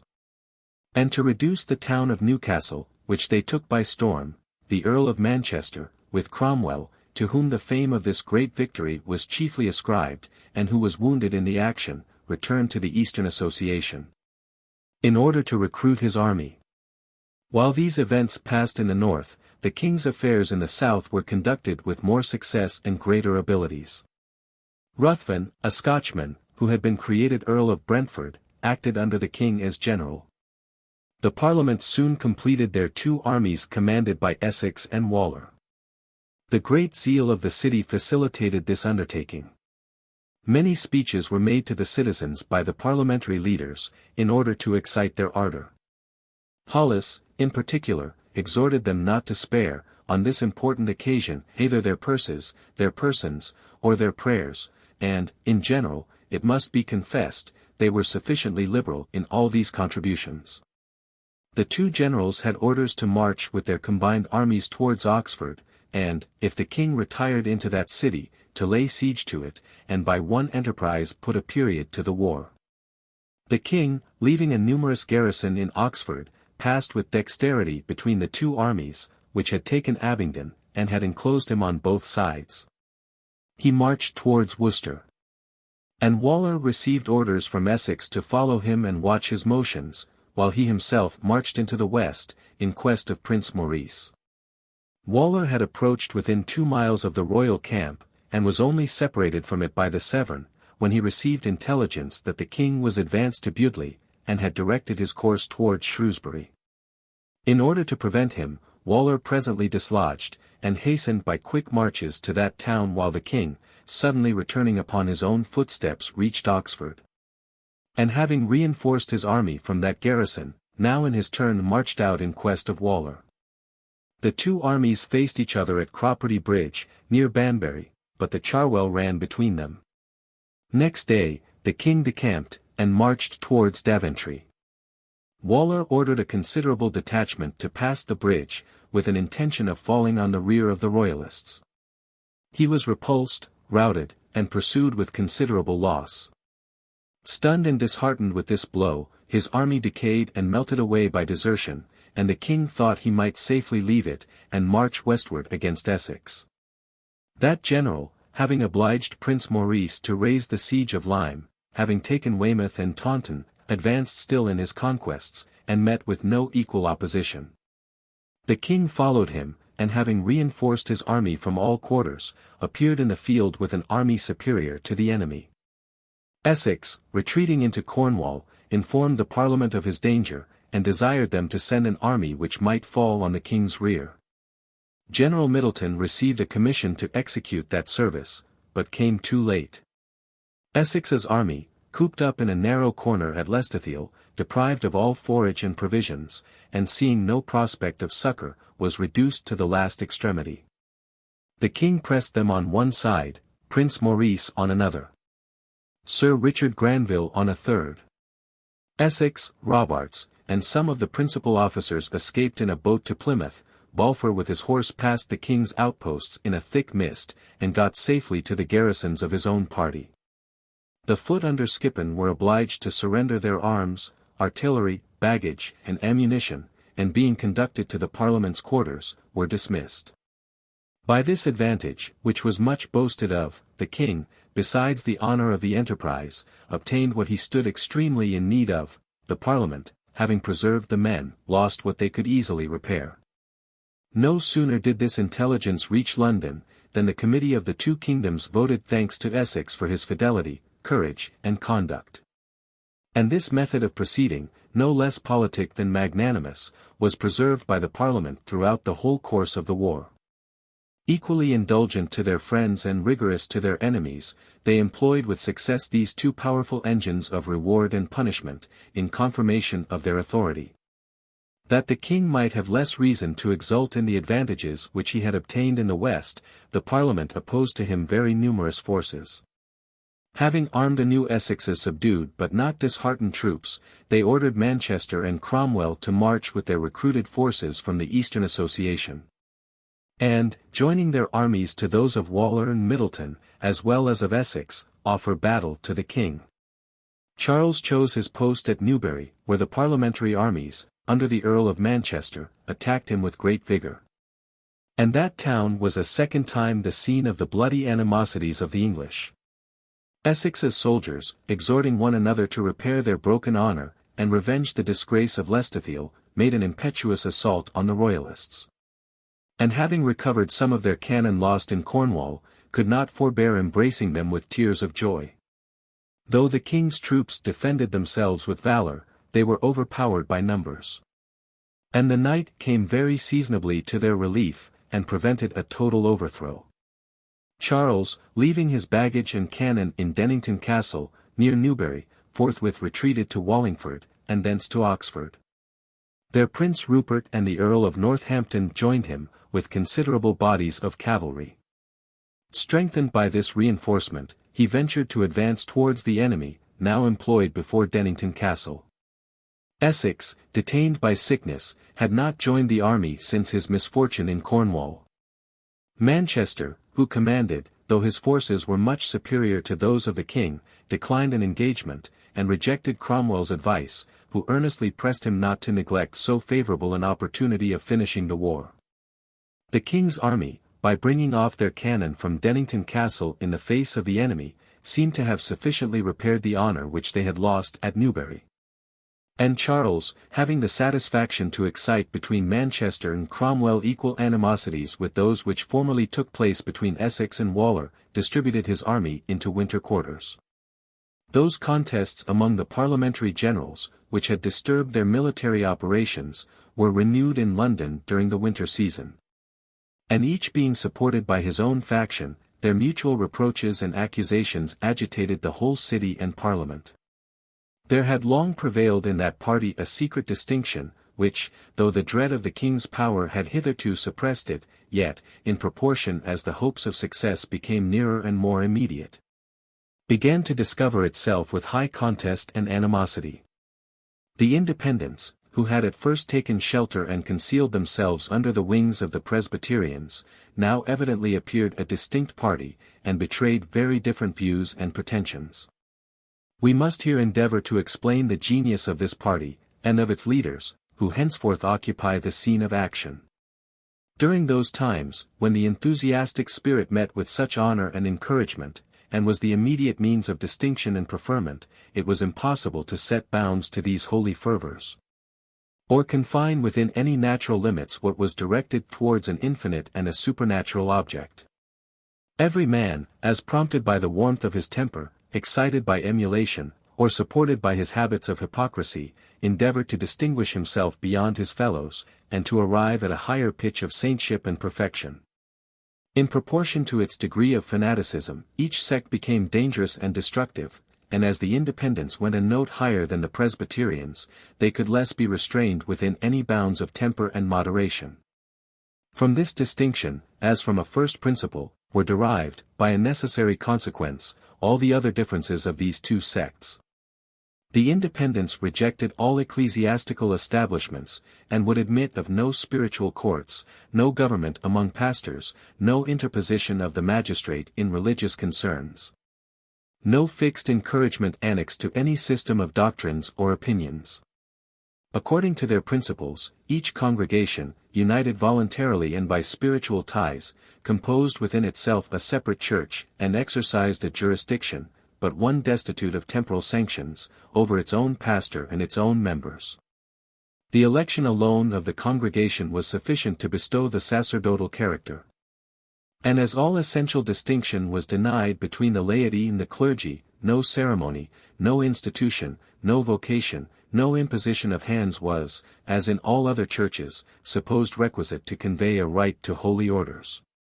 The enthusiasm of the Presbyterians led them to reject the authority of prelates, to throw off the restraint of liturgies, to retrench ceremonies, to limit the riches and authority of the priestly office. The fanaticism of the Independents, exalted to a higher pitch, abolished ecclesiastical government, disdained creeds and systems, neglected every ceremony, and confounded all ranks and orders. The soldier, the merchant, the mechanic, indulging the fervors of zeal, and guided by the elapses of the Spirit, resigned himself to an inward and superior direction, and was consecrated, in a manner, by an immediate intercourse and communication with heaven. The Catholics, pretending to an infallible guide, had justified upon that principle their doctrine and practice of persecution. The Presbyterians, imagining that such clear and certain tenets as they themselves adopted could be rejected only from a criminal and pertinacious obstinacy, had hitherto gratified to the full their bigoted zeal. In a like doctrine and practice, the Independents, from the extremity of the same zeal, were led into the milder principles of toleration. Their mind, set afloat in the wide sea of inspiration, could confine itself within no certain limits, and the same variations in which an enthusiast indulged himself, he was apt, by a natural train of thinking, to permit in others. Of all Christian sects, this was the first which, during its prosperity as well as its adversity, always adopted the principle of toleration. And it is remarkable that so reasonable a doctrine owed its origin, not to reasoning, but to the height of extravagance and fanaticism. Popery and prelacy alone, whose genius seemed to tend towards superstition, were treated by the Independents with rigor. The doctrines too of fate or destiny were deemed by them essential to all religion. In these rigid opinions the whole sectaries, amidst all their other differences, unanimously concurred. The political system of the Independents kept pace with their religious.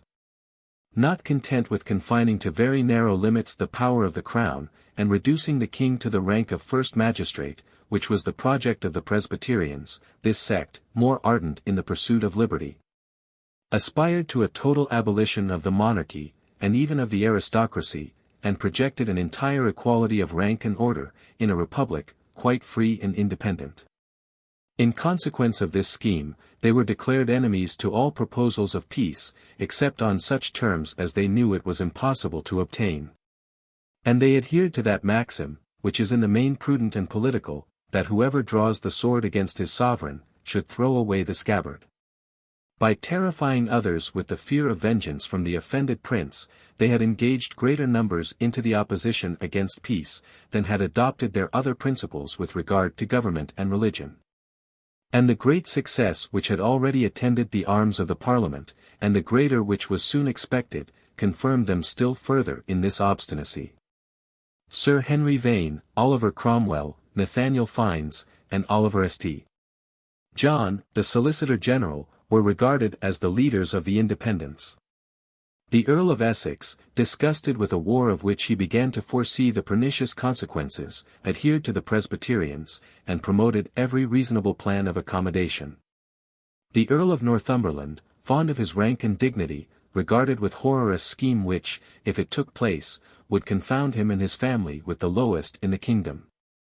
The Earls of Warwick and Denbigh, Sir Philip Stapleton, Sir William Waller, Hollis, Massey, Whitlock, Maynard, Glyn, had embraced the same sentiments.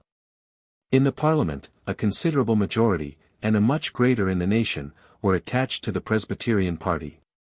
And it was only by cunning and deceit at first, and afterwards by military violence, that the independents could entertain any hopes of success. The Earl of Manchester, provoked at the impeachment which the king had lodged against him, had long forwarded the war with alacrity. But being a man of humanity and good principles, the view of public calamities, and the prospect of a total subversion of government, began to moderate his ardor, and inclined him to promote peace on any safe or honorable terms. He was even suspected in the field not to have pushed to the utmost against the king the advantages obtained by the arms of the Parliament.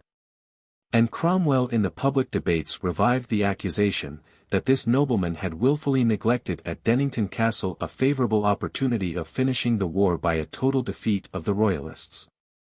I showed him evidently, said Cromwell, how this success might be obtained, and only desired leave, with my own brigade of horse to charge the king's army in their retreat. Leaving it in the Earl's choice, if he thought proper, to remain neuter with the rest of his forces, but, notwithstanding my importunity, he positively refused his consent.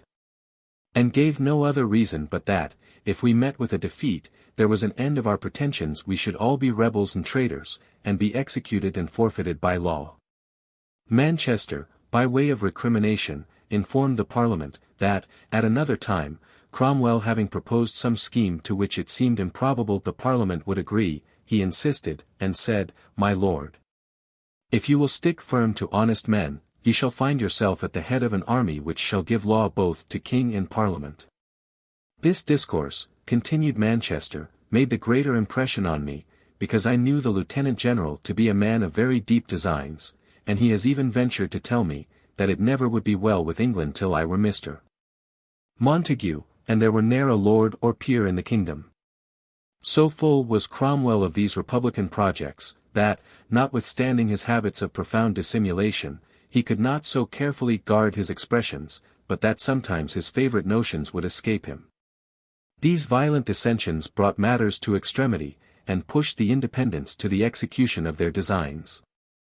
The present generals, they thought, were more desirous of protracting than finishing the war.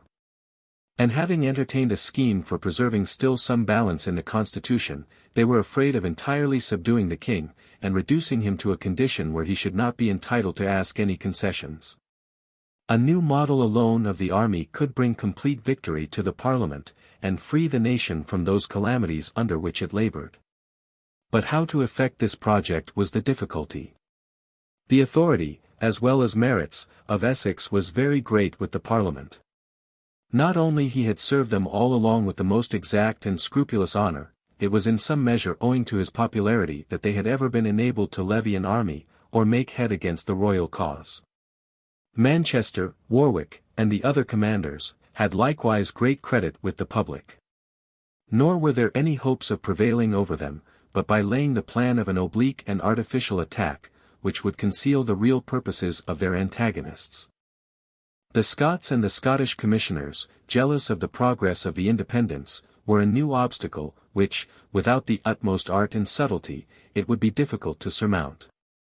The methods by which this intrigue was conducted are so singular, and show so fully the genius of the age, that we shall give a detail of them as they are delivered by Lord Clarendon. A fast, on the last Wednesday of every month, had been ordered by the Parliament at the beginning of these commotions. And their preachers on that day were careful to keep alive, by their vehement declamations, the popular prejudices entertained against the king, against prelacy, and against popery. The king, that he might combat the Parliament with their own weapons, appointed likewise a monthly fast, when the people should be instructed in the duties of loyalty, and of submission to the higher powers. And he chose the second Friday of every month for the devotion of the Royalists. It was now proposed and carried in Parliament, by the Independents, that a new and more solemn fast should be voted, when they should implore the divine assistance for extricating them from those perplexities in which they were at present involved. On that day, the preachers, after many political prayers, took care to treat of the reigning divisions in the Parliament, and ascribed them entirely to the selfish ends pursued by the members. In the hands of those members, they said, are lodged all the considerable commands of the army, all the lucrative offices in the civil administration, and while the nation is falling every day into poverty, and groans under an insupportable load of taxes, these men multiply possession on possession, and will in a little time be masters of all the wealth of the kingdom. That such persons, who fatten on the calamities of their country, will ever embrace any effectual measure for bringing them to a period, or ensuring final success to the war, cannot reasonably be expected. Lingering expedients alone will be pursued. And operations in the field concurring in the same pernicious end with deliberations in the cabinet, civil commotions will forever be perpetuated in the nation. After exaggerating these disorders, the ministers returned to their prayers, and besought the Lord that he would take his own work into his own hand. And if the instruments whom he had hitherto employed were not worthy to bring to a conclusion so glorious a design, that he would inspire others more fit, who might perfect what was begun, and, by establishing true religion, put a speedy period to the public miseries. On the day subsequent to these devout animadversions, when the Parliament met, a new spirit appeared in the looks of many. Sir Henry VIII told the Commons, that if ever God appeared to them, it was in the ordinances of yesterday. That, as he was credibly informed by many who had been present in different congregations, the same lamentations and discourses which the godly preachers had made before them had been heard in other churches, that so remarkable a concurrence could proceed only from the immediate operation of the Holy Spirit, that he therefore entreated them, in vindication of their own honor, in consideration of their duty to God and their country, to lay aside all private ends, and renounce every office attended with profit or advantage, that the absence of so many members, occupied in different employments, had rendered the House extremely thin, and diminished the authority of their determinations, and that he could not forbear, for his own part, accusing himself as one who enjoyed a gainful office, that of Treasurer of the Navy. And though he was possessed of it before the civil commotions, and owed it not to the favour of the Parliament, yet was he ready to resign it, and to sacrifice, to the welfare of his country, every consideration of private interest and advantage. Cromwell next acted his part, and commended the preachers for having dealt with them plainly and impartially, and told them of their errors, of which they were so unwilling to be informed. Though they dwelt on many things, he said, on which he had never before reflected, yet, upon revolving them, he could not but confess that, till there were a perfect reformation in these particulars, nothing which they undertook could possibly prosper. The Parliament, no doubt, continued he, had done wisely on the commencement of the war, in engaging several of its members in the most dangerous parts of it, and thereby satisfying the nation that they intended to share all hazards with the meanest of the people. But affairs are now changed. During the progress of military operations, there have arisen in the parliamentary armies many excellent officers, who are qualified for higher commands than they are now possessed of.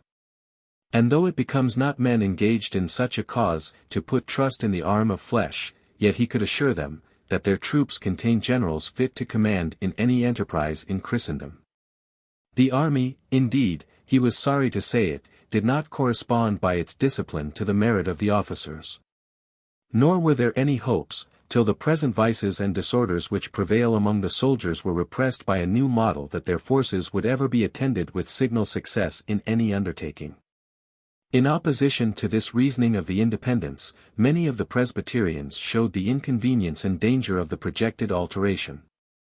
Whitlock, in particular, a man of honor, who loved his country, though in every change of government he always adhered to the ruling power, said, that besides the ingratitude of discarding, and that by fraud and artifice, so many noble persons, to whom the Parliament had hitherto owed its chief support, they would find it extremely difficult to supply the place of men now formed by experience to command and authority, that the rank alone possessed by such as were members of either house prevented envy, retained the army in obedience, and gave weight to military orders, that greater confidence might safely be reposed in men of family and fortune, than in mere adventurers, who would be apt to entertain separate views from those which were embraced by the persons who employed them, that no maxim of policy was more undisputed than the necessity of preserving an inseparable connection between the civil and military powers, and of retaining the latter in strict subordination to the former, that the Greeks and Romans,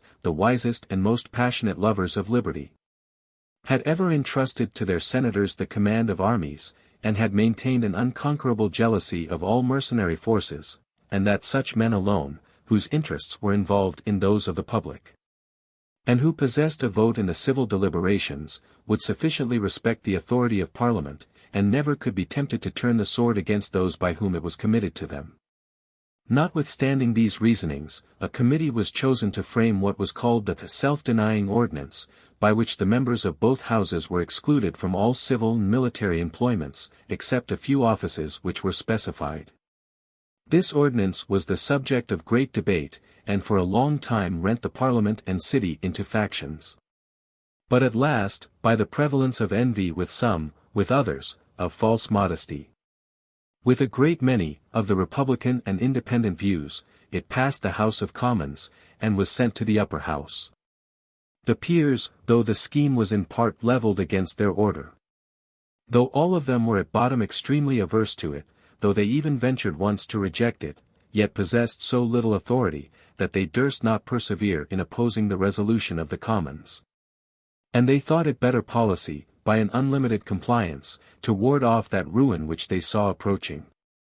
The ordinance, therefore, having passed both houses, Essex, Warwick, Manchester, Denbigh, Waller, Brereton, and many others, resigned their commands, and received the thanks of Parliament for their good services. A pension of £10,000 a year was settled on Essex. 1,645. It was agreed to recruit the army to 22,000 men, and Sir Thomas Fairfax was appointed general. It is remarkable that his commission did not run, like that of Essex, in the name of the King and Parliament, but in that of the Parliament alone. And the article concerning the safety of the King's person was omitted, so much had animosities increased between the parties. Cromwell, being a member of the lower house, should have been discarded with the others. But this impartiality would have disappointed all the views of those who had introduced the self-denying ordinance. He was saved by a subtlety, and by that political craft in which he was so eminent. At the time when the other officers resigned their commissions, care was taken that he should be sent with a body of horse to relieve Taunton besieged by the Royalists. His absence being remarked, orders were dispatched for his immediate attendance in Parliament, and the new general was directed to employ some other officer in that service. A ready compliance was feigned. And the very day was named on which, it was averred, he would take his place in the House. But Fairfax, having appointed a rendezvous of the army, wrote to the Parliament, and desired leave to retain for some days Lieutenant General Cromwell, whose advice, he said, would be useful in supplying the place of those officers who had resigned. Shortly after, he begged, with much earnestness, that they would allow Cromwell to serve that campaign. And thus the independents, though the minority, prevailed by art and cunning over the Presbyterians, and bestowed the whole military authority in appearance, upon Fairfax, in reality, upon Cromwell. Fairfax was a person equally eminent for courage and for humanity. And though strongly infected with prejudices, or principles derived from religious and party zeal, he seems never, in the course of his public conduct, to have been diverted by private interest or ambition from adhering strictly to these principles. Sincere in his professions, disinterested in his views, open in his conduct, he had formed one of the most shining characters of the age, had not the extreme narrowness of his genius in everything but in war. And his embarrassed and confused elocution on every occasion but when he gave orders, diminished the luster of his merit, and rendered the part which he acted, even when vested with the supreme command, but secondary and subordinate. Cromwell, by whose sagacity and insinuation Fairfax was entirely governed, is one of the most eminent and most singular personages that occurs in history. The strokes of his character are as open and strongly marked as the schemes of his conduct were, during the time, dark and impenetrable. His extensive capacity enabled him to form the most enlarged projects, his enterprising genius was not dismayed with the boldest and most dangerous. Carried by his natural temper to magnanimity, to grandeur, and to an imperious and domineering policy, he yet knew, when necessary, to employ the most profound dissimulation, the most oblique and refined artifice. The semblance of the greatest moderation and simplicity. A friend to justice, though his public conduct was one continued violation of it, devoted to religion, though he perpetually employed it as the instrument of his ambition. He was engaged in crimes from the prospect of sovereign power, a temptation which is in general irresistible to human nature. And by using well that authority which he had attained by fraud and violence, he has lessened, if not overpowered, our detestation of his enormities, by our admiration of his success and of his genius. During this important transaction of the self-denying ordinance, the negotiations for peace were likewise carried on, though with small hopes of success. The king having sent 2 messages, one from Evesham, another from Tavistoke, desiring a treaty, the Parliament dispatched commissioners to Oxford with proposals, as high as if they had obtained a complete victory. The advantages gained during the campaign and the great distresses of the Royalists, had much elevated their hopes. And they were resolved to repose no trust in men inflamed with the highest animosity against them, and who, were they possessed of power, were fully authorized by law to punish all their opponents as rebels and traitors. The king, when he considered the proposals, and the disposition of the Parliament, could not expect any accommodation, and had no prospect but of war, or of total submission and subjection, yet, in order to satisfy his own party, who were impatient for peace, he agreed to send the Duke of Richmond and Earl of Southampton with an answer to the proposals of the Parliament, and at the same time to desire a treaty upon their mutual demands and pretensions. It now became necessary for him to retract his former declaration, that the 2 houses at Westminster were not a free Parliament. And accordingly he was induced, though with great reluctance, to give them, in his answer, the appellation of the Parliament of England. But it appeared afterwards, by a letter which he wrote to the Queen, and of which a copy was taken at Naseby, that he secretly entered an explanatory protest in his council book. And he pretended, that though he had called them the Parliament, he had not thereby acknowledged them for such. This subtlety, which has been frequently objected to Charles, is the most noted of those very few instances from which the enemies of this prince have endeavored to load him with the imputation of insincerity, and have inferred that the Parliament could repose no confidence in his professions and declarations, not even in his laws and statutes. There is, however, it must be confessed, a difference universally avowed between simply giving to men the appellation which they assume, and the formal acknowledgment of their title to it. Nor is anything more common and familiar in all public transactions. The time and place of treaty being settled, 16 commissioners from the king met at Uxbridge with 12 authorized by the Parliament, attended by the Scottish commissioners. It was agreed, that the Scottish and parliamentary commissioners should give in their demands with regard to 3 important articles, religion, the militia, and Ireland. And that these should be successively discussed in conference with the king's commissioners. It was soon found impracticable to come to any agreement with regard to any of these articles. In the summer of 1643, while the negotiations were carried on with Scotland, the Parliament had summoned an assembly at Westminster, consisting of 121 divines and 30 laymen, celebrated in their party for piety and learning. By their advice, alterations were made in the 39 Articles, or in the metaphysical doctrines of the Church, and what was of greater importance, the liturgy was entirely abolished, and in its stead a new directory for worship was established, by which, suitably to the spirit of the Puritans, the utmost liberty both in praying and preaching was indulged to the public teachers. By the solemn league and covenant, episcopacy was abjured, as destructive of all true piety. And a national engagement, attended with every circumstance that could render a promise sacred and obligatory, was entered into with the Scots, never to suffer its readmission. All these measures showed little spirit of accommodation in the Parliament. And the King's Commissioners were not surprised to find the establishment of presbytery and the directory positively demanded, together with the subscription of the covenant, both by the King and Kingdom. Had Charles been of a disposition to neglect all theological controversy, he yet had been obliged, in good policy, to adhere to episcopal jurisdiction. Not only because it was favorable to monarchy, but because all its adherents were passionately devoted to it, and to abandon them, in what they regarded as so important an article, was forever to relinquish their friendship and assistance. But Charles had never attained such enlarged principles. He deemed bishops essential to the very being of a Christian church, and he thought himself bound, by more sacred ties than those of policy, or even of honor, to the support of that order. His concessions, therefore, on this head, he judged sufficient, when he agreed that an indulgence should be given to tender consciences with regard to ceremonies. That the bishops should exercise no act of jurisdiction or ordination without the consent and counsel of such presbyters as should be chosen by the clergy of each diocese. That they should reside constantly in their diocese, and be bound to preach every Sunday, that pluralities be abolished, that abuses in ecclesiastical courts be redressed, and that £100,000 be levied on the bishops' estates and the chapter lands, for payment of debts contracted by the Parliament. These concessions, though considerable, gave no satisfaction to the parliamentary commissioners. And, without abating anything of their rigor on this head, they proceeded to their demands with regard to the militia. The king's partisans had all along maintained, that the fears and jealousies of the Parliament, after the securities so early and easily given to public liberty, were either feigned or groundless. And that no human institution could be better poised and adjusted than was now the government of England.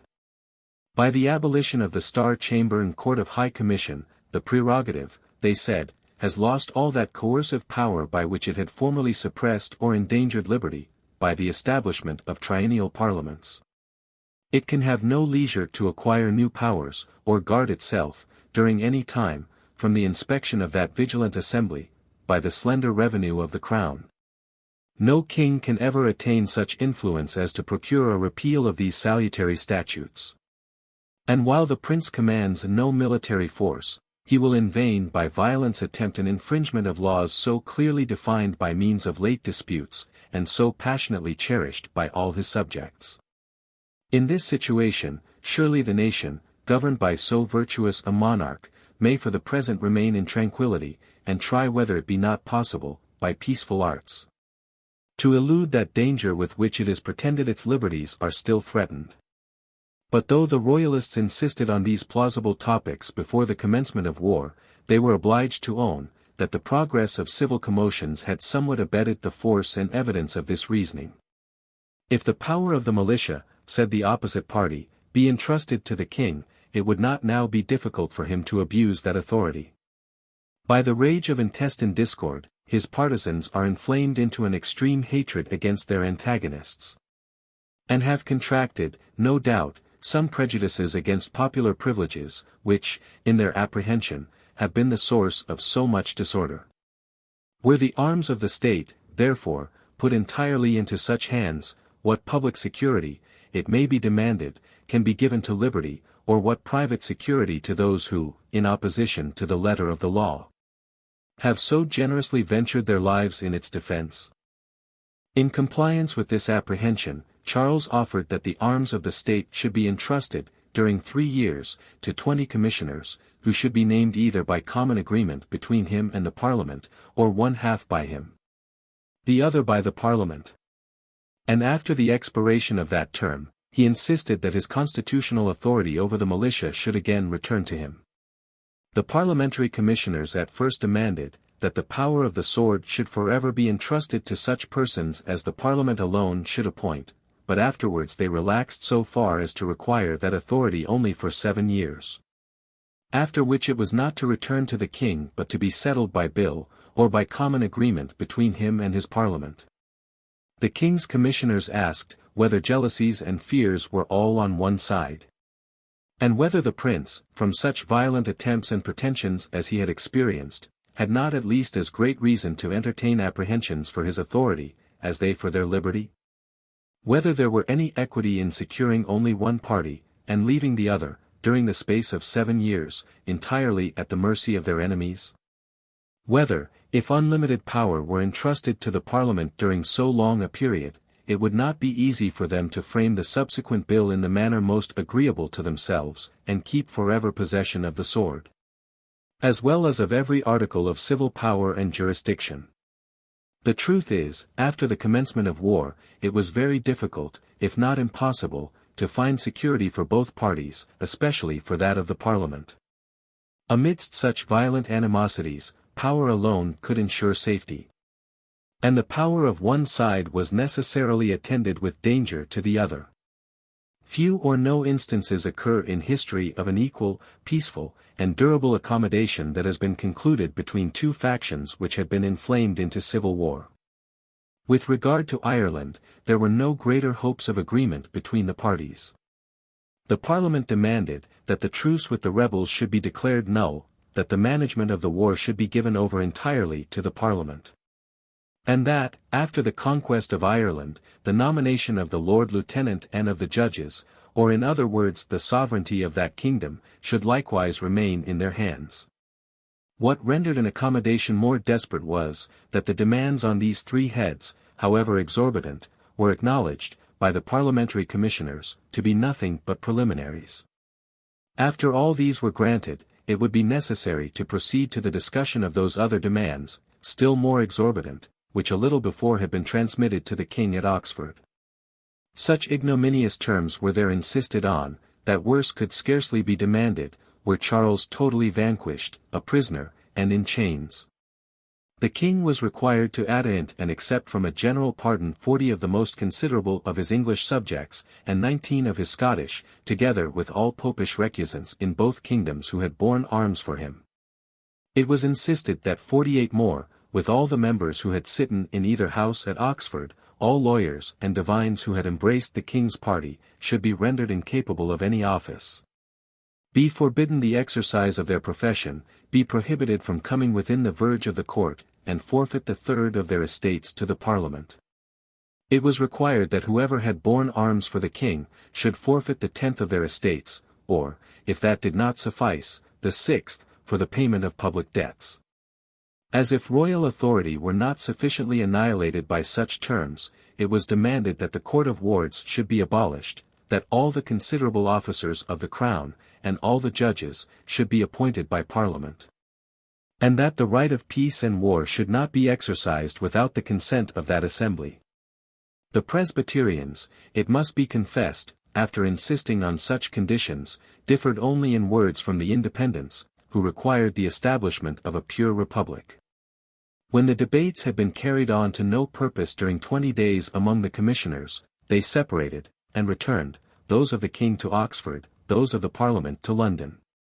A little before the commencement of this fruitless treaty, a deed was executed by the Parliament, which proved their determined resolution to yield nothing, but to proceed in the same violent and imperious manner with which they had at first entered on these dangerous enterprises. Archbishop Laud, the most favoured minister of the king, was brought to the scaffold.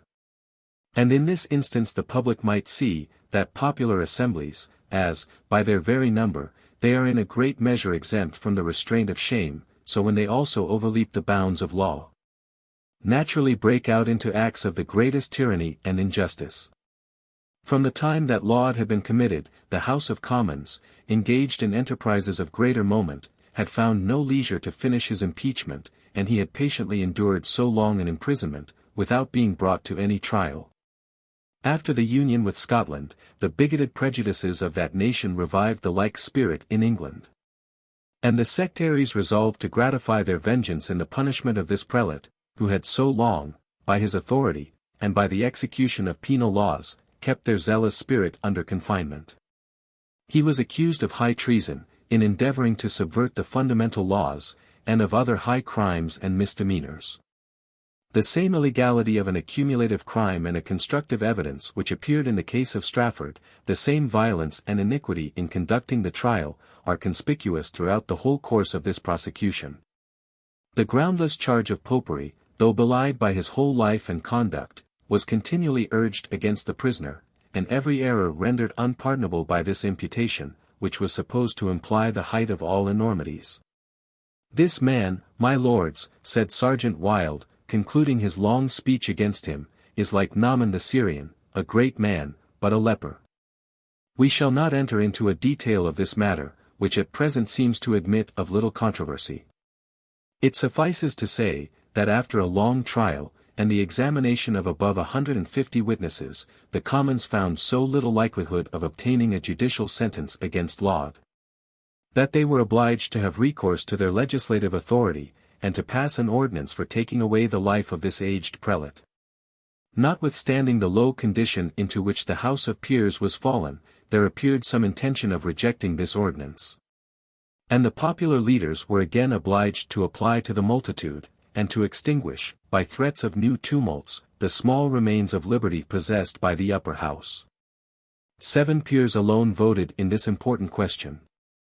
The rest, either from shame or fear, took care to absent themselves. Laud, who had behaved during his trial with spirit and vigor of genius, sunk not under the horrors of his execution but though he had usually professed himself apprehensive of a violent death, he found all his fears to be dissipated before that superior courage by which he was animated. "No one," said he, "can be more willing to send me out of life, than I am desirous to go, even upon the scaffold," and during the intervals of his prayers, he was harassed and molested by Sir John Clotworthy, a zealot of the reigning sect, and a great leader in the lower house. This was the time he chose for examining the principles of the dying primate, and trepanning him into a confession, that he trusted for his salvation to the merits of good works, not to the death of the Redeemer. Having extricated himself from these theological toils, the archbishop laid his head on the block, and it was severed from the body at one blow.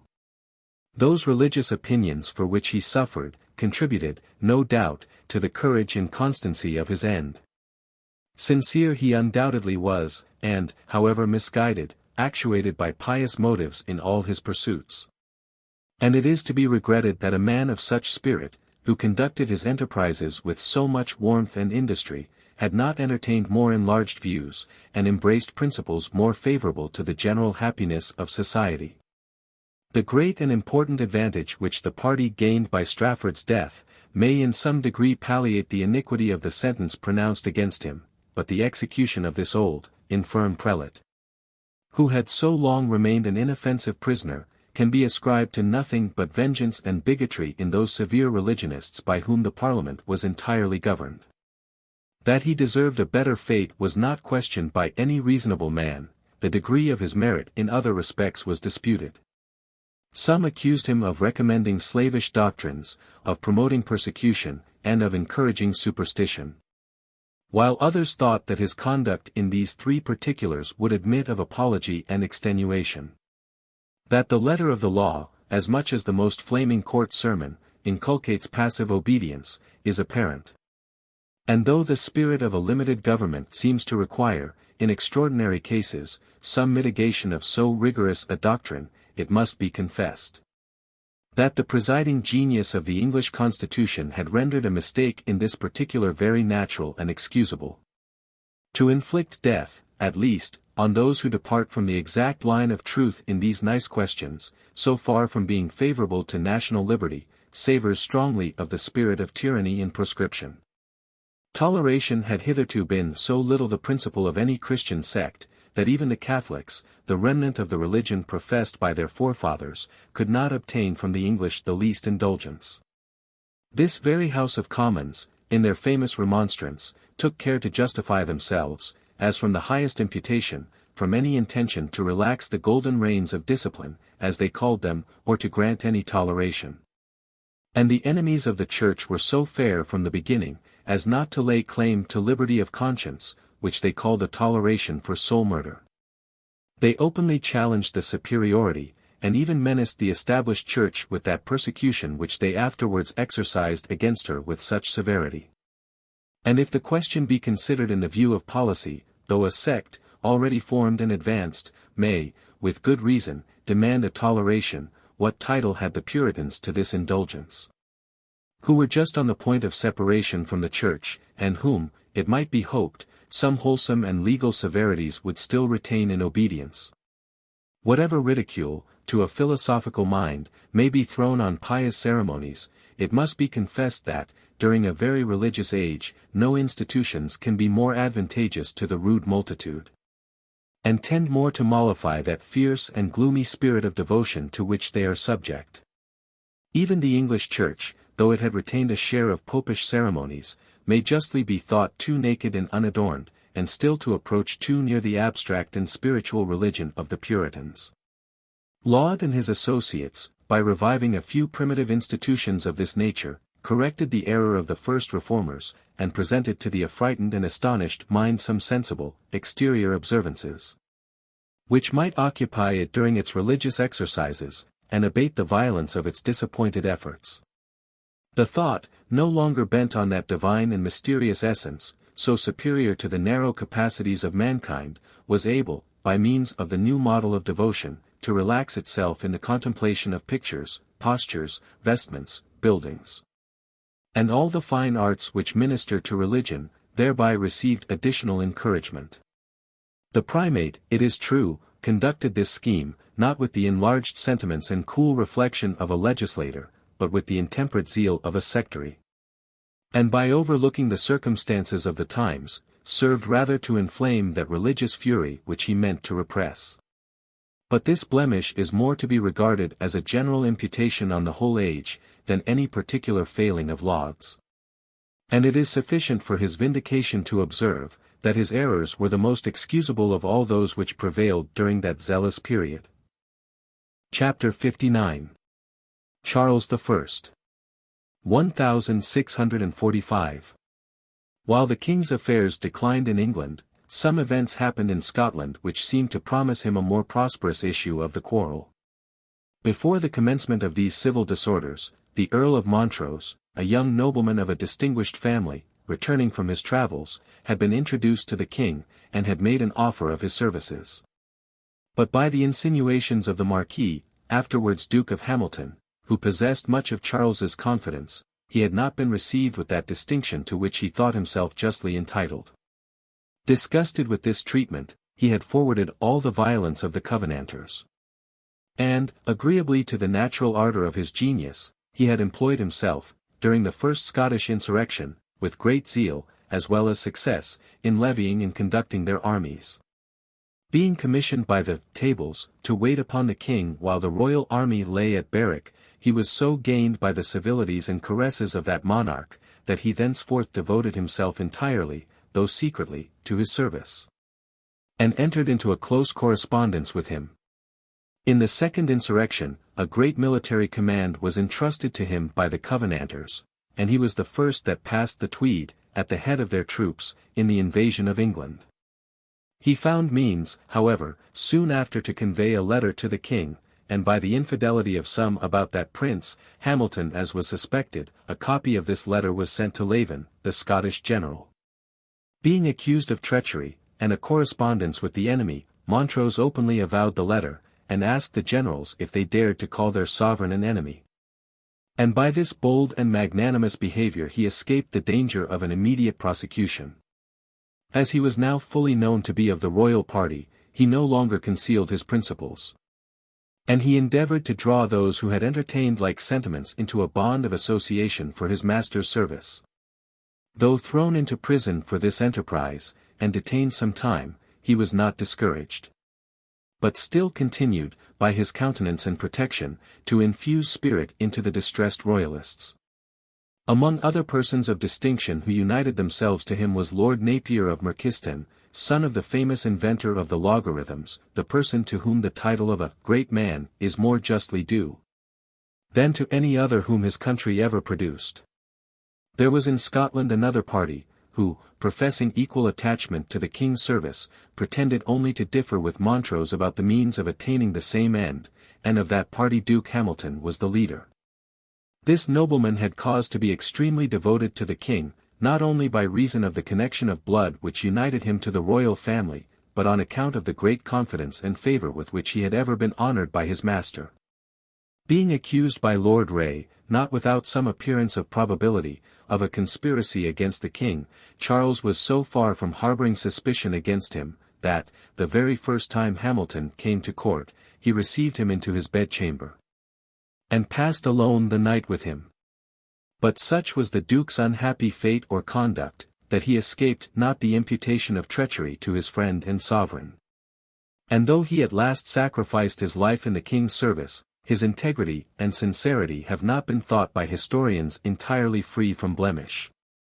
Perhaps, and this is the more probable opinion, the subtleties and refinements of his conduct, and his temporizing maxims, though accompanied with good intentions, have been the chief cause of a suspicion which has never yet been either fully proved or refuted. As much as the bold and vivid spirit of Montrose prompted him to enterprising measures, as much was the cautious temper of Hamilton inclined to such as were moderate and dilatory. While the former foretold that the Scottish Covenanters were secretly forming a union with the English Parliament, and inculcated the necessity of preventing them by some vigorous undertaking, the latter still insisted that every such attempt would precipitate them into measures to which otherwise they were not perhaps inclined. After the Scottish Convention was summoned without the king's authority, the former exclaimed, that their intentions were now visible, and that if some unexpected blow were not struck to dissipate them, they would arm the whole nation against the king. The latter maintained the possibility of outvoting the disaffected party, and securing by peaceful means the allegiance of the kingdom. Unhappily for the royal cause, Hamilton's representations met with more credit from the king and queen than those of Montrose, and the Covenanters were allowed, without interruption, to proceed in all their hostile measures. Montrose then hastened to Oxford, where his invectives against Hamilton's treachery, concurring with the general prepossession, and supported by the unfortunate event of his counsels, were entertained with universal probation. Influenced by the clamour of his party, more than his own suspicions, Charles, as soon as Hamilton appeared, sent him prisoner to Pendennis Castle, in Cornwall. His brother Loneric, who was also put under confinement, found means to make his escape, and to fly into Scotland. The king's ears were now open to Montrose's counsels, who proposed none but the boldest and most daring, agreeably to the desperate state of the royal cause in Scotland. Though the whole nation was subjected by the Covenanters, though great armies were kept on foot by them, and every place guarded by a vigilant administration, he undertook, by his own credit, and that of the few friends who remained to the king, to raise such commotions as would soon oblige the malcontents to recall those forces which had so sensibly thrown the balance in favour of the Parliament. Not discouraged with the defeat at Marston Moor, which rendered it impossible for him to draw any succour from England, he was content to stipulate with the Earl of Antrim, a nobleman of Ireland, for some supply of men from that country. And he himself, changing his disguises, and passing through many dangers, arrived in Scotland, where he lay concealed in the borders of the Highlands, and secretly prepared the minds of his partisans for attempting some great enterprise. No sooner were the Irish landed, though not exceeding 1,100 foot, very ill armed, than Montrose declared himself, and entered upon that scene of action which has rendered his name so celebrated. About 800 of the men of Athole flocked to his standard. 500 men more, who had been levied by the Covenanters, were persuaded to embrace the royal cause, and with this combined force, he hastened to attack Lord Elcho, who lay at Perth with an army of 6,000 men, assembled upon the first news of the Irish invasion. Montrose, inferior in number, totally unprovided with horse, ill-supplied with arms and ammunition, had nothing to depend on, but the courage which he himself, by his own example, and the rapidity of his enterprises, should inspire into his raw soldiers.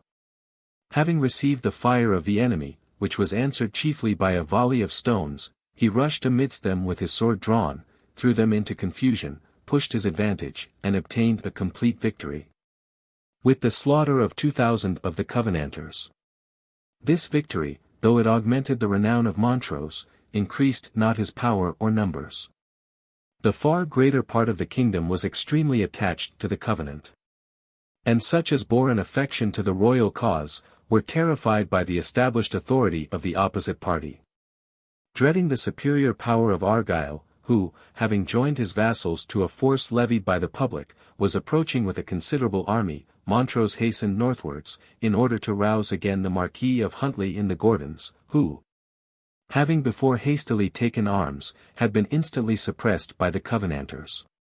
He was joined on his march by the Earl of Airlie, with his two younger sons, Sir Thomas and Sir David Ogilvy. The eldest was at that time a prisoner with the enemy.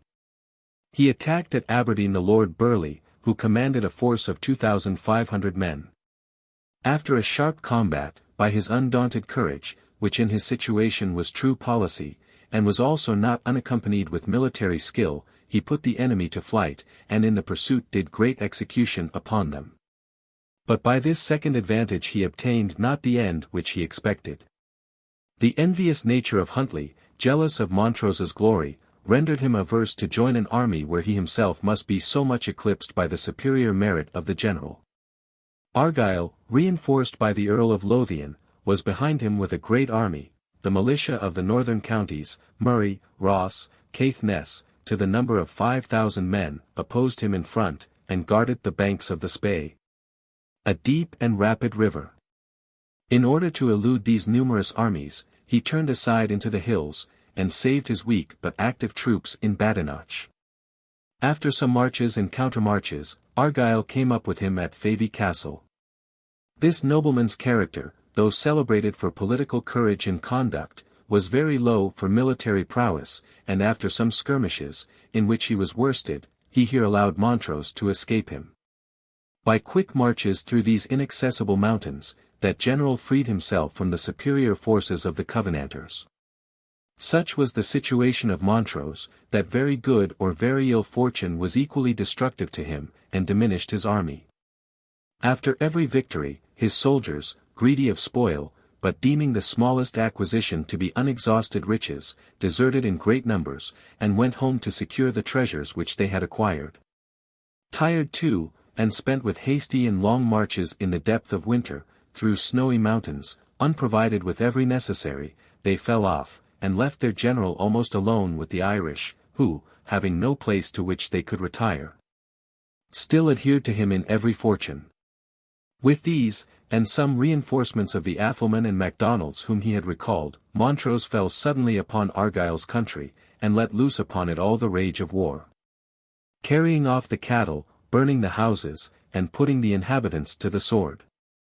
This severity, by which Montrose sullied his victories, was the result of private animosity against the chieftain, as much as of zeal for the public cause. Argyle, collecting 3,000 men, marched in quest of the enemy, who had retired with their plunder.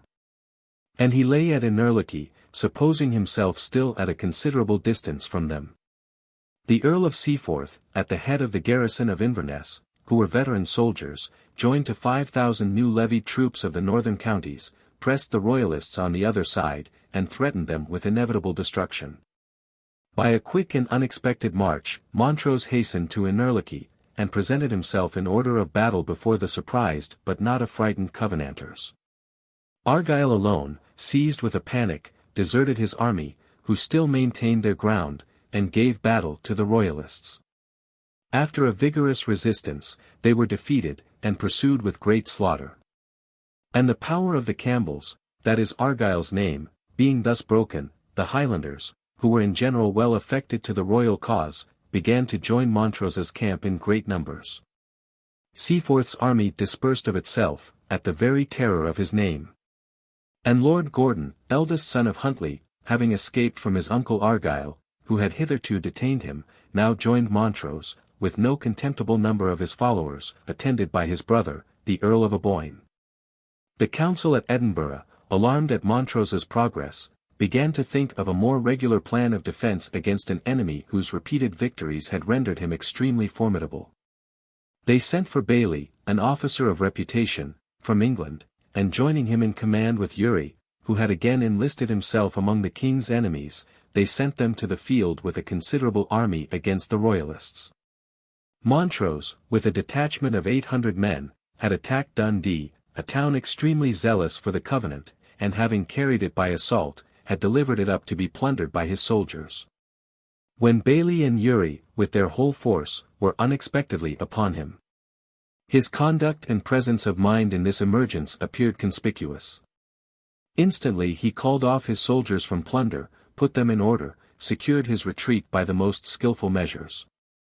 And having marched 60 miles in the face of an enemy much superior, without stopping, or allowing his soldiers the least sleep or refreshment, he at last secured himself in the mountains. Bailey and Uri now divided their troops, in order the better to conduct the war against an enemy who surprised them as much by the rapidity of his marches, as by the boldness of his enterprises. Uri, at the head of 4,000 men, met him at Aldern, near Inverness. And, encouraged by the superiority of number, for the Covenanters were double the Royalists, attacked him in the post which he had chosen. Montrose, having placed his right wing in strong ground, drew the best of his forces to the other, and left no main body between them. A defect which he artfully concealed, by showing a few men through the trees and bushes with which that ground was covered. That Uri might have no leisure to perceive the stratagem, he instantly led his left wing to the charge. And, making a furious impression upon the Covenanters, drove them off the field, and gained a complete victory. In this battle, the valour of young Napier, son to the lord of that name, shone out with signal lustre. Bailey now advanced, in order to revenge Uri's discomfiture, but at Alford he met himself with a like fate. Montrose, weak in cavalry, here lined his troops of horse with infantry. And after putting the enemy's horse to rout, fell with united force upon their foot, who were entirely cut in pieces, though with the loss of the gallant Lord Gordon on the part of the Royalists. And having thus prevailed in so many battles, which his vigour ever rendered as decisive as they were successful, he summoned together all his friends and partisans, and prepared himself for marching into the southern provinces. In order to put a final period to the power of the Covenanters, and dissipate the Parliament, which, with great pomp and solemnity, they had summoned to meet at St. John Stones. While the fire was thus kindled in the north of the island, it blazed out with no less fury in the south. The parliamentary and royal armies, as soon as the season would permit, prepared to take the field, in hopes of bringing their important quarrel to a quick decision. The passing of the self-denying ordinance had been protracted by so many debates and intrigues, that the spring was far advanced before it received the sanction of both houses. And it was thought dangerous by many to introduce, so near the time of action, such great innovations into the army. Had not the punctilious principles of Essex engaged him, amidst all the disgusts which he received, to pay implicit obedience to the Parliament, this alteration had not been effected without some fatal accident, since, notwithstanding his prompt resignation of the command, a mutiny was generally apprehended. Fairfax, or, more properly speaking, Cromwell under his name, introduced at last the new model into the army, and threw the troops into a different shape. From the same men new regiments and new companies were formed, different officers appointed, and the whole military force put into such hands as the Independents could rely on. Besides members of Parliament who were excluded, many officers, unwilling to serve under the new generals, threw up their commissions, and unwarily facilitated the project of putting the army entirely into the hands of that faction. Though the discipline of the former parliamentary army was not contemptible, a more exact plan was introduced, and rigorously executed, by these new commanders. Valor indeed was very generally diffused over the one party as well as the other, during this period. Discipline also was attained by the forces of the Parliament, but the perfection of the military art, in concerting the general plans of action and the operations of the field, seems still on both sides to have been in a great measure wanting. Historians at least, perhaps from their own ignorance and inexperience, have not remarked anything but a headlong, impetuous conduct, each party hurrying to a battle, where valor and fortune chiefly determined the success. The great ornament of history, during these reigns, are the civil, not the military transactions. Never surely was a more singular army assembled, than that which was now set on foot by the Parliament. To the greater number of the regiment's chaplains were not appointed, the officers assumed the spiritual duty, and united it with their military functions. During the intervals of action, they occupied themselves in sermons, prayers, exhortations. And the same emulation there attended them, which in the field is so necessary to support the honor of that profession. Rapturous ecstasies supplied the place of study and reflection. And while the zealous devotees poured out their thoughts in unpremeditated harangues, they mistook that eloquence which to their own surprise, as well as that of others, flowed in upon them, for divine illuminations. And for elapses of the Holy Spirit.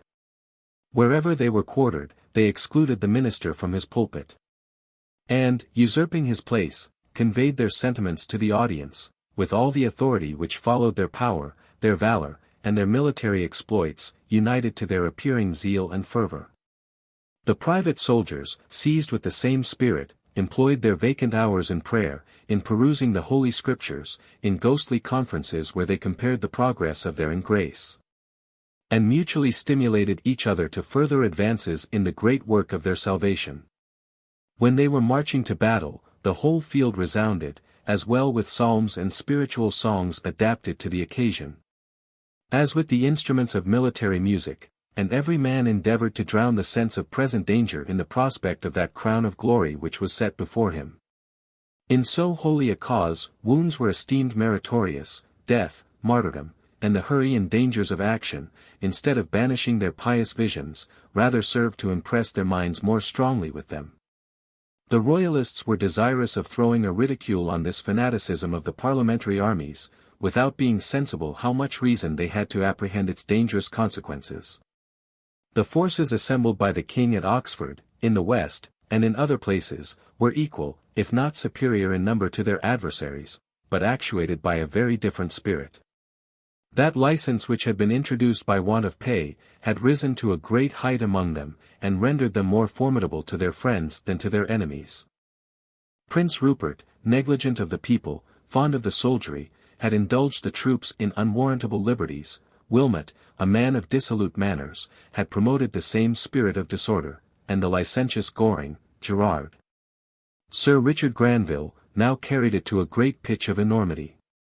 In the West especially, where Goring commanded, universal spoil and havoc were committed, and the whole country was laid waste by the rapine of the army. All distinction of parties being in a manner dropped, the most devoted friends of the Church and monarchy wished there for such success to the parliamentary forces as might put an end to these oppressions. The country people, despoiled of their substance, flocked together in several places, armed with clubs and staves. And though they professed an enmity to the soldiers of both parties, their hatred was in most places levelled chiefly against the Royalists, from whom they had met with the worst treatment.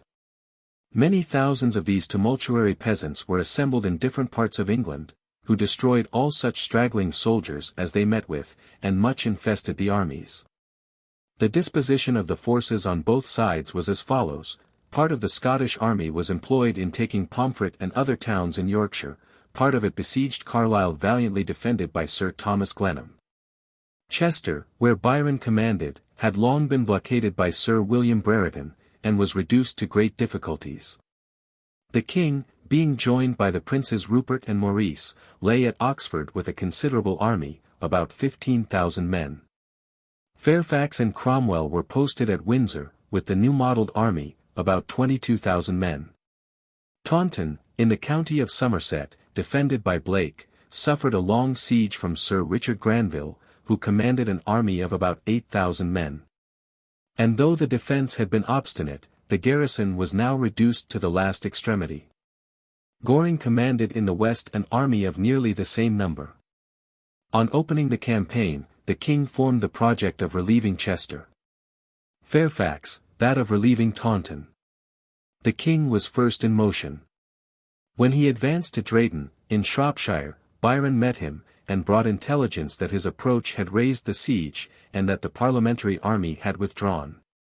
Fairfax, having reached Salisbury in his road westward, received orders from the committee of both kingdoms appointed for the management of the war, to return and lay siege to Oxford, now exposed by the king's absence. He obeyed, after sending Colonel Weldon to the west with a detachment of 4,000 men. On Weldon's approach, Granville, who imagined that Fairfax with his whole army was upon him, raised the siege, and allowed this pertinacious town, now half taken and half burned, to receive relief, but the Royalists, being reinforced with 3,000 horse under Goring, again advanced to Taunton, and shut up Weldon, with his small army, in that ruinous place. The king, having effected his purpose with regard to Chester, returned southwards, and in his way sat down before Leicester, a garrison of the Parliaments. Having made a breach in the wall, he stormed the town on all sides. And, after a furious assault, the soldiers entered sword in hand, and committed all those disorders to which their natural violence, especially when inflamed by resistance, is so much addicted. A great booty was taken and distributed among them, 1,500 prisoners fell into the king's hands. This success, which struck a great terror into the parliamentary army, determined Fairfax to leave Oxford, which he was beginning to approach. And he marched towards the king, with an intention of offering him battle. The king was advancing towards Oxford, in order to raise the siege, which, he apprehended, was now begun. And both armies, ere they were aware, had advanced within 6 miles of each other. A council of war was called by the king, in order to deliberate concerning the measures which he should now pursue. On the one hand, it seemed more prudent to delay the combat, because Gerard, who lay in Wales with 3,000 men, might be enabled in a little time to join the army. And Goring, it was hoped, would soon be master of Taunton, and having put the west in full security, would then unite his forces to those of the king, and give him an incontestable superiority over the enemy. On the other hand, Prince Rupert, whose boiling ardor still pushed him on to battle, excited the impatient humor of the nobility and gentry of which the army was full, and urged the many difficulties under which the Royalists labored, and from which nothing but a victory could relieve them. The resolution was taken to give battle to Fairfax, and the royal army immediately advanced upon him. At Naseby was fought, with forces nearly equal, this decisive and well-disputed action between the king and Parliament. The main body of the Royalists was commanded by the king himself, the right wing by Prince Rupert, the left by Sir Marmaduke Langdale. Fairfax, seconded by Skippon, placed himself in the main body of the opposite army, Cromwell in the right wing, Ireton, Cromwell's son-in-law, in the left. The charge was begun, with his usual celerity and usual success, by Prince Rupert. Though Ireton made stout resistance, and even after he was run through the thigh with a pike, still maintained the combat till he was taken prisoner, yet was that whole wing broken. And pursued with precipitate fury by Rupert, he was even so inconsiderate as to lose time in summoning and attacking the artillery of the enemy, which had been left with a good guard of infantry. The king led on his main body, and displayed in this action all the conduct of a prudent general, and all the valor of a stout soldier. Fairfax and Skippon encountered him, and well supported that reputation which they had acquired. Skippon, being dangerously wounded, was desired by Fairfax to leave the field, but he declared that he would remain there as long as one man maintained his ground. The infantry of the Parliament was broken, and pressed upon by the king, till Fairfax, with great presence of mind, brought up the reserve, and renewed the combat. Meanwhile Cromwell, having led on his troops to the attack of Langdale, overbore the force of the Royalists, and by his prudence improved that advantage which he had gained by his valor. Having pursued the enemy about a quarter of a mile, and detached some troops to prevent their rallying, he turned back upon the king's infantry, and threw them into the utmost confusion. One regiment alone preserved its order unbroken, though twice desperately assailed by Fairfax, and that general, excited by so steady a resistance, ordered D'Oyley, the captain of his life guard, to give them a third charge in front, while he himself attacked them in the rear. The regiment was broken. Fairfax, with his own hands, killed an ensign, and, having seized the colours, gave them to a soldier to keep for him. The soldier, afterwards boasting that he had won this trophy, was reproved by D'Oyley, who had seen the action. "Let him retain that honour," said Fairfax, "I have today acquired enough beside." Prince Rupert, sensible too late of his error, left the fruitless attack on the enemy's artillery, and joined the king, whose infantry was now totally discomfited. Charles exhorted this body of cavalry not to despair, and cried aloud to them, "One charge more, and we recover the day." But the disadvantages under which they laboured were too evident, and they could by no means be induced to renew the combat. Charles was obliged to quit the field, and leave the victory to the enemy. The slain on the side of the Parliament exceeded those on the side of the king, they lost 1,000 men, he not above 800. But Fairfax made 500 officers prisoners, and 4,000 private men, took all the king's artillery and ammunition, and totally dissipated his infantry, so that scarce any victory could be more complete than that which he obtained. Among the other spoils was seized the king's cabinet, with the copies of his letters to the Queen, which the Parliament afterwards ordered to be published. They chose, no doubt, such of them as they thought would reflect dishonour on him, yet, upon the whole, the letters are written with delicacy and tenderness, and give an advantageous idea both of the king's genius and morals. A mighty fondness, it is true, and attachment, he expresses to his consort, and often professes that he never would embrace any measures which she disapproved, but such declarations of civility and confidence are not always to be taken in a full, literal sense. And so legitimate an affection, avowed by the laws of God and man, may perhaps be excusable towards a woman of beauty in spirit, even though she was a papist. The Athenians, having intercepted a letter written by their enemy, Philip of Macedon, to his wife Olympia, so far from being moved by a curiosity of prying into the secrets of that relation, immediately sent the letter to the Queen unopened. Philip was not their sovereign, nor were they inflamed with that violent animosity against him which attends all civil commotions.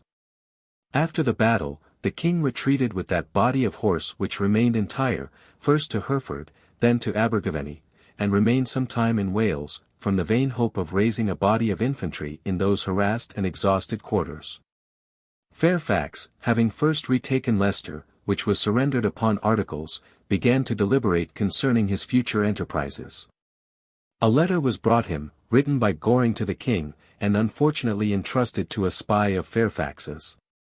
Goring there informed the king, that in 3 weeks he hoped to be master of Taunton, after which he would join his majesty with all the forces in the west, and entreated him, in the meanwhile to avoid coming to any general action.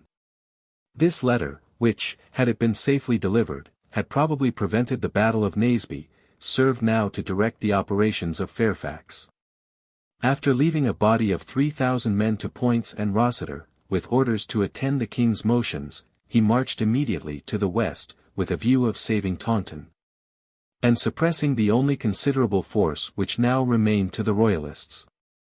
In the beginning of the campaign, Charles, apprehensive of the event, had sent the Prince of Wales, then 15 years of age, to the west, with the title of general, and had given orders, if he were pressed by the enemy, that he should make his escape into a foreign country, and save one part of the royal family from the violence of the Parliament. Prince Rupert had thrown himself into Bristol, with an intention of defending that important city. Goring commanded the army before Taunton. On Fairfax's approach, the siege of Taunton was raised, and the royalists retired to Lamport, an open town in the county of Somerset. Fairfax attacked them in that post, beat them from it, killed about 300 men, and took 1,400 prisoners. After this advantage, he sat down before Bridgewater, a town esteemed strong, and of great consequence in that country. When he had entered the outer town by storm, Wyndham, the governor, who had retired into the inner, immediately capitulated, and delivered up the place to Fairfax. The garrison, to the number of 2,600 men, were made prisoners of war. Fairfax, having next taken Bath and Sherborne, resolved to lay siege to Bristol, and made great preparations for an enterprise which, from the strength of the garrison, and the reputation of Prince Rupert, the governor, was deemed of the last importance.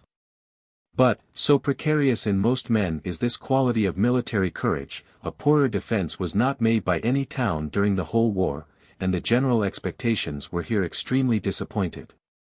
No sooner had the parliamentary forces entered the lines by storm, than the prince capitulated, and surrendered the city to Fairfax. A few days before, he had written a letter to the king, in which he undertook to defend the place for 4 months, if no mutiny obliged him to surrender it. Charles, who was forming schemes and collecting forces for the relief of Bristol, was astonished at so unexpected an event, which was little less fatal to his cause than the defeat at Naseby. Full of indignation, he instantly recalled all Prince Rupert's commissions, and sent him a pass to go beyond sea. The king's affairs now went fast to ruin in all quarters.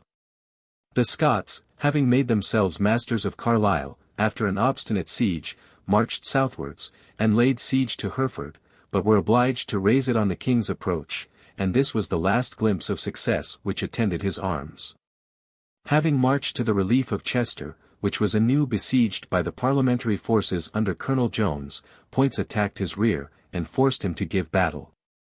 While the fight was continued with great obstinacy, and victory seemed to incline to the Royalists, Jones fell upon them from the other side, and put them to rout, with the loss of 600 slain and 1,000 prisoners. The king, with the remains of his broken army, fled to Newark, and thence escaped to Oxford, where he shut himself up during the winter season. The news which he received from every quarter, were no less fatal than those events which passed where he himself was present. Fairfax and Cromwell, after the surrender of Bristol, having divided their forces, the former marched westwards, in order to complete the conquest of Devonshire and Cornwall, the latter attacked the king's garrisons which lay to the east of Bristol. The Devizes were surrendered to Cromwell, Berkeley Castle was taken by storm, Winchester capitulated, Basing House was entered sword in hand, and all these middle counties of England were, in a little time, reduced to obedience under the Parliament. 1646. The same rapid and uninterrupted success attended Fairfax. The parliamentary forces, elated by past victories, governed by the most rigid discipline, met with no equal opposition from troops dismayed by repeated defeats and corrupted by licentious manners. After beating up the quarters of the Royalists at Bovey Tracy, Fairfax sat down before Dartmouth, and in a few days entered it by storm.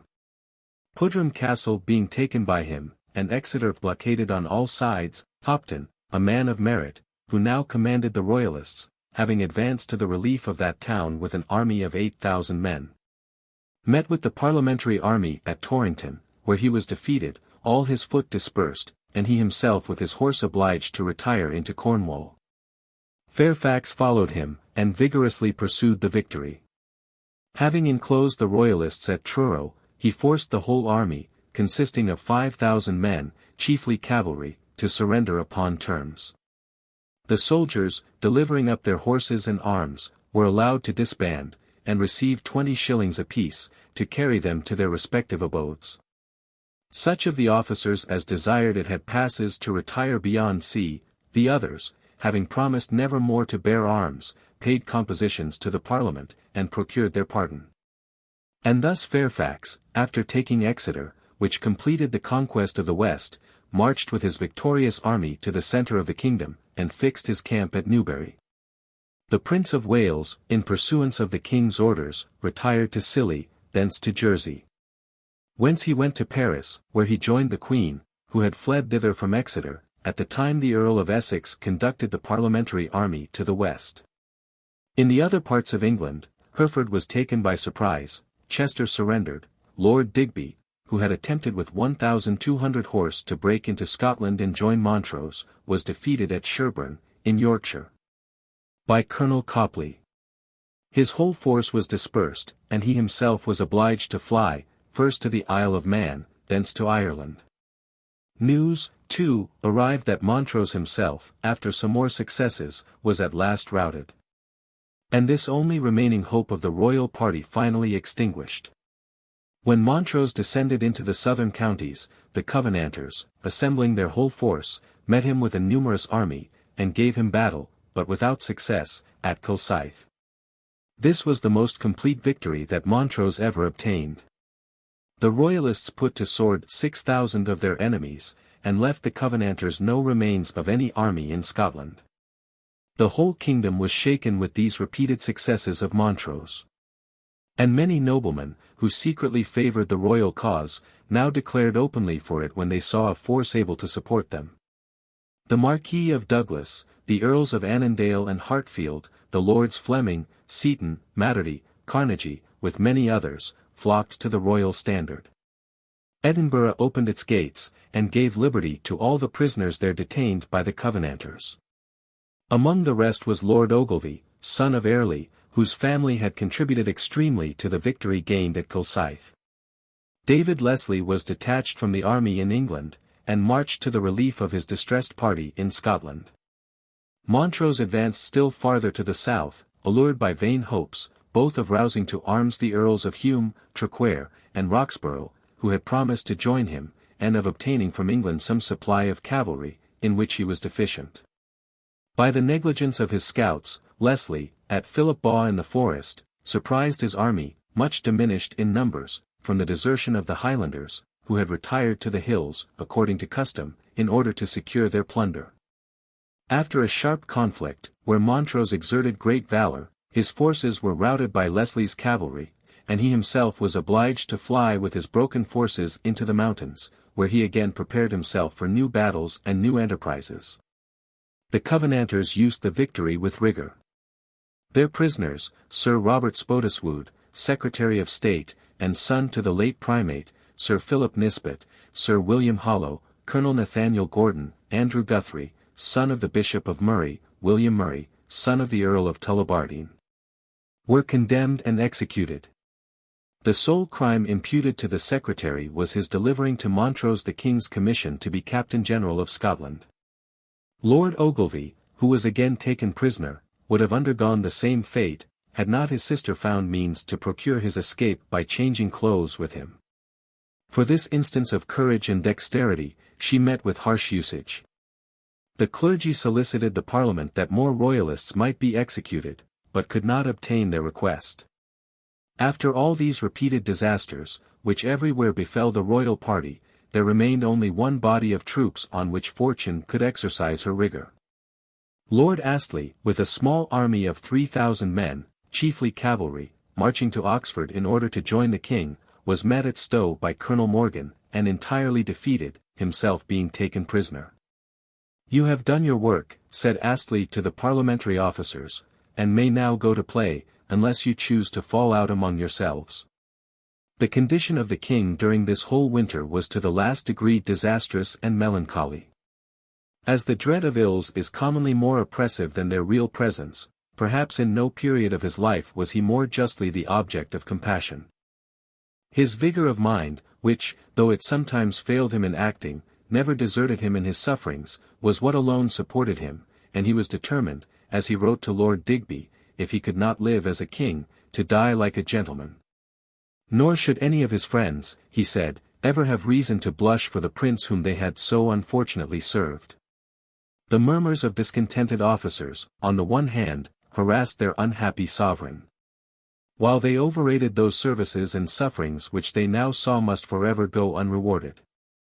The affectionate duty, on the other hand, of his more generous friends, who respected his misfortunes and his virtues as much as his dignity, wrung his heart with a new sorrow, when he reflected that such disinterested attachment would so soon be exposed to the rigour of his implacable enemies. Repeated attempts which he made for a peaceful and equitable accommodation with the Parliament, served to no purpose but to convince them that the victory was entirely in their hands. They deigned not to make the least reply to several of his messages, in which he desired a passport for commissioners. At last, after reproaching him with the blood spilt during the war, they told him that they were preparing bills for him, and his passing them would be the best pledge of his inclination towards peace. In other words, he must yield at discretion. He desired a personal treaty, and offered to come to London. Upon receiving a safe conduct for himself and his attendants, they absolutely refused him admittance, and issued orders for the guarding, that is, the seizing of his person, in case he should attempt to visit them. A new incident, which happened in Ireland, served to inflame the minds of men, and to increase those calumnies with which his enemies had so much loaded him, and which he ever regarded as the most grievous part of his misfortunes. After the cessation with the Irish rebels, the king was desirous of concluding a final peace with them, and obtaining their assistance in England, and he gave authority to Ormond, Lord Lieutenant, to promise them an abrogation of all the penal laws enacted against Catholics, together with the suspension of Poynings's statute, with regard to some particular bills which should be agreed on. Lord Herbert, created Earl of Glamorgan, though his patent had not yet passed the seals, having occasion for his private affairs to go to Ireland, the king considered that this nobleman, being a Catholic, and allied to the best Irish families, might be of service. He also foresaw that further concessions with regard to religion might probably be demanded by the bigoted Irish, and that, as these concessions, however necessary, would give great scandal to the Protestant zealots in his three kingdoms, it would be requisite both to conceal them during some time, and to preserve Ormond's character by giving private orders to Glamorgan to conclude and sign these articles. But as he had a better opinion of Glamorgan's zeal and affection for his service than of his capacity, he enjoined him to communicate all his measures to Ormond. And though the final conclusion of the treaty must be executed only in Glamorgan's own name, he was required to be directed in the steps towards it by the opinion of the Lord Lieutenant. Glamorgan, bigoted to his religion, and passionate for the king's service, but guided in these pursuits by no manner of judgment or discretion, secretly, of himself, without any communication with Ormond, concluded a peace with the Council of Kilkenny, and agreed, in the king's name, that the Irish should enjoy all the churches of which they had ever been in possession since the commencement of their insurrection, on condition that they should assist the king in England with a body of 10,000 men. This transaction was discovered by accident. The titular Archbishop of Tuam being killed by a sally of the garrison of Sligo, the articles of the treaty were found among his baggage, and were immediately published everywhere, and copies of them sent over to the English Parliament. The Lord Lieutenant and Lord Digby, foreseeing the clamour which would be raised against the king, committed Glamorgan to prison, charged him with treason for his temerity, and maintained that he had acted altogether without any authority from his master. The English Parliament, however, neglected not so favourable an opportunity of reviving the old clamour with regard to the king's favour of popery, and accused him of delivering over, in a manner, the whole kingdom of Ireland to that hated sect. The king told them, that the Earl of Glamorgan, having made an offer to raise forces in the kingdom of Ireland, and to conduct them into England for his Majesty's service, had a commission to that purpose, and to that purpose only, and that he had no commission at all to treat of anything else, without the privity and direction of the Lord Lieutenant, much less to capitulate anything concerning religion, or any property belonging either to church or laity. Though this declaration seems agreeable to truth, it gave no satisfaction to the Parliament. And some historians, even at present, when the ancient bigotry is somewhat abated, are desirous of representing this very innocent transaction, in which the king was engaged by the most violent necessity, as a stain on the memory of that unfortunate prince. Having lost all hope of prevailing over the rigour of the Parliament, either by arms or by treaty, the only resource which remained to the king was derived from the intestine dissensions which ran very high among his enemies. Presbyterians and Independents, even before their victory was fully completed, fell into contests about the division of the spoil, and their religious as well as civil disputes agitated the whole kingdom. The Parliament, though they had early abolished episcopal authority, had not, during so long a time, substituted any other spiritual government in its place. And their committees of religion had hitherto assumed the whole ecclesiastical jurisdiction, but they now established, by an ordinance, the Presbyterian model in all its forms of congregational, classical, provincial, and national assemblies. All the inhabitants of each parish were ordered to meet and choose elders, on whom together with the minister, was bestowed the entire direction of all spiritual concerns within the congregation. A number of neighbouring parishes, commonly between 12 and 20, formed a classis, and the court which governed this division was composed of all the ministers, together with 2, 3, or 4 elders chosen from each parish. The provincial assembly retained an inspection over several neighbouring classes, and was composed entirely of clergymen, the National Assembly was constituted in the same manner, and its authority extended over the whole kingdom. It is probable that the tyranny exercised by the Scottish clergy had given warning not to allow laymen a place in the provincial or national assemblies, lest the nobility and more considerable gentry, soliciting a seat in these great ecclesiastical courts, should bestow a consideration upon them, and render them, in the eyes of the multitude, a rival to the Parliament. In the inferior courts, the mixture of the laity might serve rather to temper the usual zeal of the clergy. But though the Presbyterians, by the establishment of parity among the ecclesiastics, were so far gratified, they were denied satisfaction in several other points on which they were extremely intent. The Assembly of Divines had voted presbytery to be of divine right, the Parliament refused their assent to that decision. Selden, Whitlock, and other political reasoners, assisted by the Independents, had prevailed in this important deliberation. They thought, that had the bigoted religionists been able to get their heavenly charter recognized, the presbyters would soon become more dangerous to the magistrate than had ever been the prelatical clergy. These latter, white they claimed to themselves a divine right, admitted of a like origin to civil authority, the former, challenging to their own order a celestial pedigree, derived the legislative power from a source no more dignified than the voluntary association of the people. Under color of keeping the sacraments from profanation, the clergy of all Christian sects had assumed what they call the power of the keys, or the right of fulminating excommunication. The example of Scotland was a sufficient lesson for the Parliament to use precaution in guarding against so severe a tyranny. They determined, by a general ordinance, all the cases in which excommunication could be used. They allowed of appeals to Parliament from all ecclesiastical courts. And they appointed commissioners in every province to judge of such cases as fell not within their general ordinance. So much civil authority, intermixed with the ecclesiastical, gave disgust to all the zealots. But nothing was attended with more universal scandal than the propensity of many in the Parliament towards a toleration of the Protestant sectaries. The Presbyterians exclaimed, that this indulgence made the Church of Christ resemble Noah's Ark, and rendered it a receptacle for all unclean beasts. They insisted, that the least of Christ's truths was superior to all political considerations. They maintained the eternal obligation imposed by the covenant to extirpate heresy and schism.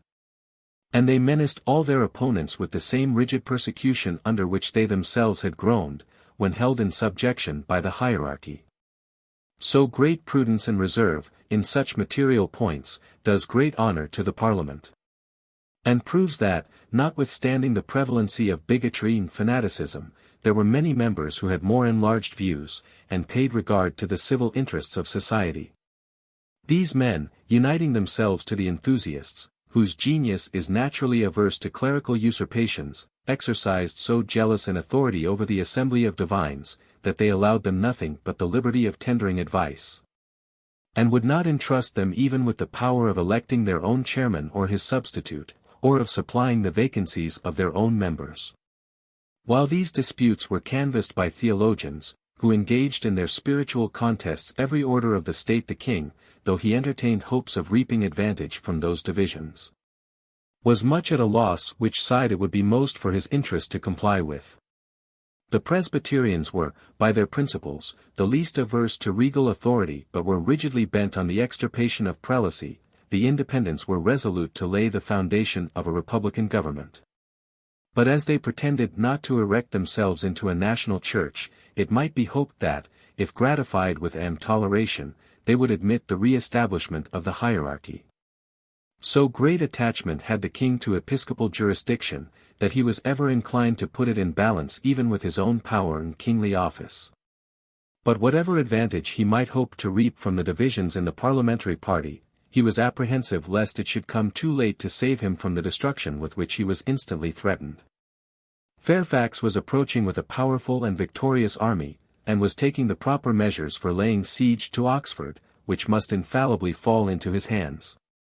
To be taken captive, and led in triumph by his insolent enemies, was what Charles justly abhorred, and every insult, if not violence, was to be dreaded from that enthusiastic soldiery who hated his person and despised his dignity. In this desperate extremity, he embraced a measure which, in any other situation, might lie under the imputation of imprudence and indiscretion. Montraville, the French minister, interested for the king more by the natural sentiments of humanity than any instructions from his court, which seemed rather to favour the Parliament, had solicited the Scottish generals and commissioners to give protection to their distressed sovereign. And having received many general professions and promises, he had always transmitted these, perhaps with some exaggeration, to the king. From his suggestions, Charles began to entertain thoughts of leaving Oxford, and flying to the Scottish army, which at that time lay before Newark. He considered, that the Scottish nation had been fully gratified in all their demands. And having already, in their own country, annihilated both episcopacy and regal authority, had no further concessions to exact from him. In all disputes which had passed about settling the terms of peace, the Scots, he heard, had still adhered to the milder side, and had endeavoured to soften the rigour of the English Parliament. Great disgusts also, on other accounts, had taken place between the nations, and the Scots found that, in proportion as their assistance became less necessary, less value was put upon them. The progress of the independence gave them great alarm. And they were scandalized to hear their beloved covenant spoken of every day with less regard and reverence. The refusal of a divine right to presbytery, and the infringing of ecclesiastical discipline from political considerations, were to them the subject of much offence. And the king hoped that, in their present disposition, the plight of their native prince, flying to them in this extremity of distress, would rouse every spark of generosity in their bosom, and procure him their favour and protection. That he might the better conceal his intentions, orders were given at every gate in Oxford for allowing 3 persons to pass, and in the night the king, accompanied by none but Dr. Hudson and Mr. Ashburnham, went out at that gate which leads to London. He rode before a portmanteau, and called himself Ashburnham's servant. He passed through Henley, St. Albans, and came so near to London as Harrow on the hill. He once entertained thoughts of entering into that city, and of throwing himself on the mercy of the Parliament.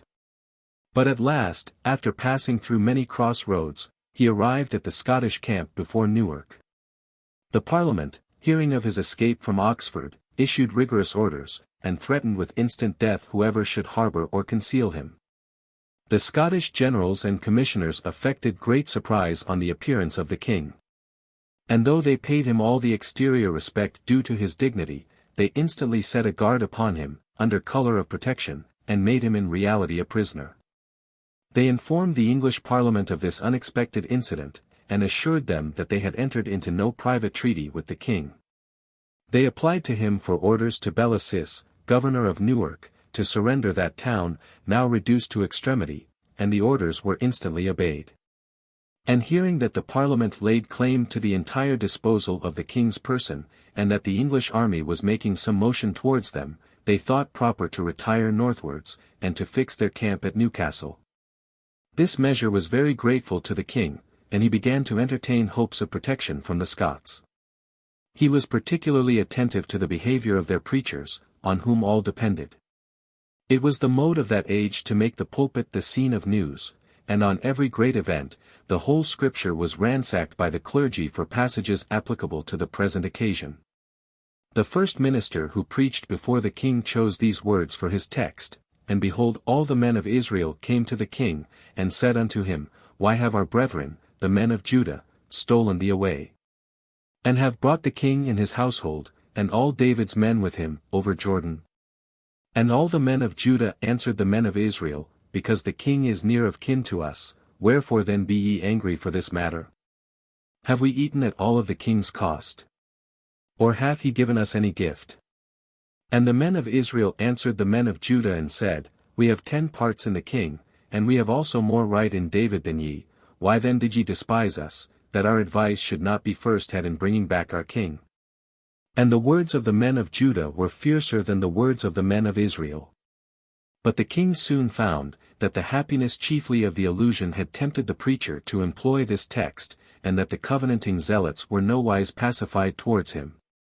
Another preacher, after reproaching him to his face with his misgovernment, ordered this psalm to be sung. Why dost thou, tyrant, boast thyself, thy wicked deeds to praise. The king stood up, and called for that psalm which begins with these words. Have mercy, Lord, on me, I pray, for men would me devour. The good-natured audience, in pity to fallen majesty, showed for once greater deference to the king than to the minister, and sung the psalm which the former had called for. Charles had very little reason to be pleased with his situation.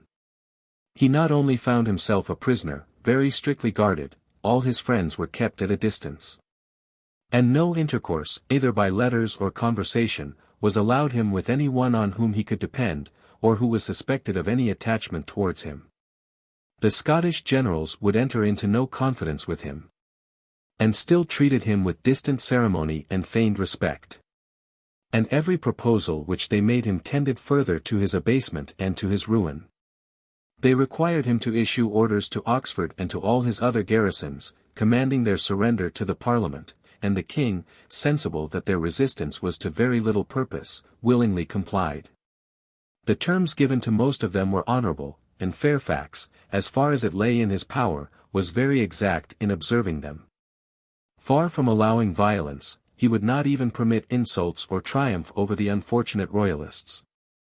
And by his generous humanity, so cruel a civil war was ended, in appearance, very calmly between the parties. Ormond, having received like orders, delivered Dublin and other forts into the hands of the parliamentary officers. Montrose also, after having experienced still more variety of good and bad fortune, threw down his arms, and retired out of the kingdom. The Marquis of Worcester, a man past 84, was the last in England that submitted to the authority of the Parliament. He defended Raglan Castle to extremity, and opened not its gates till the middle of August.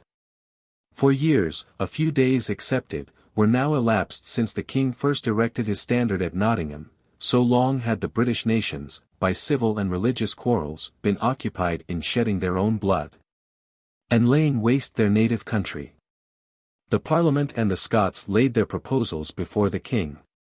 They were such as a captive, entirely at mercy, could expect from the most inexorable victor.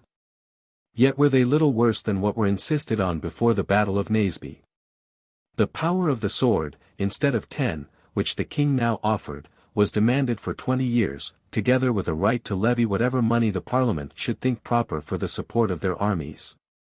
The other conditions were, in the main, the same with those which had formerly been offered to the king. Charles said, that proposals which introduced such important innovations in the Constitution, demanded time for deliberation. The commissioners replied, that he must give his answer in 10 days. He desired to reason about the meaning and import of some terms. They informed him, that they had no power of debate, and peremptorily required his consent or refusal. He requested a personal treaty with the Parliament. They threatened that, if he delayed compliance, the Parliament would, by their own authority, settle the nation. What the Parliament was most intent upon, was not their treaty with the king, to whom they paid little regard, but that with the Scots. Two important points remained to be settled with that nation, their delivery of the king, and the estimation of their arrears. The Scots might pretend, that, as Charles was king of Scotland as well as of England, they were entitled to an equal vote in the disposal of his person. And that, in such a case, where the titles are equal, and the subject indivisible, the preference was due to the present possessor. The English maintained, that the king, being in England, was comprehended within the jurisdiction of that kingdom, and could not be disposed of by any foreign nation, a delicate question this, and what surely could not be decided by precedent. Since such a situation is not anywhere to be found in history. As the Scots concurred with the English in imposing such severe conditions on the king, that, notwithstanding his unfortunate situation, he still refused to accept of them. It is certain that they did not desire his freedom, nor could they ever intend to join lenity and rigor together, in so inconsistent a manner. Before the settlement of terms, the administration must be possessed entirely by the parliaments of both kingdoms, and how incompatible that scheme with the liberty of the king, is easily imagined. To carry him a prisoner into Scotland, where few forces could be supported to guard him, was a measure so full of inconvenience and danger, that, even if the English had consented to it, it must have appeared to the Scots themselves altogether uneligible, and how could such a plan be supported in opposition to England, possessed of such numerous and victorious armies, which were, at that time at least seemed to be, in entire union with the Parliament? The only expedient, it is obvious, which the Scots could embrace, if they scrupled wholly to abandon the king, was immediately to return, fully and cordially, to their allegiance. And, uniting themselves with the royalists in both kingdoms, endeavour, by force of arms, to reduce the English Parliament to more moderate conditions, but, besides that this measure was full of extreme hazard. What was it but instantly to combine with their old enemies against their old friends? And, in a fit of romantic generosity, overturn what, with so much expense of blood and treasure, they had, during the course of so many years, been so carefully erecting? But though all these reflections occurred to the Scottish commissioners, they resolved to prolong the dispute, and to keep the king as a pledge for those arrears which they claimed from England, and which they were not likely, in the present disposition of that nation, to obtain by any other expedient. The sum, by their account, amounted to near 2 millions, for they had received little regular pay since they had entered England. And though the contributions which they had levied, as well as the price of their living at free quarters, must be deducted, yet still the sum which they insisted on was very considerable. After many discussions, it was at last agreed, that, in lieu of all demands, they should accept of £400,000, one half to be paid instantly, another in 2 subsequent payments. Great pains were taken by the Scots, and the English complied with their pretended delicacy, to make this estimation and payment of arrears appear a quite different transaction from that for the delivery of the king's person, but common sense requires that they should be regarded as one and the same. The English, it is evident, had they not been previously assured of receiving the king, would never have parted with so considerable a sum. And, while they weakened themselves, by the same measure, have strengthened a people with whom they must afterwards have so material an interest to discuss. Thus the Scottish nation underwent, and still undergo, for such grievous stains are not easily wiped off, the reproach of selling their king and betraying their prince for money. In vain did they maintain, that this money was, on account of former services, undoubtedly their due, that in their present situation, no other measure, without the utmost indiscretion, or even their apparent ruin, could be embraced. And that, though they delivered their king into the hands of his open enemies, they were themselves as much his open enemies as those to whom they surrendered him. And their common hatred against him had long united the two parties in strict alliance with each other. They were still answered, that they made use of this scandalous expedient for obtaining their wages. And that, after taking arms without any provocation against their sovereign, who had ever loved and cherished them, they had deservedly fallen into a situation from which they could not extricate themselves without either infamy or imprudence. The infamy of this bargain had such an influence on the Scottish Parliament, that they once voted that the king should be protected, and his liberty insisted on. But the General Assembly interposed, and pronounced that, as he had refused to take the covenant, which was pressed on him, it became not the godly to concern themselves about his fortunes. After this declaration, it behoved the Parliament to retract their vote. Intelligence concerning the final resolution of the Scottish nation to surrender him, was brought to the king, and he happened, at that very time, to be playing at chess. Such command of temper did he possess, that he continued his game without interruption, and none of the bystanders could perceive that the letter which he perused had brought him news of any consequence. The English commissioners, who, some days after, came to take him under their custody, were admitted to kiss his hands, and he received them with the same grace and cheerfulness as if they had travelled on no other errand than to pay court to him. The old Earl of Pembroke, in particular, who was one of them, he congratulated on his strength and vigour, that he was still able, during such a season, to perform so long a journey, in company with so many young people. 1647. The king, being delivered over by the Scots to the English commissioners, was conducted under a guard to Holdenby, in the county of Northampton. On his journey, the whole country flocked to behold him, moved partly by curiosity, partly by compassion and affection. If any still retained rancour against him, in his present condition, they passed in silence. While his well-wishers, more generous than prudent, accompanied his march with tears, with acclamations, and with prayers for his safety. That ancient superstition, likewise, of desiring the king's touch in scrofulous distempers, seemed to acquire fresh credit among the people, from the general tenderness which began to prevail for this virtuous and unhappy monarch. The commissioners rendered his confinement at Holdenby very rigorous, dismissing his ancient servants, debarring him from visits, and cutting off all communication with his friends or family. The Parliament, though earnestly applied to by the king, refused to allow his chaplains to attend him, because they had not taken the covenant. The king refused to assist at the service exercised according to the Directory, because he had not as yet given his consent to that mode of worship.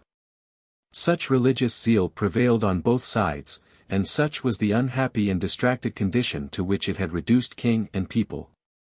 During the time that the king remained in the Scottish army at Newcastle, died the Earl of Essex, the discarded, but still powerful and popular general of the Parliament.